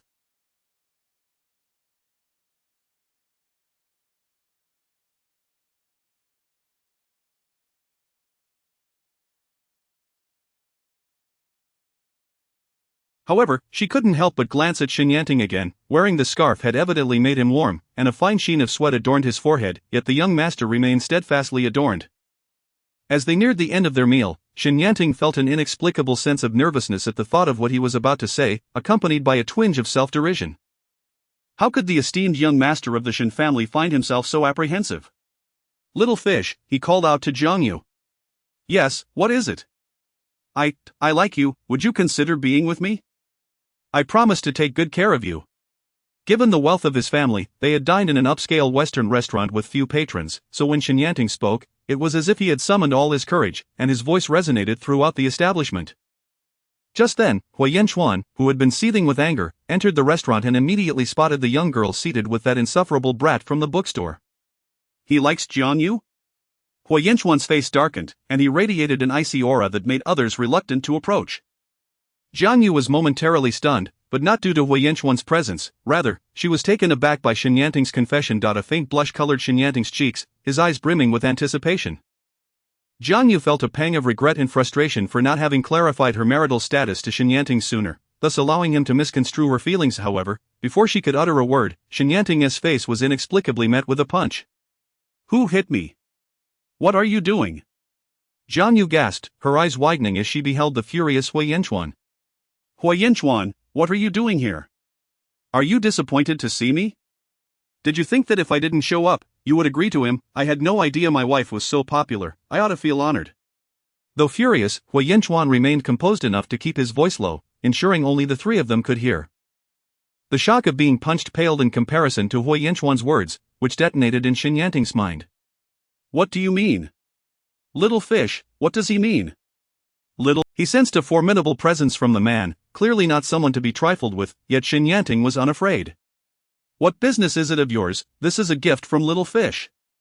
However, as he observed Hui Yanchuan's expression, a flicker of concern crossed Shen Yanting's mind that Hui Yanchuan might attempt to snatch it away.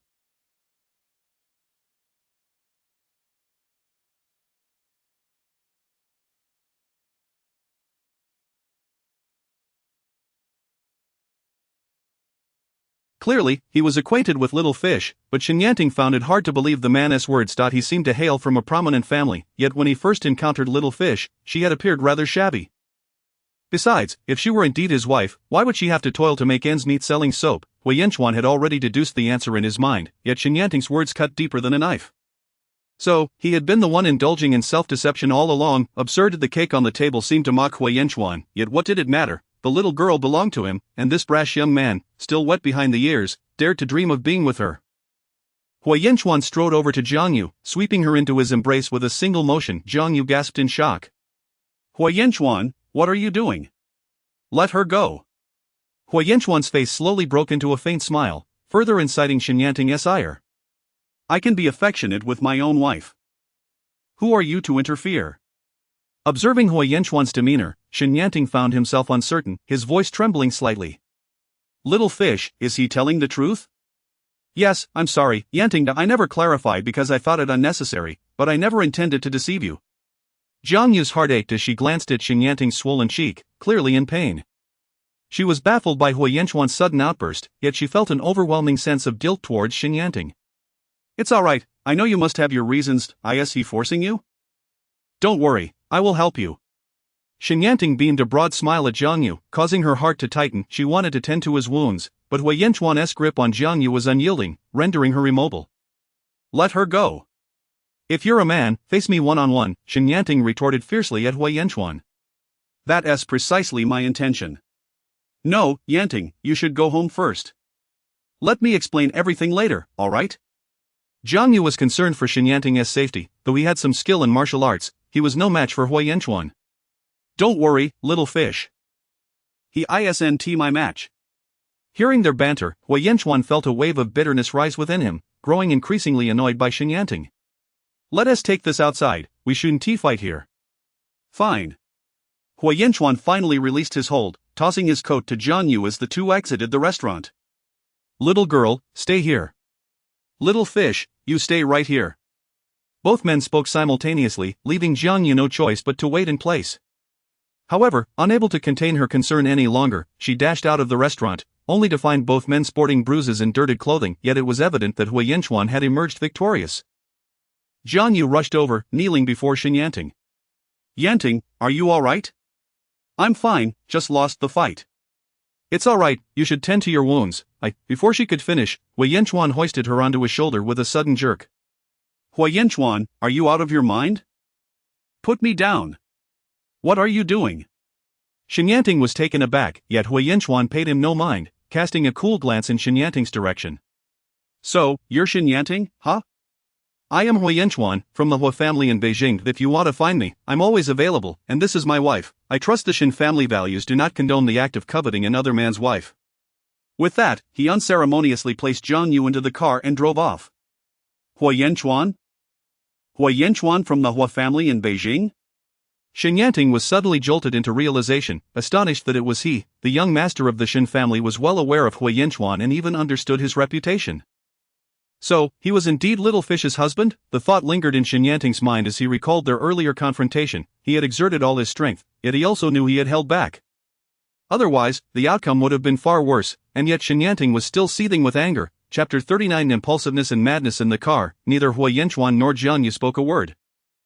Jiang Yu felt a tinge of grievance. What had caused this man to suddenly lose his temper, resorting to violence without a thought for anyone else's feelings? However, as she gazed out at the scenery beyond the window, she was taken aback. This was clearly not the route back to the military compound. Furrowing her brow, she inquired, Hui Yanchuan, where are you taking me? Only then did Hui Yanchuan come to a halt. Jiang Yu, I am also in pain. His unexpected utterance caught her attention, and she noticed a small tear at the corner of his mouth. Initially, she had hardly noticed him. After all, in her eyes, it was always Shen Yanting who bore the brunt of the blows. How could Hui Yanchuan possibly be injured? It was impossible for her to be entirely indifferent, especially since she had once cherished him deeply, yet Jiang Yu steeled her heart. Who told you to hit him? You brought this upon yourself. Upon hearing her words, Hui Yanchuan let out a low, sardonic laugh. Indeed, I deserve this. So, Jiang Yu, do you have feelings for him? Do you fancy that little scamp? No. You are overthinking it. We are merely friends. Yanting has helped me tremendously. Yanting. Hearing her address that individual so intimately unsettled Hui Yanchuan. So, that scarf was for... A sudden thought struck her. Could it be that Hui Yanchuan was angry because he believed she had been unfaithful? There is nothing between us. It is all above board. Rest assured, even if we were to divorce, I would never do anything to betray you beforehand. Hui Yanchuan scrutinized Jiang Yu's candid gaze and her slightly aloof tone, yet just moments ago, she had smiled so sweetly at that little scamp, rushing to check on him after the fight. A hint of bitterness crept into his voice. So, what does this mean? After the divorce, are you planning to be with Shen Yanting? What does he possess that is worthy? Hui Yanchuan, this is none of your concern. Once we are divorced, our lives will be separate. You need not feel responsible for me, and likewise, I owe you no explanation about my future. Hui Yanchuan felt a wave of inexplicable panic wash over him. He had resolved to give their relationship a genuine chance, yet here was Jiang Yu, speaking of seeking someone else. This was unacceptable. No divorce, little girl, I cannot bear the thought of you with anyone else. Jiang Yu was taken aback. She never expected to hear such words from the usually indifferent Hui Yanchuan. It would be disingenuous to claim she felt no stirrings within her heart, for she had once longed for such sentiments. Yet now, after a moment of silence, she merely sighed. Why go through all this, Hui Yanchuan? Could we not adhere to our previous agreement? Your current displeasure stems solely from the realization that someone else is pursuing me. Do you truly have feelings for me? Spare me the deception, and do not deceive yourself, either. Hui Yanchuan was taken aback by Jiang Yu's disbelief, her words cutting him deeply like a knife. You do not believe me? I do not. Jiang Yu paused, adding, this is all pointless. Hui Yanchuan observed her calm demeanor and realized she was not speaking insincerely. She was serious, and yet he could not accept it. His gaze darkened, but Jiang Yu remained oblivious, urging him to cease his madness and drive away. Very well, it is late. Let us return.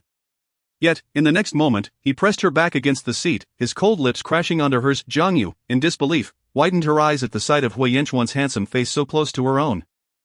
Although he seemed to approach it with a hint of fierceness, he refrained from truly hurting her. It was not until she felt she might suffocate that he finally released her. With a sharp sound, Hui Yanchuan's face was turned aside. Jiang Yu's lips were now swollen and red, her expression a mix of anger and humiliation. Such a look pierced Hui Yanchuan's heart. Hui Yanchuan, I disdain you. With that declaration, she attempted to exit the vehicle, but he grasped her firmly. I was in the wrong just now. Do not exit the car. It is dangerous outside. I will return now. You may report me or strike me. I have nothing to say. Hui Yanchuan's despondent demeanor startled Jiang Yu. She had never seen him like this. Hui Yanchuan, a man of distinction, seemed impervious to anything that could genuinely affect him, yet here he was, emotionally vulnerable. However, in the next breath, Hui Yanchuan asserted, but divorce is out of the question, Jiang Yu. Do not even consider it. I will not permit this marriage to dissolve. Jiang Yu's momentary worry evaporated instantly, thus, she resolved not to feel pity for the man. Hui Yanchuan understood he had acted impulsively, yet he also recognized that even if Jiang Yu harbored hatred or indifference towards him, it was far preferable to her leaving him. As for whether she intended to report him or pursue something else, he no longer cared. All he wished was to keep her close, even if only in physical presence. As for her heart, he believed he would earn that in time. Chapter 40 Li's decision. The vehicle swiftly returned to the military compound, and Jiang Yu immediately opened the car door and exited without uttering a single word to Hui Yanchuan. Hui Yinchuan merely gazed at Jiang Yu's retreating figure, shaking his head, a helpless smile gracing his lips. Indeed, he had acted impulsively that evening, genuinely believing that Jiang Yu would acquiesce, which led him to lose his composure. He rolled down the car window, allowing the night breeze to caress his face, restoring his sense of rationality. He recognized that his actions had been inappropriate, however, if given another chance, he would still strike out.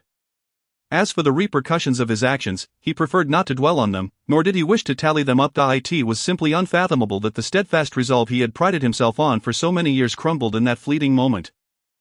Hui Yinchuan remained in the vehicle for most of the night, enduring the cold wind, before finally stepping out. Although the lights in the room still glimmered, Jiang Yu had already succumbed to slumber. He moved with utmost caution, approaching the bedside, where he found Jiang Yu curled up into a small ball, his heart melting at the sight. "Little girl, I shall not let you go. You are mine."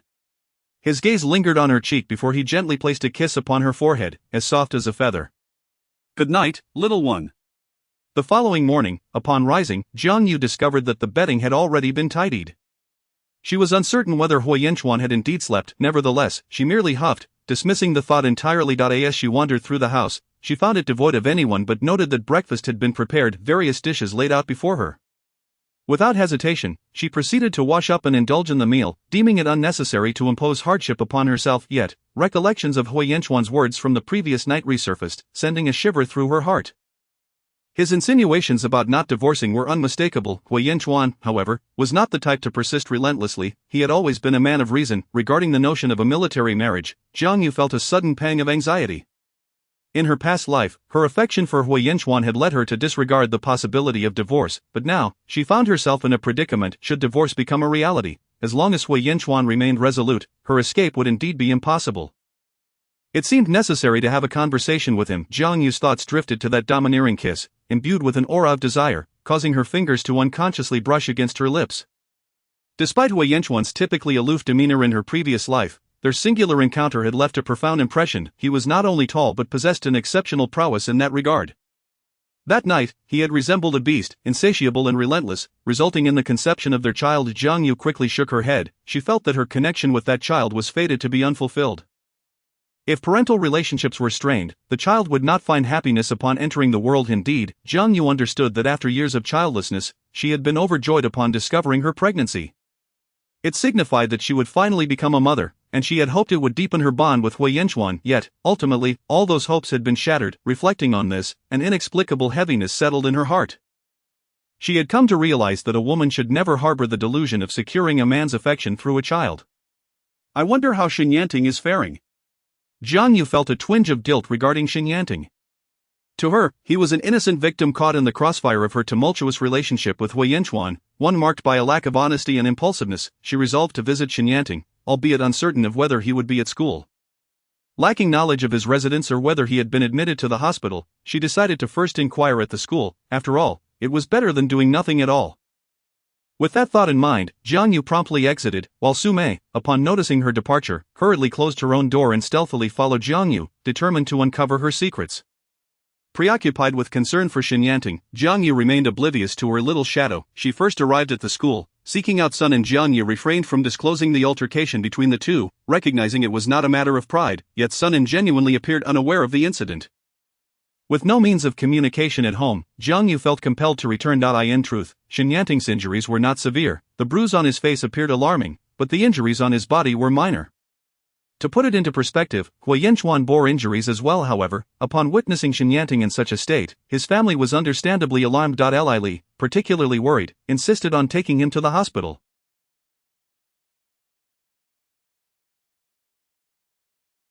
Xin Yanting was obliged to go for a checkup. Upon returning home, Xin Yanting was taken aback to find Zheng Fengru still present. After everything had been clarified, why was she still lingering? Zheng Fengru observed the displeasure etched on his face, yet her affection for him was unwavering. Despite knowing he had feelings for another, she remained concerned. "Yanting, tell me, who did this to you?" Lili inquired, her voice laced with worry. "It's nothing. I just took a tumble," he replied dismissively.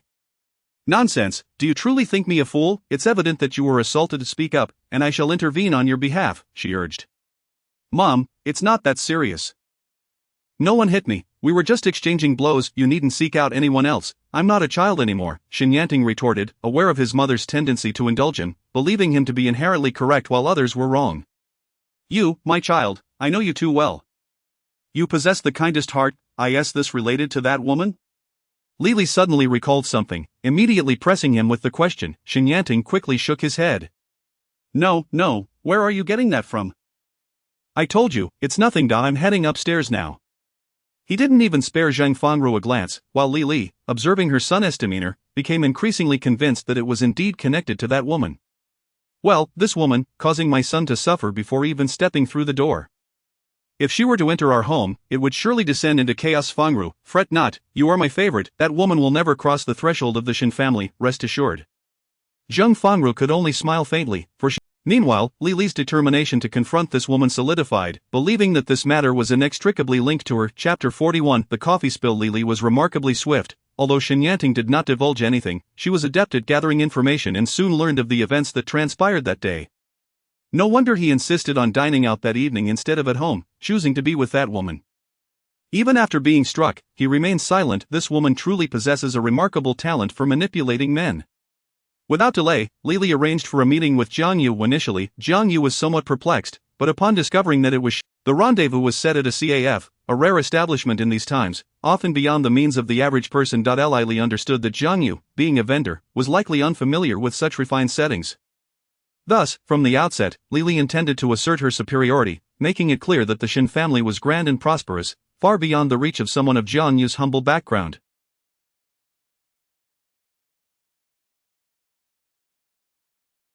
Zheng Fangru accompanied Li, feeling a tinge of awkwardness yet unable to refuse her friend's invitation. The two sat in the CAF, awaiting Jiang Yu's arrival. Zheng Fangru was in a quandary. She knew that Li would have little kindness to offer, especially since Xin Yanting had been injured. However, she felt powerless to intervene or redirect Li's words, fully aware of the implication of her presence there. Fangru, do not worry.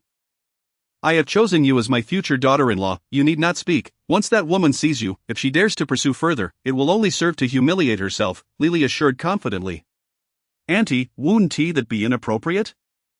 Perhaps we should reconsider. Yanting may not take kindly to this, especially since he mentioned that he and Jiang Yu are not together, and that she rejected him, Zheng Fangru replied, a hint of concern in her voice. Li could not suppress an eye roll. This Zheng Fangru, although appearing obedient and intelligent, was simply too naive.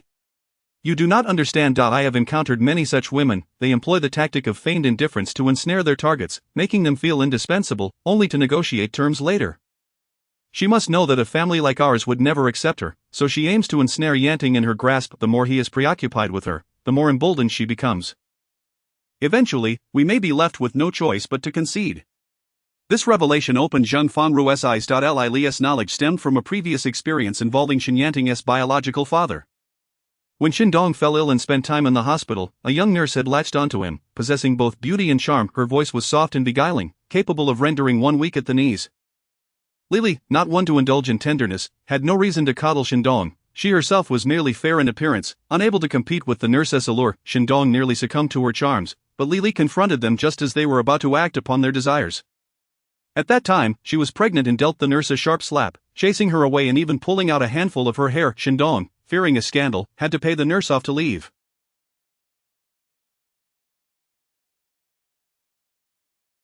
This incident became a leverage for Li. While she maintained a cordial facade with Shindong, the incident remained a painful thorn in her heart. The nurse had claimed she merely wished to solidify her position with Shindong, believing that even if the Shin family disdained her, her pregnancy would compel them to treat her well. Consequently, Li harbored no fondness for attractive women. Zheng Fangru, much like Li, was of modest beauty and average figure, exuding a compliant demeanor, making her an ideal daughter-in-law in Li's eyes.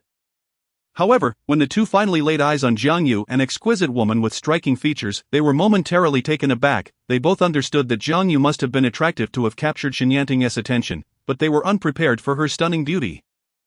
Zheng Fangru regarded Jiang Yu with a complex expression, contemplating that were she in Xin Yanting's position, she too might be drawn to Jiang Yu. This thought dimmed her countenance, while Li, hoping to humiliate her, was unaware that the tables had turned against her.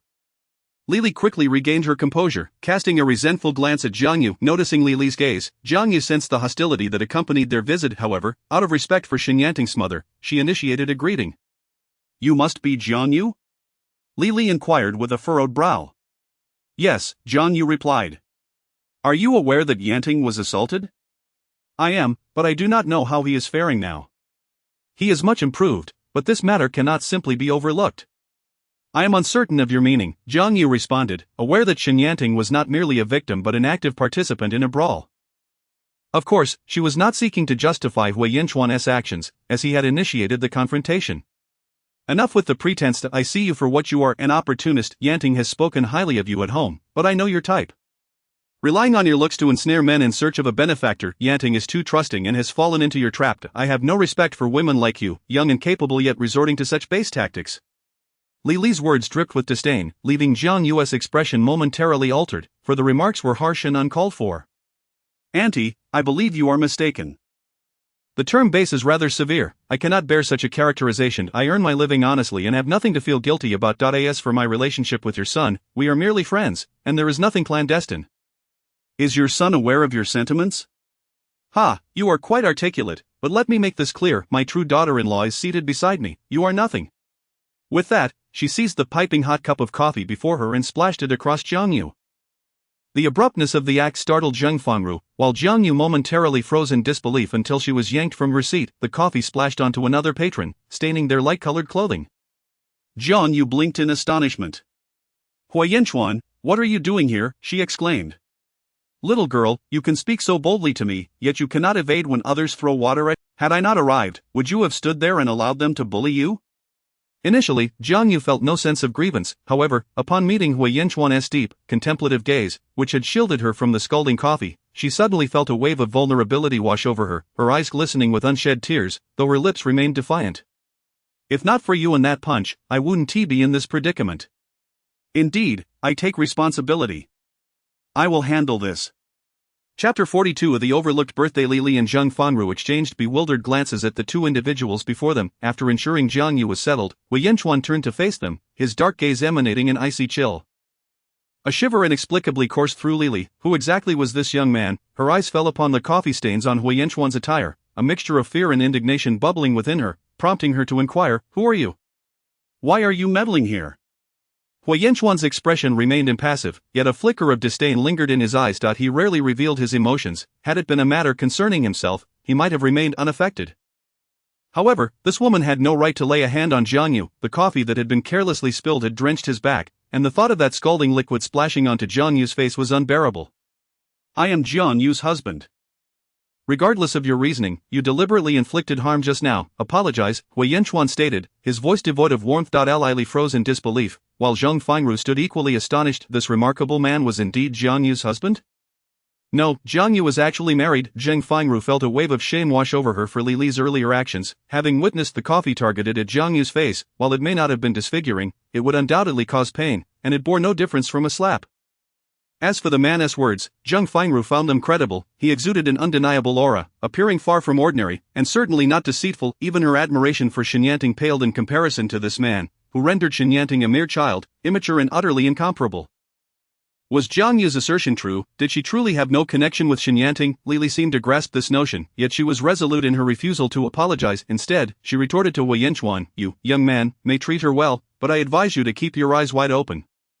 Beautiful women can be duplicitous, you may not be aware, but she has ensnared my son. My reprimand of her is for your benefit, so you don't end up with a green hat atop your head. You're young, but you must be vigilant. As for an apology, that is out of the question. You are entangled with my son, seeking only his wealth. I presume fine. I shall consider this a financial loss to avert misfortune. Here, take this 500 yuan and be gone. Do not let me see you near my son again, or I shall reveal your true character to others. At this juncture, Hui Yinchuan's patience began to fray, and Jiang Yu wore a look of disbelief. It was astonishing that in this day and age, someone would attempt to resolve matters with money. She was experiencing the treatment of a drama's leading lady, yet it was hardly a pleasant sensation. How could they be so arrogant? It was a wonder Shen Yanting had grown up in such a household, maintaining such a good nature. Do you dare to stand by your words? Hui Yinchuan suddenly queried. Li Li was taken aback, but upon seeing Hui Yinchuan's serious demeanor, a flicker of anxiety crept in, though she maintained her obstinacy. I haven't spoken falsely. This woman is shameless, flirting even while married. Where have I erred? Just be accountable. Since you refuse to apologize, I shall involve the court. You are not only guilty of intentional harm but also malicious slander, damaging another's reputation. Prepare yourself. With that, Hui Yanchuan turned his back to them, gently taking Jiang Yu's hand. Let us go home. Jiang Yu pressed her lips together, feeling anger at Li Li's words, yet she could not strike her, as she was after all Xin Yanting's mother. She merely nodded. Rest assured, I will handle this. If she wishes to avoid spending time in a police station, she must apologize to you. The two conversed as if Li Li were on the verge of being incarcerated, causing the color to drain from her face. Stop. You cannot leave. Clarify your words. Who do you think you are? You would have me imprisoned. You are unaware of how the court operates, are you, young man? Watch your tongue lest it betray you. You will not take this money. It will not be forthcoming in the future. Upon hearing this, Jiang Yu suddenly chuckled. You may take this money to hire yourself a lawyer. With that, Hui Yanchuan and Jiang Yu departed, leaving Li Li seething with rage. She even knows about lawyers. Look at her, can you believe this attitude? Zheng Fengru could only shake her head in helplessness, feeling more embarrassment than anything. Li Li completely dismissed Hui Yanchuan's words, while Xin Yanting, upon learning that they sought out Jiang Yu, was infuriated, his disdain for Zheng Fengru intensifying. Do not think that by currying favor with my mother, I will come to like you. I will not marry you, so abandon that hope. With that, Xin Yanting stormed off, leaving Zheng Fengru feeling a pang of sorrow. On their way home, Jiang Yu could no longer contain her curiosity. How did you know I was here? By mere chance, Hui Yanchuan replied, offering no further explanation, prompting Jiang Yu to refrain from pressing the matter. Nevertheless, thank you for today. Had it not been for you, that coffee would have been thrown upon me, she remarked. Little girl, I am your husband. If I cannot protect my own, then I would deem myself unworthy of being with you, Hui Yanchuan stated, a hint of surprise flashing across Jiang Yu's face at his possessive yet tender words, laden with a hint of the domineering CEO trope. This was the first time Hui Yanchuan had spoken such words, though he felt a twinge of embarrassment. Voicing them seemed to carry little consequence. You return home first, I will return the car, he instructed. All right, Jiang Yu replied. Just as she was about to enter her home, she saw Zhou Shao approaching from a distance. She had no intention of greeting him, yet he called out, Jiang Yu. Reluctantly, she halted and stood still. Comrade Zhou, what can I do for you? Seeing Jiang Yu's formal demeanor, Zhou Shao felt a twinge of regret for having offended her previously. Yet, he possessed a thick skin and managed to smile. I apologize for my earlier rudeness, it was unintentional. I accept your apology, Jiang Yu replied, choosing not to dwell on the matter. This is a birthday gift for old Hua. He is rather inconsiderate. Every year we celebrate together, yet this time he returned home early. You must have prepared something delicious for him, right? Zhou Shao winked playfully at Jiang Yu. At his words, Jiang Yu's heart sank. She had completely forgotten Hui Yanchuan's birthday. It was the same day as Xin Yanting's. No wonder he had been so upset that day. Biting her lip, she accepted Zhou Shao's gift, refraining from mentioning that no one had celebrated Hui Yanchuan's birthday that day. I will ensure he receives it. Very well, I shall take my leave. After bidding farewell to Zhou Shao, Jiang Yu returned home, distressed at her oversight regarding Hui Yanchuan's birthday. In her previous life, she had adored him, crafting a bowl of longevity noodles each year alongside a handmade gift, be it a scarf, gloves, or a hat, nothing extravagant, yet meaningful. After the noodles were consumed, however, she had never witnessed Hui Yanchuan using any of her gifts, leaving her heart heavy with disappointment. Yet, she refrained from questioning him, comforting herself with the thought that perhaps he cherished them too much to use. Perhaps the memories of her past life were too vivid. She had entirely forgotten Hui Yanchuan's birthday. When he returned home, he found Jiang Yu sitting in silence. What is wrong? Hui Yanchuan felt a pang of alarm, fearing Jiang Yu was still dwelling on Li Li's words. Jiang Yu lifted her gaze to meet his. That day was your birthday, why didn't you mention it? Hui Yanchuan was momentarily taken aback. He had not anticipated her to ask such a question. After a brief silence, he revealed a slightly helpless smile, stroking Jiang Yu's hair. I thought that if I said nothing, you would remember to celebrate for me. It seems I was mistaken, and instead, I caused you to face unwarranted criticism. Hui Yanchuan felt a tinge of guilt, thus preferring not to dwell on the subject. Hui Yanchuan, are you foolish? Chapter 43. Administering medicine. Jiang Yu felt a twinge of guilt, prompting her to allow Hui Yanchuan to remove his clothing to inspect for injuries. Primarily, Jiang Yu suspected that Xin Yanting's mother might harbor an aversion towards her, yet she never anticipated that such verbal assaults would escalate to physical harm. This left Jiang Yu somewhat discontented, questioning whether these city dwellers truly held themselves in such high regard. Li's demeanor reminded her of Hui Yanchuan's mother, Song Fong. In essence, both women exuded an air of superiority, as if their privileged lives shielded them from the struggles faced by others, allowing them to regard those beneath them as mere playthings, akin to pets to be dismissed at will. Nevertheless, Song Fong was Song Fong, and Hui Yanchuan was Hui Yanchuan. She would not allow her resentment towards Song Fong to extend to him, particularly as he had proven to be of great assistance this time. "What are you dawdling for? Take off your clothes," Jiang Yu urged, observing Hui Yanchuan clutching his garment tightly. She wondered why he appeared so bashful at that moment. She felt as though she were forcing a bowstring to be drawn, while Hui Yanchuan resembled a reluctant bride coerced into submission. This thought amused Jiang Yu, yet she quickly suppressed her smile. "Come on, are you shy?" She pressed. Hui Yanchuan found himself at a loss for words, but seeing Jiang Yu's expression made it clear that he had no choice but to comply. "I'll do it myself." Ultimately, he removed his clothing, revealing a sizable patch of redness on his back. Jiang Yu, taken aback, reached out instinctively to touch it. The moment her icy fingers made contact with his skin, Hui Yanchuan shuddered, finding Jiang Yu's touch far more overwhelming than the pain of scalding water. Fortunately, her fingers quickly retreated from his back. "Although it's not severe, it's still red. It's best to apply some ointment. Unfortunately, we don't have any burn cream at home. You stay here while I fetch some from the infirmary," Jiang Yu stated. Hui Yanchuan grasped her hand firmly, his long, raven-like eyelashes casting shadows as he quietly interjected, "We have medicine at home."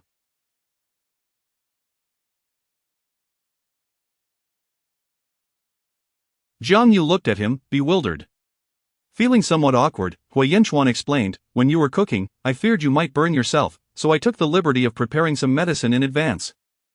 Surprisingly, Jiang Yu had yet to utilize it. However, Hui Yanchuan secretly hoped she would never need to. After a moment of silence, Jiang Yu was astonished by Hui Yanchuan's attentiveness, gratitude swelling within her. "Alright, where is it?" "It's in the cupboard in the room." Jiang Yu retrieved the medicine, first filling a basin with cool water to splash on Hui Yanchuan's back before applying the soothing ointment. "It's really not a big deal, you needn't go through all this trouble." Hui Yanchuan wished to alleviate Jiang Yu's guilt, insisting that the injury was trivial compared to what one might endure on the training ground or battlefield. In exasperation, Jiang Yu squeezed his arm. "But if you want to be stubborn, then I won't concern myself with you." Hui Yanchuan fell silent, yet he found himself enjoying the attention Jiang Yu lavished upon him. After all, just moments ago, the young lady had been at odds with him, and now he felt a subtle smile tugging at the corners of his lips. While Hui Yanchuan and Jiang Yu shared a moment of warmth, turmoil erupted at the Shin household. Hui Yanchuan had indeed filed a lawsuit against Li Li. Initially, the Shin family was unaware of the situation, as it lacked any semblance of honor, and since Li Li had not benefited from her actions, she was reluctant to disclose the matter. However, upon receiving a court summons, the dynamic shifted dramatically. "Did you confront Jiang Yu with the intention of teaching her a lesson?" Shin Yanting could scarcely believe that his own mother would resort to such behavior. Did she get hurt? Li Li, already agitated, had presumed that the man shielding Jiang Yu was merely making empty threats, never imagining that Hui Yanchuan would actually take legal action against her. Yet, her youngest son, rather than defending her, was now questioning her actions. "Yanting, you're more concerned about a stranger than you are about your own mother." Shin Yanting shot a cold glare at Li Li.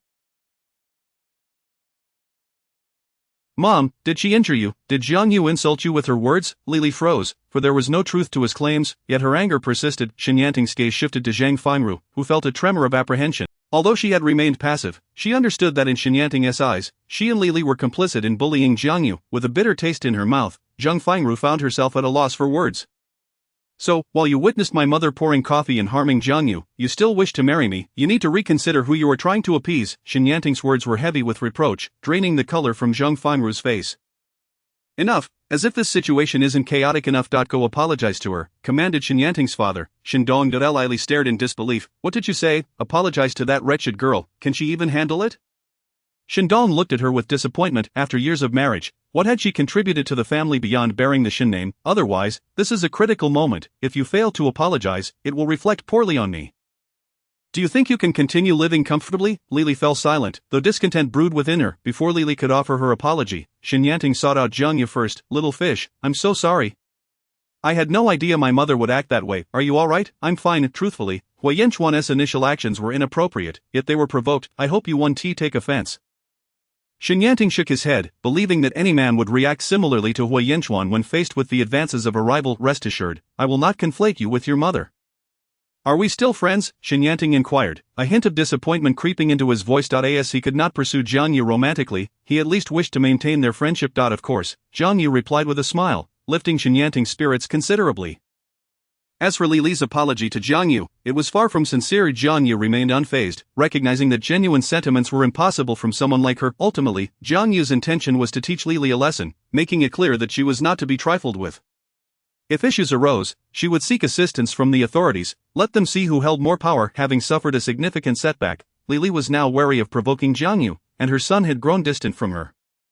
Regret gnawed at her insides. However, not all was lost. Xinyanting relaxed the constraints on his impending marriage to Zheng Fangru, suggesting they could wed after graduation, shocking both families. Zheng Fangru, in particular, was taken aback, having sensed his disdain for her. "If you're unwilling, then so be it," Xinyanting remarked nonchalantly. "No, I am willing, I absolutely am," Zheng Fangru quickly affirmed. She understood that Xinyanting's feelings were not rooted in affection for her, but if this arrangement allowed her to remain close to him openly, she would gladly accept it. Chapter 44. A bloodied misunderstanding. Due to Hui Yanchuan's courageous intervention, Jiang Yu has recently enjoyed a harmonious rapport with him. Meanwhile, the cultural troupe requires her assistance in training new dances and songs. Jiang Yu has come to appreciate Xia Qing, who proves to be quite commendable, capable of both lifting and letting go. Although she initially harbored feelings for Hui Yanchuan, she now maintains a respectful distance, with no private exchanges between them. Jiang Yu feels a sense of respect but simultaneously recognizes that such distance is unnecessary, given that her impending divorce from Hui Yanchuan is a matter of inevitability. If they so wished, they could easily be together, as both are unmarried, thus crafting a romantic narrative. However, divorce is a rather private affair, and despite her favorable opinion of Xia Qing, she refrains from sharing this detail. Zhang Dongyue remains somewhat disapproving of Jiang Yu, yet she dares not be overtly antagonistic. Jiang Yu, preferring to avoid conflict, focuses solely on her own responsibilities. "Jiang Yu, we're in urgent need of rehearsals. Would you be able to assist us by fetching the new batch of costumes from the city?" Xia Qing urgently implored one day. Jiang Yu wished to help, but the sheer volume of costumes was beyond her capacity to retrieve. "Xia Qing, it's not that I don't want to assist, but I simply cannot carry back so many costumes," she explained. "Why not have Captain Hu drive you?" Xia Qing suggested impulsively. Jiang Yu furrowed her brows. Although her relationship with Hui Yanchuan has improved, she believes in keeping professional and personal matters separate. Moreover, Hui Yanchuan is unlikely to agree, as he generally dislikes accompanying her on outings or engaging in other activities together. No need for that. Hui Yanchuan is quite busy and won't consent. "This is a matter for your troop, you should report it to the higher-ups and have someone else collect them," she replied. "Oh, Jiang Yu, please help us. You're aware of that batch of costumes, and with the recent evaluations in the city, everyone is swamped. If I could find someone else, I wouldn't trouble you," Xia Qing pleaded. Just as Jiang Yu was about to decline, a deep, resonant voice interrupted. "What's the matter?" Upon seeing him, Xia Qing's demeanor brightened, and she momentarily forgot to maintain her distance. "Captain Hua, could you do us a favor and take Jiang Yu to the city to retrieve our costumes? She claims you're too busy, but we can't find anyone else right now."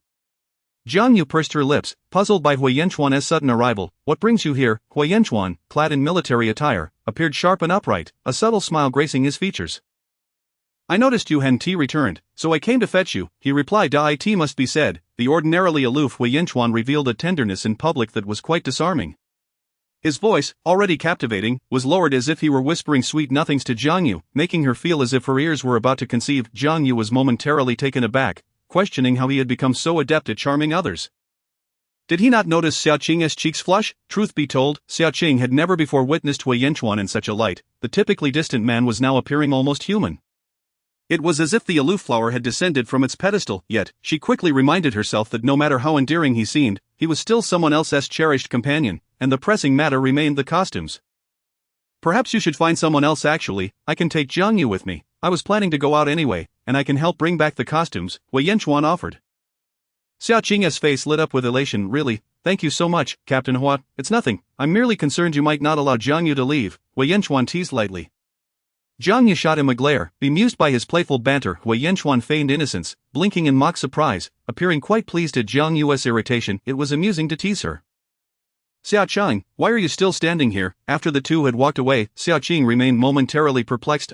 Oh, nothing," she murmured internally. She pondered how others claimed Jiang Yu clung to Hui Yanchuan, suggesting their marriage lacked glamour, akin to an arranged union. Yet from what she had just witnessed, it was evident that Hui Yanchuan seemed to adopt a more submissive stance in Jiang Yu's presence. Xia Qing shook her head, dismissing the need to overthink it. Why did you agree to this? Aren't you quite busy? Don't you dislike mixing business with pleasure? Aren't you a firm believer in keeping matters separate? Jiang Yu recalled a past instance when she encountered Hui Yanchuan appeared momentarily taken aback by her words. I didn't do that, little girl. You mustn't slander me. Seeing Hui Yanchuan's bewilderment, Jiang Yu understood that his previous self was not indicative of the man he was now. She recognized that he had not wronged her in this life, yet she felt no need to elaborate. Choosing instead to gaze out the window, Hui Yanchuan cast a concerned glance at Jiang Yu, perplexed by her sudden anger. He recalled that their only previous encounter while he was driving was at the bookstore, and he wondered why her tone suggested he had continuously overlooked her in the past. Yet, he refrained from pressing further. Jiang Yu was aware that her feelings were somewhat unreasonable. Hui Yanchuan was presently kind and attentive, even defending her in front of others, but was it not foolish to compare him to the version of herself that once desperately sought his affection? Upon arriving at the military supply depot, they retrieved the costumes. No need for you to lift a finger, I'll handle it, Hui Yanchuan stated, and Jiang Yu acquiesced, feeling slightly unwell and choosing to stand aside. Hui Yanchuan had initially intended to take Jiang Yu out for a meal, but upon noticing her pallor and the sheen of sweat on her brow, concern gripped him. Jiang Yu, are you all right? Hui Yanchuan exclaimed, grasping her arm and preparing to support her when he caught a whiff of blood. His gaze fell upon the blood staining her trousers, sending a jolt of fear through him. Jiang Yu, what has happened? In the next moment, Jiang Yu fainted into Hui Yanchuan's arms, and his hands were suddenly slick with blood, causing him to tremble as he swiftly placed her in the vehicle and sped towards the hospital. Arriving at the hospital entrance, he carefully carried her inside. Doctor, she has lost a significant amount of blood, please, save her. The physician was startled by Hui Yanchuan's frantic demeanor.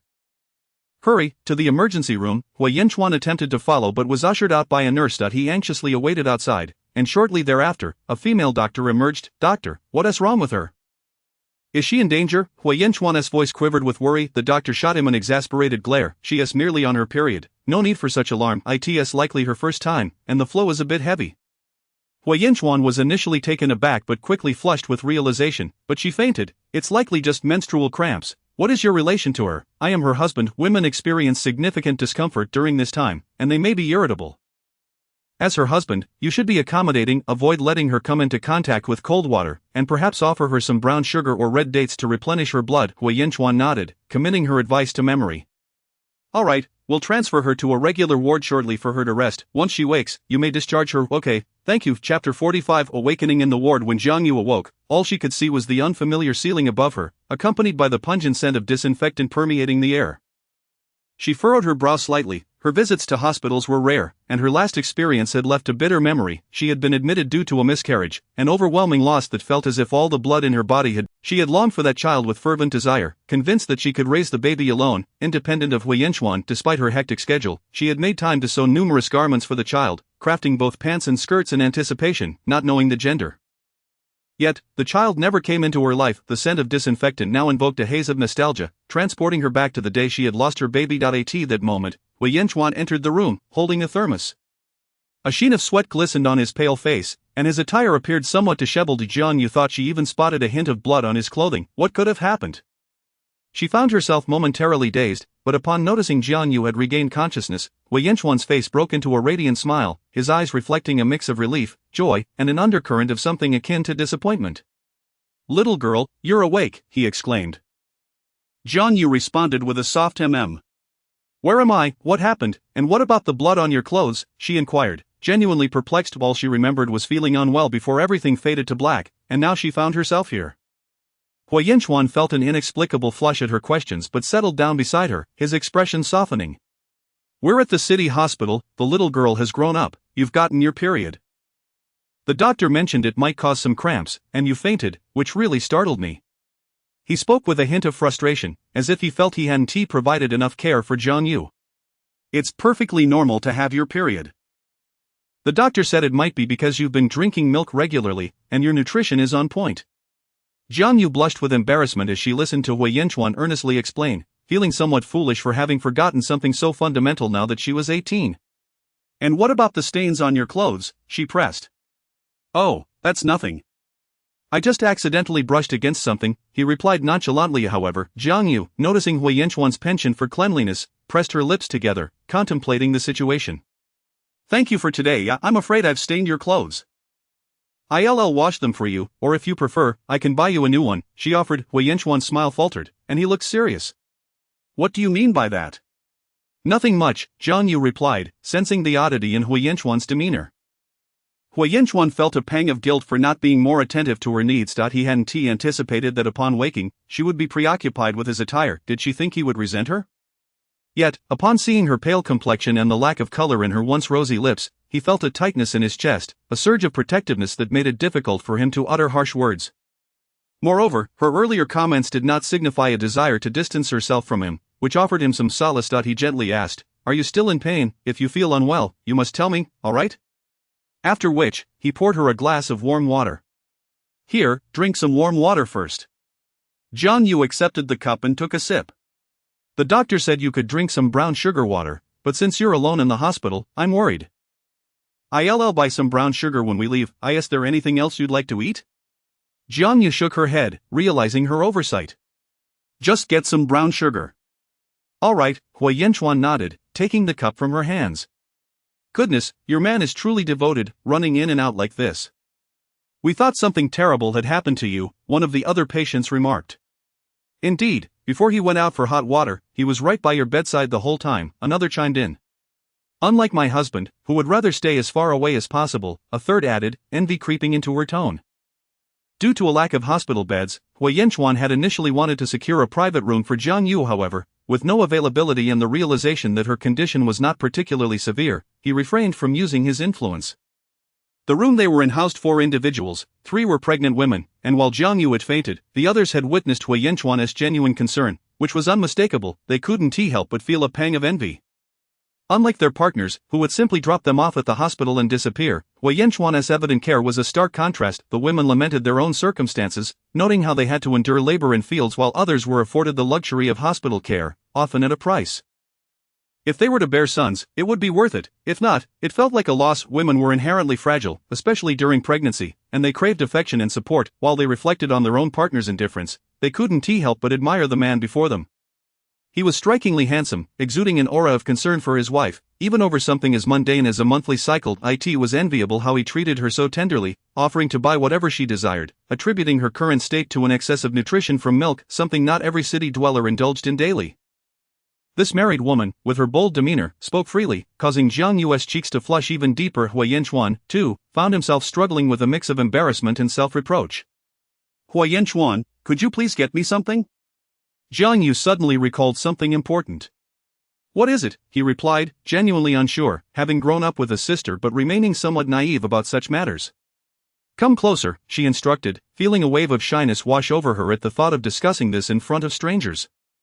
Hui Yanchuan leaned in, and Jiang Yu whispered in his ear, "Could you please buy me some sanitary pads? If they're unavailable, then get me a menstrual belt, and I need a few pairs of underwear as well." Uncertain if sanitary pads were readily available and knowing they could be expensive, she mentioned the menstrual belt as an alternative. Their closeness made Hui Yanchuan's ear tingle, yet upon understanding her request, he maintained his composure, simply nodding and affirming with a good before stepping out. Jiang Yu then closed her eyes, lying back as the others in the room began to inquire about Hui Yanchuan after he left, intrigued by his distinguished demeanor even without his uniform.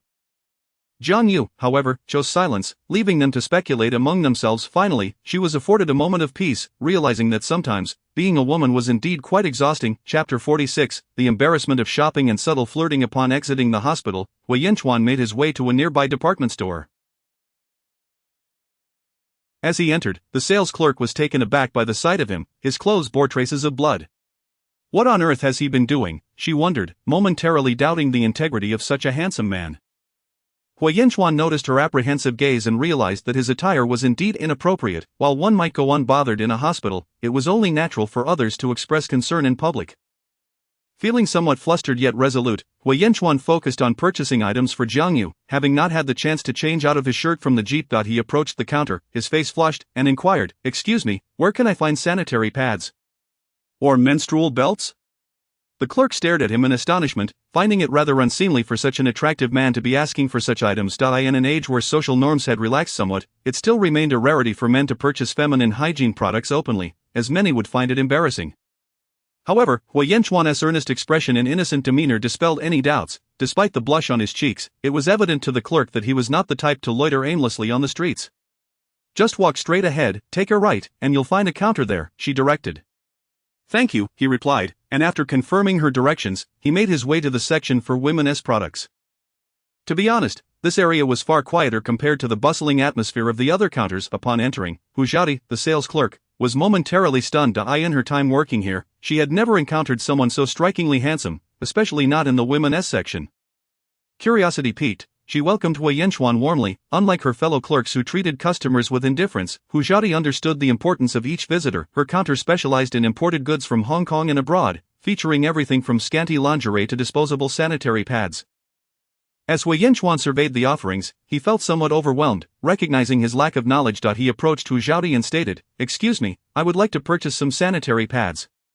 Rather than being taken aback, Hujati patiently began to explain, "Our products here are all sourced from Hong Kong, of excellent quality. While they may not be the cheapest, they are certainly worth the price."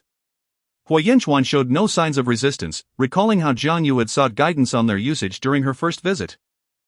Hujati, who prided herself on being unflappable, realized she was witnessing a rare occurrence. Traditionally, inquiries about usage were made by women. He was the first man to ask, not one to be bashful. Hujati understood that making a sale was paramount.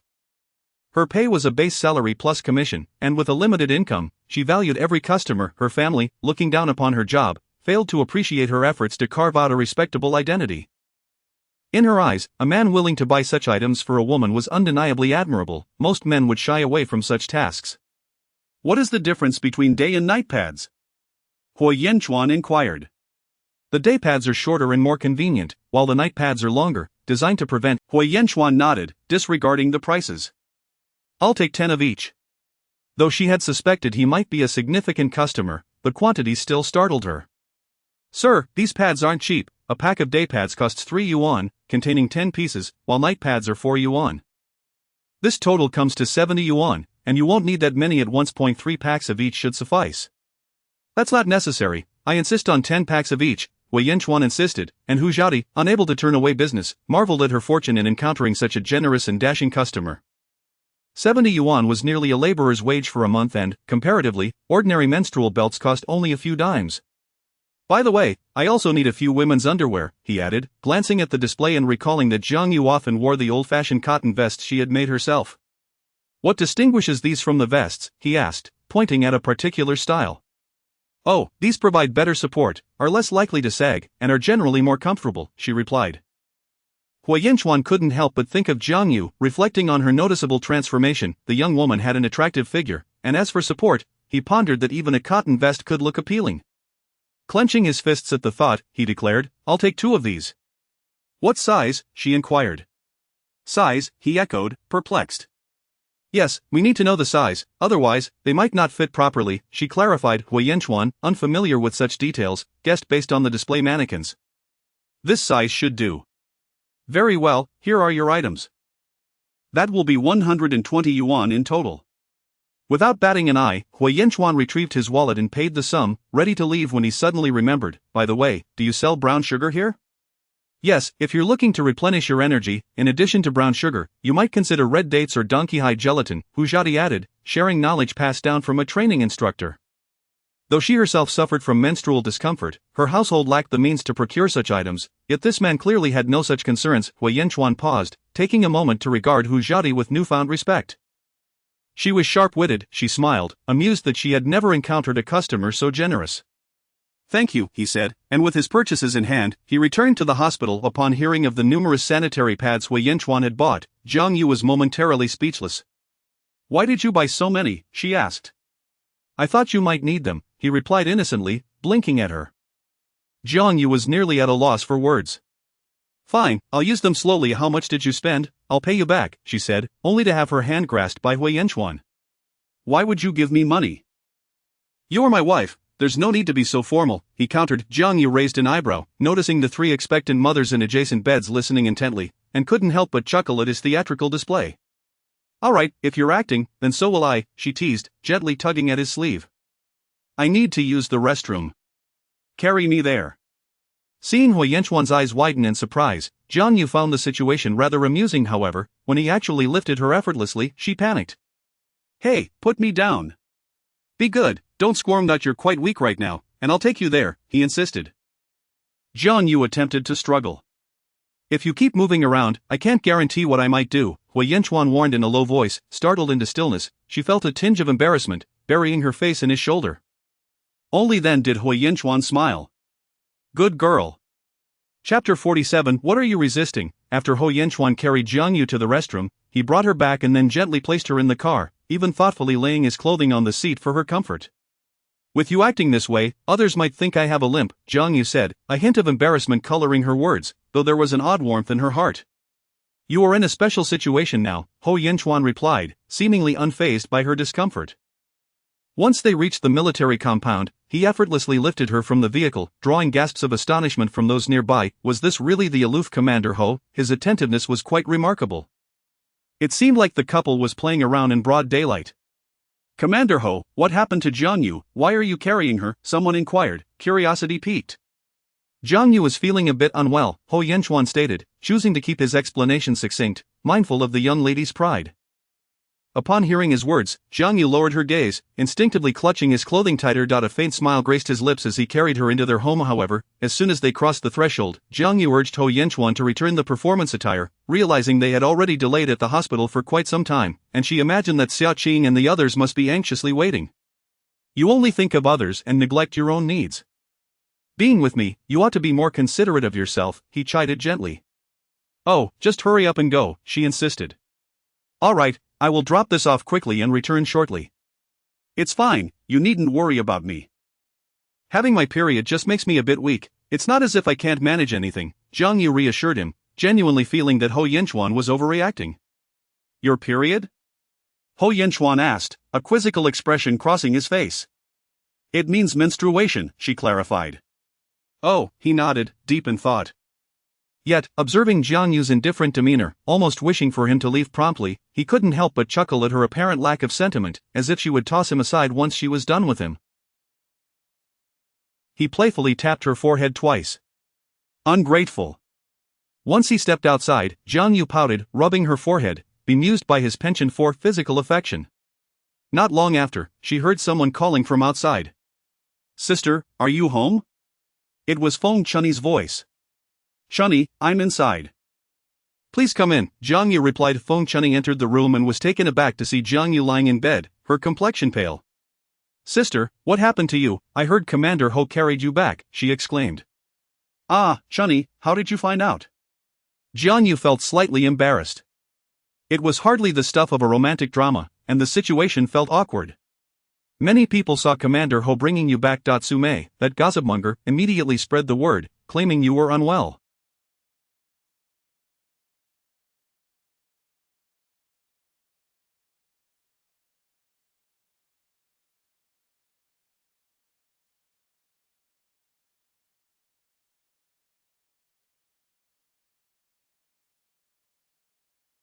Sume, that troublesome woman, looked as pleased as if she had just drunk something delightful, Feng Chunni remarked, shaking her head.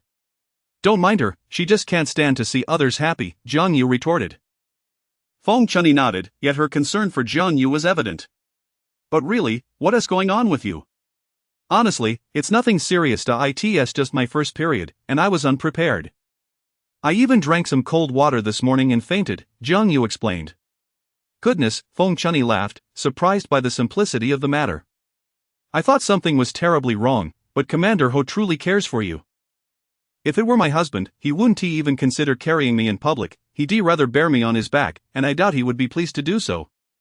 Young couples are fortunate, yet my husband, with his slight build, would struggle to carry me without feeling overwhelmed. Feng Chunni had a sturdy appearance, clearly someone who worked efficiently, while her husband was more delicate. Jiang Yu couldn't help but laugh at her humorous observation. Chunni, you're quite the comedian. This is no joke, it's the truth. Initially, I didn't think much of my husband, considering him to be as fragile as a chick. What could I expect from such a man? Yet, he has proven himself, managing to enlist in the military. Although he is just an office worker, he has made a leap from our village, ensuring our future children can attend school in the city.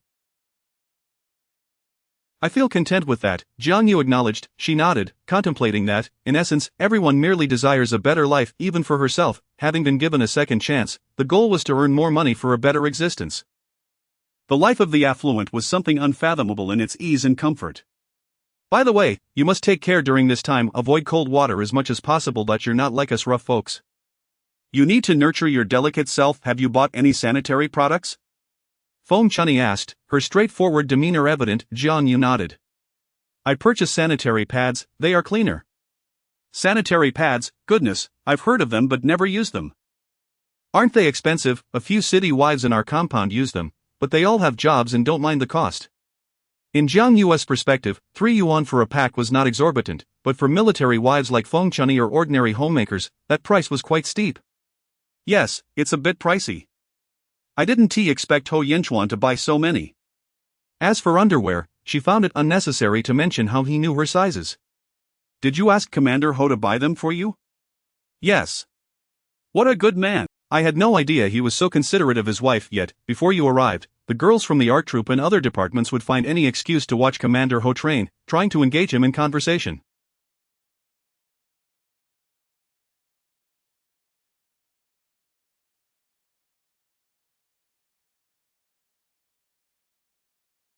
He never spared them a kind glance. There was even one bold girl who dared to throw herself into his arms, but he simply pushed her aside before she could even touch his clothing. She ran off in tears, embarrassed. That girl was indeed beautiful, they called her Spicy Pepper, and she was from the art troupe. In any case, she was reassigned shortly after. Is that so? What a pity. Ho Yinchuan should have seized the opportunity, Jiang Yu remarked, her tone a bit peculiar. Feng Chunyi noticed the oddity but dismissed it, thinking Jiang Yu was merely jesting. As Ho Yinchuan entered, he caught the tail end of the conversation, pausing momentarily yet maintaining his usual composed demeanor. Sister, you're here. Ah, Commander Ho, I was just chatting with Jiang Yu. You must take good care of her in the coming days, Feng Chunyi advised. I will, sister, Ho Yinchuan assured her, taking a few steps forward. I'll prepare a cup of. Feng Chunyi winked at Jiang Yu, full of playful teasing, before departing, satisfied that Jiang Yu appeared fine. Drink a bit of brown sugar water, Ho Yinchuan said gently, helping Jiang Yu sit up and handing her the cup. Jiang Yu, genuinely thirsty, drank it in one go. Thank you, she said appreciatively. Ho Yinchuan's gaze fell upon the remnants of brown sugar water at the corner of her lips. Without thinking, he reached out and delicately wiped it away with his finger. Both were taken aback by the unexpected intimacy. What are you doing? Jiang Yu asked, flustered. You had some brown sugar water on your lips, so I helped you clean it, he replied, the softness of her lips lingering on his fingers, while his expression remained nonchalant. Jiang Yu, observing him, felt as though she might have overreacted.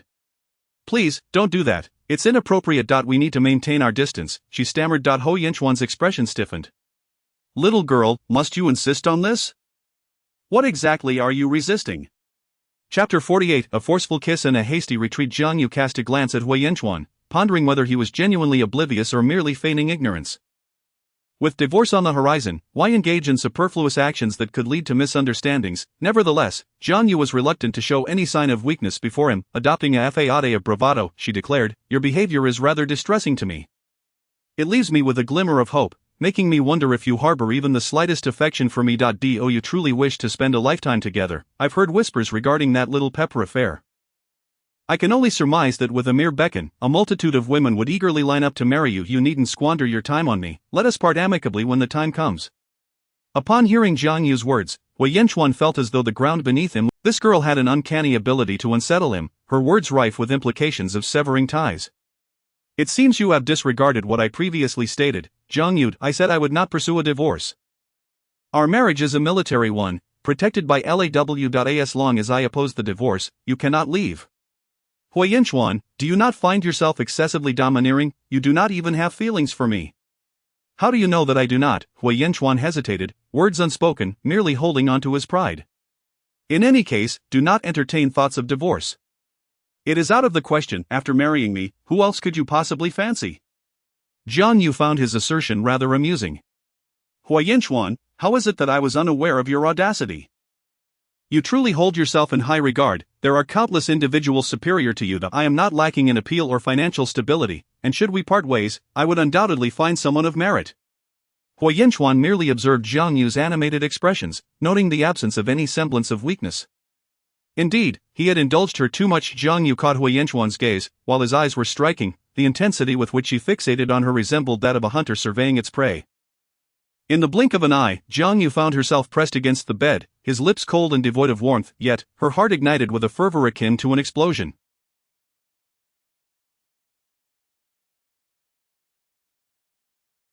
Hui Yinchuan appeared somewhat displeased. Jiang Yu, lost in her thoughts, felt him intensify the kiss, which turned out to be even sweeter than he had anticipated. Her lips bore a subtle hint of ginger sugar, both sweet and spicy, much like her persona.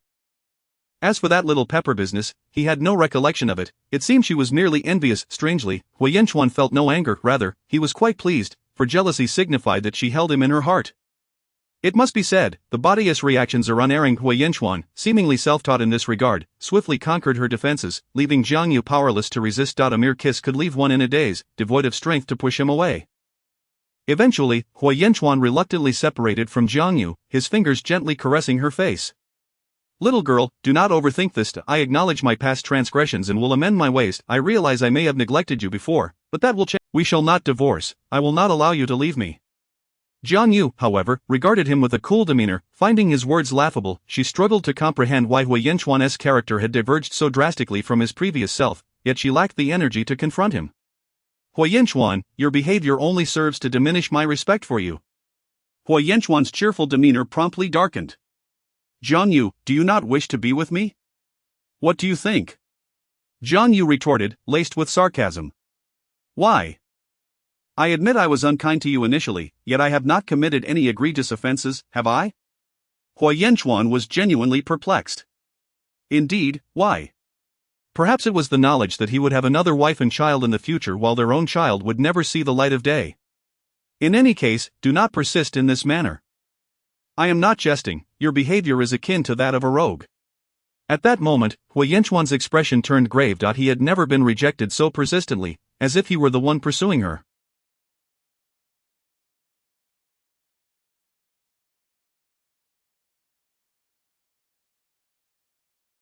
He had nearly stormed out in frustration, but upon observing Jiang Yu's displeasure, his heart softened.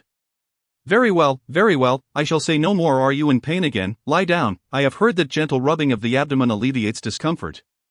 Jiang Yu was disinclined to engage with him, yet Hui Yinchuan, perceptive as ever, saw through her thoughts. Even if you are angry with me, there is no need to take it out on yourself. If you do not like me, you can command me. Hui Yinchuan's words almost elicited a laugh from Jiang Yu. There was a certain logic to his statement. Why not utilize Hui Yinchuan? The proud man, so high and mighty, scurrying about to cater to her whims, was that not gratifying? If only she could, Jiang Yu would relish in the thought of thoroughly humiliating Hui Yinchuan, ideally making him fall for her before casting him aside. Then, she would swiftly find a man 1,000 times more admirable to be her partner, thus shattering Hui Yinchuan's pride into smithereens. With that thought, Jiang Yu felt a surge of satisfaction. Very well, you said it yourself. Now, rub my abdomen for me, but do not overstep your bounds, otherwise, I shall ensure you live to regret it. Jiang Yu spoke with mock ferocity, yet truth be told, her sweet appearance rendered her threats far from intimidating, resembling more a playful kitten, which made Hui Yinchuan want to chuckle. However, noticing Jiang Yu's gaze fixate on a rather sensitive area of his, seemingly as a warning that any untoward movement would lead to dire consequences, Hui Yinchuan felt a pang of apprehension. He was, after all, being outmaneuvered by this little girl, unable to retort. Very well, I shall refrain from any impropriety. Hui Yinchuan then began to gently rub Jiang Yu's abdomen through her clothing, and he had to admit, it did provide considerable relief. The effect is not as pronounced through clothing, Hui Yinchuan remarked, his conscience clear. He harbored no ulterior motives. Jiang Yu contemplated for a moment before gradually lifting a small corner of her garment. Hui Yinchuan resumed his ministrations, but the moment his hand made contact, Jiang Yu let out a soft hum, feeling a tingle of ticklishness. Yet, in Hui Yinchuan's ears, that sound was anything but innocent, ultimately leading him to succumb to his own desires. I'll step out for a moment.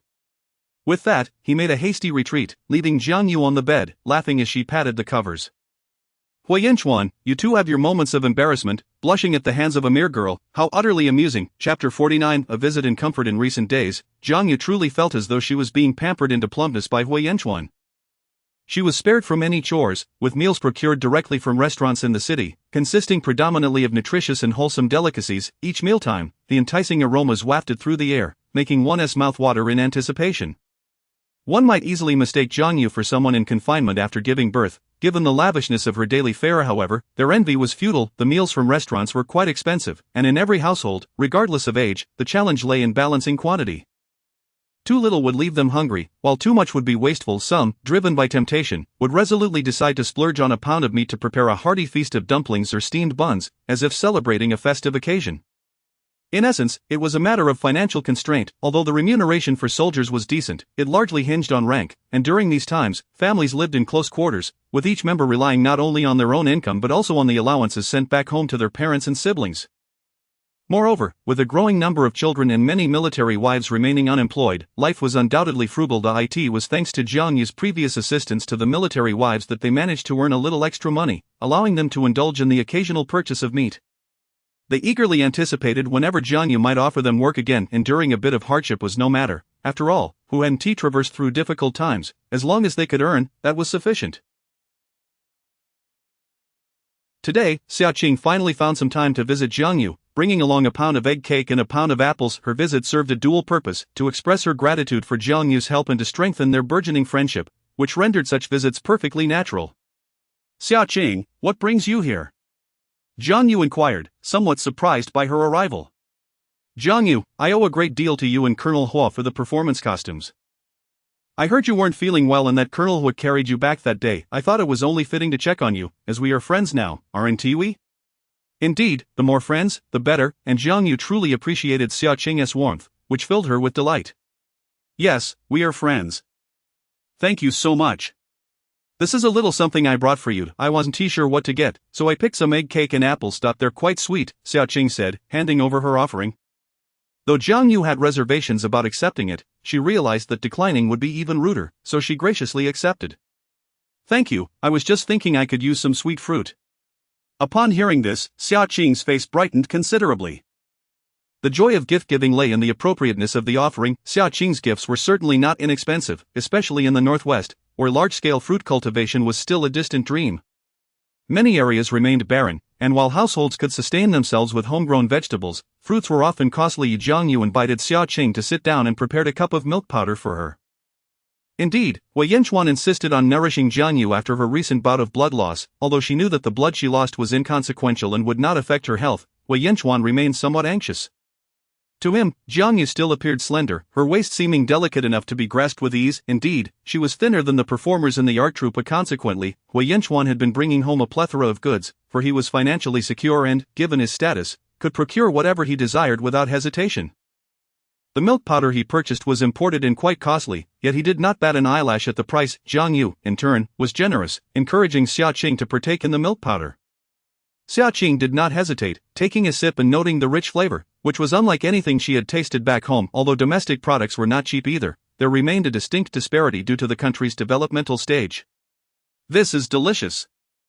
The flavor is much richer than what we usually buy, Xiaoqing remarked. While she and her friends endeavored to maintain their figures, dancing was physically demanding, and Xiaoqing often indulged in malted milk and milk powder. Their allowances, which amounted to over 40 a month, were ample as long as they weren't financially supporting siblings or sending money home. Then make sure to drink plenty, Jiang Yu advised. I heard that recently, Colonel Hua has been ordering food from outside, having it prepared and delivered to you. Are you feeling all right? At this mention, Jiang Yu felt a twinge of embarrassment. She was not as fragile as he might think. She had informed Wei Yanchuan that her menstrual cycle was entirely normal, and there was no need for such fuss. He had promised to be more relaxed, yet he continued to bring home increasingly extravagant items, to which Jiang Yu opted to turn a blind eye. After all, it was his money, and she felt no remorse spending it. If she didn't, someone else surely would. I'm perfectly fine. It was merely my first time, and Wei Yanchuan was startled. Please don't worry, she reassured Xiaoqing. Upon hearing this, Xiaoqing felt a sense of relief, though a hint of envy lingered in her heart. She recognized Wei Yanchuan's affection for Jiang Yu, but sometimes it felt excessive. If only there were a man who treated her similarly, perhaps she would consider leaving the art troupe to focus on family life. However, this fleeting thought quickly dissipated as she shook her head. Such a good man as Wei Yanchuan was a rarity. Not only was he handsome, but he was also wealthy and kind.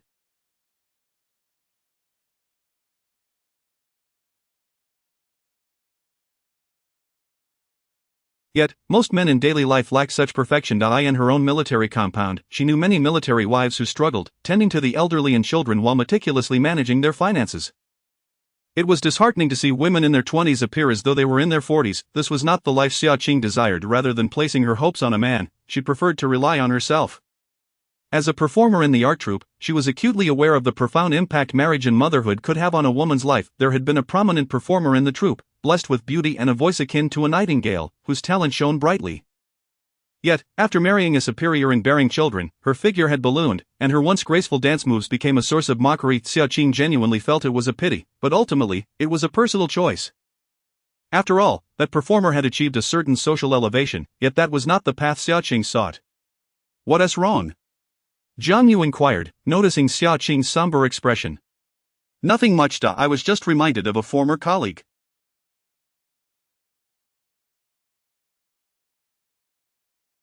Jiang Yu, I sometimes envy you for having Colonel Hoya's affection, yet, when I think of marriage and the men one might encounter, I feel a sense of trepidation. I find solace in the thought of remaining single, free to pursue my desires without the obligations of in-laws or children. You don't think I'm strange for feeling this way, do you? Xiaoqing's sentiments were rather unconventional for the times, as society often deemed unmarried women as odd or mentally unsound. However, Jiang Yu understood her perspective. Your thoughts are entirely normal. I wouldn't find them strange at all. Everyone has their own way of living, but don't be too fixated. While some men may be unkind, there are also those who can truly care for and understand you. If you meet someone compatible, living together could be quite fulfilling. After all, there are times when solitude feels isolating, and in those moments, one might yearn for companionship. Of course, it's all about fate. Don't overthink it, yet be open to the possibilities. Despite her own less than ideal experiences with love and marriage in her past life, Jiang Yu refused to generalize or dismiss all men. Her words resonated with Xiaoqing, providing her with a new perspective. So who claimed Jiang Yu lacked education, she believed that even the most cultured individuals might not possess such wisdom. Chapter 50 of the Business of Sanitary Napkins, Support Behind You. Huayanchuan, that fool, actually bought more than 10 packs of sanitary napkins. It's truly laughable, they could last half a year.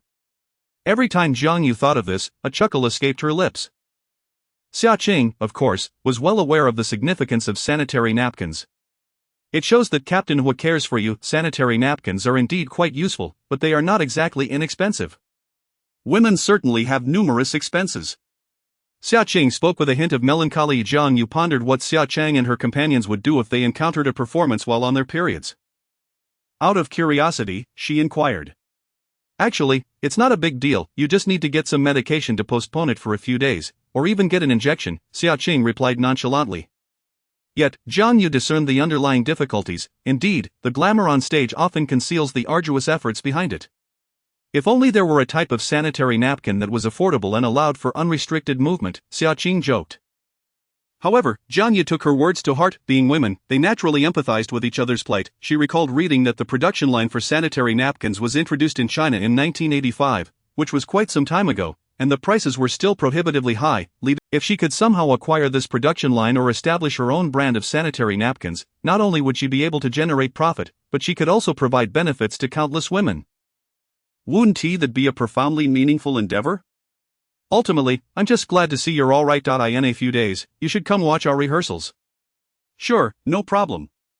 After Xiaoqing left, Jiang Yu continued to contemplate the idea of sanitary napkins. This ambition aligned perfectly with her aspirations. She had always wanted to delve into women's products, be it cosmetics, skincare, massages, or sanitary napkins and intimate apparel, everything closely tied to women's lives. The domestic market was vast, and Jiang Yu was convinced that consumers existed. If executed well, she might even be able to export the products, contributing foreign exchange to the country. At this juncture, the nation relied on foreign exchange for imports, particularly for machinery and equipment, which were essential but difficult to procure. Jiang Yu realized that only a prosperous nation could ensure better living conditions for. Of course, it sounded somewhat absurd for an ordinary citizen to claim they could earn foreign exchange for the country, yet at the very least, it could help alleviate employment issues for military spouses. What are you thinking so intently about? You've even let some drool slip. Wei Yanchuan had returned and found the little girl frowning, her hands supporting her cheeks, her fair face resembling a small bun. Utterly adorable. Jiang Yu was startled, and upon hearing Wei Yanchuan's teasing, she hurried to wipe her mouth, though there was nothing to wipe. Wei Yanchuan was merely jesting, proving to be quite charming. You silly girl, so clumsy. Who told you to deceive me? Wei Yanchuan, you've become increasingly wicked. Jiang Yu sometimes suspected that Wei Yanchuan's character had transformed so drastically. Could he also be a reincarnated soul? Yet, upon considering this possibility, she immediately shook her head. If Wei Yanchuan were indeed reincarnated, he would surely have sought out that other woman. How could he still be? You unreasonable child, Wei Yanchuan remarked, and Jiang Yu couldn't resist casting him a sidelong glance. He. To be honest, Jiang Yu felt remarkably at ease around Wei Yanchuan now. She no longer worried about whether he liked her. In fact, she could even boss him around, a privilege he himself had granted her, not her taking advantage of him. Did someone come to our place this morning? Hui Yanchuan inquired, glancing at the apples and egg cakes. He was aware that Jiang Yu maintained a good relationship with the military spouses around her, and it was easy to see why. Who wouldn't be fond of such a delightful girl? Yes, Xia Qing came to visit me this morning. This is what she brought, and she also expressed her gratitude for your help in bringing back the performance costumes. Hui Yanchuan paused in his tracks. Little girl, do you know for whom I did this? As for Xia Qing or Dong Qing, he hardly paid them any heed. Upon hearing this, Jiang Yu's face flushed slightly. She found his bluntness startling. Nevertheless, she refrained from responding. By the way, I remember that we planted cotton here, right? Yes, why do you ask? Are you thinking of making clothes? Initially, Hui Yanchuan hadn't given it much thought, especially since cotton harvesting was just around the corner. In fact, cotton harvesting began in September, but November marked the prime season. No, I want to make some He truly hadn't anticipated such a statement. However, he composed himself, as if nothing had happened, merely taking out a tissue to dab his mouth before asking, what made you think of doing this? I've noticed that many people seem unable to afford sanitary napkins and can only resort to cheap menstrual belts. Hui Yanchuan did not shy away from discussing this topic. After all, he had purchased sanitary napkins, undergarments, and such, so there was nothing shameful about it. However, he felt somewhat perplexed by Jiang Yu's idea. He understood her character. When she committed to something, it was with utmost seriousness. She possessed both vigor and resilience, much like a sunflower striving upward, seemingly unyielding to adversity. This was one of the qualities that had drawn Hui Yanchuan to her during their time together. As for why Jiang Yu consulted Hui Yanchuan, it was because she believed in clear lines. Despite his shortcomings in matters of the heart, he was undeniably capable, and if she truly pursued this venture, she might It requires specialized talent, at least someone knowledgeable in chemistry. You don't have that expertise, and even if you manage to produce something, the sales may not be promising. Of course, if the little girl After all, spending a little money to make Jiang Yu happy was worth it. If the products ultimately failed to sell, he would simply take them back. No harm done. Hui Yanchuan found himself simultaneously scolding himself for becoming increasingly wasteful while also feeling a pang of sympathy for Jiang Yu. Jiang Yu remained oblivious to Hui Yanchuan's contingency plans. However, she knew he was not deceiving her. The production process itself posed significant challenges, and future sales were uncertain. But how could... At the very least, she understood the fundamental principles of sanitary napkins. As for chemistry, she could not master it overnight, but professional help was available. She refused. Whatever you wish to pursue, just go ahead and do it. If you need anything, let me know. I can help you find talented individuals in chemistry. Just remember, whatever you choose to do, I will support you, and that is all that matters. Hui Yanchuan suddenly stepped before Jiang Yu, delivering this heartfelt message. His dark eyes resembled a galaxy, and in Hui Yanchuan's gaze, Jiang Yu clearly saw her own reflection. Was Hui Yanchuan employing his charms on her? Had she not been accustomed to such interactions, she might have been utterly captivated by his tender expression. Indeed, he was a man of many mysteries. One should not pity men, for doing so only leads to one's own misfortune. Rather, one should leverage their strengths, compelling them to kneel and sing of submission. Chapter 51. A hospital visit. During a visit to the hospital, Sumei unexpectedly encountered the exuberant Jiang Yu. Jiang Yu, known for her strong initiative, was determined to take action, yet she felt it prudent to consult with a doctor before proceeding. Frequent usage is undoubtedly detrimental, the doctor explained. As for the menstrual pads you referred to, from a medical perspective, they are certainly not as beneficial as one might hope. Although they can be reused after washing, the sanitization is not thorough enough. Those with robust immunity may fare well, but the more vulnerable are prone to illness. In contrast, sanitary pads, which are available abroad, are significantly superior in terms of cleanliness and hygiene. The physician conversing with Jiang Yu was Dr. Yiwen, the same female doctor who had attended to Jiang Yu after her fainting episode. As a woman herself, she possessed a deeper understanding of the female predicament. Thank you, doctor, I appreciate your insights, Jiang Yu responded. By the way, has your dysmenorrhea improved? You haven't fainted again, have you? Dr. expressed concern, recalling Jiang Yu's previous incident. Jiang Yu offered an embarrassed smile. Yes, I'm fine now. It was simply a matter of inexperience during my first time. Yiwen remarked, unaware of the intricacies of their relationship. Naturally, Jiang Yu could not speak ill of Hui Yanchuan in front of others. She merely nodded, as her primary purpose for visiting the hospital. With the doctor's affirmation that pads were indeed preferable, Jiang Yu felt a resolution forming. Unbeknownst to her, after she departed, Sumei happened to accompany her sister Suwan to collect medication.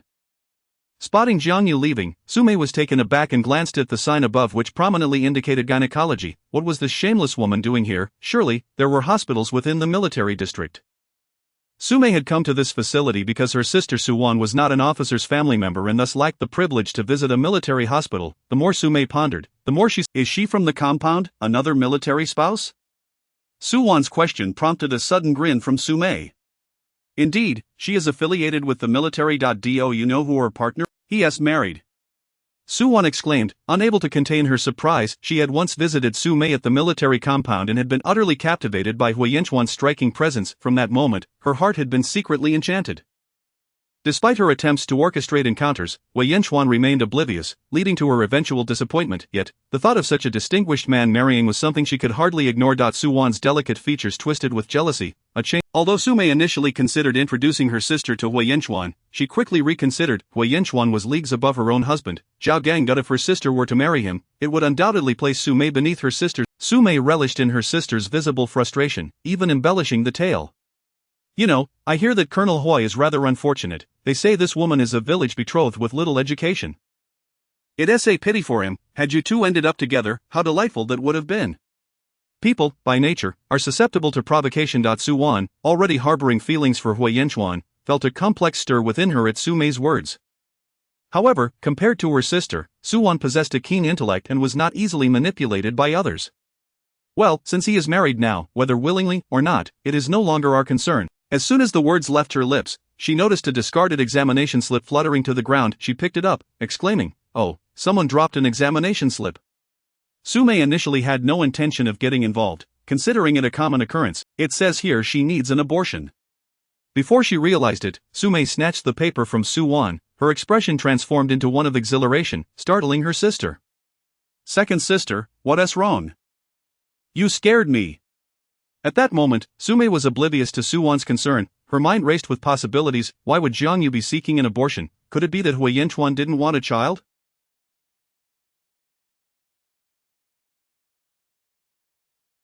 That seemed implausible. After all, Huiyenchuan was certainly capable of supporting a family unless, of course, the child was not his. So, that promiscuous woman was too ashamed to seek care at the military hospital. It all made sense. She was entangled with a man outside her marriage and had become pregnant. Jiang Yu, oh Jiang Yu, your day of reckoning has arrived. I shall ensure you pay dearly for this transgression.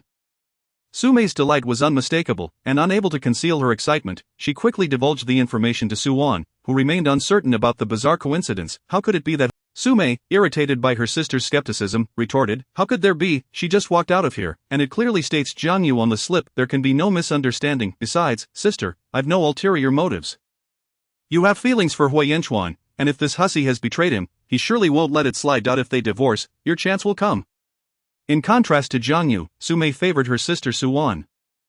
The outcome was uncertain, but her immediate goal was to oust Jiang Yu, who continuously stole the spotlight. Sume felt her own standing within the military compound waning, largely due to that insufferable woman. That village girl thought that marrying an officer would elevate her status. How naive. Seeing Sume resolute in her intentions, Suwon decided not to press further. If her sister wished to create a scene, so be it. If successful, it would benefit Suwon. If not, she could always step in later to smooth things over, thereby preserving her own reputation. Having settled on this strategy, Suwon took her sister's hand. "Second sister, it's been ages since I visited the military compound. You're fortunate to have wed such a high-ranking officer, yet I can't afford to hang my hopes solely on Huiyenchuan. Surely, there are other eligible young men there. May I stay with you for a few days?" Sume contemplated refusing, knowing Suwon was more attractive. Yet, the thought of Jiang Yu's impending humiliation delighted her, and Suwon's flattery warmed her heart. "Very well, you may stay for a few days, just remember not to tarnish the reputation of me and your brother-in-law," Sume relented. "Of course," Suwon replied sweetly. Chapter 52 Reporting. Excitement at the thought clutching the so-called abortion slip in her hand, Sume could hardly contain her impatience. Originally intending to purchase a few items in the city, her mind was now solely focused on making a grand revelation within the military compound, exposing the true nature of that little wretch to all those fools. Let us hurry back.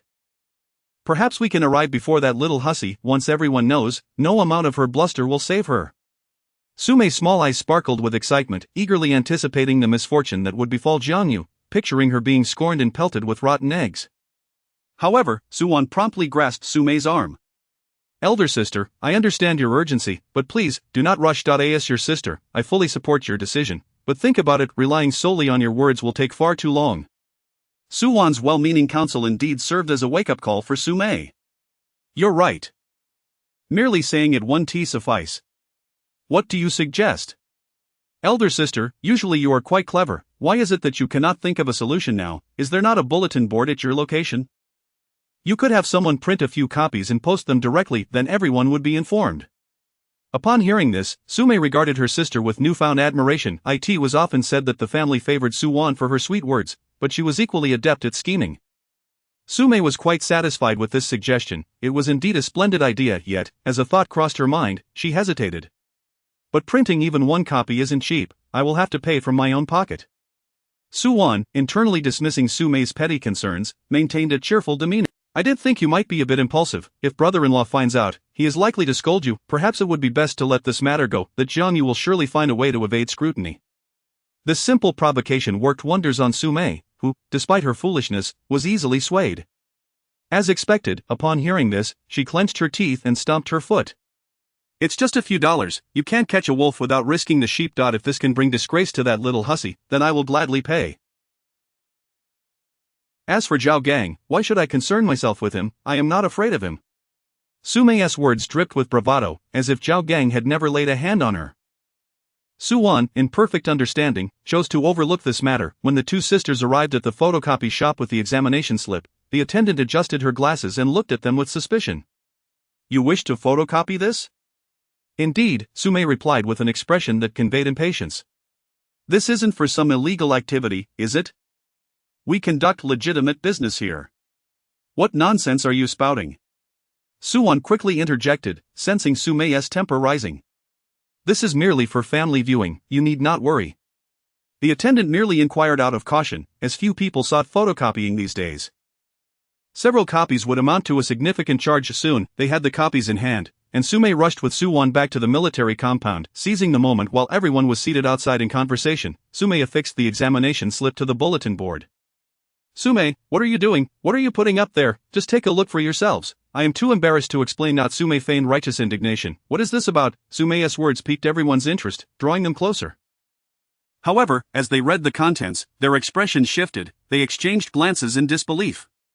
Sume, where did you get this? It must be fake. Exactly, how could someone who finally became pregnant go for an abortion?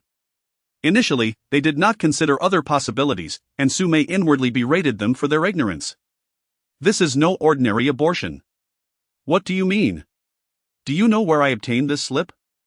From a hospital in the city. We have one right here in the military compound. If Jiang Yu were not feeling guilty, why would she seek an abortion outside? You have all been deceived. She has been running around outside, and I sensed something was amiss. What could possibly entice her out there? It was only when I saw this slip that I understood. What did you realize? Sume rolled her eyes dramatically.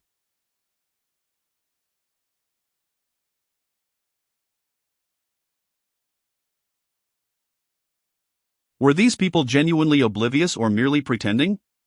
Clearly, Jiang Yu has been seeing some man on the side, gotten herself into trouble, and, fearing that Hui Yanchuan would find out, sought to terminate the Some regarded Sume's conviction as credible, while others could not reconcile this image with the Jiang Yu they knew. Sume, you must be cautious with your words, this is merely speculation. Besides, when Jiang went to the city, it was for business. Our military wives have benefited from her efforts, having secured several jobs and earned some money. We all know this. I refuse to believe Jiang is that kind of person. Yes, we agree. Ultimately, whether or not we believe this requires evidence. Yet, it seems Sume is not simply spinning tales this time. Some voices rose in opposition. This is simple, let us confront her directly. Friends, I am not trying to stir the pot, but the facts of this situation are becoming If some of you remain skeptical, we must clarify things to prevent any accusations of falsehood. However, if this is indeed true, then we cannot allow a vile individual like Jiang Yu to remain in our midst. We, as military wives, deserve respect. We should not allow someone like Jiang Yu to tarnish our reputation. Sume, while not entirely devoid of wit, understood the art of incitement. It must be said that her words did indeed sway several in the crowd. While Sume stirred up a commotion, Jiang Yu remained blissfully unaware. After leaving the hospital, she visited the department store where Hui Yanchuan had previously purchased sanitary napkins, curious about the sales performance. Hu Zhaodi greeted her, mistakenly believing Jiang Yu had come for more sanitary napkins. Comrade, our brand is excellent. Not long ago, a gentleman purchased 20 packs at once. If it weren't good, we wouldn't sell so many. At the mention of Hui Yanchuan, Jiang Yu felt a slight blush creep to her cheeks but merely responded with a non-committal Hu Zhaodi had a commendable quality. She did not treat customers coldly if they were not buying, but rather engaged them warmly. Jiang Yu quietly absorbed a wealth of information, but as time passed, she noticed that the foot traffic for sanitary napkins was sparse. Those who did come in only bought 1 or 2 packs, and they were all very well dressed. Understanding dawned upon Jiang Yu, and she headed home. However, upon returning to the military compound, she sensed something was off. Many people averted their gazes and whispered among themselves. Even those who were close to her looked on with concern and furrowing her brow. She wondered what had transpired without her knowledge. As soon as Sumei spotted her, she shouted, "Jiang Yu! How dare you come back?" Chapter 53 Confrontation and Support. Dare to lay a hand on my people. Why would I not dare to return? Jiang Yu furrowed her brows, feeling no fear. Sumei, taken aback by Jiang Yu's unanticipated composure, felt a twinge of disappointment, but quickly regained her smug demeanor, perceiving Jiang Yu as a stubborn duck refusing to admit defeat. Keep being obstinate. I see you won't relent until you hit rock bottom. What a shameless creature you are. Sumei, mind your language. Jiang Yu retorted, a hint of anger creeping into her tone. It was hardly pleasant to be berated without understanding the context. Oh, you're angry now, Jiang Yu? After all the trouble you've caused, you still expect to escape criticism? You really think too highly of yourself. Sumei, clarify your words. No need for your snide remarks. Honestly, I feel embarrassed to even mention your petty deeds. How can you betray someone as kind as Captain Hua? Do you think you deserve him after wearing a green hat? At that moment, Hui Yanchuan and Zhou Xiao returned from outside, catching the tail end of Sumei's words. Zhou Xiao's expression was one of shock, quickly glancing at Hui Yanchuan's expression. Goodness, what outrageous nonsense was Sumei spouting? How could a country girl like Jiang Yu possibly betray Hui Yanchuan? Hui Yanchuan's countenance darkened, not out of anger at Sumei's insinuation, but out of concern for Jiang Yu. From where he stood, he saw Jiang Yu facing Sumei, who was spewing venomous words, while Jiang Yu's slender figure trembled slightly, appearing fragile.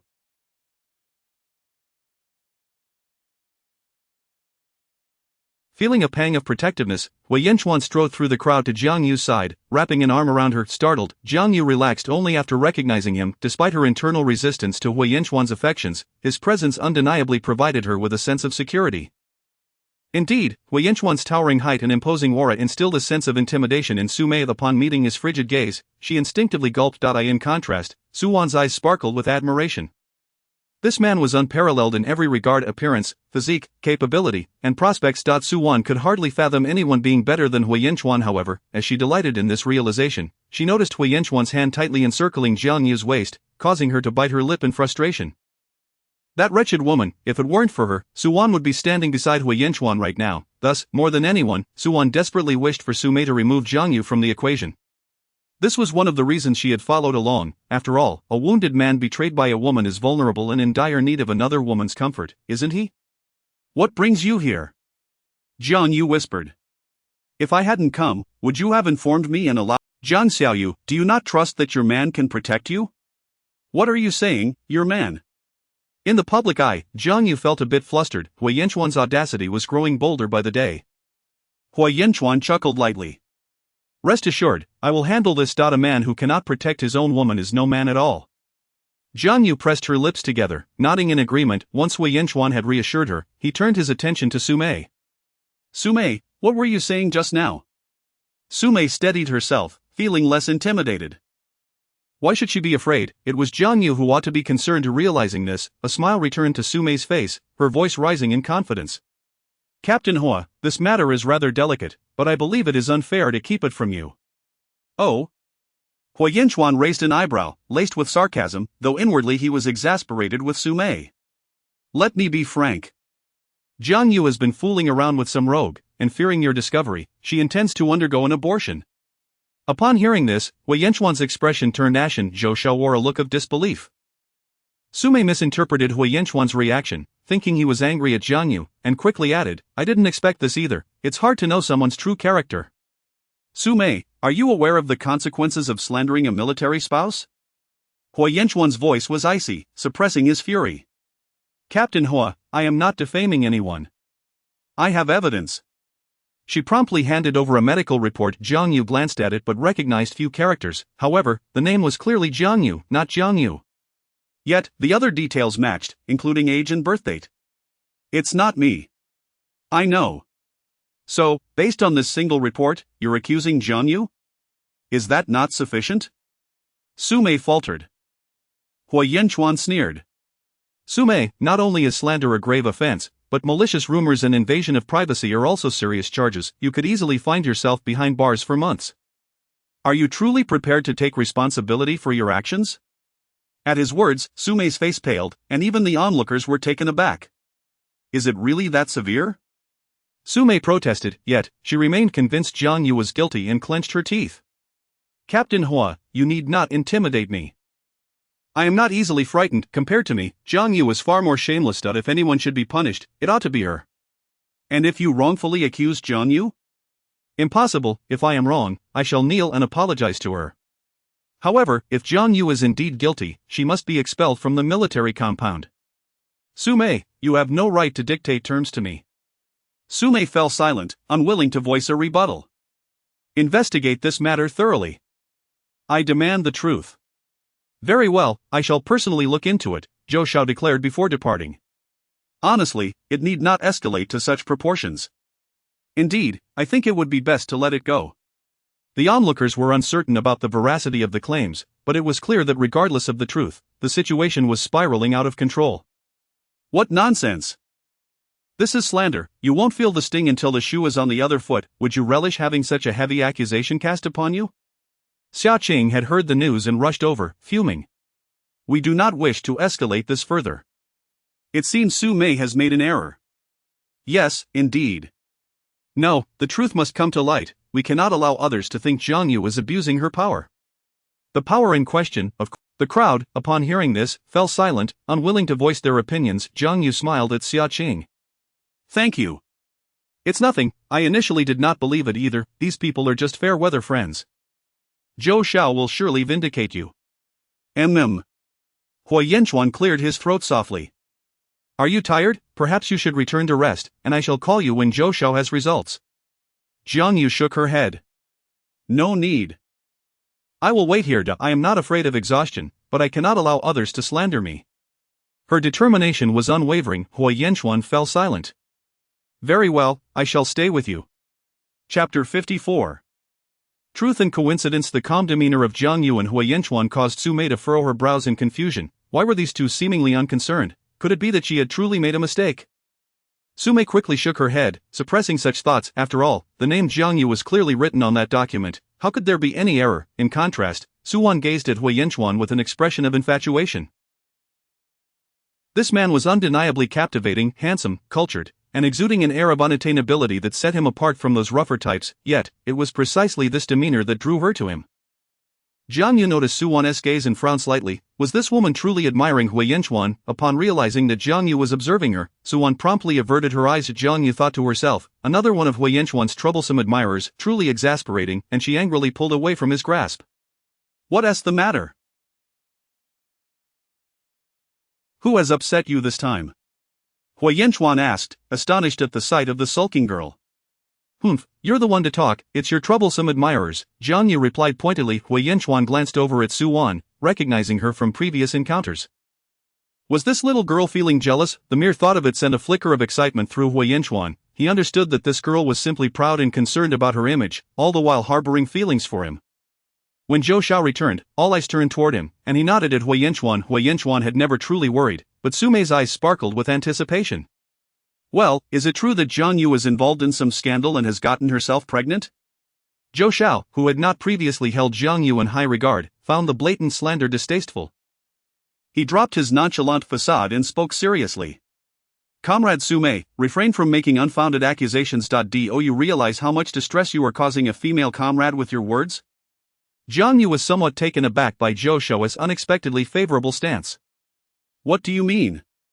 I have already gone to the hospital to investigate the matter regarding that document, and I have confirmed that it belongs to someone else. See? I told you it couldn't possibly be Jiang Yu. Indeed, Su-mei is merely stirring up trouble here. The crowd began to murmur among themselves. Impossible, you're lying. Oh, I see now. You're good friends with Hui Yanchuan, and you don't want your buddy's reputation tarnished, so you're deliberately covering for Jiang Yu. Su-mei shouted. Hui Yanchuan narrowed his eyes. This woman was infuriating. Zhou Xiao was equally indignant. What do you take me and Hui Yanchuan for? You think we're like you? Yes, the name on that document is indeed Jiang Yu, but it was registered incorrectly. The actual name is Jiang Yu, and the reason for the surgery was due to fetal heart issues. It's simply a misunderstanding. I sought the individual's consent, this was a matter of privacy. Yet, you, Su Mei, have slandered a military spouse and invaded someone's privacy without understanding the real situation. This is utterly unacceptable. The true disgrace to the military compound is you. Su Mei's face paled, and she and Jiang Yu has done nothing to provoke you. Why must you persist in making trouble? Indeed, Su Mei seems particularly adept at disparaging Jiang Yu. If I had such a troublesome wife, I would have divorced her long ago. The remark startled Su Mei, causing her to tremble. Would Zhao Gang find out and leave her? What would she do then? By the way, didn't Su Mei say she would kneel and apologize to Jiang Yu? Su Mei immediately lifted her head and looked at Jiang Yu, her eyes momentarily flashing with resentment before turning to pleading. Jiang Yu, this was all a misunderstanding. I apologize, truly let us consider this matter settled. You must see that I did not intend any harm. Jiang Yu merely fixed her gaze on Su Mei. She did not consider herself a cruel person. However, Su Mei's relentless provocation was testing her limits. No. Jiang Yu slowly articulated the two words, Su Mei, I believe I have wronged you in no way. However, you have repeatedly tarnished me. This time, I may wait for the truth to surface, but what of others who cannot defend themselves? Perhaps they might resort to desperate measures to clear their names. You are well aware of how important reputation is for a woman, yet you have acted without hesitation.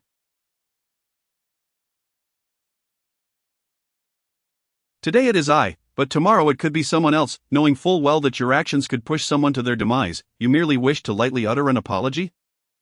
That is unacceptable. Jiang Yu's words served as a wake-up call to everyone present. Indeed, Su Mei has ill intentions. Exactly, if it were anyone else, they might have taken drastic measures.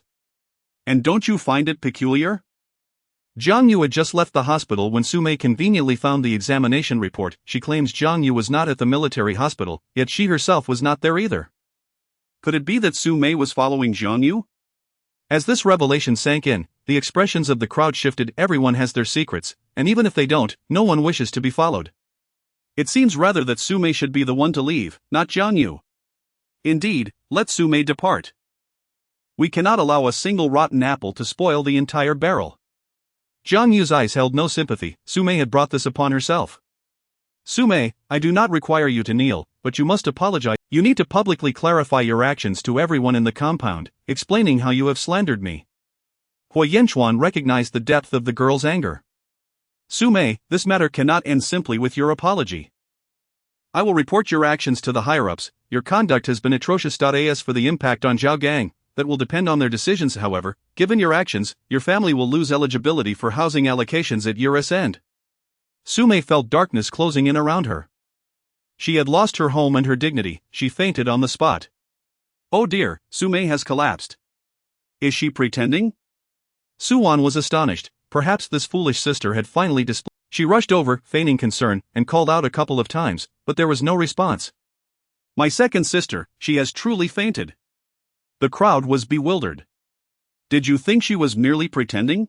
Was this truly a coincidence? Hui Yanchuan noted Jiang Yu's expression. Do not worry. Take her to the military hospital. Several young soldiers hurriedly transported her to Chapter 55 of the Amulet. A chaotic and ambiguous night. While Su Mei had previously experienced a degree of trepidation, the news of her pregnancy sent her into a further state of agitation.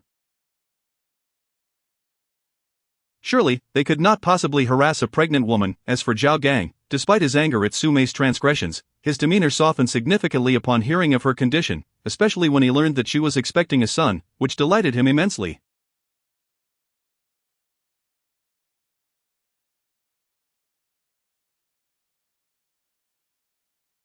Even when confronted with Hui Yanchuan and Jiang Yu, his attitude was somewhat irksome. After all, how could a couple, both of whom were far from virtuous, share the same bed? Nonetheless, Su Mei's thoughts were not entirely misplaced. Jiang Yu harbored a disdain for Su Mei, yet the child was innocent. Having once lost a child herself, she could not bring herself to play the villain. How fortunate for her, suddenly pregnant out of the blue, Feng Chun and I remarked, her face contorted with indignation. To tarnish someone's reputation merely because of a pregnancy and then escape unscathed seemed excessively lenient. Perhaps Su Mei was aware of her pregnancy all along, using the child as a shield. The poor child is indeed unfortunate to have such a mother. Feng Chun and I, with her forthright nature, could not abide Su Mei's underhanded tactics, especially given her close rapport with Jiang Yu. Enough, Sister Chun and I, there is no need to be angry. Su Mei is pregnant, and I certainly cannot compel a pregnant woman to apologize to me. I cannot bear the consequences if something were to happen. However, Su Mei's reputation is now in tatters. She will undoubtedly miss out on the housing allocation at the end of the year, and everyone will keep their distance from her. That, at least, serves as a lesson. Indeed, you are right. You are unaware that Su Mei's family did not receive housing. Her relatives are overjoyed, having struck it rich. In truth, what Jiang Yu refrained from voicing was that Su Mei's current elation would lead to future sorrow.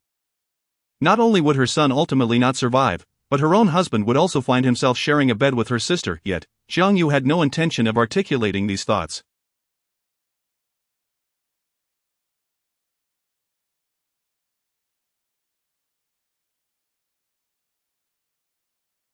After all, some matters were markedly different from a previous life. Had Su Mei been a good person, perhaps Jiang Yu might have extended a helping hand. However, it was evident that Su Mei had consistently sought to trouble her, and Jiang Yu did not feel magnanimous enough to oblige. Besides, expressing such sentiments would invite skepticism, with others potentially believing she was sowing discord between couples. Jiang Yu had no desire to engage in such thankless endeavors. The allure of housing in the military compound did not particularly captivate Jiang Yu. After all, she would not be the future mistress of that home. Although Huiyin Xuan had been sleeping on the floor, it was still sufficient. However, for families with children, it was inadequate, and Feng Chunni's family fit that description. Her husband was a civilian employee, and with limited slots available, he found himself at a disadvantage. The possibility of receiving housing was indeed thrilling. Not necessarily, there are so many people, but if we do receive a house, it would certainly be much more comfortable. Don't laugh at me, but with the limited space we have, when those little Sister Chun and I was truly formidable. Sister, you are quite amusing. Even after marriage, you still blush so easily. Feng Chun and I knew that Jiang Yu would not take offense. By the way, sister, you and team leader Hua have been married. Have you considered having children? It's not that team leader Hua is incapable, is it? Children. Jiang Yu's expression darkened momentarily before she quickly regained her composure. I've been there too, just like newlyweds, all aflame with passion. Jiang Yu hastily changed the subject. Shouldn't people nowadays be more discreet? Why were questions so blunt? By the way, sister, how is cotton harvested around here? You want to harvest cotton? Indeed, it's that time of year again. In the Northwest, having thick quilts and warm clothing is absolutely essential, otherwise, one could freeze to death. Are you planning to make quilts or cotton-padded jackets? Jiang Yu shook her head. Neither. I am thinking of making some sanitary pads. Why would you want to make that? You can actually do that. Feng Chun and I was taken aback. I cannot do it yet, but I have a general idea of how it works. I think it's worth trying. If I succeed, everyone can use them, and we won't have to buy those imports. Upon hearing this, a complex expression crossed Feng Chunni's face. I asked a doctor, and compared to menstrual pads, sanitary pads are much more convenient. However, it seems that all of them are imported in our country, and they are quite expensive. Most families cannot afford them, and even if they can, they are reluctant to spend that money, as it adds up to a considerable expense over a year. This is not good for women's health either. Moreover, female performers in art troupes often take medication in advance to delay their cycles when they have performances. So, I thought, why not try making them myself? It would be cheaper and more convenient for everyone. Plus, since we have cotton production in the Northwest, many military wives are unemployed. If I can succeed, it could also provide job opportunities for them. Feng Chun and I, a typical housewife, had never contemplated such matters before Jiang Yu spoke. To her, Jiang Yu's life seemed quite enviable. Not only was she beautiful, but Huiyin Xuan also doted on her visibly. Such a person, she thought, could live effortlessly, yet Jiang Yu was quite the opposite, striving to provide convenience for others. Sister, your words truly impress me. Feng Chun and I, having given birth herself, understood the trials women faced. Cotton isn't expensive. It's about 20 cents a pound. I see. Jiang Yu nodded. Sister, if you need my help when the time comes, just let me know. We may not have much, but I can certainly lend a hand. Alright, I will definitely call on you when the time comes. After Feng Chun and I left, Huiyin Xuan had not yet returned home.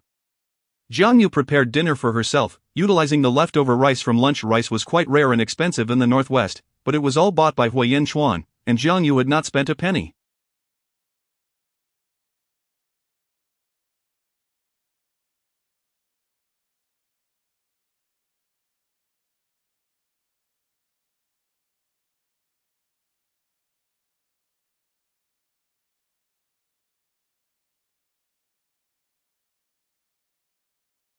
Wasting it would be a shame, so she made a simple fried rice and a bowl of radish and lean meat soup. After finishing, she felt utterly content. When Huyen Chuan returned, he found Jiang Yu reclining on the bed, engrossed in a book. She had not attended night school for the past few days, and she was genuinely worried about falling behind in her studies. Studying diligently? Huyen Chuan asked with a smile, unbuttoning his shirt with one hand. I haven't been to school for several days. I must study hard. The soft light illuminated Jiang Yu's face, casting shadows from her long eyelashes onto her cheeks. She appeared rosy and radiant, radiating a gentle glow. Huyen Chuan felt a tightening in his throat. He was not a saint, but a man with normal desires, filled with youthful vigor. Unbeknownst to Jiang Yu, Huyen Chuan's gaze upon her was akin to that of a wolf eyeing a little rabbit, eager to devour her. Huyen Chuan asked casually, "Is there still food left?" "Ah, you haven't eaten?" "I'm still hungry." Huyen Chuan spoke candidly, having grown accustomed to Jiang Yu's cooking, which made other meals seem less palatable. "There's a bit of fried rice and some soup left in the pot." "All right, I'll heat it up." Huyen Chuan quickly warmed the food. As he savored Jiang Yu's cooking, he found himself closing his eyes in pleasure. Once he was full, Huyen Chuan took a shower. Having not dried off, he entered the room shirtless. When Jiang Yu inadvertently looked up, she was struck by the sight of masculinity. His damp hair clung to his cheek, water still dripping from his chest and trickling down to his concealed waist. Jiang Yu immediately recalled Feng Chunni's earlier comments about Huyen Chuan's supposed inadequacy. What a jest! Huyen Chuan, incapable, she believed no man could be. His stamina was remarkable, after all. Jiang Yu wanted to look but feared being discovered by Huyen Chuan, stealing glances instead. Huyen Chuan could not ignore her furtive gazes. What was this little girl thinking? Huyen Chuan felt himself blush slightly, then quickly dismissed the feeling as unnecessary. "Little girl, if you wish to look, you can do so openly. Would you like me to take off my pants for you to see more clearly?" Saying this, he even stepped closer, his hand resting at the waistband of his pants, as if he truly intended to show her. Jiang Yu, panicking, thought to grab Huyen Chuan's hand, but unexpectedly both of them froze in place. Sensing the rising tension, Huyen Chuan's face fluctuated between shades of blue and red, his breathing becoming somewhat erratic. Jiang Yu felt a tingling sensation at the nape of her neck. Fully aware of Huyen Chuan's reaction, she attempted to withdraw her hand, only to have Huyen Chuan grip it tightly. "You little girl, you're all about igniting the colds and dreams." Jiang Yu bit her lower lip, her fair complexion flushed with a rosy hue. Yet, upon hearing the teasing tone in Huyen Chuan's voice, she was determined not to be outdone. "What nonsense are you talking about, Huyen Chuan? Let go." Huyen Chuan simply gazed at her. "Jiang Yu, we are married." "Jiang Yu?" She was somewhat perplexed by Huyen Chuan's words, staring at him in confusion. "I believe we could share a kiss." Huyen Chuan realized that this little girl was either oblivious or utterly disinterested.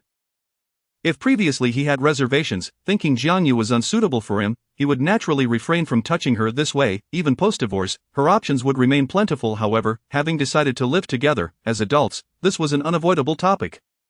Moreover, given the awkward yet ambiguous atmosphere of the evening, Huyen Chuan found it increasingly difficult to restrain himself. If their relationship progressed further, surely Jiang Yu would not want him to sleep on the floor any longer. Despite Huyen Chuan's self-proclaimed resilience, the allure of a warm bed was far more enticing than the cold, hard ground. Besides, the prospect of being with this little girl filled him with anticipation. Yet, he felt that unless he took the initiative, she would not act on her own. As for their previous kisses, they had not gone particularly well, and Huyen Chuan contemplated whether it was due to not informing her in advance. This time, he sought her consent, but suddenly, Jiang Yu's expression darkened. "Huyen Chuan, what do you take me for?" Huyen Chuan noticed the abrupt change in her demeanor and felt an inexplicable sense of unease. "What do you mean? You know we are going to divorce, yet you still want to engage in such things with me? Do you think I am some casual woman?" Huyen Chuan's warm smile faded upon hearing her words. "Jiang Yu, if you are unwilling, you need not agree to. I have no intention of forcing you. There is no need for you to wear such a demeaned expression. I, Huyen Chuan, am not so desperate as to resort to such behavior." With that, Huyen Chuan released her hand and strode out of the bedroom, leaving Jiang Yu to hear. The hot water had run out, and he was now using cold water. It was already late October, and mornings and evenings in the northwest were exceedingly chilly. Jiang Yu, huddled under the blanket on her bed, listened to the sounds outside and suddenly felt a pang of concern. What if Huyen Chuan caught a cold? But then she dismissed the thought. With his physique, how could he possibly fall ill? Rather than worry about him, she ought to focus on her own unfinished assignments and the sanitary pads she wished to create. At that moment, Hui Yanchuan entered, carrying the chill of the outdoors with him. He did not even glance at Jiang Yu, simply pulling back his own blanket and lying down. Seeing this, Jiang Yu felt she could not say anything, so she turned off the light, yet sleep eluded her strangely. Hui Yanchuan soon fell into a dream, one depicting their life post-marriage. However, it was not as he had hoped. Jiang Yu seemed to be struggling. In most scenes, she was alone in her room, devoid of friends or family. Hui Yanchuan, observing his dream self, opened the door, and Jiang Yu's face lit up with joy. Yet, after he spoke to her, her smile dimmed immediately. Then, in their home in the capital, Jiang Yu appeared to be doing housework. Why would she need to do chores when they had a maid?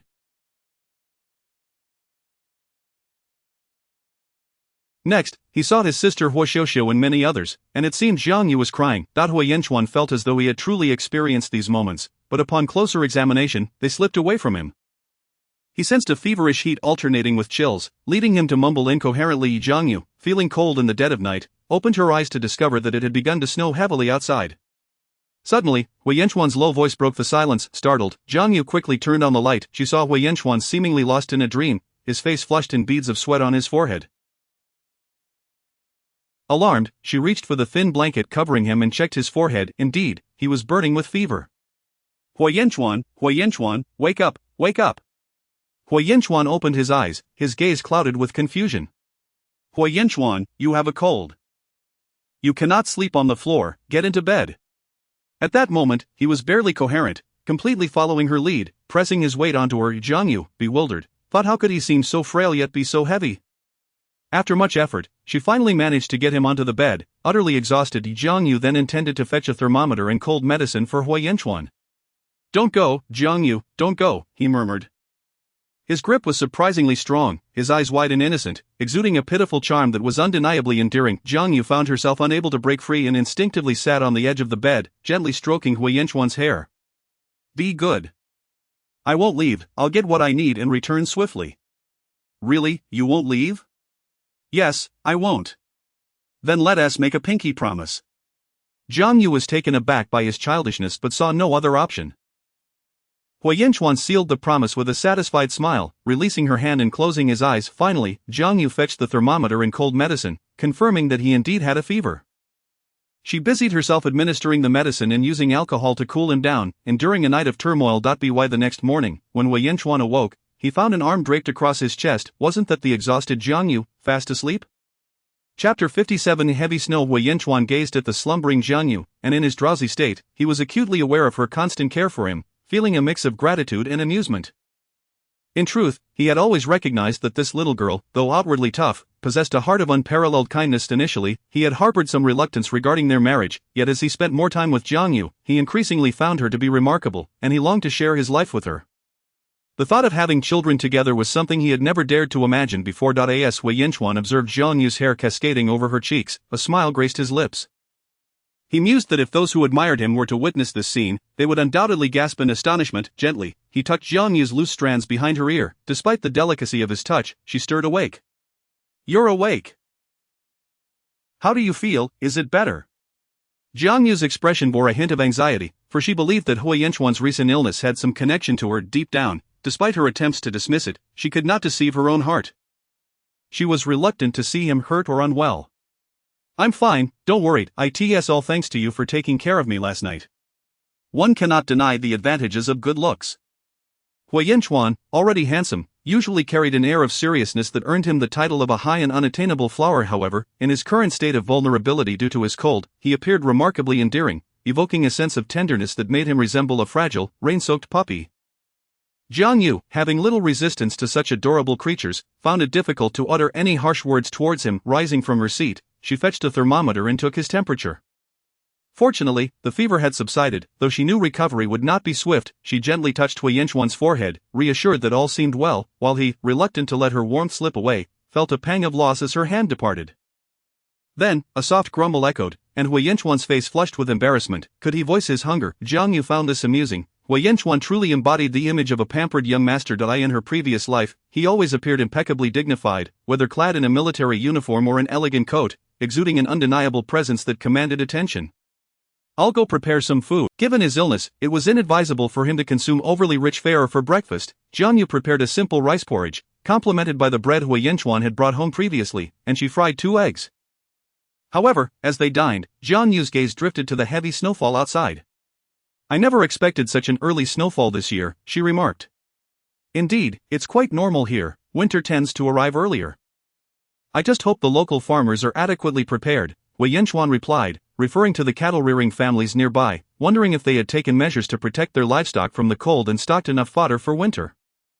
Jiang Yu, however, felt little concern for such matters. The heavy snow had thwarted her plans to attend night school for a few days, and with Hui Yanchuan under the weather, she felt a twinge of apprehension, fearing he might neglect his health. In truth, Hui Yanchuan was not as fragile as he appeared. The snowfall necessitated that the local military ensure proper support and relief efforts, as the heavy flurries had caused significant structural damage, with many homes collapsing and in need of rescue operations. After finishing breakfast, Hui Yanchuan left without much rest, and Jiang Yu knew she could not stop him. The snow removal efforts would likely take several days, but thankfully, Jiang Yu had always maintained a stockpile. Following the first snowfall, the northwest would grow considerably colder, and with few winter garments to her name, Jiang Yu was fortunate to have ample yarn left over. During the day, she nestled at home, busily knitting sweaters. Feng Chun and I, concerned that Jiang Yu might be running low on provisions, kindly brought her some homemade pickled vegetables. "Jiang Yu, these are my homemade salted duck eggs, take a few back with you. They pair well with porridge or steamed buns," she offered to Feng Chun, and I was a straightforward person, happy to add some variety to her own family's meals. "Perfect, to be honest, we've grown tired of pickled vegetables at home. With these salted duck eggs, I can keep them satisfied," Jiang Yu replied. Both women burst into laughter. Chapter 58 Brown sugar ginger tea and the bitter scheme. Despite the heavy snowfall, due to the ample provisions at home, Jiang Yu did not skimp on herself. Besides knitting sweaters, she also brewed some brown sugar ginger tea, which contained not only brown sugar and ginger chunks but also longan and red dates. The concoction was both sweet and spicy, providing a delightful warmth that enveloped her entire being after a sip.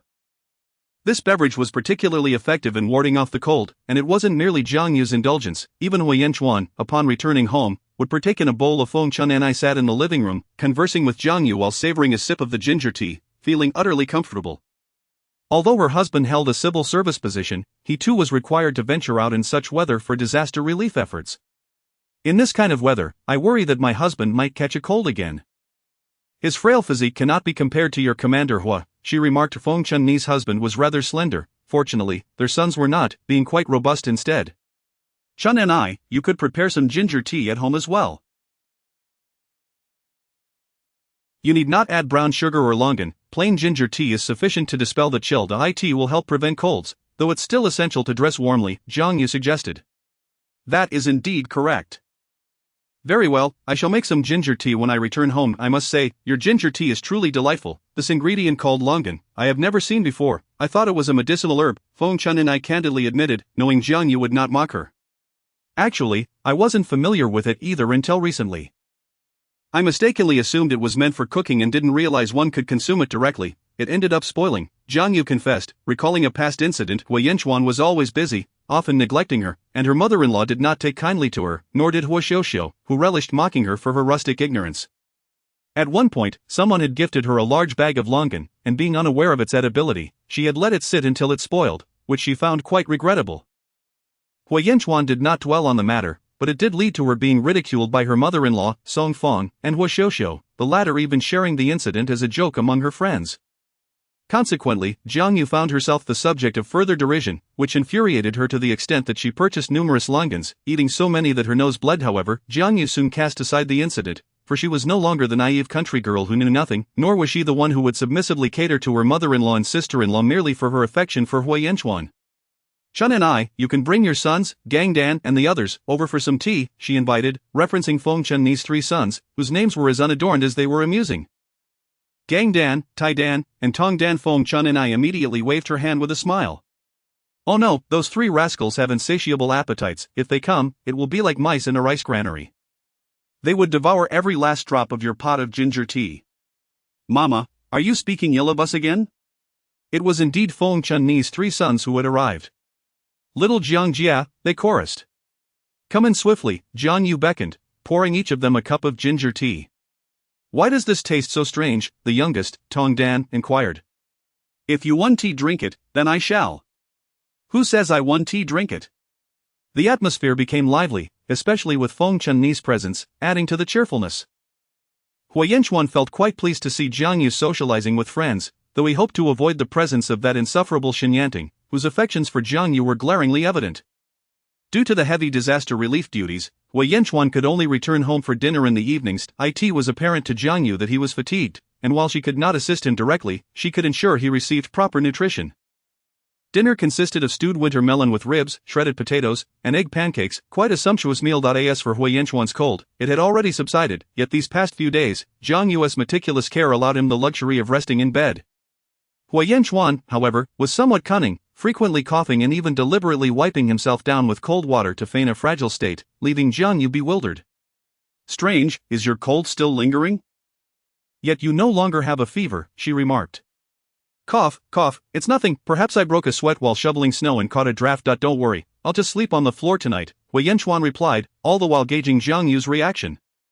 As anticipated, Jiang Yu appeared somewhat conflicted. She truly did not wish to share a bed with Hui Yanchuan at this age, as it could easily lead to unintended consequences. She was reluctant, especially since these past few days, she had awakened to find herself in Hui Yanchuan's embrace. Yet, she also recognized that insisting he sleep on the floor was impractical and could lead to illness. Biting her lip, she finally said, it's too cold now, you should sleep in bed with me for the next few nights. Hui Yanchuan was about to be. Chapter 59. The poor little puppy. However, if Hui Yanchuan were so easily swayed, he would not be Hui Yanchuan. The little girl mentioned something about needing to make another bed, but it would likely be spring at the earliest before that could happen. There are still several months to go.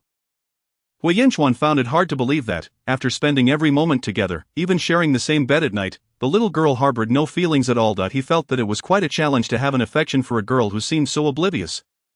Jiang Yu, on the other hand, was unaware of Hui Yanchuan's inner turmoil and all the thoughts he had entertained. However, she could not deny that sharing a bed with Hui Yanchuan had its advantages. With a constitution that leaned towards coldness, her hands and feet were often chilled, and it took her a considerable time to warm up in bed. Yet Hui Yanchuan was different. Even if they did not share the same blanket, the warmth radiating from him made her feel less cold. Nevertheless, having two separate blankets was also a source of mild frustration for Hui Yanchuan. He pondered how to reduce the little girl's guard around him. The situation was one of observation without the possibility of indulgence, which was indeed quite vexing. Disaster relief efforts were ongoing, as this year's snowfall had been particularly heavy, causing many houses to collapse. In addition to accommodating the displaced populace, there were also concerns about food supplies and livestock feed, not to mention the need for post-disaster epidemic prevention, which was no easy task. Although Jiang Yu felt emotionally wounded by Hui Yanchuan, she had to admit that this young master from the capital was truly diligent in his work. In fact, with regard to snow removal tasks, Hui Yanchuan, as the team leader, could easily have chosen not to participate. However, he not only organized the work but also took part in the rescue efforts himself. This sense of responsibility and commitment was something Jiang Yu found incredibly appealing. As for Zhou Xiao, he was oblivious to the anguish experienced by his good friend. Ever since he had seen what the little village girl looked like, he had teased Hui Yanchuan about when he might become an uncle. Hui Yanchuan could only smile wryly. He wished for it, but the little girl was unwilling.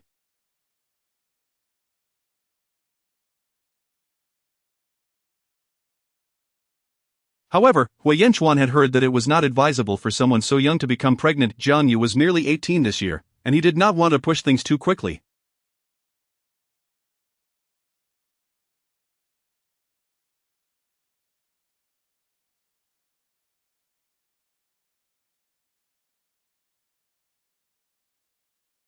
On the other hand, his mother, Song Fong, had called him twice, subtly inquiring whether Jiang Yu was expecting. Hui Yanchuan knew that he himself did not harbor feelings for Jiang Yu, believing she was not worthy of him.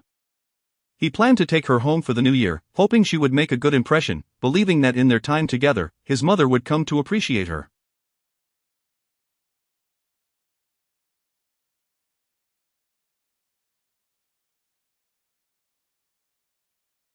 As for his sister, Hui Xiuxiu, Hui Yanchuan felt confident there would be no issue. Jiang Yu was beautiful and gentle, and she was beginning to study as well. Besides, Hui Xiuxiu was a year older than Jiang Yu, so they would likely get along splendidly. Jiang Yu had no idea that Hui Yanchuan had given so much thought to all this. Had she known, she would probably have scolded him. Old Hua, look at this. Just as Hui Yanchuan finished clearing the snow, he saw Zhou Xiu approaching with a mysterious smile and what appeared to be something tucked in his arms. Upon closer inspection, he could hear a faint sound. Hui Yanchuan raised an eyebrow. What is it? Look, a puppy. With that, Zhou Xiu showed Hui Yanchuan a small black puppy, plump and already with its eyes open, though it was likely only a few months old. He said all its siblings had perished, and this was the only one left. Hui Yinchuan nodded. He knew Zhou Xiao had a fondness for dogs, having raised one at home in the capital. However, given the harsh conditions in the northwest, Zhou Xiao did not want his dog to suffer. What, you want to keep it? Zhou Xiao, being of a certain rank, lived alone in a single dormitory, so he had the space for a pet. That's precisely what I'm worried about. Normally, it's manageable, although it's not a purebred, it is still a life. The villager's family suffered a disaster and cannot look after it. You're married now and seldom spend time with me. We are both solitary souls, and this feels like fate. Zhou Xiao rambled on, while Hui Yinchuan regarded him with amusement. Actually, it's not a problem in everyday life, but if there's a mission and I'm away for 10 days or half a month, won't the puppy starve? That's true. Although she had made friends, there were times when she found herself by herself, and he felt a twinge of concern. Perhaps having a little dog would bring her some joy. Give it to me, Hui Yinchuan finally said to Zhou Xiao after some contemplation. Ha? You want to keep it? Zhou Xiao could not help but inquire. I want it for Jiang Yu. She is alone at home, and having a puppy to keep her company would put my mind at ease. If I were a woman, I would marry you. Get lost. With Hui Yinchuan's decision made, and knowing that the puppy would indeed be better off with Jiang Yu, Zhou Xiao did not hesitate and handed the puppy over to him. When Jiang Yu saw the little puppy being presented from Hui Yinchuan's arms, she was taken aback. Chapter 60 Urination. The dog's son takes the blame. However, it must be said that Jiang Yu felt a pang of sympathy for the little. Her hand brushed against his torso, and even though there was a layer of clothing between them, Hui Yinchuan froze, unable to help but smile wryly. The little girl had an immense influence over him. Nevertheless, Hui Yinchuan adeptly concealed his inner turmoil, maintaining an expression of calm. Zhou Xiao gave it to me. He said it belonged to a fellow villager whose family suffered a disaster and could no longer care for it, so Yet, as she looked down at the tiny creature, especially after hearing that its siblings had not survived, her heart ached with compassion. Gently stroking the puppy's head, Jiang Yu silently mused, "You are just like me, all alone." With this thought in mind, she promptly reassured Hui Yinchuan, "Don't worry, I will take good care of it." Seeing Jiang Yu's resolute expression, Hui Yinchuan couldn't help but chuckle inwardly.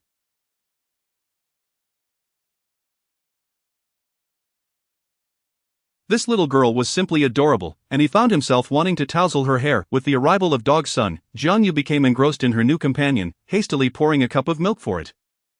Watching the puppy sip eagerly, her heart melted. Just in time, she had nearly finished knitting her sweater, so she decided to make a little outfit for dog's son. Hui Yinchuan couldn't help but feel a twinge of jealousy.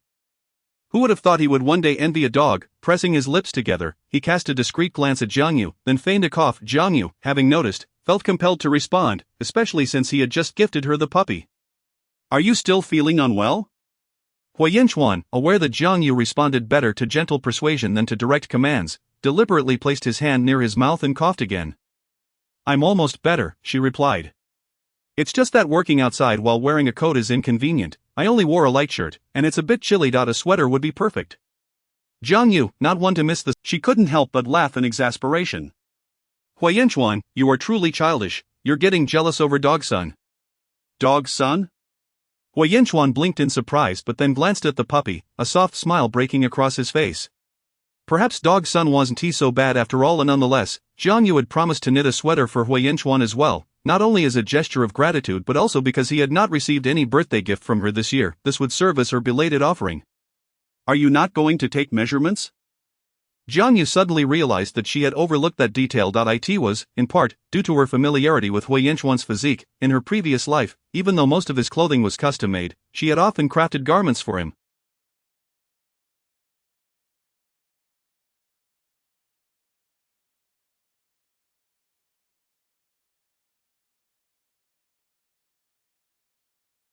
But now, she couldn't exactly claim to be familiar with him, as that would seem rather odd if feigning ignorance. Jiang Yu stood up to take his measurements. "Very well, let me measure you." Hui Yinchuan stood still, and it must be said, his physique was truly admirable. As Jiang Yu bent her head to measure him earnestly, Hui Yinchuan glanced down at her delicate eyelashes. The fragrance she emitted was delightful, not the cloying scent of cheap perfume, but a subtle, elegant aroma that was utterly pleasant. Yet, Hui Yinchuan knew that Jiang Yu did not wear perfume, nor did she use any cosmetics, relying solely on her homemade soap. Nevertheless, it was undeniable that the girl possessed an innate beauty.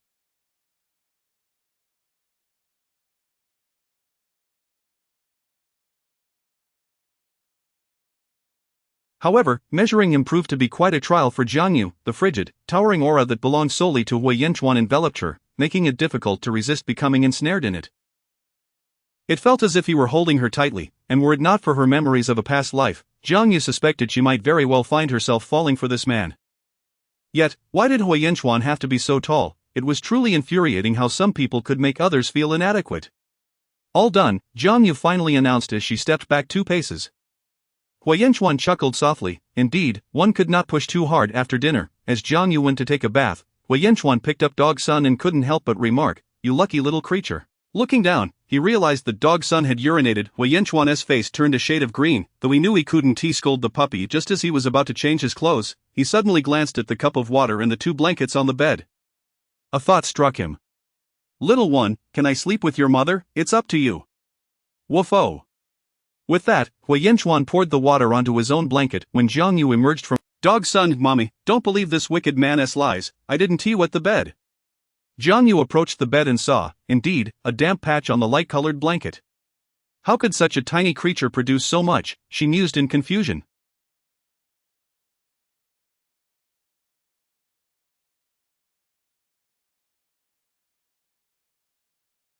Hui Yanchuan remained unfazed. "It's quite normal, didn't you feed it so much milk?" Hui Yanchuan was utterly serious and never lied, so Jiang Yu didn't even consider the possibility that he was trying to deceive her. "Then we should change the blanket." As the words left her lips, she remembered that there were only 2 blankets. Jiang Yu found herself in a quandary. Was she really going to have to share a blanket with Hui Yanchuan? Chapter 61. Not so downstream. Jiang Yu gazed at her innocent Dog Sun, sighed and patted him. "How about this? You sleep on my bed, and I'll take yours." The moment Jiang Yu's words escaped her lips, Hui Yanchuan's expression darkened. "So, you would rather sleep on a damp quilt than share a bed with me?" Perhaps it was the shock in Hui Yanchuan's tone, tinged with a hint of heartbreak that rendered. However, the risks of sleeping together were simply too significant. Observing Jiang Yu's turmoil and resistance, Hui Yanchuan let out a bitter laugh. Indeed, he had underestimated the situation. He felt a genuine sense of defeat.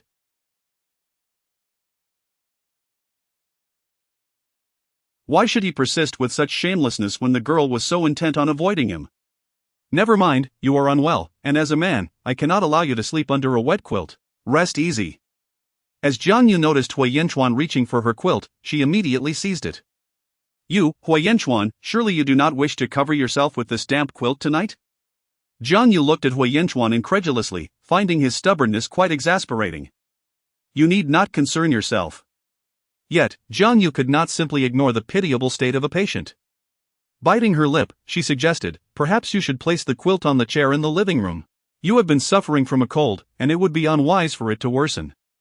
Hui Yanchuan remained silent, merely watching her quietly. Feeling a bit uneasy, Jiang Yu continued, "Given the unusual circumstances, it's quite cold outside, and with only 1 quilt in the house, we might as well share it. However, you must keep your hands to yourself, otherwise, I will ensure you regret it." Jiang Yu declared, feigning ferocity. After a moment of silence, Hui Yanchuan nodded, his expression considerably softened, seizing the opportunity while Hui Yanchuan was taking a "Thankfully, you only soaked 1 quilt, otherwise, we would freeze to death tonight."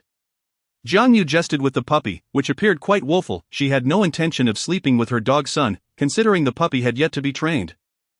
What if it relieved itself in the bed? Instead, Jiang Yu fetched a basin, lined it with thick clothes, and placed the puppy inside, covering it with a small blanket to keep it warm. Upon finishing his shower, Hui Yanchuan entered, towel in hand, to find Jiang Yu smiling as she stroked the puppy's head, softly murmuring to it. Under the warm light, Jiang Yu's striking features appeared remarkable. Noticing Hui Yanchuan's return, Jiang Yu washed her hands and climbed into bed, while Hui Yanchuan, who had been so eager to get into bed just days prior, now moved slowly, still drying his hair. Jiang Yu found herself unable to sleep immediately, so she continued reading the book in her hands. "What do you plan to name this puppy?" Hui Yanchuan suddenly inquired. Jiang Yu was caught off guard but replied, "I haven't decided yet." After a moment's contemplation, she suggested. Indeed, it was a name befitting of the little girl. Jiang Yu, aware of the teasing glint in Hui Yanchuan's eyes, felt a pang of embarrassment. She was skilled at making money but had not spent much time on her studies. "What's wrong? Is it unsuitable?" Jiang Yu retorted, a hint of defiance in her voice. Hui Yanchuan's lips curled into a smirk. "Not at all, it's a splendid name, wouldn't you agree, Little Black?" He directed his words towards the puppy. "Childish," Jiang Yu muttered, finding Hui Yanchuan Meanwhile, as Hui Yanchuan's hair dried, Jiang Yu stole a glance at him, thinking that he was acting rather reserved. However, before Jiang Yu could voice her thoughts, Hui Yanchuan shed his undershirt, revealing a reassuringly strong chest, startling Jiang Yu. Hui Yanchuan, why are you taking off your clothes? Hui Yanchuan feigned innocence and, if you take off your clothes, I will feel uncomfortable, Jiang Yu stammered, struggling to articulate her discomfort. Hui Yanchuan regarded her with a look that revealed her deep-seated mistrust. Feeling a rebellious surge, Does it make such a significant difference whether I am clothed or not? His breath brushed against Jiang Yu's face, and in Hui Yanchuan's gaze, she saw her own reflection: panic, struggle, and tension. Suddenly, words failed her. Indeed, if Hui Yanchuan truly desired something, there was little she could do to stop him. Abruptly releasing her grip on his hand, she adopted a pose of surrender, yet this only. With a disdainful huff, he released her. Jiang Yu, I am not as despicable as you imagine. Without waiting for her response, he dove beneath the covers, unwilling to. Chapter 62. A slap in the face. Upon hearing Hui Yanchuan's words, Jiang Yu's previously tense demeanor began to relax. The two lay side by side on the bed in silence, only the sound of their breaths filling the air. Initially, Jiang Yu feared she would be unable to sleep, but the warmth radiating from the human furnace beside her was undeniably comforting. In no time, she drifted off into slumber. Conversely, Hui Yanchuan, gazing at Jiang Yu's back, felt the sting of his earlier harsh words resurfacing. The sweet fragrance emanating from her reminded him incessantly of his affection for her, his desire. After observing her for a moment, just as he was about to succumb to sleep, Jiang Yu turned to face him, her limbs no longer restrained. It was not her intention to take advantage of Hui Yanchuan. Rather, it was a natural instinct to seek warmth. Feeling the familiar scent and presence beside her, she instinctively burrowed into Hui Yanchuan's embrace. Hui Yanchuan could neither refuse nor wish to deny this intimacy. He reveled in the warmth of the moment, as if they were inseparable, transcending the boundaries of you and me. He lowered his head to plant a gentle kiss in her hair, enveloping her completely in his arms. A sense of security enveloped. The following morning, Jiang Yu awoke in a heated daze, realizing she was clinging tightly to Hui Yanchuan. A wave of embarrassment washed over her, accompanied by a hint of guilt. Acknowledging her less than desirable sleeping posture, she intended to slip away from his embrace while he remained asleep. However, a low, sultry voice broke the silence above her. Jiang Yu, don't move.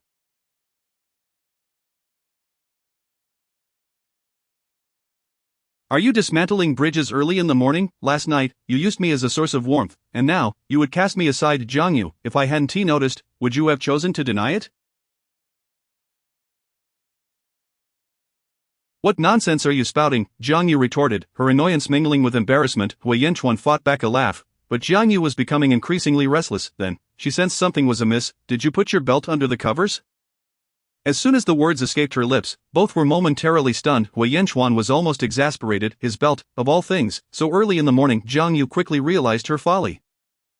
Jiang Yu, don't move. She truly dared not to stir any longer, her mind racing with the realization of her oversight. Men, especially in the morning, could be quite unpredictable, and Hui Yanchuan's resigned to her fate. Jiang Yu nestled deeper into his embrace, but the position was undeniably intimate. She bit her lip tightly, and after a while, both felt a sense of relief wash over them as calmness returned. After a moment's contemplation, Jiang Yu finally asked, does this happen every morning? No. Jiang Yu felt a slight sense of relief at his response. Jiang Yu would not neglect Little Black, the puppy. She consistently fed it milk and milk powder, and Little Black thrived, showing a particular fondness for Jiang Yu. However, this lavishness left Feng Chun and I astounded. You're far too attentive. In the countryside, just having some. Not to mention, my three rascals can hardly even get milk or milk powder. If Feng Chun and I had been more perceptive, she might have pondered deeper over her words, but Jiang Yu understood that her intentions were pure.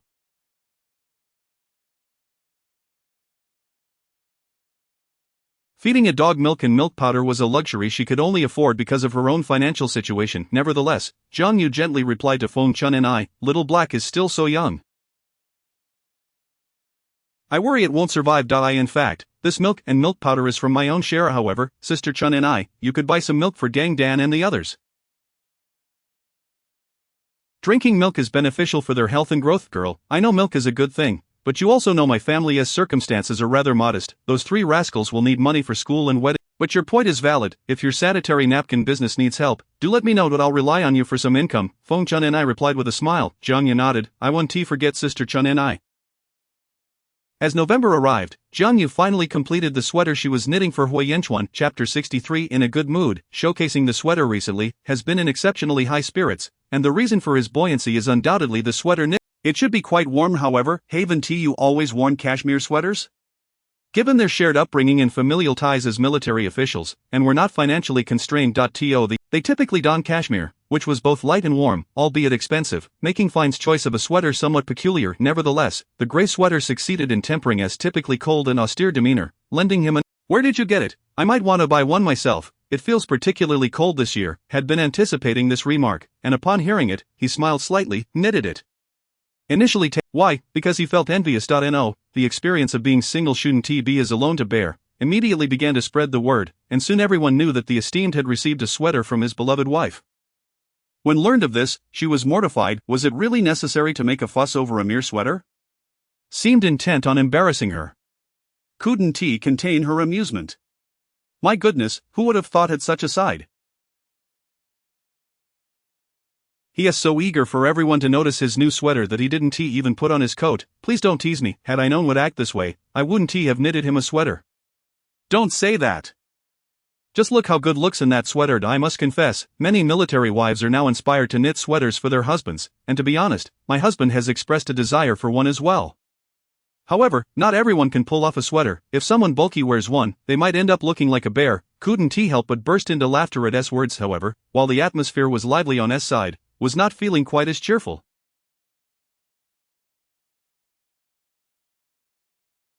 After her unsuccessful attempt to expel from the military compound, she had nearly lost her child, and her husband had been less than kind to her. If it weren't for the child, believed would have sent her back to her family. Hearing about an S blossoming relationship only added to her displeasure. As for the sister, she was seething with frustration at the unfolding drama. Why didn't you speak up for me back then? Upon hearing S' accusatory tone, why do you? Because, naturally, it was because you were foolish, failing to drive her away and instead landing yourself in trouble. In recent times, those who had been friendly with had distanced themselves.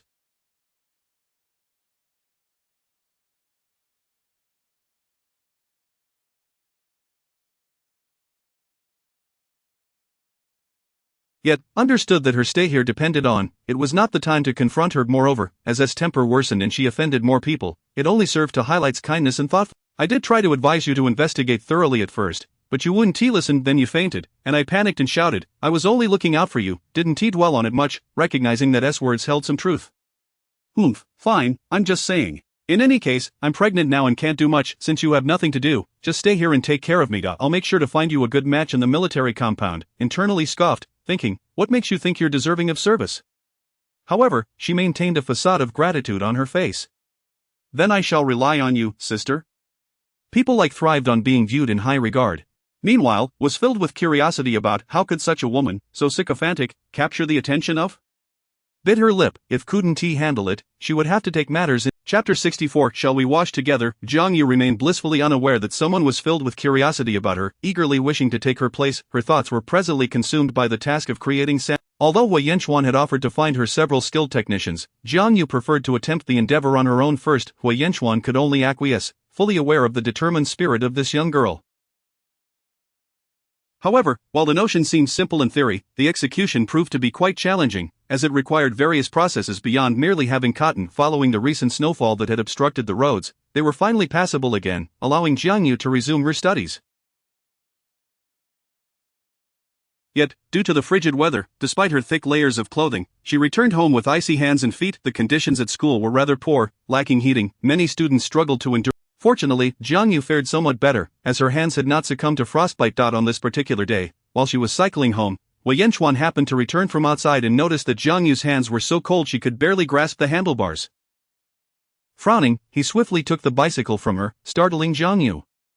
Allow me to take care of the bike, it's far too cold outside. You should head inside, he instructed. Jiang Yu, not wishing to appear stubborn, nodded in agreement and hurried into the warmth of the house.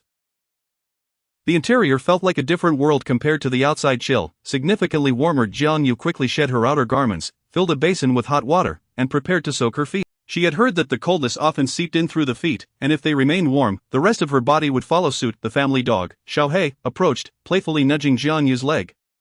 Xiaohei, go play. That tickles, she exclaimed, as the dog's fur made her feel quite itchy. Wei Yanchuan entered just in time to witness the scene. Jiang Yu's legs were fair, reminiscent of lotus roots, while her little feet in the basin appeared delightfully rosy. Hui Yanchuan mused that her feet were perhaps smaller than his hands. Upon noticing Hui Yanchuan's arrival, Jiang Yu quickly withdrew her feet, only to realize she had forgotten to retrieve a towel. Feeling a tad embarrassed to ask Hui Yanchuan for it, she bit her lip and rested her feet on the edge of the basin, hoping they would air dry, yet she overlooked the fact that Hui Yanchuan was exceptionally perceptive. Even without her uttering a word, he immediately understood her unspoken request. Amused yet slightly frustrated, he resigned himself to fetch the towel. Jiang Yu had been focused on playing with Xiao. She looked up, innocently blinking at him. "Why didn't you tell me you needed a towel?" she retorted, attempting to sound defiant. "Letting them dry is just as effective," he replied. In the next moment, Hui Yanchuan half-squatted before her and gently lifted one of her feet, causing her to gasp in surprise. "Jiang Yu, hold still, unless you wish to soak the floor." Upon hearing his words, Jiang Yu dared not move, fearful of slipping in. Hui Yanchuan wrapped her foot in a towel, the contrast between her delicate, rosy foot and his long fingers strikingly apparent, evoking an inexplicable sense of intimacy. As he meticulous. Both paused, the sound easily misconstrued. Jiang Yu's face flushed crimson. How could she have made such a noise? "Hui Yanchuan, stop, give me the towel, I'll do it myself," she declared hastily. Hui Yanchuan merely chuckled, leisurely continuing to dry her foot.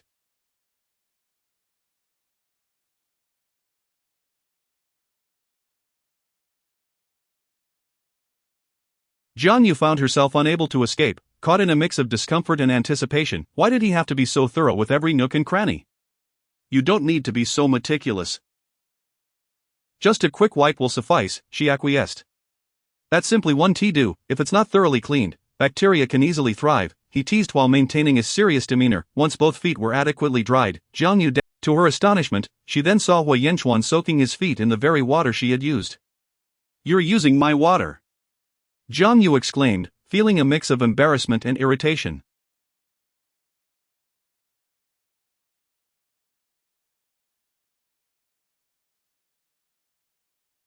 Where was his feigned cleanliness now? "It's perfectly clean," Hui Yanchuan replied, utterly unfazed. Jiang Yu could not help but pout. As for the used water, he cared not a whit. "Next time, we could wash together," he suggested abruptly. Jiang Yu's eyes widened in shock as she swiftly turned to face him, exclaiming loudly, "Stop being so full of yourself. Who would want to wash with you?" Chapter 65 Success achieved. With the First Lady's support, however, diligence is not without its rewards. After completing the sanitary pads, Jiang Yu had Hui Yanchuan enlist help to refine them, and they appeared nearly indistinguishable from those sold in stores. Jiang Yu even crafted several varieties, including day pads, night pads, and overnight pants. Yet, with the products ready, she needed to find individuals to test their efficacy. Given her good rapport with Feng Chunyi and Xiaoqing, Jiang Yu "I had Hui Yanchuan help me," Jiang Yu replied. "Captain Hui is indeed quite thoughtful," Xiaoqing teased, unable to suppress her amusement. "Please, don't jest with me. The reason I called you here is to ask. I'd like your feedback on their performance and see what could be improved." "But you spent your own money on this," Feng Chunyi hesitated, not wanting to take advantage of Jiang Yu. "True, but I believe these are on par with those sold outside."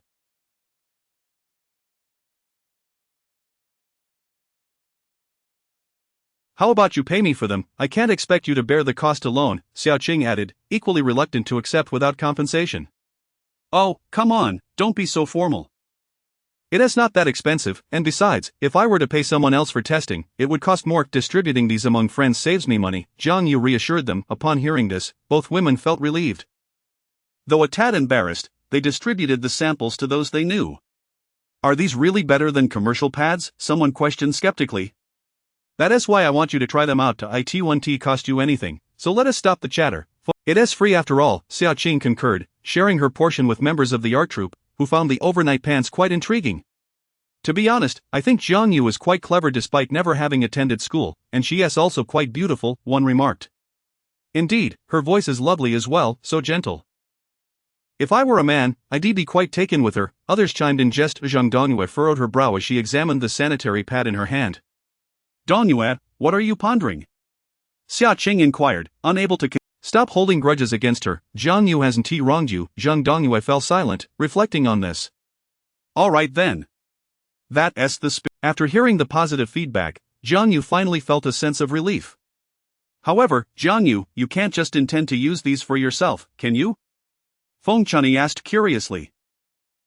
This would allow us to procure cotton from local farmers while providing jobs for military wives, generating income, and perhaps even earning foreign exchange for the country." Feng Chunyi was taken aback by Jiang Yu's ambitious idea. You want to open a factory to produce these? Absolutely not. Sister Chunyi, why do you say that? Feng Chunyi, despite her wisdom, lacked understanding of the complexities involved.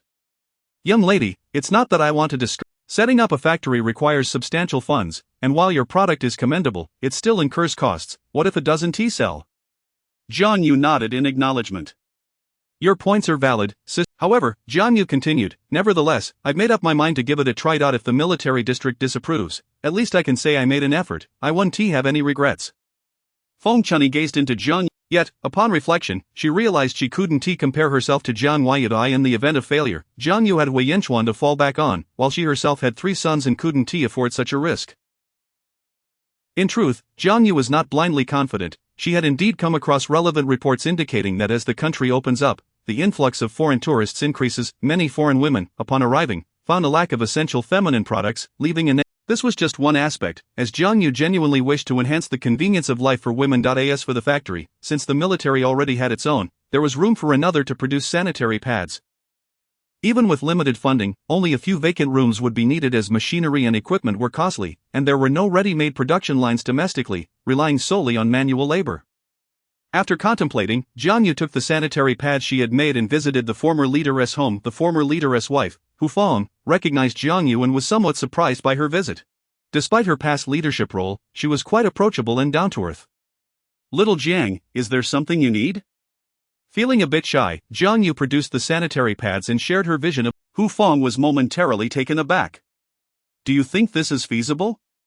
Once she regained her composure, Hu Feng regarded Jiang Yu with newfound respect, recognizing her intelligence, broad vision, and selflessness.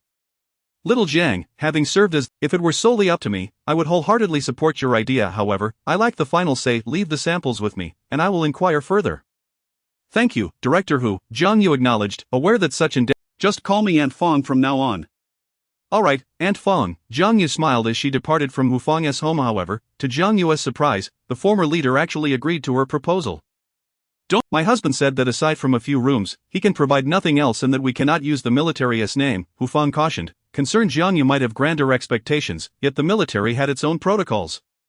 This arrangement is quite satisfactory. Chapter 66, Help Wanted. With the grant of permission, Jiang Yu's factory for sanitary pads commenced with considerable fanfare, and many felt a sense. It was unexpected for Jiang Yu, a newlywed young woman, to engage in this line of work, yet she remained unfazed, believing that perspectives vary and there was no reason to feel ashamed. However, the military wives, while initially hesitant, were intrigued by the job openings. After all, no one would turn their back on financial gain, and they eagerly sought information from Feng Chunyi, who found herself quite overwhelmed. Overall, the endeavor progressed relatively smoothly, albeit on a modest scale at the outset, which limited the number of military wives they could hire to just 10. Jiang Yu demonstrated the process of making sanitary pads and even designed work uniforms, giving the factory a semblance of professionalism. As for the wages, they had agreed upon a monthly salary of 30, which, while not exorbitant, was still substantial. Moreover, should the sanitary pads fail to sell initially, Jiang Yu intended to cover the costs herself. Thus, while managing the production of sanitary pads, she also had to maintain her soap business and dabble in some dessert sales. Otherwise, her financial resources would dwindle significantly. Her busy schedule led to noticeable weight loss, which deeply concerned Wei Yanchuan. Stop this at once, Wei Yanchuan said as he approached, taking the soap from Jiang Yu's hands. What are you doing? Jiang Yu asked, looking up at him as he gently grasped her chin. Are you trying to work yourself to death? You should take a look at how much weight you've lost. Jiang Yu pushed his hand away. I need to earn money. If the sanitary pads don't sell, I won't have the funds to pay the military wives. Seeing her determination, my only concern is you do not belong solely to yourself, you are also mine. If you fail to take care of yourself, I won't hesitate to pay them a month's salary and shut down the factory. How can you say that? Jiang Yu exclaimed, but Wei Yanchuan remained resolute. You can certainly try. Do not overexert yourself, do not tire yourself out, and do not worry about money. With that, Wei Yanchuan retrieved a passbook from the drawer. Each person's salary is 30, for 10 people, that totals 300 for a month. This has 5,000, sufficient to cover their salaries for a year. Jiang Yu immediately shook her head. I cannot accept this, it is your money. Do as you wish. This money is yours now, I will not reclaim it. Do you have a name for your sanitary pads? It would be best to register a brand. Huyen Xuan, with his extensive knowledge, provided valuable advice. Jiang Yu, momentarily distracted. Fortunately, the factory had only been dealing with basic production materials in recent days and had not officially commenced operations, thus avoiding any legal complications. Who can afford those? If salaries cannot be paid, those women will surely tear into that little wretch. Su Mei's severe morning sickness only exacerbated her foul mood, while Su Wan felt wronged in her own right. Yet, with thoughts of devising a way to oust Jiang Yu, Su Wan remained stuck in place. Due to Su Mei's influence, Jiang Yu remained wary of her, even denying her entry into the sanitary pad factory. Su Wan could only bide her time, glancing at Su Mei on the bed and anticipating the day she married Huyen Xuan and bore children, at which point she would make Su Mei serve her, allowing her to experience the same plight.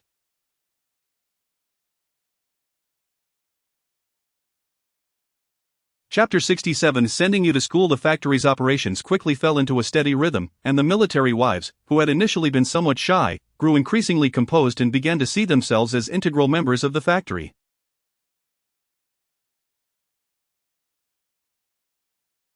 This transformation took Jiang Yu by surprise, yet it was a change that brought her joy. However, earning money from the products proved to be no simple task. In fact, when Jiang Yu first attempted to market the products, she encountered considerable resistance. Many people were unfamiliar with the items and some deemed the purchase unworthy. Although the sanitary napkins were priced at merely 1 yuan per pack, that amount represented a significant portion of many individuals' daily wages, and 1 pack was insufficient. 2 packs were necessary for a single use. The military wives in the factory, aware of the lack of sales, shared a sense of worry about the prospect of not receiving their wages, rendering their labor futile. Rest assured, everyone, our product is excellent and will surely sell. Although sales are currently sluggish, I will not default on your wages, Jiang Yu assured them. Upon hearing her words, the workers exchanged awkward glances, realizing that their toil was ultimately for monetary gain.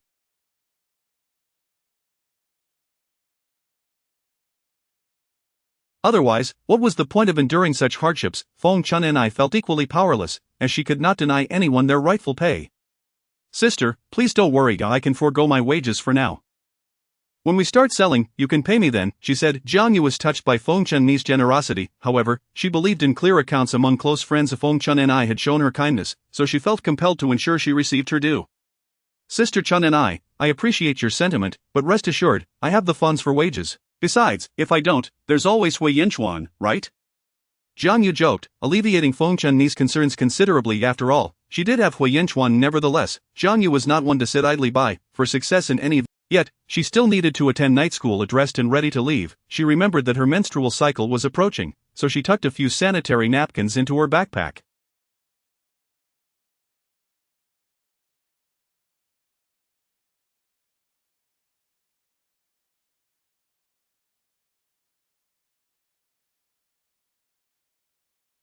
Just as she prepared to head out, Huyen Xuan entered the room.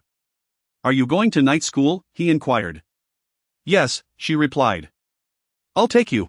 I'm merely informing you. On such a cold day, 20 minutes will leave you thoroughly chilled by the wind, Huyen Xuan remarked, appraising her attire. And are you certain that you can ride comfortably in those clothes? Jiang Yu, somewhat sensitive to the cold, had bundled herself in a thick sweater, a heavy coat, a hat adorned, yet, she had to admit that her outfit was not particularly conducive to cycling. Upon hearing Huyen Xuan's remarks, Jiang Yu cast a doubtful glance at her ensemble. Was it truly inappropriate?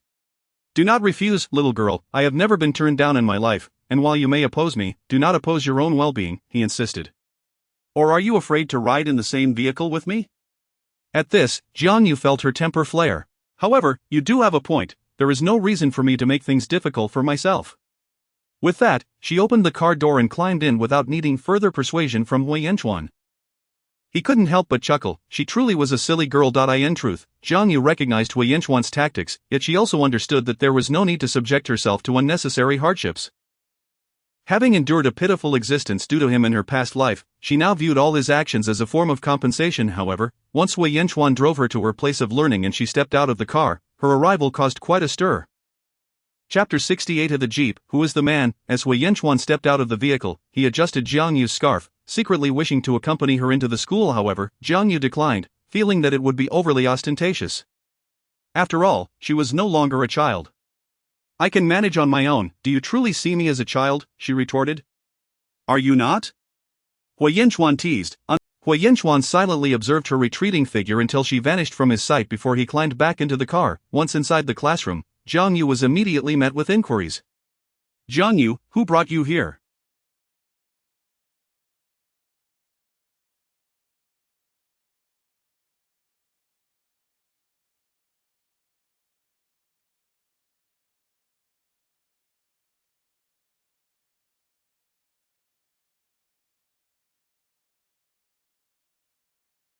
You arrived by car.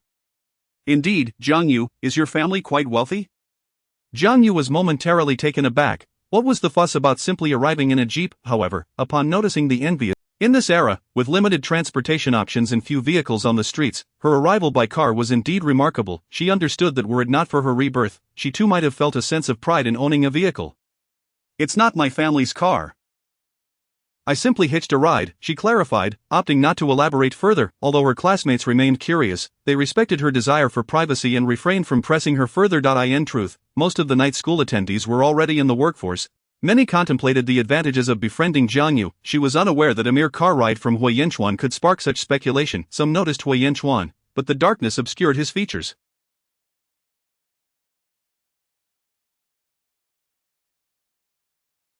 Nonetheless, the discussion soon shifted to other topics after the initial excitement faded. During a break, Jiang Yu intended to read, but upon lifting her gaze, she noticed Su Hong from the front row, her complexion pale as she hurried out of the class. Initially, Jiang Yu thought little of it until someone inquired, Su Hong, surely you don't need that much tissue for your condition? No, Su Hong shook her head, unable to articulate her embarrassment. Jiang Yu felt a pang of concern and followed Su Hong out of the classroom. Su Hong, Jiang Yu called out. Turning back, Su Hong regarded Jiang Yu, who was merely an acquaintance, primarily due to Jiang Yu's striking beauty and neat attire, which made her seem a cut above the rest. What was fortunate about this, she watched as Jiang Yu produced an item from her pocket. Here, take this. Su Hong eyed the object. Coming from a modest background, Su Hong, despite being employed, still had siblings relying on her, and if not for her employer covering the costs, she wouldn't even be attending night school. Naturally, she was unaware of such products. Are you really giving this to me? Indeed. But isn't this expensive? Perhaps it was the innate sensitivity of those from less affluent backgrounds. Just give it a try. This is a product we manufacture ourselves, so it's an internal rate. Seeing the sincerity in Jiang Yu's eyes, Su Hong felt she couldn't refuse, especially given her pressing needs. Her wardrobe was scant, and clothing took days to dry after washing. All right then, thank you. Having offered help, Jiang Yu felt a surge of joy, realizing she had previously harbored a misconception.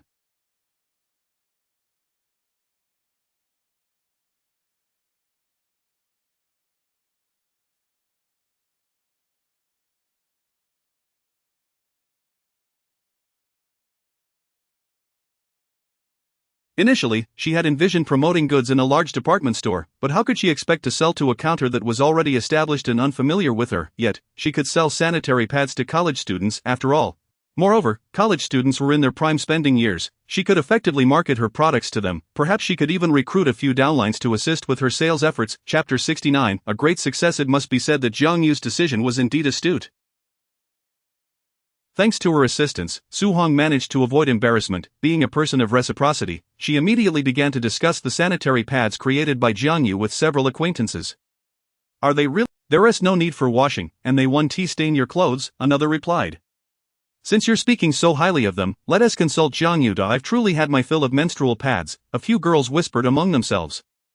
The following evening, when Jiang Yu arrived for class, she was surrounded by several girls during the break. Jiang Yu, is the sanitary pad that Su Hong mentioned really that remarkable?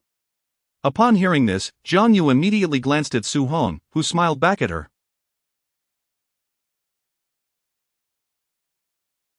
Jiang Yu understood that Su Hong had been promoting her product. Energized, she began to explain to the group.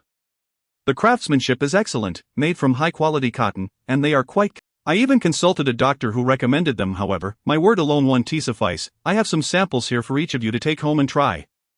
Then we won't be polite.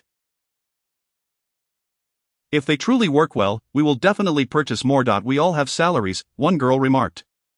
Indeed, another chimed in with a laugh. Initially, many found them unfamiliar, but soon if everyone wants to buy, I can certainly arrange it. Though at this price, they're not exactly cheap. A pack costs 1 yuan. Some felt the price was steep and hesitated to make a Jiang Yu smiled. Having anticipated this situation, the production cost was not particularly high. Despite using good materials, labor was inexpensive, and the cost per pack was only around 30 cents. Jiang Yu aimed to alleviate the monthly dilemma faced by countless women, but she was not engaging in charity. However, if these individuals could help her promote the product, that would be another matter, and they could certainly benefit from an internal price. Actually, 1 yuan per pack isn't exorbitant, considering the quality of the materials.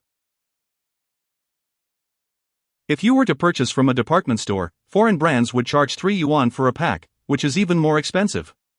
That's a fair point, someone agreed. Jiang Yu smiled and continued, however, since we are classmates, I can offer you an internal price. What is the internal price? Upon hearing about potential savings, someone eagerly asked.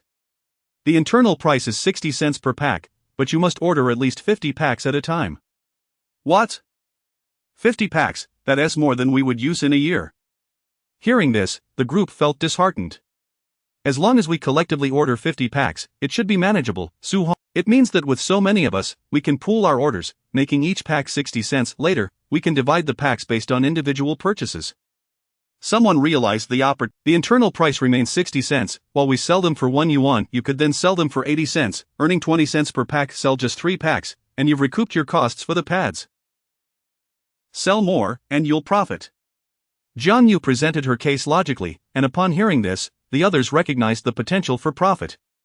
Earning 20 cents per pack means 2 yuan for 10 packs. My goodness, over the course of a year, one could earn over 2,000. Someone calculated the figures, astonished, considering that in an era where the average worker earned only 30 to 60 yuan a month, such money was substantial.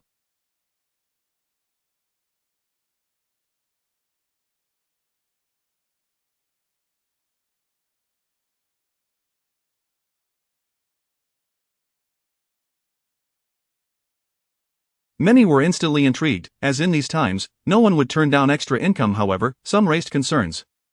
But we don't have the capital to sell more, we need to buy more, and even at 60 cents per pack, we can't afford it.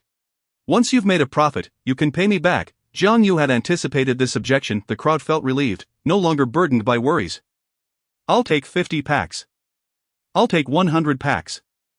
While she believed this approach would successfully sell the sanitary pads, she never expected the demand to be so overwhelming. The factory's inventory was rapidly depleting, and in the quest for profit, some resorted to promoting the product. Various methods emerged, including allowing others to try a few pads first, embodying the adage that one must take risks to reap rewards. The Lanshin brand sanitary pads swiftly gained popularity. To enhance their visibility, Jiang Yu even rented the school auditorium and invited a doctor. Each attendee received an egg and 2 sanitary pads. The results were remarkable. Even elderly women attended for the eggs, prompting Jiang Yu to hold 3 sessions. The factory began to turn a profit, finally rendering the need for Huayanchuan as 5,000 yuan unnecessary. Moreover, as production capacity fell short, new employees were recruited, providing job opportunities for military wives, and the factory even made it to the local newspaper. The headline read, "Military sanitary pads are not a source of shame," effectively boosting the factory's reputation. Jiang Yu quickly became well known, attracting attention from various angles, with entrepreneurs eager to delve into her backstory. Many were from coastal. She doesn't even feel embarrassed. Sume, though not often venturing outside, was well aware of the buzz, particularly upon hearing that military wives could earn 30 to 40 yuan a month. Her envy flared. Her husband, Zhao Gang, only earned 50 to 60 yuan monthly. If she could earn similarly, their household income would exceed 100 yuan, totaling over 1,000 annually. With the military wives now possessing disposable income, they were willing to. Sume's morning sickness had passed, but she craved meat. However, since a significant portion of Zhao Gang's salary was sent home, they couldn't afford to indulge in meat frequently. And naturally, Sume felt increasingly resentful, especially considering Jiang Yu's transformation from a village girl to factory manager, a thought that gnawed at her.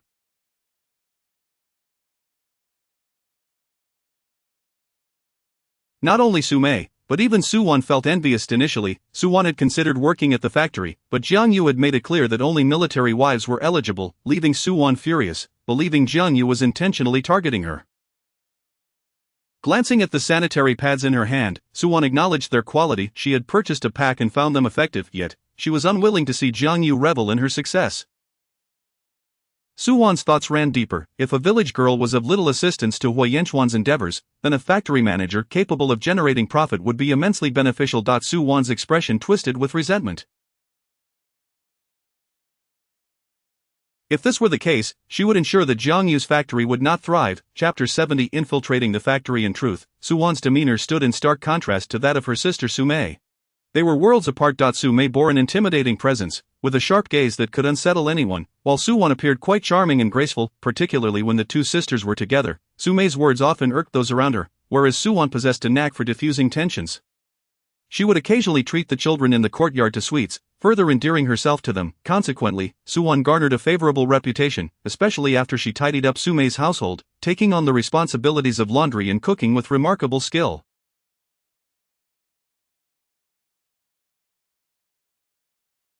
Even a man as traditionally masculine as Zhao Gang felt a twinge of embarrassment, realizing that his sister-in-law was indeed a gem, far superior to Su-mei. In fact, at the outset, Zhao Gang had felt he had struck gold.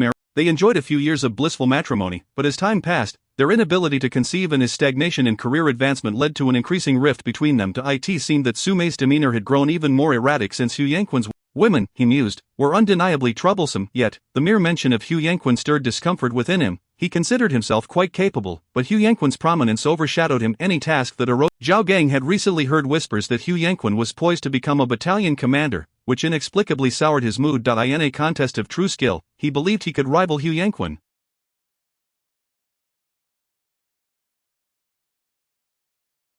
As for the sanitary pad factory run by Hu Yanquan's wife, it struck him as utterly nonsensical. A woman's rightful place was at home, managing the household and nurturing children, not seeking such undue attention.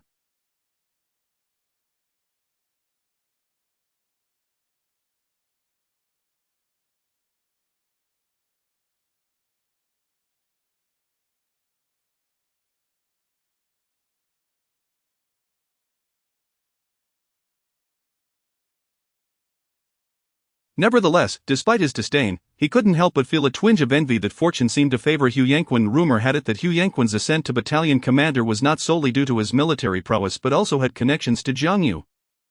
After all, that factory not only provided employment opportunities for military wives, alleviating their work-related struggles, but also bolstered the local government's revenue. What was the term again? Zhao Gang pondered. Synergy.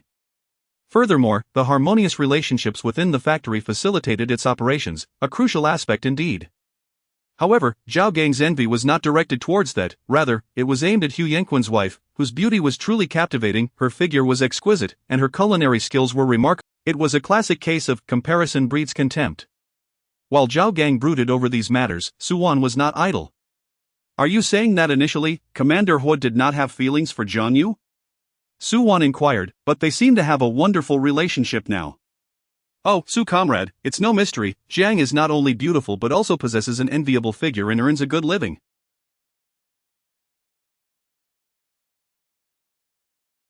What man could possibly be dissatisfied? That is true, Su-wan reluctantly conceded. Heaven knew how much she wished to avoid hearing praise for Jiang Yu. However, I've heard that Jiang Yu's upbringing in the countryside was quite challenging. Su-wan's interest was piqued immediately. Oh? In what way? The other person shook their head. I'm not certain of the specifics.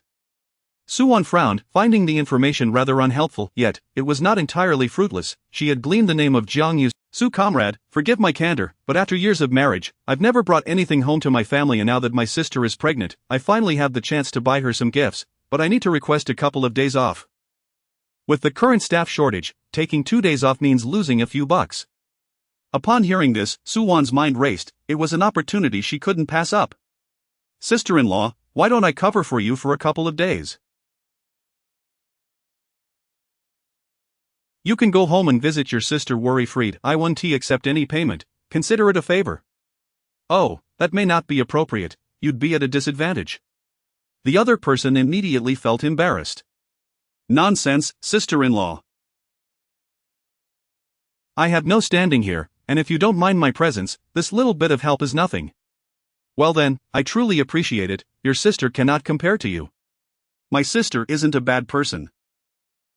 She was just spoiled growing up. I'm accustomed to working at home, it's no trouble at all. Su-wan didn't hesitate to cast subtle aspersions on Su-mei, implying that her sister's character was lacking and that she was prone to laziness.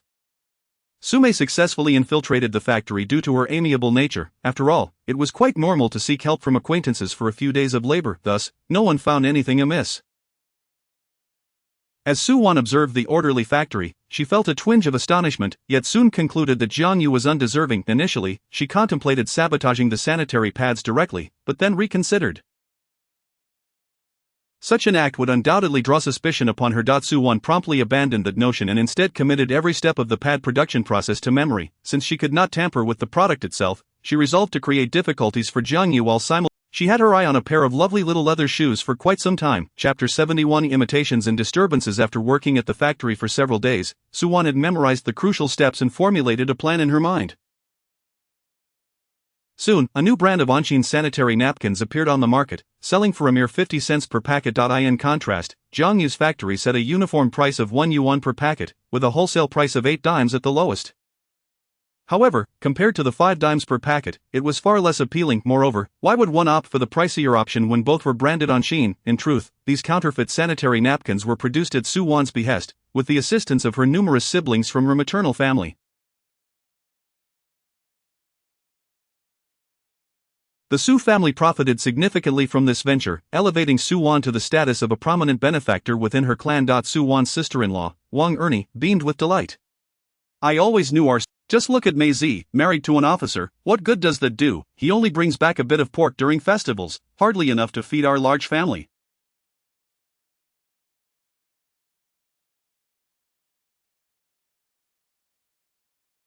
Su Wan, on the other hand, has secured us a thriving business. We must be earning dozens each day. I foresee our family flourishing soon.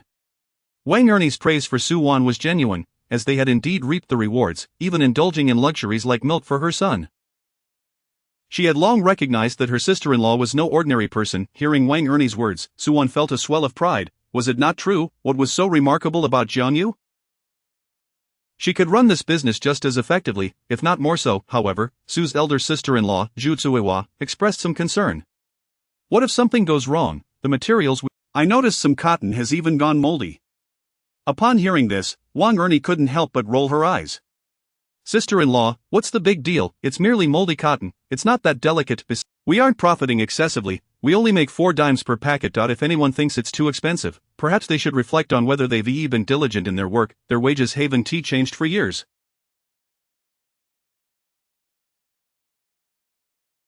Maybe the fault lies with them. Su Wan was quite pleased with Wang Ernie's remarks. Though she found her sister-in-law somewhat superficial and crafty, often pilfering from the maternal family, she was nonetheless an effective ally, adept at spinning. Surely you want your little treasure to eat and wear well.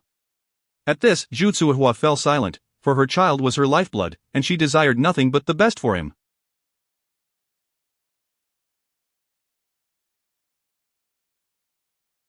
Just as Su Wan and her companions anticipated a booming sale, trouble arose. Your sanitary napkins are defective.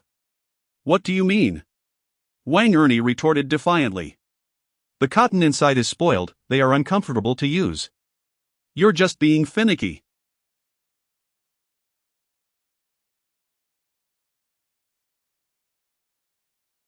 No one else has complained. You. Humph, don't be so dramatic, move aside and don't hinder our business. If you don't want them, plenty of others will buy. Recently, having made a bit of money, Wang Ernie felt a sense of superiority. The disgruntled customer was not easily intimidated. Observing Wang Ernie's attitude, he scoffed, "You'll regret this." Come on, do you think I'm afraid? Those who don't show up are cowards." In an instant, their stall was under siege. Wang Ernie was left dumbfounded. This was no idle threat. The assailant, a burly man, declared, "Your products are faulty, we've wrecked your stall, and you owe us."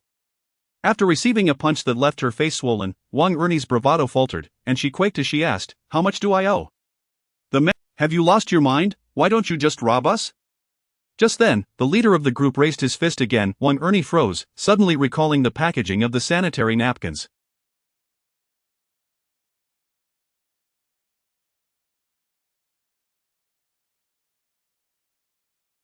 She remembered Su Wan mentioning that if trouble arose, they should direct inquiries to Jiang Yu. For the first time in years, Wang Ernie's mind sharpened, and she shouted, "You want money, right?"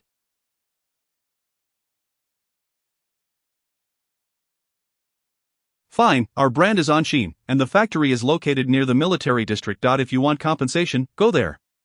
Su Wan had initially thought this through well. Anyone hearing the name of the military district would likely be intimidated, and even if they found the Yet, she had miscalculated, as many had purchased the counterfeit products, leading to a direct confrontation at Jiang Yu's establishment. Jiang Yu soon learned that someone had tarnished her brand, explaining the recent drop in sales. "Bring your factory manager out. My wife used your sanitary napkins and is now in the hospital," the irate man who had punched Wang Ernie exclaimed, flanked by a group of equally furious individuals.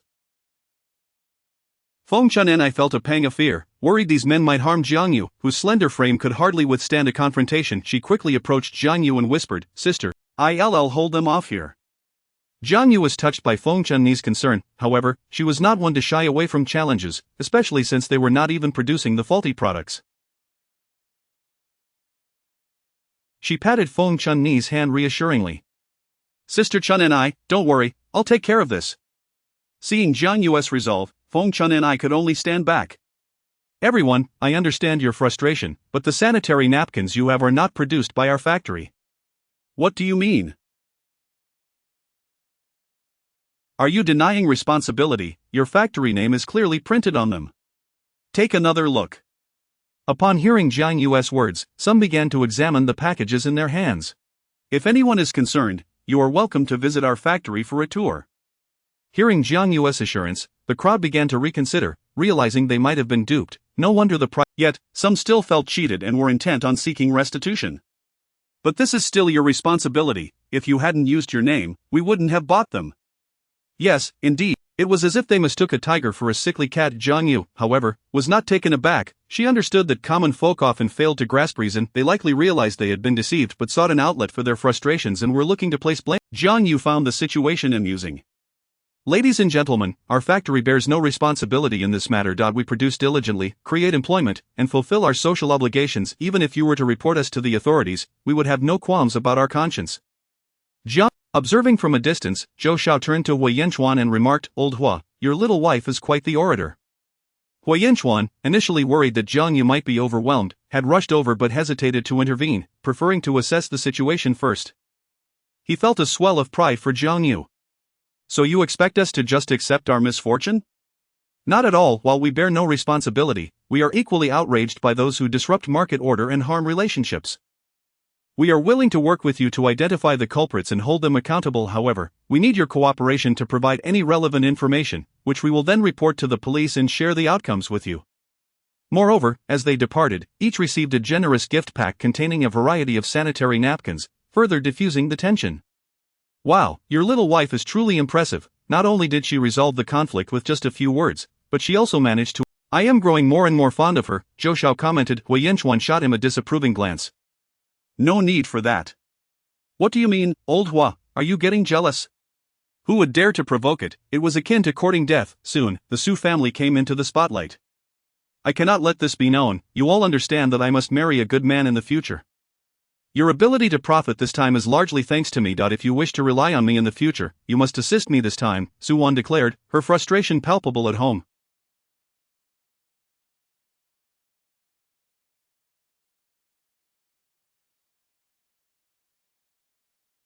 She never anticipated that this business venture would come to an abrupt halt, perhaps even leading to losses. Wang Ernie's face, still resembling that of a pig, was equally irate. However, she recognized the truth in her sister-in-law's words.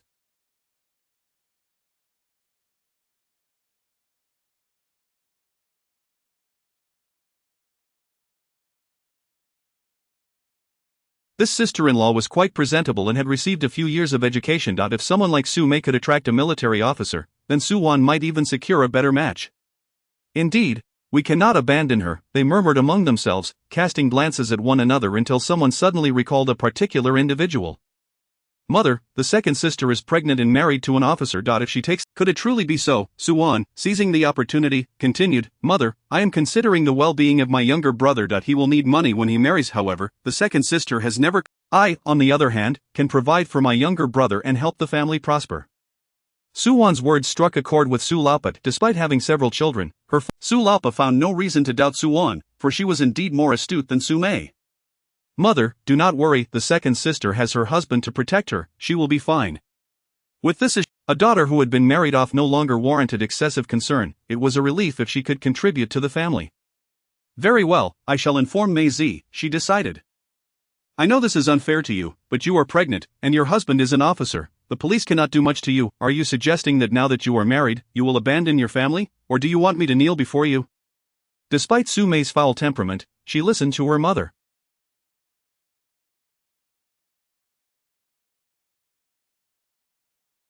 After all, she had always felt overlooked and longed for the day she could elevate her family's status. Fine, I agree. After conceding, Su Mei promptly went to confess, claiming it. Due to her cooperative attitude and her status as a military spouse, Su Mei ultimately only had to pay for medical expenses and issue a public apology, and the matter was thus resolved.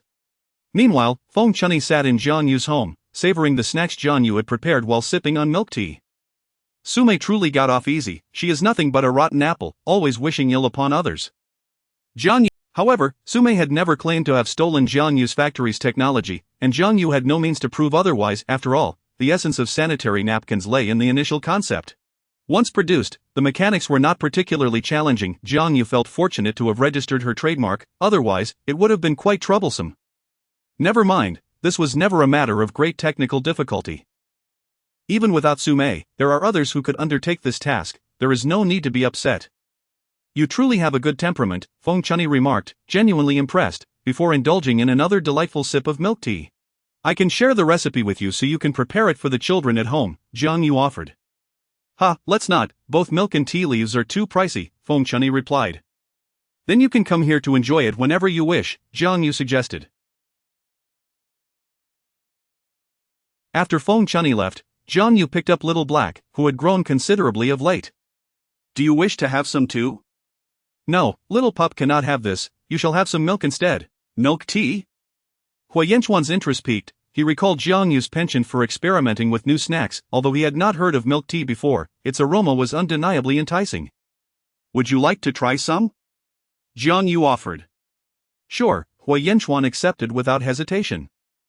Jiang Yu poured him a cup of milk tea, and upon tasting it, he found it delightful, with a sweet and fragrant flavor. By the way, I heard there was some unrest recently?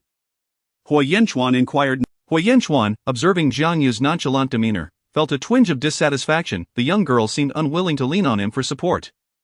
Little girl, you know you can rely on me.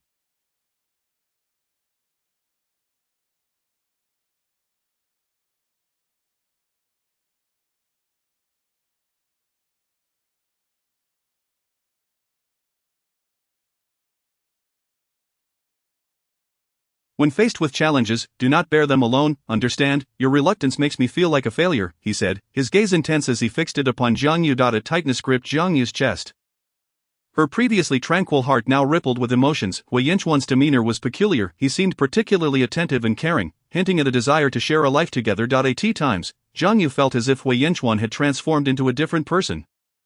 This version of him made it difficult for her to remain harsh. Perhaps she could genuinely consider giving Hui Yanchuan a chance. Chapter 73 of Visitors from Home, a sinister scheme concerning whether to accept Hui Yanchuan. Jiang Yu was still undecided, for the woman from her past life remained a thorn in her heart.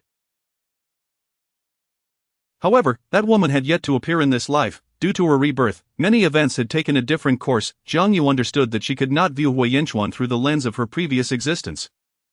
More importantly, if she were to rekindle her relationship with Hui Yanchuan, the unborn child might very well return to her side. Yet, before Jiang Yu could respond to Hui Yanchuan, he received a mission that would take him away for half a month. Meanwhile, Jiang Yu found herself in trouble as visitors from her hometown arrived. My heavens, this place is quite magnificent. That wretched girl Jiang Yu. The reason this family could come from the countryside was due to Su Wan's influence. Though Su Wan despised Jiang Yu, she could not deny that Jiang Yu was exceptionally beautiful, and she had heard that Jiang Yu was living with her uncle's family. Su Wan was well aware of the deviousness of that malicious uncle's family. How could a pitiful yet lovely orphan manage to navigate her way to the capital and marry Hui Yanchuan? The situation itself was rather curious. Was there truly no one in the village who had expressed a desire to marry Jiang Yu to her uncle? Su Wan immediately sought information about Jiang Yu's past in the village. Heaven knew how excited Su Wan was upon hearing this news, prompting her to write to the family, inviting them to visit and even sending along travel expenses. Su Wan was certain that the family would come, especially since she had mentioned that Jiang Yu had become a wealthy factory director. You must. Su Wan cast a glance at the hulking Niu Dan, who bore a simple expression, clearly a simpleton. Su Wan felt a twinge of disdain. Had they managed to keep Jiang Yu in that small village, she would have likely borne. Yet, considering her upcoming plans that required these people, Su Wan's smile widened further.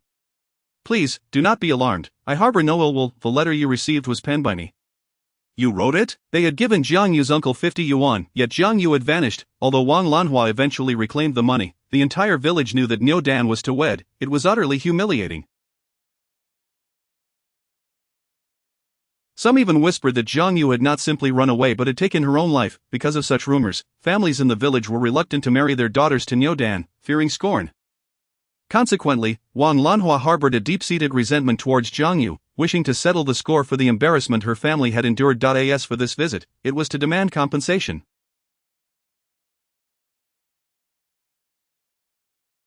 Jiang Yu had caused her family great shame, and they felt entitled to some reparation. Despite Niu Dan being a simpleton, he remained Wang Lanhua's pride and joy.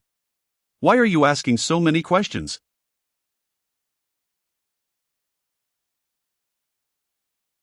Take us to find Jiang Yu, that wretched girl who has brought our family such disgrace. We must confront her. Wang Lanhua insisted.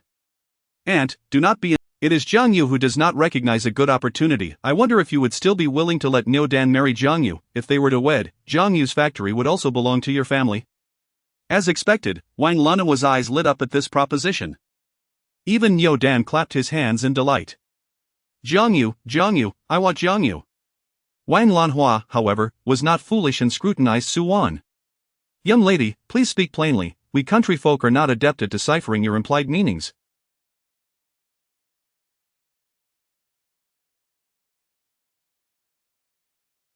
Besides, hasn't Jiang Yu already married a military officer and become a factory director? How could she possibly marry Niu Dan? Aunt, it is true that although Jiang Yu is married and has become a factory director, her relationship with her husband is far from harmonious.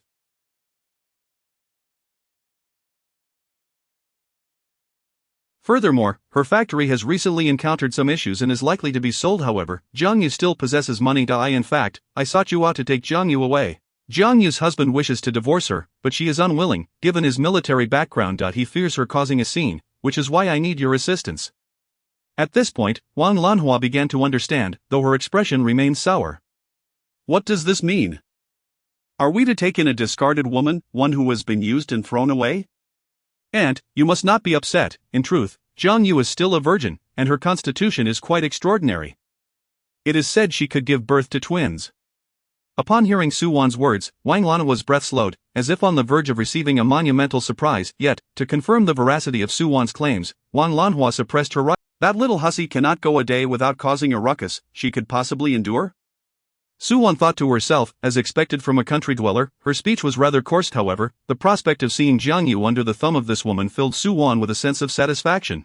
While she was uncertain whether Jiang Yu had truly been intimate with Hui Yanchuan, she knew that by saying so, Wang Lanhua would undoubtedly be tempted. When the time came, she would not concern herself with how the Wang family treated Jiang Yu. Her sole aim was to have them take Jiang Yu away, ideally to a remote area where she could not escape, destined to bear children for Niu Dan. Aunt, that is not the important matter. What truly matters is that Jiang Yu can bear sons, possibly twins. Would that not entice you? In truth, Wang Lanhua was not merely enticed, she was practically eager to. You just need to. After Su Wan revealed her plan, Wang Lanhua hesitated momentarily. But what if her husband comes looking for her? He will not. Her husband is currently absent. He simply wants you to take her away, and once you do, he will be grateful to you. However, this endeavor is not without its shame. Once you have her in your possession, you must leave immediately, far away, and do not return to your village. Use Jiang Yu's money to buy a home elsewhere. Wang Lanhua contemplated this, glancing at her son Niu Dan, and after a moment of deliberation, human traffickers, a crisis. In truth, Su Wan had not intended to act against Jiang Yu so hastily. However, Jiang Yu's fortune seemed inexhaustible, as the factory's troubles had swiftly resolved. Meanwhile, the Su family had lost all the profits they had made from selling goods during this period. Although Su Mei had shouldered the responsibility for this debacle, that day, Su Wan noticed that Hui Yanchuan had cast a glance her way, whether intentional or not. At that moment, she feared that Hui Yanchuan had seen through their scheme. Nevertheless, Hui Yanchuan's gaze appeared to be mere chance, devoid of any subsequent action. Yet, Su Wan remained uneasy, particularly troubled by Hui Yanchuan's protective demeanor towards Jiang Yu, which did not suggest any disdain. Jiang Yu was undeniably perilous, even slightly sinister, in Su Wan's estimation. Thus, seizing the opportunity while Hui Yanchuan was away, Su Wan concocted a plan. This was also spurred by recent news of a gang of human traffickers on the loose, having already reached their vicinity, prompting a cautionary message for all women to remain vigilant. Although Suwan could not directly contact the traffickers, she contemplated exploiting their identity, masquerading Wang Lanhua and her family as traffickers, thereby abducting Jiang Yu. This way, even if Wei Yinchuan returned, he would be compelled to follow the trail of the traffickers. By the time he might locate Jiang Yu, she would likely be with child, and Suwan was confident that Wei Yinchuan would not wish to associate with such a woman. At that juncture, she could take advantage of his vulnerability, for he would surely be in need of a gentle woman to provide warmth and comfort. The mere thought of Wei Yinchuan's striking features and tall stature ignited a fervor within Suwan. Undeniably, she had put considerable effort into ensuring Wang Lanhua's family successfully captured Jiang Yu. Meticulously tracking Jiang Yu's daily movements to it seemed that Suwan harbored a latent talent for espionage.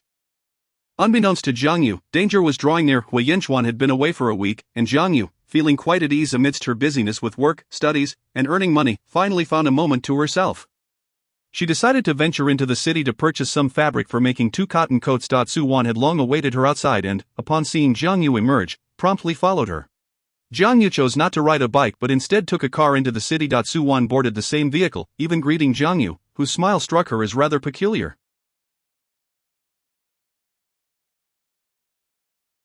However, Jiang Yu thought little of it, perceiving the 2 sisters of the Su family as inherently untrustworthy. Noticing Jiang Yu's indifference, Suwan's smile faltered, her gaze darkening with malice.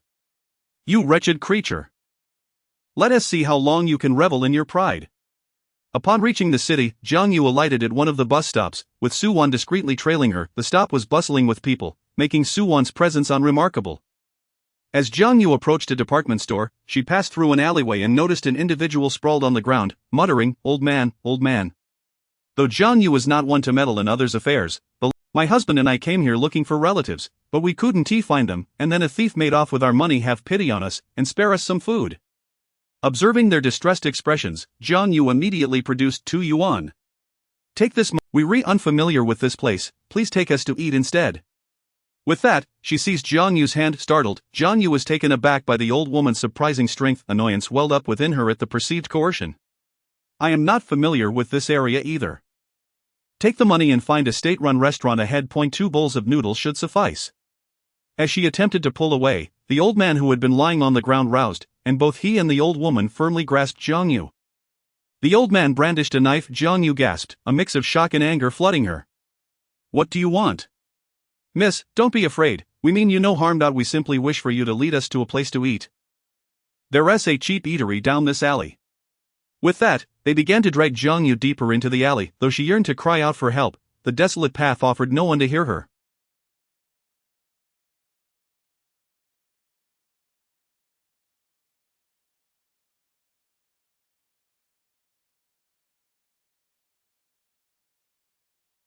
Uncertain of their intentions, Jiang Yu remained silent, searching for an opportunity to escape. They soon reached the alley's depths. "We've brought the person, hurry and get the money." Jiang Yu gazed at the individuals before her, seemingly a couple accompanied by their son. "Who are you? Release me at once, are you after money? Be quiet, you wretched harlot." Wang Lanhua stepped forward, her surprise evident as she beheld. Wang Lanhua's gaze ignited with fervor. At first glance, she seemed ripe for bearing children. Wang Lanhua considered that even if this girl were not Jiang Yu, it mattered little, as long as she could bear offspring for the Wang family, anyone would suffice.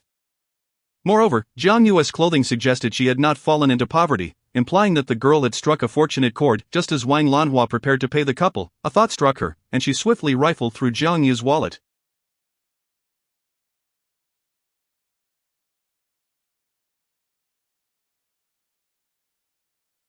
Upon opening it, her breath caught. It contained a full 10 banknotes of substantial value. The Wang family was on the verge of prosperity. Jiang Yu was not merely a laying hen but a golden goose.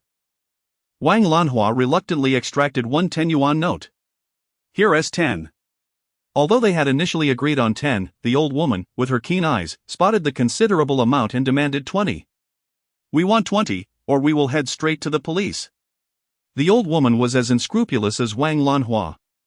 Naturally, Wang Lanhua was unwilling, and while they bickered, Jiang Yu seized the opportunity to break free and make a run for it.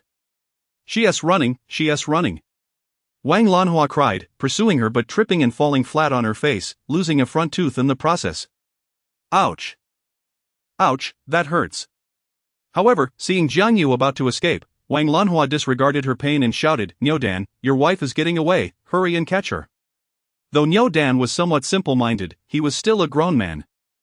Jiang Yu had barely gotten a few steps away when Niu Dan seized her. Wang Lanhua approached Jiang Yu, blood dripping from her mouth, her slanted eyes and high cheekbones giving her the appearance of a wicked matron. She delivered a resounding slap to Jiang Yu's face. "Little hussy, run, why don't you run now?" Jiang Yu felt stars explode before her eyes. "Hee, mother, my wife!" Niu Dan exclaimed, genuinely pleased, admiring Jiang Yu's beauty. Yet, with the situation at hand, Wang Lanhua dared not continue her tirade and promptly handed over 20 yuan. Once the couple departed, Suwan emerged from the shadows. Jiang Yu's eyes widened in realization. Upon hearing the name Niu Dan, she suddenly recalled who these individuals were, the very family that her uncle had sold her to. Chapter 75 of The Bachelor in the Village. Jiang Yu stared in astonishment at Suwan, perplexed by her role in this scenario. Logically speaking, Suwan should not have known anyone from their hometown. Moreover, this situation had not occurred in her previous life, which left Jiang Yu's expression a mix of confusion and disdain. Suwan, noticing Jiang Yu's gaze, felt an intense hatred bubbling within her. How dare this wretched girl maintain such an air of superiority at a time like this? However, the thought that Jiang Yu would soon become the wife of that fool brought Suwan a sense of satisfaction. Unable to restrain herself, she stepped closer and pinched Jiang Yu's chin. "Jiang Yu, are you surprised? What do you want?" "Suwan, this is entirely your fault. After all, you've taken the position beside Hui Yanchuan. I intend to be Mrs. Hua, and you must naturally disappear." Suwan whispered, and then lightly patted Jiang Yu's cheek. "Such a delicate face, what a pity it's been slapped, it's almost pitiful. But fret not, you were always meant to be with Niu Dan. You two will lead a blissful life together. This place does not belong to you, so you may as well follow them. I shall take good care of Captain Hua on your behalf." Wang Lanhua, growing impatient, interjected, "Enough of this chatter, we must hasten to take this wretched girl away." Of course. Suwan was more than willing. "Suwan, aren't you afraid of Hui Yanchuan? Have you considered the consequences of selling me to these people?" Jiang Yu had regained her composure, realizing she could only rely on herself now. Suwan erupted into laughter. "Jiang Yu, you needn't worry about that. With such a vast land as Huagua, and Wang and Niu Dan can easily find a secluded corner for you. Do you really think Hui Yanchuan could locate you? So, just focus on being Niu Dan's wife and bear him several children. That is the matter at hand, and enough of the delay. Do you truly believe someone will come to rescue you?" Suwan's words fell, and she turned directly to Wang Lanhua. "Auntie, if she managed to escape once, she could do so again. It would be best to knock her out and take her away." Wang Lanhua agreed wholeheartedly, her anger flaring at the thought of her broken tooth, wishing she could slap Jiang Yu again. Soon after, Jiang Yu was knocked unconscious by Niu Dan and slung over his shoulder. Wang Lanhua and her companions quickly vanished into the streets, while Suwan smirked, bidding farewell to Jiang Yu. When Jiang Yu awoke, her head throbbed, and an unpleasant odor filled her nostrils. Opening her eyes, she realized she was in a freight cart. Unsure of her whereabouts, Niu Dan and Wang Lanhua were nearby. Asleep, Jiang Yu felt utterly drained and dared not make a move. As for escaping, it was a poor option. Injuries could hinder her speed. Sensing that Wang Lanhua and Niu Dan were about to awaken, she promptly shut her eyes. "Hey, Mom, why hasn't my wife woken up yet?"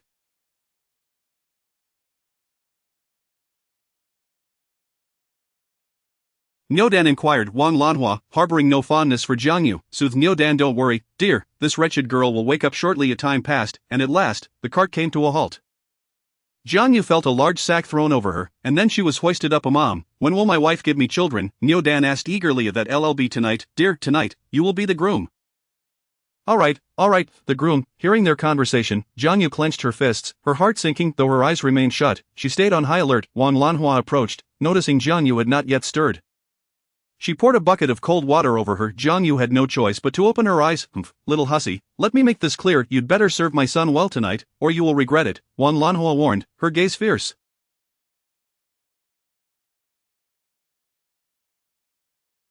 Jiang Yu glared at Wang Lanhua, baffled by their arrogance. "Wang Lanhua, do you realize that human trafficking is a crime?" Wang Lanhua was momentarily startled by Jiang Yu's fierce gaze but quickly regained her composure. This little vixen was not the same as before. "Heh, are you trying to scare me?" "I'm not trying to scare you. I don't know what Suwan told you, but you've been played.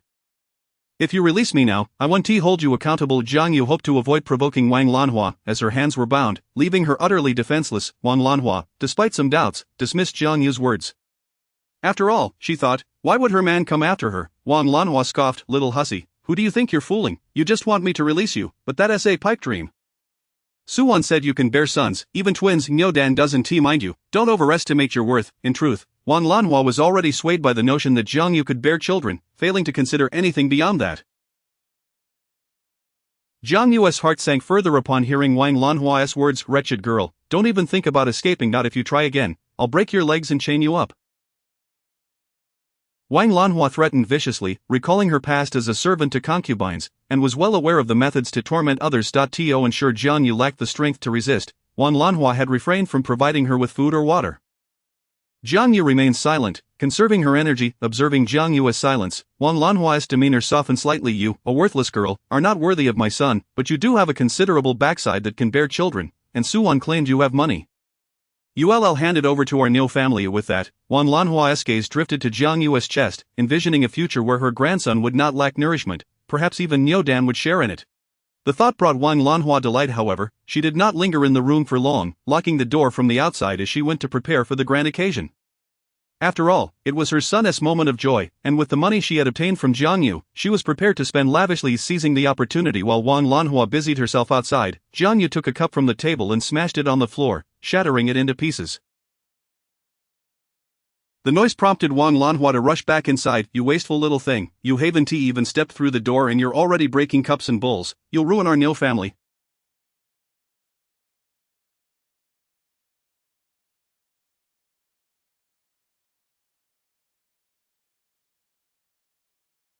Jiang Yu remained silent, but she had already grasped 2 shards in her palm. Wang Lanhua, grumbling, picked up the pieces. Little hussy, if you cause any more destruction, you'll regret it.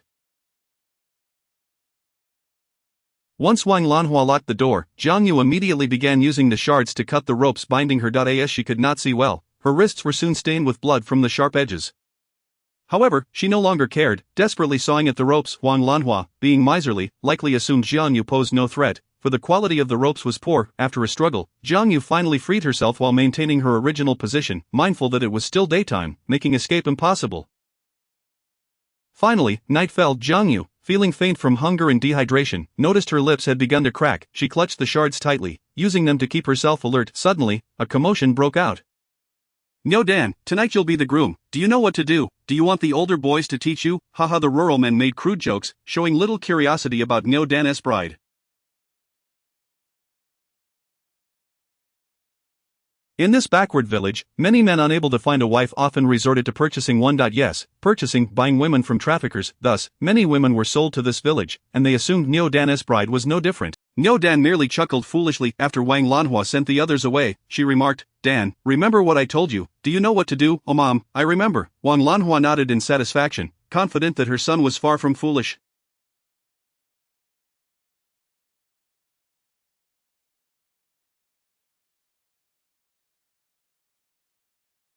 She led Niu Dan into the room. Wretched girl, you better serve him well. With that, she wore a pleased smile and exited, locking the door behind her. Once her tasks were complete, Wang Lanhua gleefully rubbed her hands together outside. Her grandson was on his way. Chapter 76 of the Wrath of Huiyanchuan. Niu Dan stared intently at Jiang Yu, remaining silent. At this moment, Jiang Yu felt a twinge of anxiety, yet she understood that retreat was not an option. My dear wife, my dear wife. Her entire body tensed, and she clutched the shards of the broken cup tightly in her hand. Just as Niu Dan extended his hand towards her, Jiang Yu swiftly slashed at him with the sharp fragment. Niu Dan felt a rush of warmth on his face and instinctively touched it. Discovering blood, his gaze became vacant, tinged with fear. Blood, blood. The pain caused Niu Dan to double over, and seizing the opportunity, Jiang Yu darted past him, grabbing a large ceramic jar from the corner and channeling all her strength to bring it crashing down upon his head. Though the jar did not shatter, blood oozed from Niu Dan's scalp as he turned back to stare blankly at Jiang Yu. You hit me. Jiang Yu's heart sank as she observed Niu Dan still standing firm.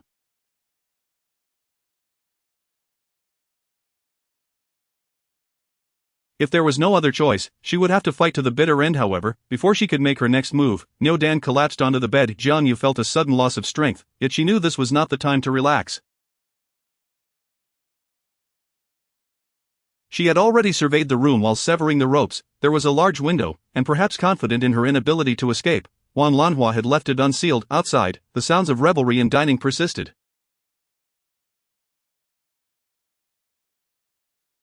Seizing the chaos, Jiang Yu smashed the window with a stool. She immediately climbed through, realizing that the window was still a fair distance from the ground. Lacking strength, she stumbled upon landing.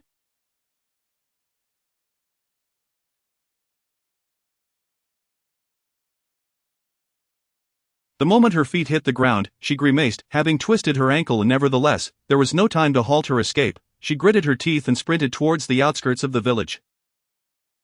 Her suspicions were confirmed. This was the village where she had spent her entire life. Distrustful of the villagers, she chose the narrow path she was familiar with. This path was overgrown with thorns but offered a quicker route to the nearest town.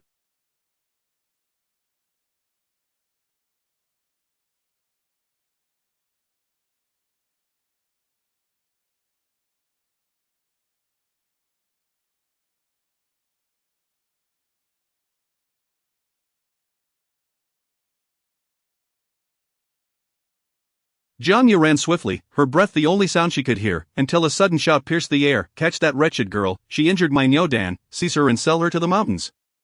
It was Wang Lanhua's furious voice, sending a jolt of. Meanwhile, Hui Yanchuan was nearly beside himself with rage. During his mission, he had felt a growing unease and cut it short to return home, only to find Jiang Yu missing.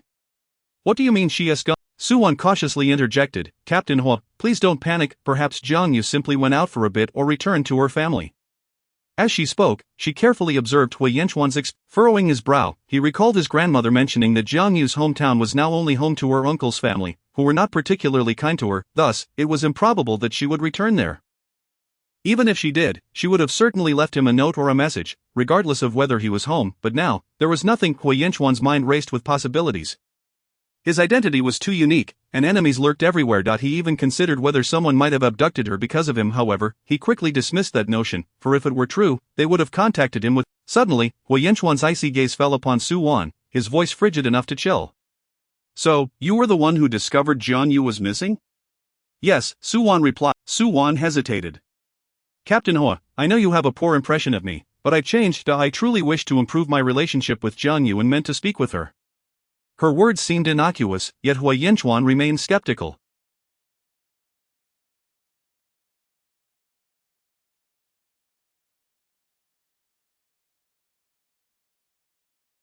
He frowned. "You better truly have no connection to Jiang Yu's disappearance, otherwise, I will ensure you regret ever existing in this world."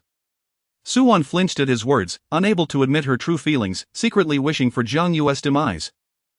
Hui Yanchuan left that statement hanging and immediately called the police, realizing he needed assistance. He also reached out to acquaintances in Jing City. Soon, a clue surfaced. The elderly man from the couple had let slip while drinking that they had helped abduct a woman. "Where is that woman now?" The old man, initially intent on denying it, quaked under Hui Yanchuan's piercing gaze, which bore the intensity of death itself. He wet himself, the pungent odor filling the air, but Hui Yanchuan, a man of cleanliness, an old woman paid us to find an excuse to lure a woman into an alley. "Who is that old woman?" "I don't know, I truly don't, but her son seems to be a fool." Hui Yanchuan frowned. He had investigated Jiang Yu and knew her uncle once attempted to sell her to a family with a simple-minded son, yet, this made no sense. He doubted ordinary citizens would travel great distances to kidnap someone, and how would they even know? The old man, seeing Hui Yanchuan's frown, thought he was dissatisfied with his information and his mind raced. "There is also a young woman. We didn't see her directly, but on my way back after realizing something was lost, I spotted a young woman." Soon, the aide entered with several photographs. "Is one of these the young woman?" The old man immediately recognized Su Wan. "Yes, that is her, I remember." His precious girl might be suffering. Meanwhile, Su Wan hummed a tune in her room, donning a light blue jacket she had just purchased, an imitation of Jiang Yu's style. Despite her disdain for Jiang Yu, she couldn't help but mimic her attire, a rather comical irony. Su Mei, unaware of the unfolding events, sensed her sister's recent cheerfulness. "What has you so happy? Share it with me, and I'll join in your joy." Su Wan smiled. "Oh, it's nothing much." To Su Mei's astonishment, the usually stoic Hui Yanchuan stepped forward, seizing Su Wan by the throat and lifting her off the ground. Su Wan felt her breath escape her. "Cough, cough, Captain Hua." Su Mei stood frozen in shock, too frightened to speak. Su Wan, witnessing the madness in Hui Yanchuan's eyes, felt as if he would tear her apart. "Su Wan, I will ask you once more, is Jiang Yu's disappearance connected?" Should she confess? But Hui Yanchuan was astute, her hesitation revealed the truth. "Su Wan, you're courting death." With that, Hui Yanchuan applied more pressure, his principles against striking women crumbling in the face of Jiang Yu's unknown fate. Had it not been for her potential usefulness, he might have killed Su Wan without hesitation. Su Mei began to grasp the gravity of the situation. Jiang Yu's With a mix of astonishment at her sister's audacity and desperation, she implored, "Su Wan, what do you know? Speak quickly, do you truly wish to die?" Su Wan, now terrified, let tears. Hui Yanchuan struggled to restrain his impulse to end her life. Suwan, you have no grounds to bargain with me, I could snuff your life out right now. As she met his murderous gaze, Suwan realized he was not jesting.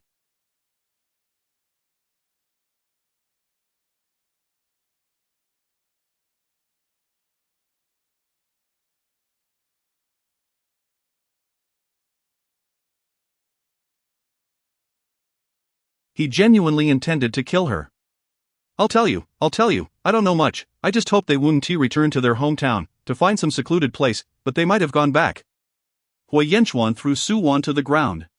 Otherwise, I will ensure you live to regret ever existing in this world.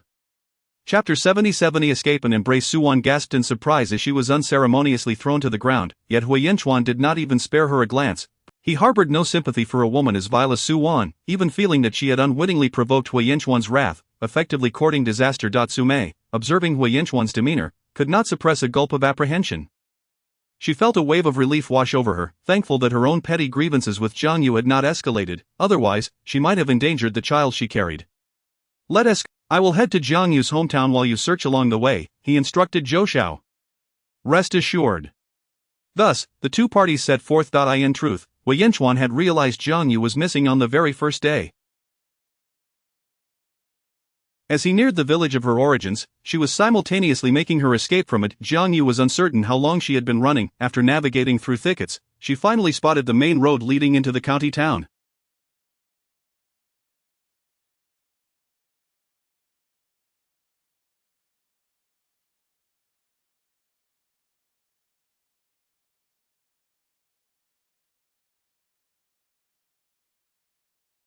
Just as a smile began to form on her lips, the sound of barking dogs reached her ears. Villagers were in pursuit. Anxiety and fear gripped her heart. She could not be. Hurry, seize her! Wang Lanhua screeched sharply. In a panic, Jiang Yu continued to run, but stumbled over a stone, teetering on the edge of a fall when a pair of strong hands caught her, thrusting her directly into someone's embrace. Looking up in astonishment, she found it was Hui Yenchuan, and tears immediately streamed down her face. Hui Yenchuan, why did it take you so long? It's my fault, he replied, lifting her effortlessly into his arms, his icy. Some attempted to flee, while others fell in fright. Wan Lanhua remained incredulous as she was apprehended. Was this wretched girl truly so significant? Had she made a grave mistake? What would happen to their bull, Dan? I refuse. Let me go, this woman is my son Dan's wife, whom I bought for $50. With a mere glance, Hui Yenchuan silenced Wan Lanhua. He would tolerate no disparaging remarks about Jiang Yu. Exhausted and frightened, having not eaten all day, Jiang Yu found solace in Hui Yenchuan's warm embrace and soon drifted into slumber. As Hui Yenchuan gazed upon the marks of distress on her face, the scratches from branches, his heart swelled with pain and concern. Unable to resist, he gently kissed her hair before taking her to the hospital. The doctor was taken aback by Jiang Yu's disheveled state, especially upon noticing the rope burns on her wrist. She's merely suffering from severe stress, lack of sleep, and a touch of low blood. A saline infusion will suffice.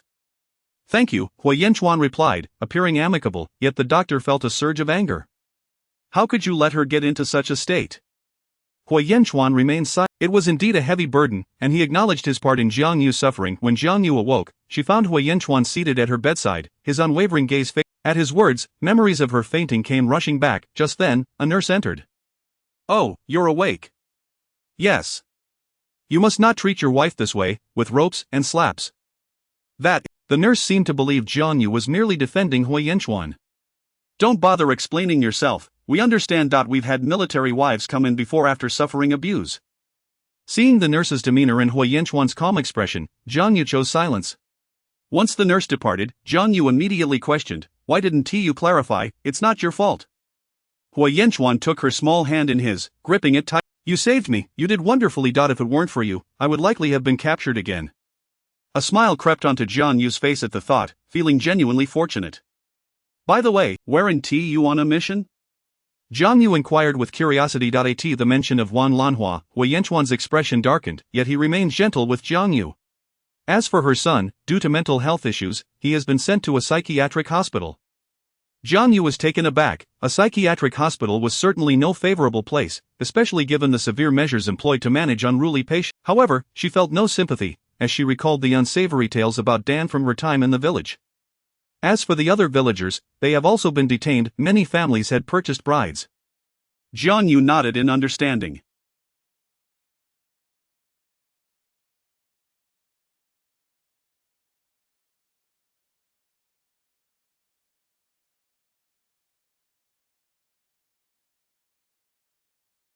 She had sensed something was amiss with the women in the village, who rarely ventured outside, some even being shackled. If they were indeed victims of trafficking, it would explain much. What will become of those women? They have been returned home. Those unwilling to go back have been resettled elsewhere. Also, what about Su Wan? She wrote to summon Wan Lanhua and the others. Jiang Yu suddenly recalled.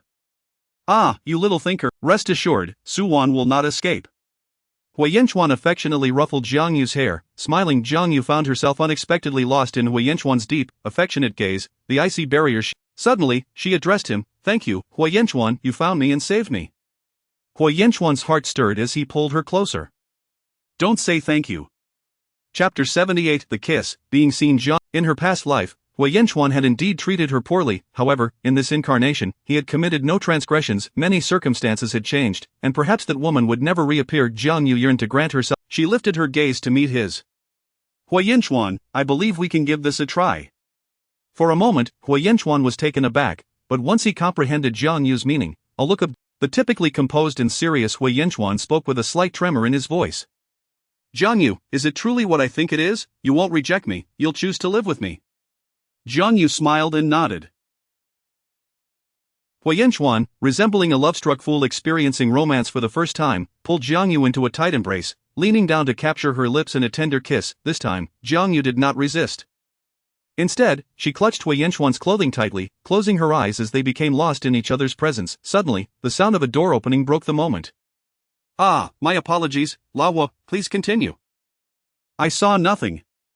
It was Zhou Xiao's voice. Upon hearing this, Jiang Yu quickly pushed Hui Yanchuan away, and she noticed a hint of woefulness in his eyes, akin to a pitiful puppy feeling somewhat awkward. Jiang Yu nudged Hui Yanchuan. Zhou Xiao, likely aware that he had interrupted a significant moment for his good friend, wore an embarrassed smile and gestured an apology. What brings you here?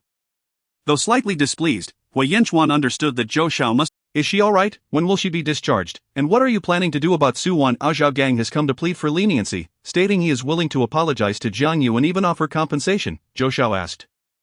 All I desire is for her to serve her time. Hui Yanchuan scoffed coldly, his tone suddenly fierce. He had never considered himself a good person, such matters were rarely black and white. Once Zhou Xiao departed, Hui Yanchuan turned to Jiang Yu, feeling a twinge of regret for allowing her to witness such a cold side of him. Were you frightened? Do you think I'm a bad person? Seeing Hui Yanchuan's anxious demeanor, beads of sweat forming on his fair face, his gaze upon her was fervent. Because I do not wish for you to fear or dislike me, Jiang Yu, perhaps I have not conveyed to you that I am not a good person. I can be jealous and angry. Would you still accept me as I am? This was Hui Yanchuan's first moment of honesty, and while Jiang Yu had not anticipated such revelations, her heart felt warm. Taking a deep breath, she gently poked Hui Yanchuan's cheek with her delicate fingers, finding him somewhat childish. Not at all. Hearing you say this makes me quite happy. Between us, honesty is essential. However, I do need you to do something for me. What is it? Hui Yanchuan inquired. Jiang Yu wrapped her arms around Hui Yanchuan's neck. Carry me to the restroom. Hui Yanchuan understood him. While she could manage on her own, her desire for convenience was evident.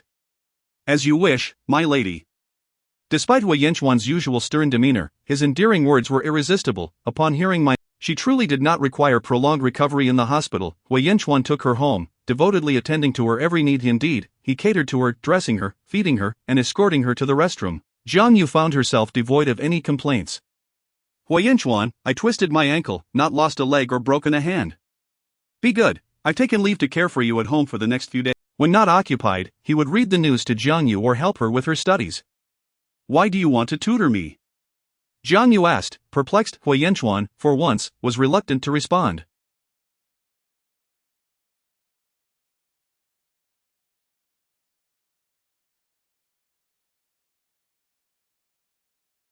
Yet, under Jiang Yu's gaze, he could not withstand the pressure. Previously, that Shenyanting was studying with you, right? Well, I'm also a university student, so I understand these subjects and can teach you. Jiang Yu squinted at Hui Yanchuan. So, you wish for me to cease associating with Shenyanting in the future? Hui Yanchuan wanted to nod vigorously but hesitated, fearing it might seem overly possessive and that Jiang Yu would be upset. Thus, he remained silent. The silence itself served as an answer. Jiang Yu promptly pinched Hui Yanchuan's cheek, relishing the smoothness of his skin. Every time she did so, it felt like teasing him, which was rather exhilarating. Hui Yanchuan, even if Xin Yanting were out of the picture, there would be others. Are you a puppy, being so childish? Hui Yanchuan huffed a couple of times. What was wrong with being childish if it meant keeping his beloved from being whisked away? He could even learn to bark like a dog if necessary. Chapter 79 Wang Lanhua's revenge. In stark contrast to the sweetness between Jiang Yu and Hui Yanchuan, Su Wan's days were far from pleasant. Feng Chun and I and Xia Qing had come to visit Jiang Yu, bringing gifts. Sister, are you all right? Feng Chun and I asked, her gaze filled with concern as she looked at Jiang Yu's injured foot. Jiang Yu gently patted Feng Chun's arm. I'm fine, Sister Chun and I, just a sprain. After placing the items she had brought for Jiang Yu, Xia Qing settled down beside them. No wonder I noticed her excessive concern for Captain Hua before. It turns out she harbored malicious intentions. Xia Qing spoke with righteous indignation. Although she had once harbored feelings for Hui Yanchuan, though to covet a friend's partner was that even human. Feng Chun and I nodded in agreement upon hearing Xia Qing's words. Indeed, the old adage holds true: the barking dog seldom bites. Su Wan, who appears so innocent, compared to her, Su Mei seems almost virtuous. Upon hearing Feng Chun's remark, both Xia Qing and Jiang Yu burst into laughter. Sister Chun and I, that certainly doesn't. Moreover, just a few days ago, I saw Su Wan and Zhao Gang in a rather compromising situation.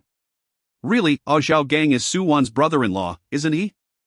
Xia Qing exclaimed in surprise. In contrast, Jiang Yu, after all, in her previous life, Su Wan and Zhao Gang had truly conspired together, leading to Su Mei's miscarriage and her subsequent inability to conceive again. Upon learning of this, Zhao Gang's parents had immediately arranged for him to divorce Su Mei and marry Su Wan, resulting in a tangled mess. Furthermore, Zhao Gang had just received a commendation at that time, though the ultimate outcome of that situation remained unclear to Jiang Yu. Unexpectedly, it seemed those two were already entangled, which explained why Zhou Xiao had mentioned that Zhao Gang wanted Hui Yanchuan to spare Su Wan. Nevertheless, Zhao Gang's schemes were destined to fail. Let us not dwell on her. She is a harbinger of misfortune. This wicked woman will surely face consequences. I've heard that your Hui is tirelessly searching for you, day and night. If my husband treated me like that, I would be utterly moved. Feng Chun and I teased. Jiang Yu found herself both amused and exasperated. However, hearing Feng Chun's words did strike a chord within her. No wonder when she awoke and saw Hui Yanchuan, he appeared so haggard and disheveled. It must have been due to those exhausting days with no time to care for himself. Sister Chun and I, Jiang Yu, seeing you both so affectionate makes me rather envious.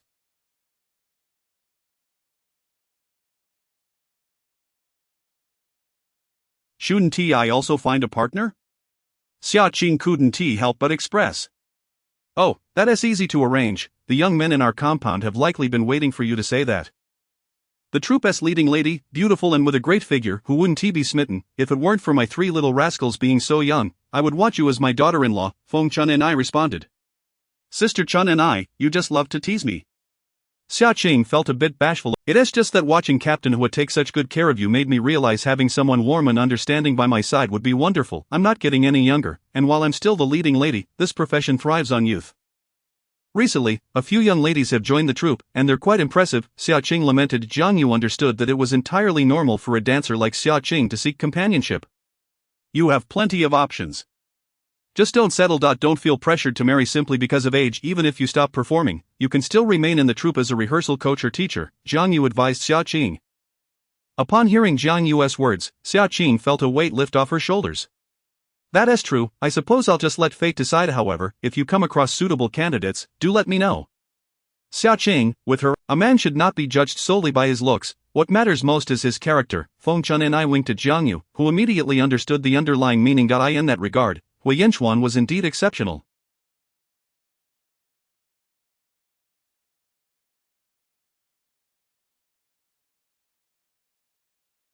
In her previous life, they had only been intimate once, but Jiang Yu remembered feeling as if her body was being torn apart, and since Hui Yanchuan had sought her more than once that night, he must be quite capable.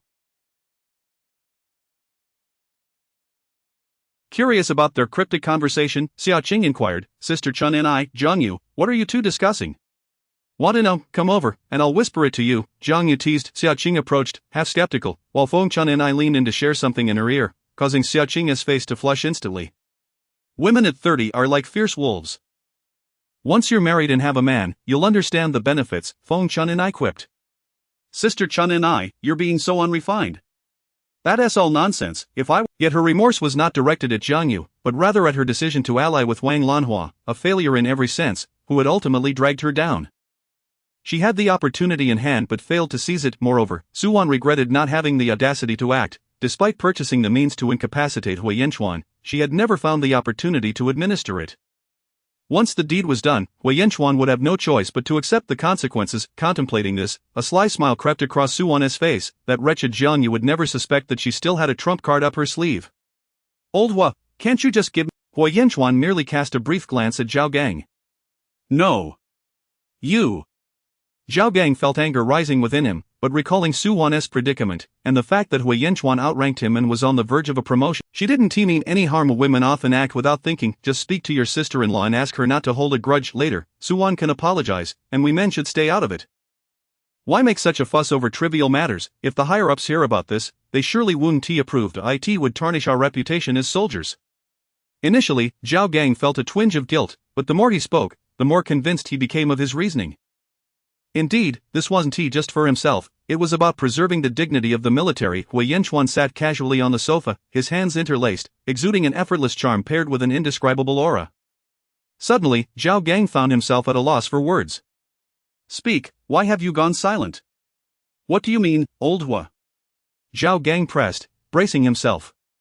"I don't consider this a trivial matter.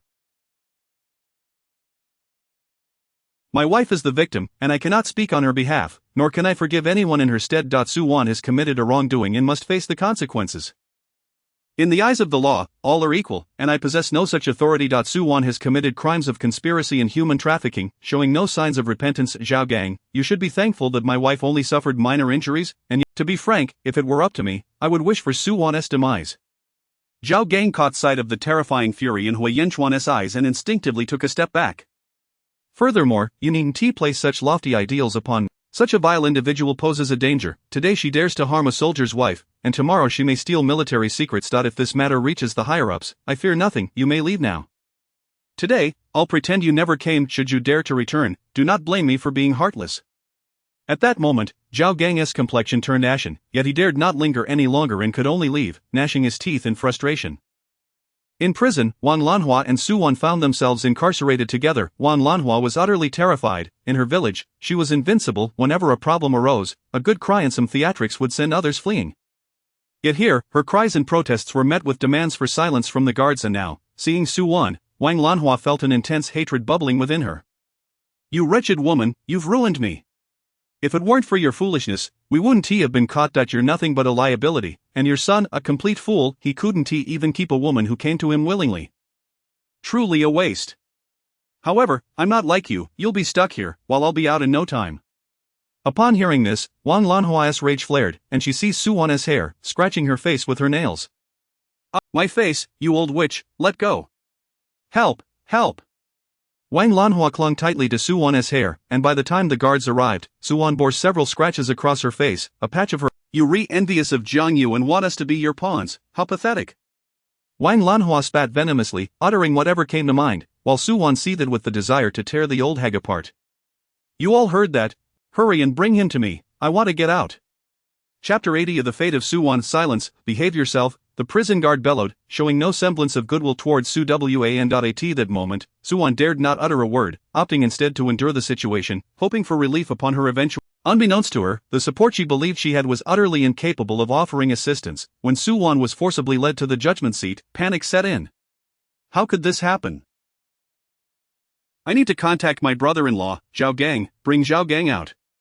"Quiet, Suwan, do you plead guilty?" The reality was abundantly clear, the judge was merely following. Naturally, Suwan could not admit guilt, but as time passed without Zhao Gang's appearance, she was struck with despair upon hearing, convicted of human trafficking and illegal transactions, sentenced to 10 years. Overwhelmed, as a concerned sibling, Sume felt compelled to be there. "You must reform while inside, I will visit you," Sume said with a hint of melancholy, yet, Suwan felt no gratitude. Instead, she glared at Sume with malevolence, a sinister smile creeping across her face. "Why are you the only one here? Where is Zhao Gang?" Sume dismissed the issue of titles, frowning as she replied, "Your brother-in-law has been trying to help." "What a useless man, utterly inept." "What do you mean by that, Suwan?" Sume felt a pang of discomfort at Suwan's words.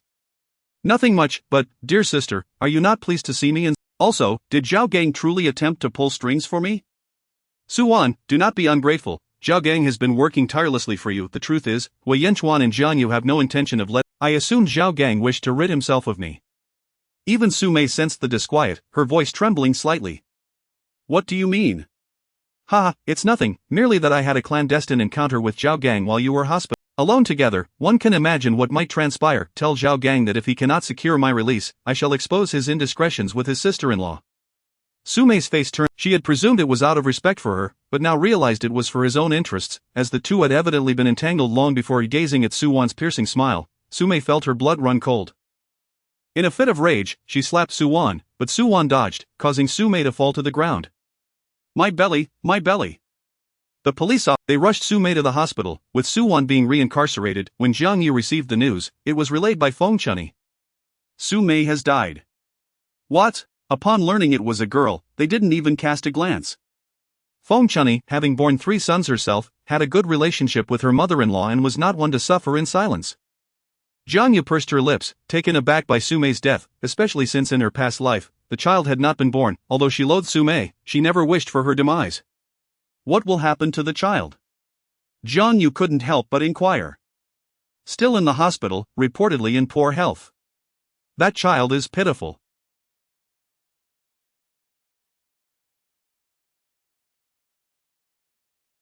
Will Zhao Gang not care for her?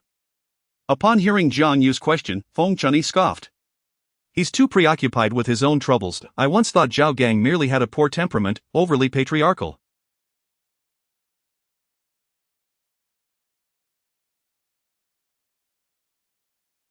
Who would have thought he was entangled with his sister-in-law? I had assumed I had wronged him. Su Wan had confessed to sleeping with Zhao Gang, claiming she could not serve her sentence alone while he could not help her. Jiang Yu felt a mix of shock and disappointment, sensing Su Wan's reckless disregard for consequences. And Zhao Gang now? He has been taken away, accused of inappropriate. Su Wan's actions have brought this upon herself. Jiang Yu nodded, though she never anticipated Su Wan would seek her out. Wei Yanchuan opposed Jiang Yu's visit. That kind of woman, conversing with her is a waste of time.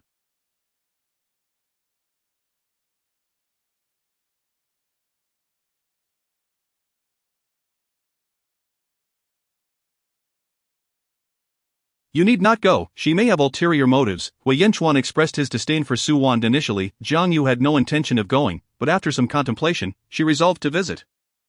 Confronting challenges was not her nature, and curiosity compelled her to discover Su Wan's intentions. However, upon arriving at the prison and witnessing Su Wan's condition, Jiang Yu was taken aback. Su Wan bore injuries on her face and had lost considerable weight, appearing quite ghastly. Su Wan, speak your mind. Su Wan regarded Jiang Yu, who, having been well cared for. Su Wan, aware of Zhao Gang's imprisonment and her own impending 10-year sentence, felt a surge of unwillingness. Jiang Yu, I truly regret showing you mercy. If it weren't for you, Wei Yanchuan would have been mine. Su Wan's mental state seemed unstable. You remain oblivious to your own faults, merely shifting blame onto others. A person like you is not worth my time. Disappointed, Jiang Yu prepared to leave. Wait. Jiang Yu, are you requesting or commanding me? By what authority do you presume to dictate? I have no affection for any member of your family. Jiang Yu had no desire to hear more from Su Wan and returned home, where Wei Yanchuan noticed her low spirits. He approached and embraced her. What troubles you? Not much, just feeling sorry for that child. Wei Yanchuan understood she was referring to Zhao Gang's offspring. Indeed, the child is innocent, yet we are powerless to intervene.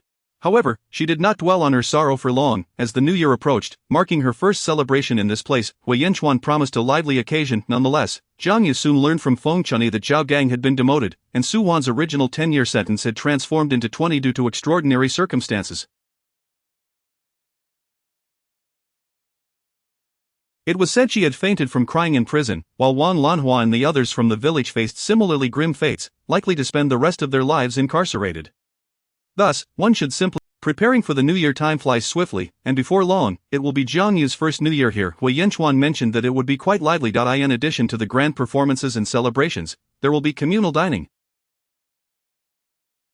Even someone as cold as Wei Yanchuan, had he not been returning to Beijing for the holiday, would gather with Zhou Xiao and other comrades at a state-run restaurant. Jiang Yu had not even considered returning to the Hua family for the new year. Although it is customary to visit one's family during the first year of marriage, Hui Yanchuan might be preoccupied, and she herself felt a twinge of reluctance among the Hua family. Aside from the elderly patriarch, it seemed unlikely that anyone would welcome her, and she had no desire to be a source of irritation. However, should Hui Yanchuan decide to return, she would find herself celebrating the new year alone here. Despite having accepted Hui Yanchuan, she realized she could still thrive independently. She came to understand. This year, due to a commendable surge in sales of sanitary napkins, Jiang Yu planned to distribute bonuses to her factory employees, accompanied by New Year gift packages. This gesture was quite novel.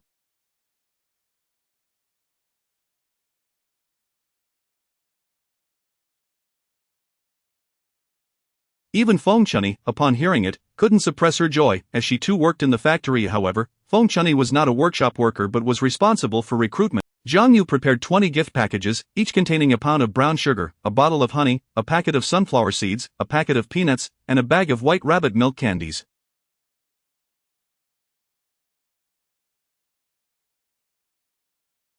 The bonus amounted to 10 yuan per person, which was quite generous. Jiang Yu never shortchanged those who worked diligently. In fact, her capacity to provide this bonus stemmed from her own modest earnings. She currently had 2,000 yuan, a considerable sum that could even purchase a slightly offbeat courtyard house in Beijing. After procuring the New Year supplies for her employees, Jiang Yu set out to buy items for her own celebration. Knowing that Feng Chunyi and Xia Qing would not be returning home, she thought of inviting them over for a meal, which would add to the festivities. With Feng Chunyi having 3 children, the dining party would certainly be substantial, and if Hui Yanchuan. Contemplating this, Jiang Yu realized there was much to be as for new clothes for the new year. She decided to postpone the trip. Given the winter season, she could store items for a while, so she purchased several provisions. 10 pounds of pork belly, 10 pounds of ribs, perfect for stewing with the pickled cabbage she had prepared, and even 10 pig's trotters. Contrary to popular belief, pig's trotters were not solely for pregnant women. They could be braised as well. Inspired by the idea of making braised dishes, Jiang Yu also bought 20 pounds of pig intestines and a whole pig's head, envisioning a delightful spread of delicacies. While many families were indeed buying pork for the new year, it was uncommon for someone like Jiang Yu to make such a large purchase at once. Alongside the pork, she also acquired various snacks, sunflower seeds, peanuts, and candies for any children. On her way home, Jiang Yu even encountered a local villager selling fish, several grass carp, each weighing about 6 or 7 pounds. She decided to buy them all. Although they could not be consumed immediately, they could be kept in a basin of water for a while. Eventually, she could stew them with pickled cabbage and tofu or make fish balls for hot pot. Either way, they would be delightful. With so many items, her vehicle was nearly at capacity. Upon returning home, she found Hui Yanchuan just arriving as well. Spotting Jiang Yu, he quickly approached and grasped the handle of the cart. "You went shopping, why didn't you let me know? Isn't it exhausting to carry all this?" Hui Yanchuan remarked, noticing the sweat on Jiang Yu's brow, his concern evident. "It's nothing. You've been quite busy lately, so I thought I would handle what I could myself." She stepped forward to embrace his waist. "Oh dear, are you upset? I'm not a child. I can manage on my own this time, but there are still things left to buy, and I'll certainly need you to accompany me then," she said playfully. Jiang Yu was typically assertive and seldom resorted to such playful tactics, so Hui Yanchuan refrained from pressing further. This little lady truly had a way of soothing his temper with just a few words. As Hui Yanchuan unloaded the items, he recalled a phone call from Song Fong, suggesting that he take Jiang Yu home for the new year. Initially, he had not given it much thought. After all, it was customary to return home for the first year of marriage, and the Hua family was quite large. It would be a good opportunity for Jiang Yu to meet the family, especially since their wedding had been rather rushed, and he felt it had. However, with Jiang Yu buying so many goods, could it be that she did not wish to return? After all, his mother, Song Fong, had never been particularly fond of Jiang Yu. Did she still harbor resentment? Hui Yanchuan glanced at Jiang Yu and, maintaining a composed demeanor, inquired, "We should return home for the new year, given that it's our first year of marriage." "It's us," Hui Yanchuan clarified, only to see Jiang Yu shake her head. "I don't want to go back. If your family insists on returning for the new year, then you may go. I can stay here and enjoy a gathering with Sister Chunyi and Xia Qing." Hearing Jiang Yu's indifferent tone, Hui Yanchuan's heart tightened. He knew she was someone who always considered others. She understood the family would likely have unfavorable opinions if she did not return, yet she still chose not to, indicating a strong aversion to the Hua family. "Why don't you want to go back?" Hui Yanchuan couldn't help but ask. In his view, there seemed to be no irreconcilable conflict between Jiang Yu and his family. "I simply don't want to go back. Jiang Yu, I need a reason." Hui Yanchuan looked deeply into her eyes, seriousness etched on his face. "If you need her, I want to enjoy the new year, not create discomfort for myself." Wei Yanchuan observed Jiang Yu's expression intently. There was no sign of pretense that he suddenly realized she was sincere. She truly did not wish to accompany him. In fact, during their first year of marriage in the previous life, they had returned home, but it had been far from pleasant. More accurately, it had been Jiang Yu's discontent that overshadowed their time there.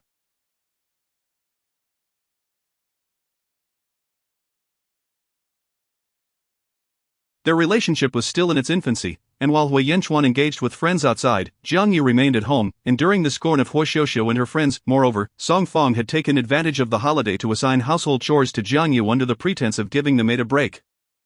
Rather than being treated like a daughter-in-law, Jiang Yu was relegated to the status of a servant. Song Fong would complain bitterly to her friends about Jiang Yu's lack of education and skills, lamenting that after a year of marriage, there was still no sign of pregnancy, painting Jiang Yu as utterly worthless.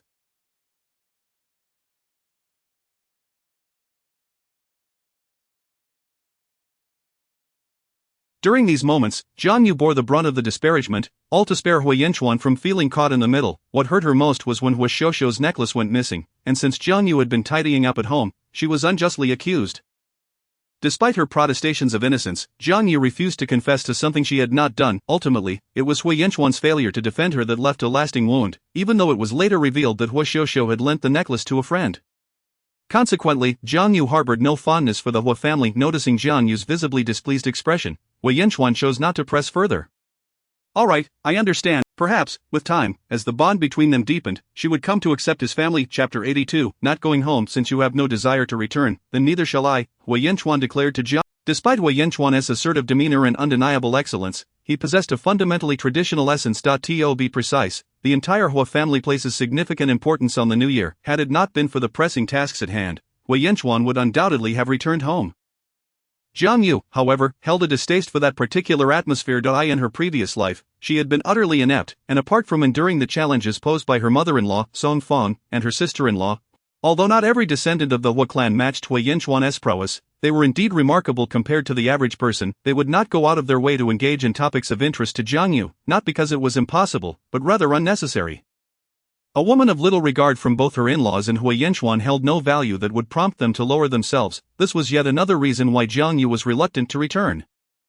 However, she had not anticipated that Wei Yanchuan would willingly stay for her sake. A flicker of emotion stirred within Jiang Yu. Did this imply that she held some significance in Wei Yanchuan's heart? She was uncertain, yet it must be acknowledged that this thought brought her a modicum of joy. Moreover, if Song Fong were to discover that her son was not returning home due to his inconspicuous daughter-in-law, it would likely infuriate her. The mere contemplation of this made Jiang Yu feel a sense of satisfaction. Song Fong, in the eyes of outsiders, was truly admirable, perceived as both gentle and gracious. Consequently, even if others witnessed Song Fong chastising, Jiang Yu had grown weary of being slandered and rendered voiceless. Thus, the prospect of causing Song Fong distress brought her a peculiar delight. Perhaps Song Fong had even sent the housekeeper home early for the new year, anticipating that she would be tasked. Yet, her hopes were destined for disappointment, for both Song Fong and Huo Xiuxiu were utterly unaccustomed to household chores. Song Fong could only prepare a few simple dishes, and when the elders came for a meal, she would be unable to present a grand feast, leading to her own embarrassment.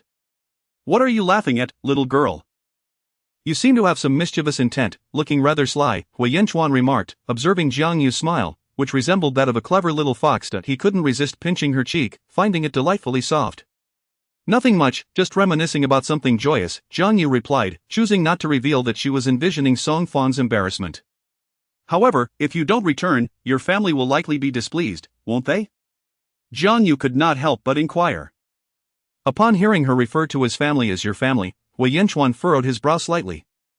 Little girl, what do you mean by my family? They are also your family, he chided. Jiang Yu pouted, feeling she lacked the audacity to claim such a title. Yet, upon meeting Wei Yanchuan's gaze, she half-heartedly replied, oh, right, family. Astute as Wei Yanchuan was, he could easily detect Jiang Yu's indifference and insincerity. However, he understood that this matter could not be rushed and chose not to dwell on it further. Never mind, you are more important. In truth, there's little of consequence awaiting at home. Besides, the Huo family is never in want of grandsons. Although Jiang Yu found this statement somewhat peculiar, I accompany you for the new year, yet you offer no token of appreciation? Token of appreciation? Jiang Yu gazed at Wei Yanchuan, bewildered. It is you who has twisted your thoughts. I trust you as far as I can throw you. Jiang Yu retorted, though she could not resist leaving a swift kiss on Wei Yanchuan's cheek. As she attempted to flee, Hui Yanchuan caught her in his embrace, pulling her close for yet another kiss. Jiang Yu felt her legs weaken slightly once he released her. Hui Yanchuan gazed at her face as crimson as a ripe tomato, and he was left wanting. Jiang Yu's lips glistened enticingly, exuding a sensuous allure. Hui Yanchuan's eyes darkened momentarily, deciding to give this little girl a reprieve for now. Chapter 83. Watching a movie. Scalpers. Due to that kiss, both individuals found themselves somewhat enamored. After all, they were adults. However, since it was daytime, they managed to exercise restraint. Although Jiang Yu felt inclined to accept Hui Yanchuan, she had yet to contemplate whether they should engage in such activities, particularly considering her body was merely 18. No, she would soon turn 19. In this day and age, contraceptive measures were not as reliable, and Jiang Yu worried about the possibility of an unplanned pregnancy. If a child were to come into the world, she desired to provide a better living environment for that child. At the very least, she wished to avoid entanglement with the Hua family's circle. While others might vie desperately for a connection to the Hua family, Jiang Yu remained indifferent. Hui Yanchuan seemed to perceive the concern lurking in Jiang Yu's eyes. Although he had no intention of pressuring the young girl, witnessing her reluctance and hesitation dampened his spirits. Yet, he attributed her demeanor to her youth and inexperience, merely ruffling her hair, thinking to himself that he ought to be indulgent with his wife. However, upon returning home, he intended to accompany Jiang Yu into the city. It was a rare day of rest, and Hui Yanchuan observed the young soldiers and seasoned veterans lining up to write letters and make phone calls to their families, while some were taking their partners into the city. Rumor had it that the cinema there had just released a new film. Zhou Xiao, that single fellow, jested about his own status, prompting Hui Yanchuan to realize that he and Jiang Yu had been married for over half a year without. As Zhou Xiao had put it, "Old Hua, you simply do not understand the heart of a woman. Dating is one thing, marriage is another. Yet, your situation with Jiang Yu is unique. Although it didn't start off pleasantly, you have grown quite fond of her. I believe you should treat her with greater kindness, perhaps take her to a movie, stroll through the streets, or share a meal outside. Jiang Yu is no longer that simple village girl, you must keep a close eye on her. I sense she doesn't seem as invested in you." Zhou Xiao's teasing struck a chord, and Hui Yanchuan's expression darkened accordingly. In the capital, it was quite normal for couples to watch movies and dine together. However, since he had skipped the dating phase and proceeded directly to marriage with Jiang Yu, many steps had been omitted. Reflecting on this, he realized it was somewhat unfair to her. Hui Yanchuan pressed his lips together and produced 2 movie tickets from his pocket, offering them to Jiang Yu. She accepted them with a hint of curiosity. "What is this?" "Movie tickets," he replied. Jiang Yu gazed at Hui Yanchuan in astonishment. "What do you mean?" Feeling a bit awkward, Hui Yanchuan explained, "Someone gave me 2 tickets. It would be a waste not to go. How about we catch a movie?" As the new year approached, everyone, having worked hard throughout the year, sought entertainment. This particular film, titled Lushan Love, was highly acclaimed, making tickets difficult to procure. Jiang Yu had heard from Xia Qing and her friends about their plans to go together, but they had not anticipated the scarcity of tickets. In truth, Hui Yanchuan was uncertain whether Jiang Yu would agree to this outing. After spending considerable time together, he had come to discern that she was not particularly fond of bustling environments. Although she had initially sought to earn money by setting up stalls in lively areas, he recognized her aversion to crowds. To his surprise, Jiang Yu appeared quite pleased. In her previous life, she had never watched a movie with Hui Yanchuan. Despite having the means to enjoy various films later on, it was never quite the same alone. Moreover, with the new year approaching, it was indeed a time for relaxation. "Alright, let us go watch the movie. These tickets are hard to come by, it would be a shame to waste them." Upon hearing Jiang Yu's agreement, Hui Yanchuan felt a wave of relief and offered her a gentle smile. "Excellent. After the movie, we can dine in the city," he suggested. Jiang Yu nodded enthusiastically. "And perhaps we can shop for a couple of outfits for the new year while we're at it." "Indeed, I shall follow your lead." The two quickly donned their attire, and Hui Yanchuan drove the jeep into the city, arriving at the bustling cinema. It was indeed lively. Since restrictions had eased, enterprising vendors had begun to populate crowded areas, most selling snacks such as peanuts, sunflower seeds, popcorn, and soda. Given the rarity of cars on the roads, Hui Yanchuan and Jiang Yu attracted considerable attention as they exited the vehicle. Men glanced at the jeep, while women's gazes lingered on Hui Yanchuan and Jiang Yu. Hui Yanchuan stood tall, easily distinguishable from the crowd, exuding a military aura and commanding presence that could not be concealed, even in casual attire. Dressed in a sleek black trench coat, he epitomized elegance, resembling a stately pine tree. His strikingly handsome features made it nearly impossible for him to blend in, rendering him a living mannequin. Jiang Yu, too, was a sight to behold. With skin as fair as snow, large eyes, full lips, and long hair cascading like seaweed over her shoulders. She wore a red hat and scarf, complemented by a white woolen coat and stylish shoes. Standing beside Hui Yanchuan, they formed a captivating pair, eliciting admiration from onlookers. Though they were unaware of the concept of matching outfits, their appearance was undeniably striking. Women could hardly take their eyes off them, alternating their gazes between Hui Yanchuan and Jiang Yu, some even curious about where she had acquired her attire. Meanwhile, the vendors, quick to recognize a wealthy couple, approached them promptly, eager to offer their wares. "Comrades, are you here to see a movie? I have tickets available. Let me tell you, these are hard. A mere yuan for a movie ticket, no wonder scalpers thrived." "What as amusing?" Hui Yanchuan inquired, noticing her laughter. "Oh, it's just surprising to see a scalper here," Jiang Yu replied, still smiling. Chapter 84. Dining at the state-run restaurant. Coveting my man. However, Jiang Yu and her companions possessed movie tickets, rendering them unnecessary. Yet, as Hui Yanchuan observed the numerous young ladies clutching bags of popcorn, he too procured a bag, accompanied by 2 bottles of soda. He even expressed concern that the soda might be too cold, warming it in his palms before offering it to Jiang Yu. One must admit, the sensation of being cared for is indeed delightful. "Let us enter. The film is about to commence," he urged. "All right," Jiang Yu replied, her eyes curving into a smile. The two found their seats, and while the film at that moment may not have been as captivating in terms of visuals or plot compared to later scenes, it was rich in genuine emotion, and the atmosphere was quite pleasant, causing Jiang Yu to watch intently. Hui Yanchuan, stealing glances at Jiang Yu's profile, felt a stirring in his heart and discreetly placed her hand in his palm. Jiang Yu made no objections. After all, Hui Yanchuan's hand was warm, akin to a small furnace, banishing any chill from her own.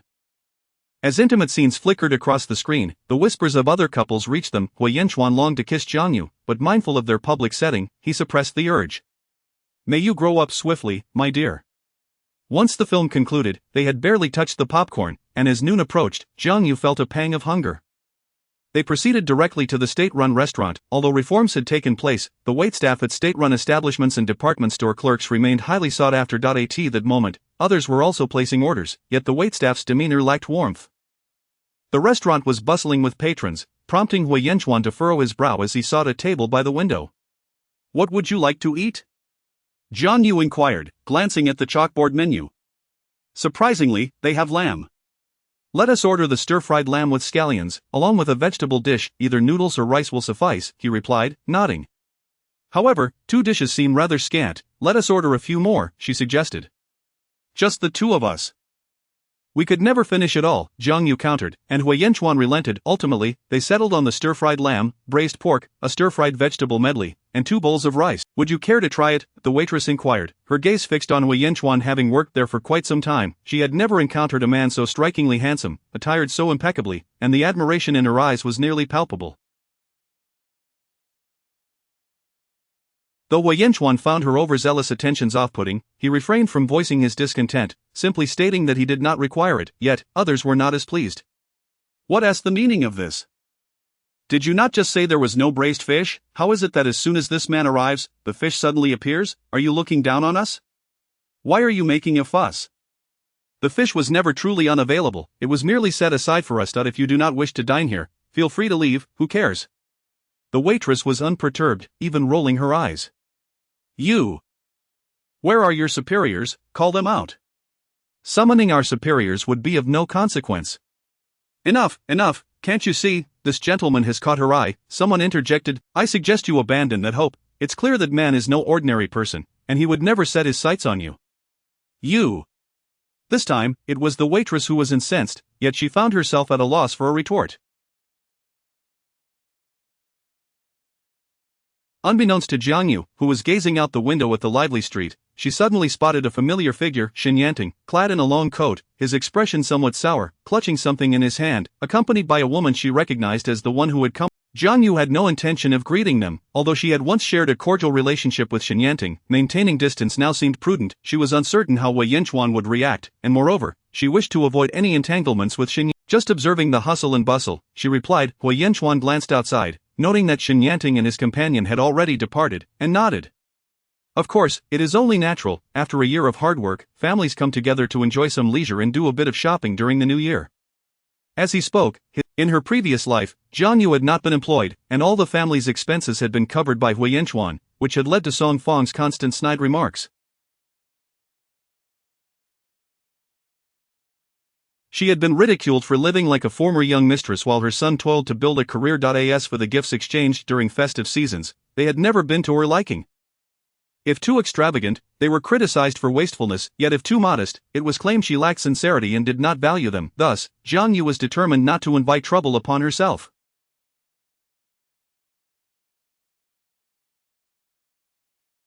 She understood Hui Yanchuan's intentions. He simply wished for her to buy a few things to present before Song Fong, hoping to curry favor. However, Jiang Yu was resolute. She was living her life with Hui Yanchuan, not for Song Fong. To truly enjoy life, one must occasionally act mad, lest they become overly concerned with others and neglect their own happiness. Thus, Jiang Yu chose not to engage further. Of course, since you are not returning for the new year, if you wish to buy, I would be happy to accompany you, Hui Yanchuan offered. Jiang Yu, you know that is not my intent. You can buy a few things for my mother and sister without any expense on your part. It would merely be a gesture of goodwill. Asa man, I should not be the one to send gifts, it is more appropriate for you, he reasoned, attempting to consider her feelings. Yet, Jiang Yu shook her head in disagreement. Rest assured, regardless of what you buy, your mother and sister will be pleased. However, if I were to choose something, it may not meet their expectations, and given my humble origins, I have little experience with such matters. What if the gifts I select do not align with their tastes? That could create more complications. With her words, Hui Yanchuan recognized that he could not pressure her further. Still, he understood that her assertions about her background and lack of familiarity were merely excuses. Not to mention, the New Year's gift boxes Jiang Yu had prepared for the female workers at the factory were certainly commendable. Noticing Jiang Yu's clear disinterest in continuing this conversation, Hui Yanchuan chose not to dampen the mood. He decided he would simply purchase a few items himself and claim they were selected by Jiang Yu when speaking to his family. And nevertheless, the atmosphere had shifted, no longer as light-hearted as their time at the cinema. Fortunately, their meals were soon ready. In that establishment, diners typically served themselves, yet the scheming waitress took it upon herself to deliver their dishes, only to witness Hui Yanchuan washing a cup for Jiang Yu. Upon observing Jiang Yu idly resting her chin on her hands, the waitress's sense of fairness was thwarted. Why should this woman be waited upon? Shouldn't she be performing such duties herself?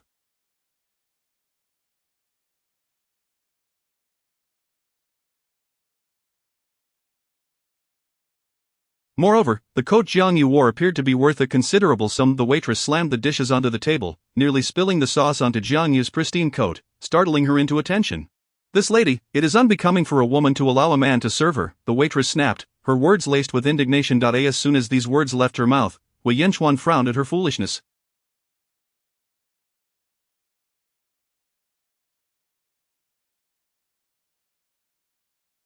Jiang Yu regarded the waitress, Zhang Xiaohong, with a bemused expression, causing the waitress to feel uneasy under her scrutiny. This was yet another instance of Hui Yanchuan's unwanted attention, and Jiang Yu felt irked, having just recalled her discomfort regarding Song Fong and Hu Xiuxiu.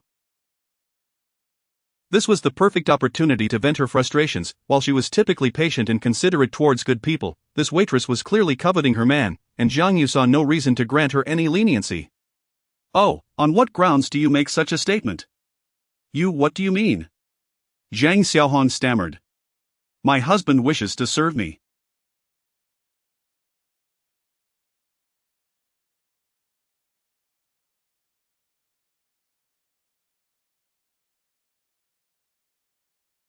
Do you have an issue with that? Or perhaps you live by the river and feel entitled to meddle in others' affairs? Furthermore, equality between genders should be acknowledged. Your implication suggests that my husband is somehow being wronged by performing his duties.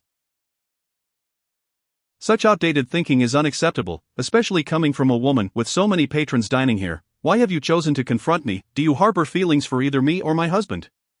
Jiang Yu spoke slowly yet clearly, and the onlookers found amusement in the exchange, particularly the one who had previously rolled their eyes. Keep a close watch on him. Upon hearing this, Jiang Yu burst into laughter. Let us see if she has the capability to do so. With that, she cast a glance at Hui Yanchuan, who interpreted it as play. This little one was becoming increasingly enchanting with time. Zhang Xiaohong, incensed, felt her teeth grind in frustration. This audacious girl was truly a handful. She immediately turned to Hui Yanchuan. If you're thirsty, have some water, he said, placing a glass of water before Jiang Yu. Zhang Xiaohong felt a pang of grievance. Comrade, this lady has misunderstood me. I am more than willing to care for her and feel no sense of grievance. You and I are strangers. Your attempt to defend me is unnecessary. Your actions are not only disruptive to us but also reflect poorly on your own responsibilities. There are numerous diners waiting to be served, and you should promptly return to your duties. Hui Yanchuan's stern demeanor left Zhang Xiaohong dumbfounded. She had never encountered such a man, devoid of romantic sensibilities.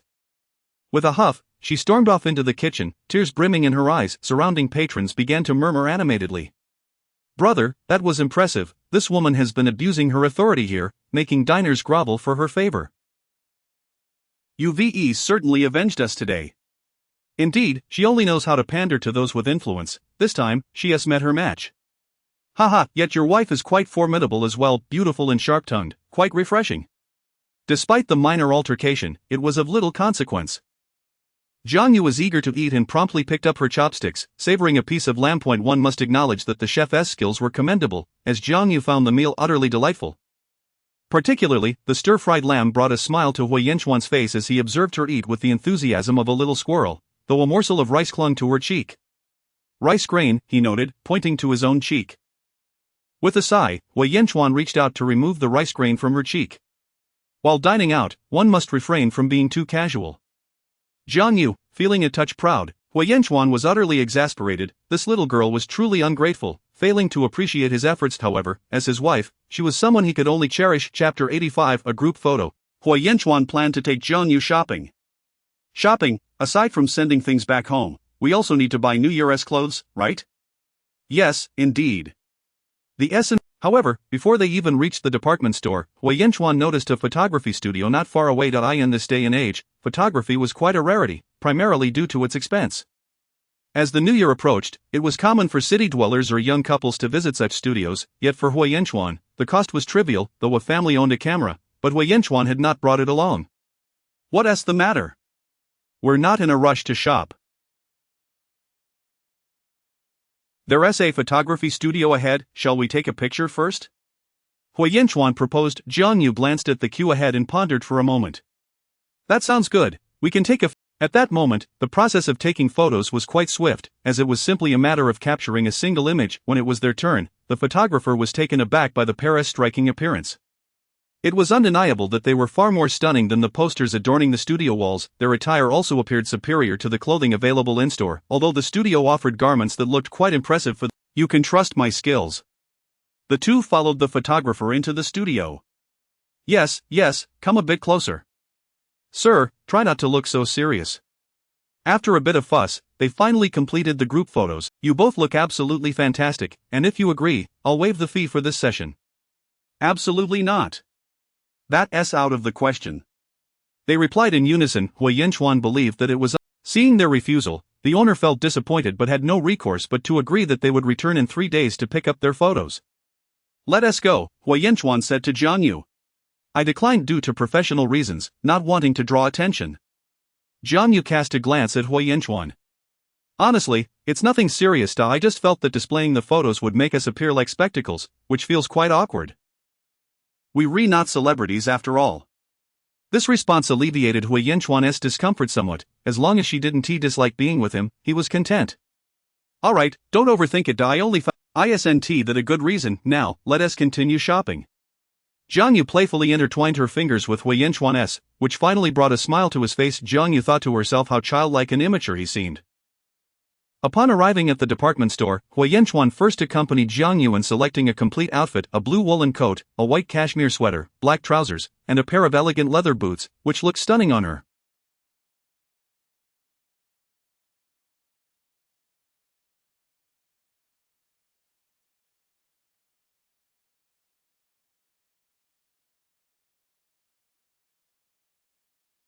Of course, the price was quite delightful as well, yet Hui Yanchuan didn't bat an eye and swiftly paid. It must be said, his actions while spending on a woman were undeniably dashing, as evidenced by the sales. Jiang Yu didn't hold back either. After all, if he was willing to spend, why not enjoy it? Hui Yanchuan also purchased a grey coat for himself, which complemented Jiang Yu's outfit splendidly.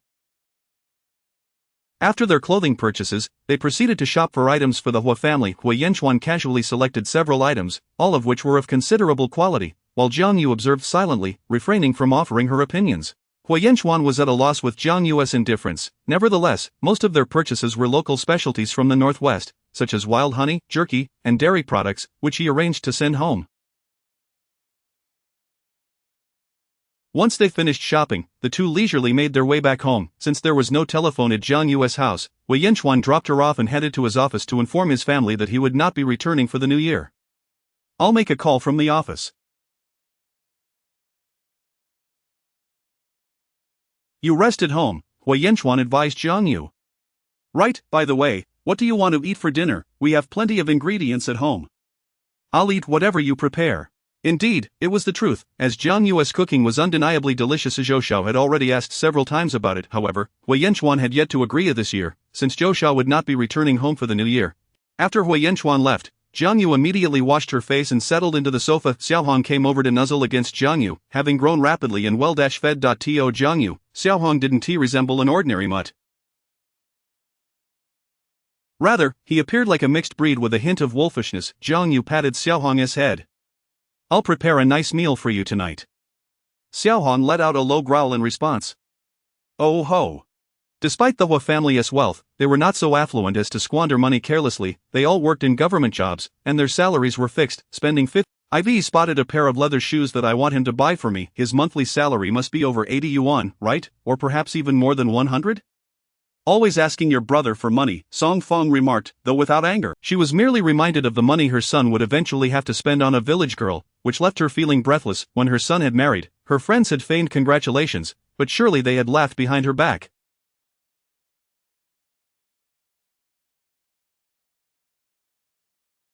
Her son was the most outstanding. How could he settle for marrying a rural girl? Because of this, Song Fong had developed some resentment toward old Master Hua, but she dared not provoke him, so she took her frustrations out on Jiang Yu. What's the issue?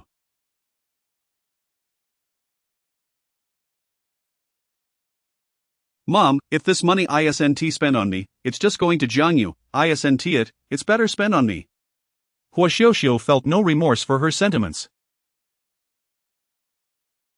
She had faced ridicule from others because of Jiang Yu. You're impossible to reason with. By the way, Mom, why did you send Aunt Wang home so early? Marrying her means she is not just a decoration, she must contribute in some way. That is true, they're used to doing chores in the countryside. However, Jiang Yu can be quite clumsy. Let us hope she doesn't damage anything in my room. She wouldn't dare. Just as Song Fong finished speaking, the phone rang. Hello, not coming back, what does this mean? Mom, I have work this year, so I won't be returning. I'll call Grandpa later, and Jiang Yu has bought some things for you all. Please remember to pick them up at the post office. You just protect her, she has no money of her own. It's all your money, Yanchuan. Tell me, is it Jiang Yu who doesn't want to come back? Song Fong was not foolish. Her son always returned unless he was on a mission. How could it be so coincidental this year? Hui Yanchuan was taken aback by Song Fong's sharpness, but he certainly could. Otherwise, she would treat Jiang Yu with disdain. No, Mom, where are you getting that from? But you and Xiuxiu should treat Jiang Yu a bit better. I've married her now. She is earning her own money and is attending night school. When you meet her, you'll surely be surprised. You and Xiuxiu will definitely like her. Once the call ended, Song Fong remained in shock, astonished that her typically taciturn son had spoken. She and Hua Xiuxiu would have to be kinder to her. Mom, was that elder brother on the phone? He is not coming back? Hua Xiuxiu couldn't help but ask. Yes, he said he has work. I find it hard to believe. It must be Jiang Yu who doesn't want to return. You don't know. Your brother spoke highly of Jiang Yu, and it seemed like he wanted us to treat her better. I really don't know what kind of spell that Jiang Yu has cast on your brother. Hua Xiuxiu's mind raced. That village girl, dirty and unrefined, surely her brother wouldn't have. However, amidst Hui Yanchuan and Jiang Yu's absence for the new year, another thought struck Song Fong. She had already sent the housekeeper home for the holiday. Did that mean she would have to do the household chores this year? This simply wouldn't do. The thought of it would only invite ridicule. Mom, what's wrong? Send a telegram to Aunt Wang, telling her to return at once, otherwise,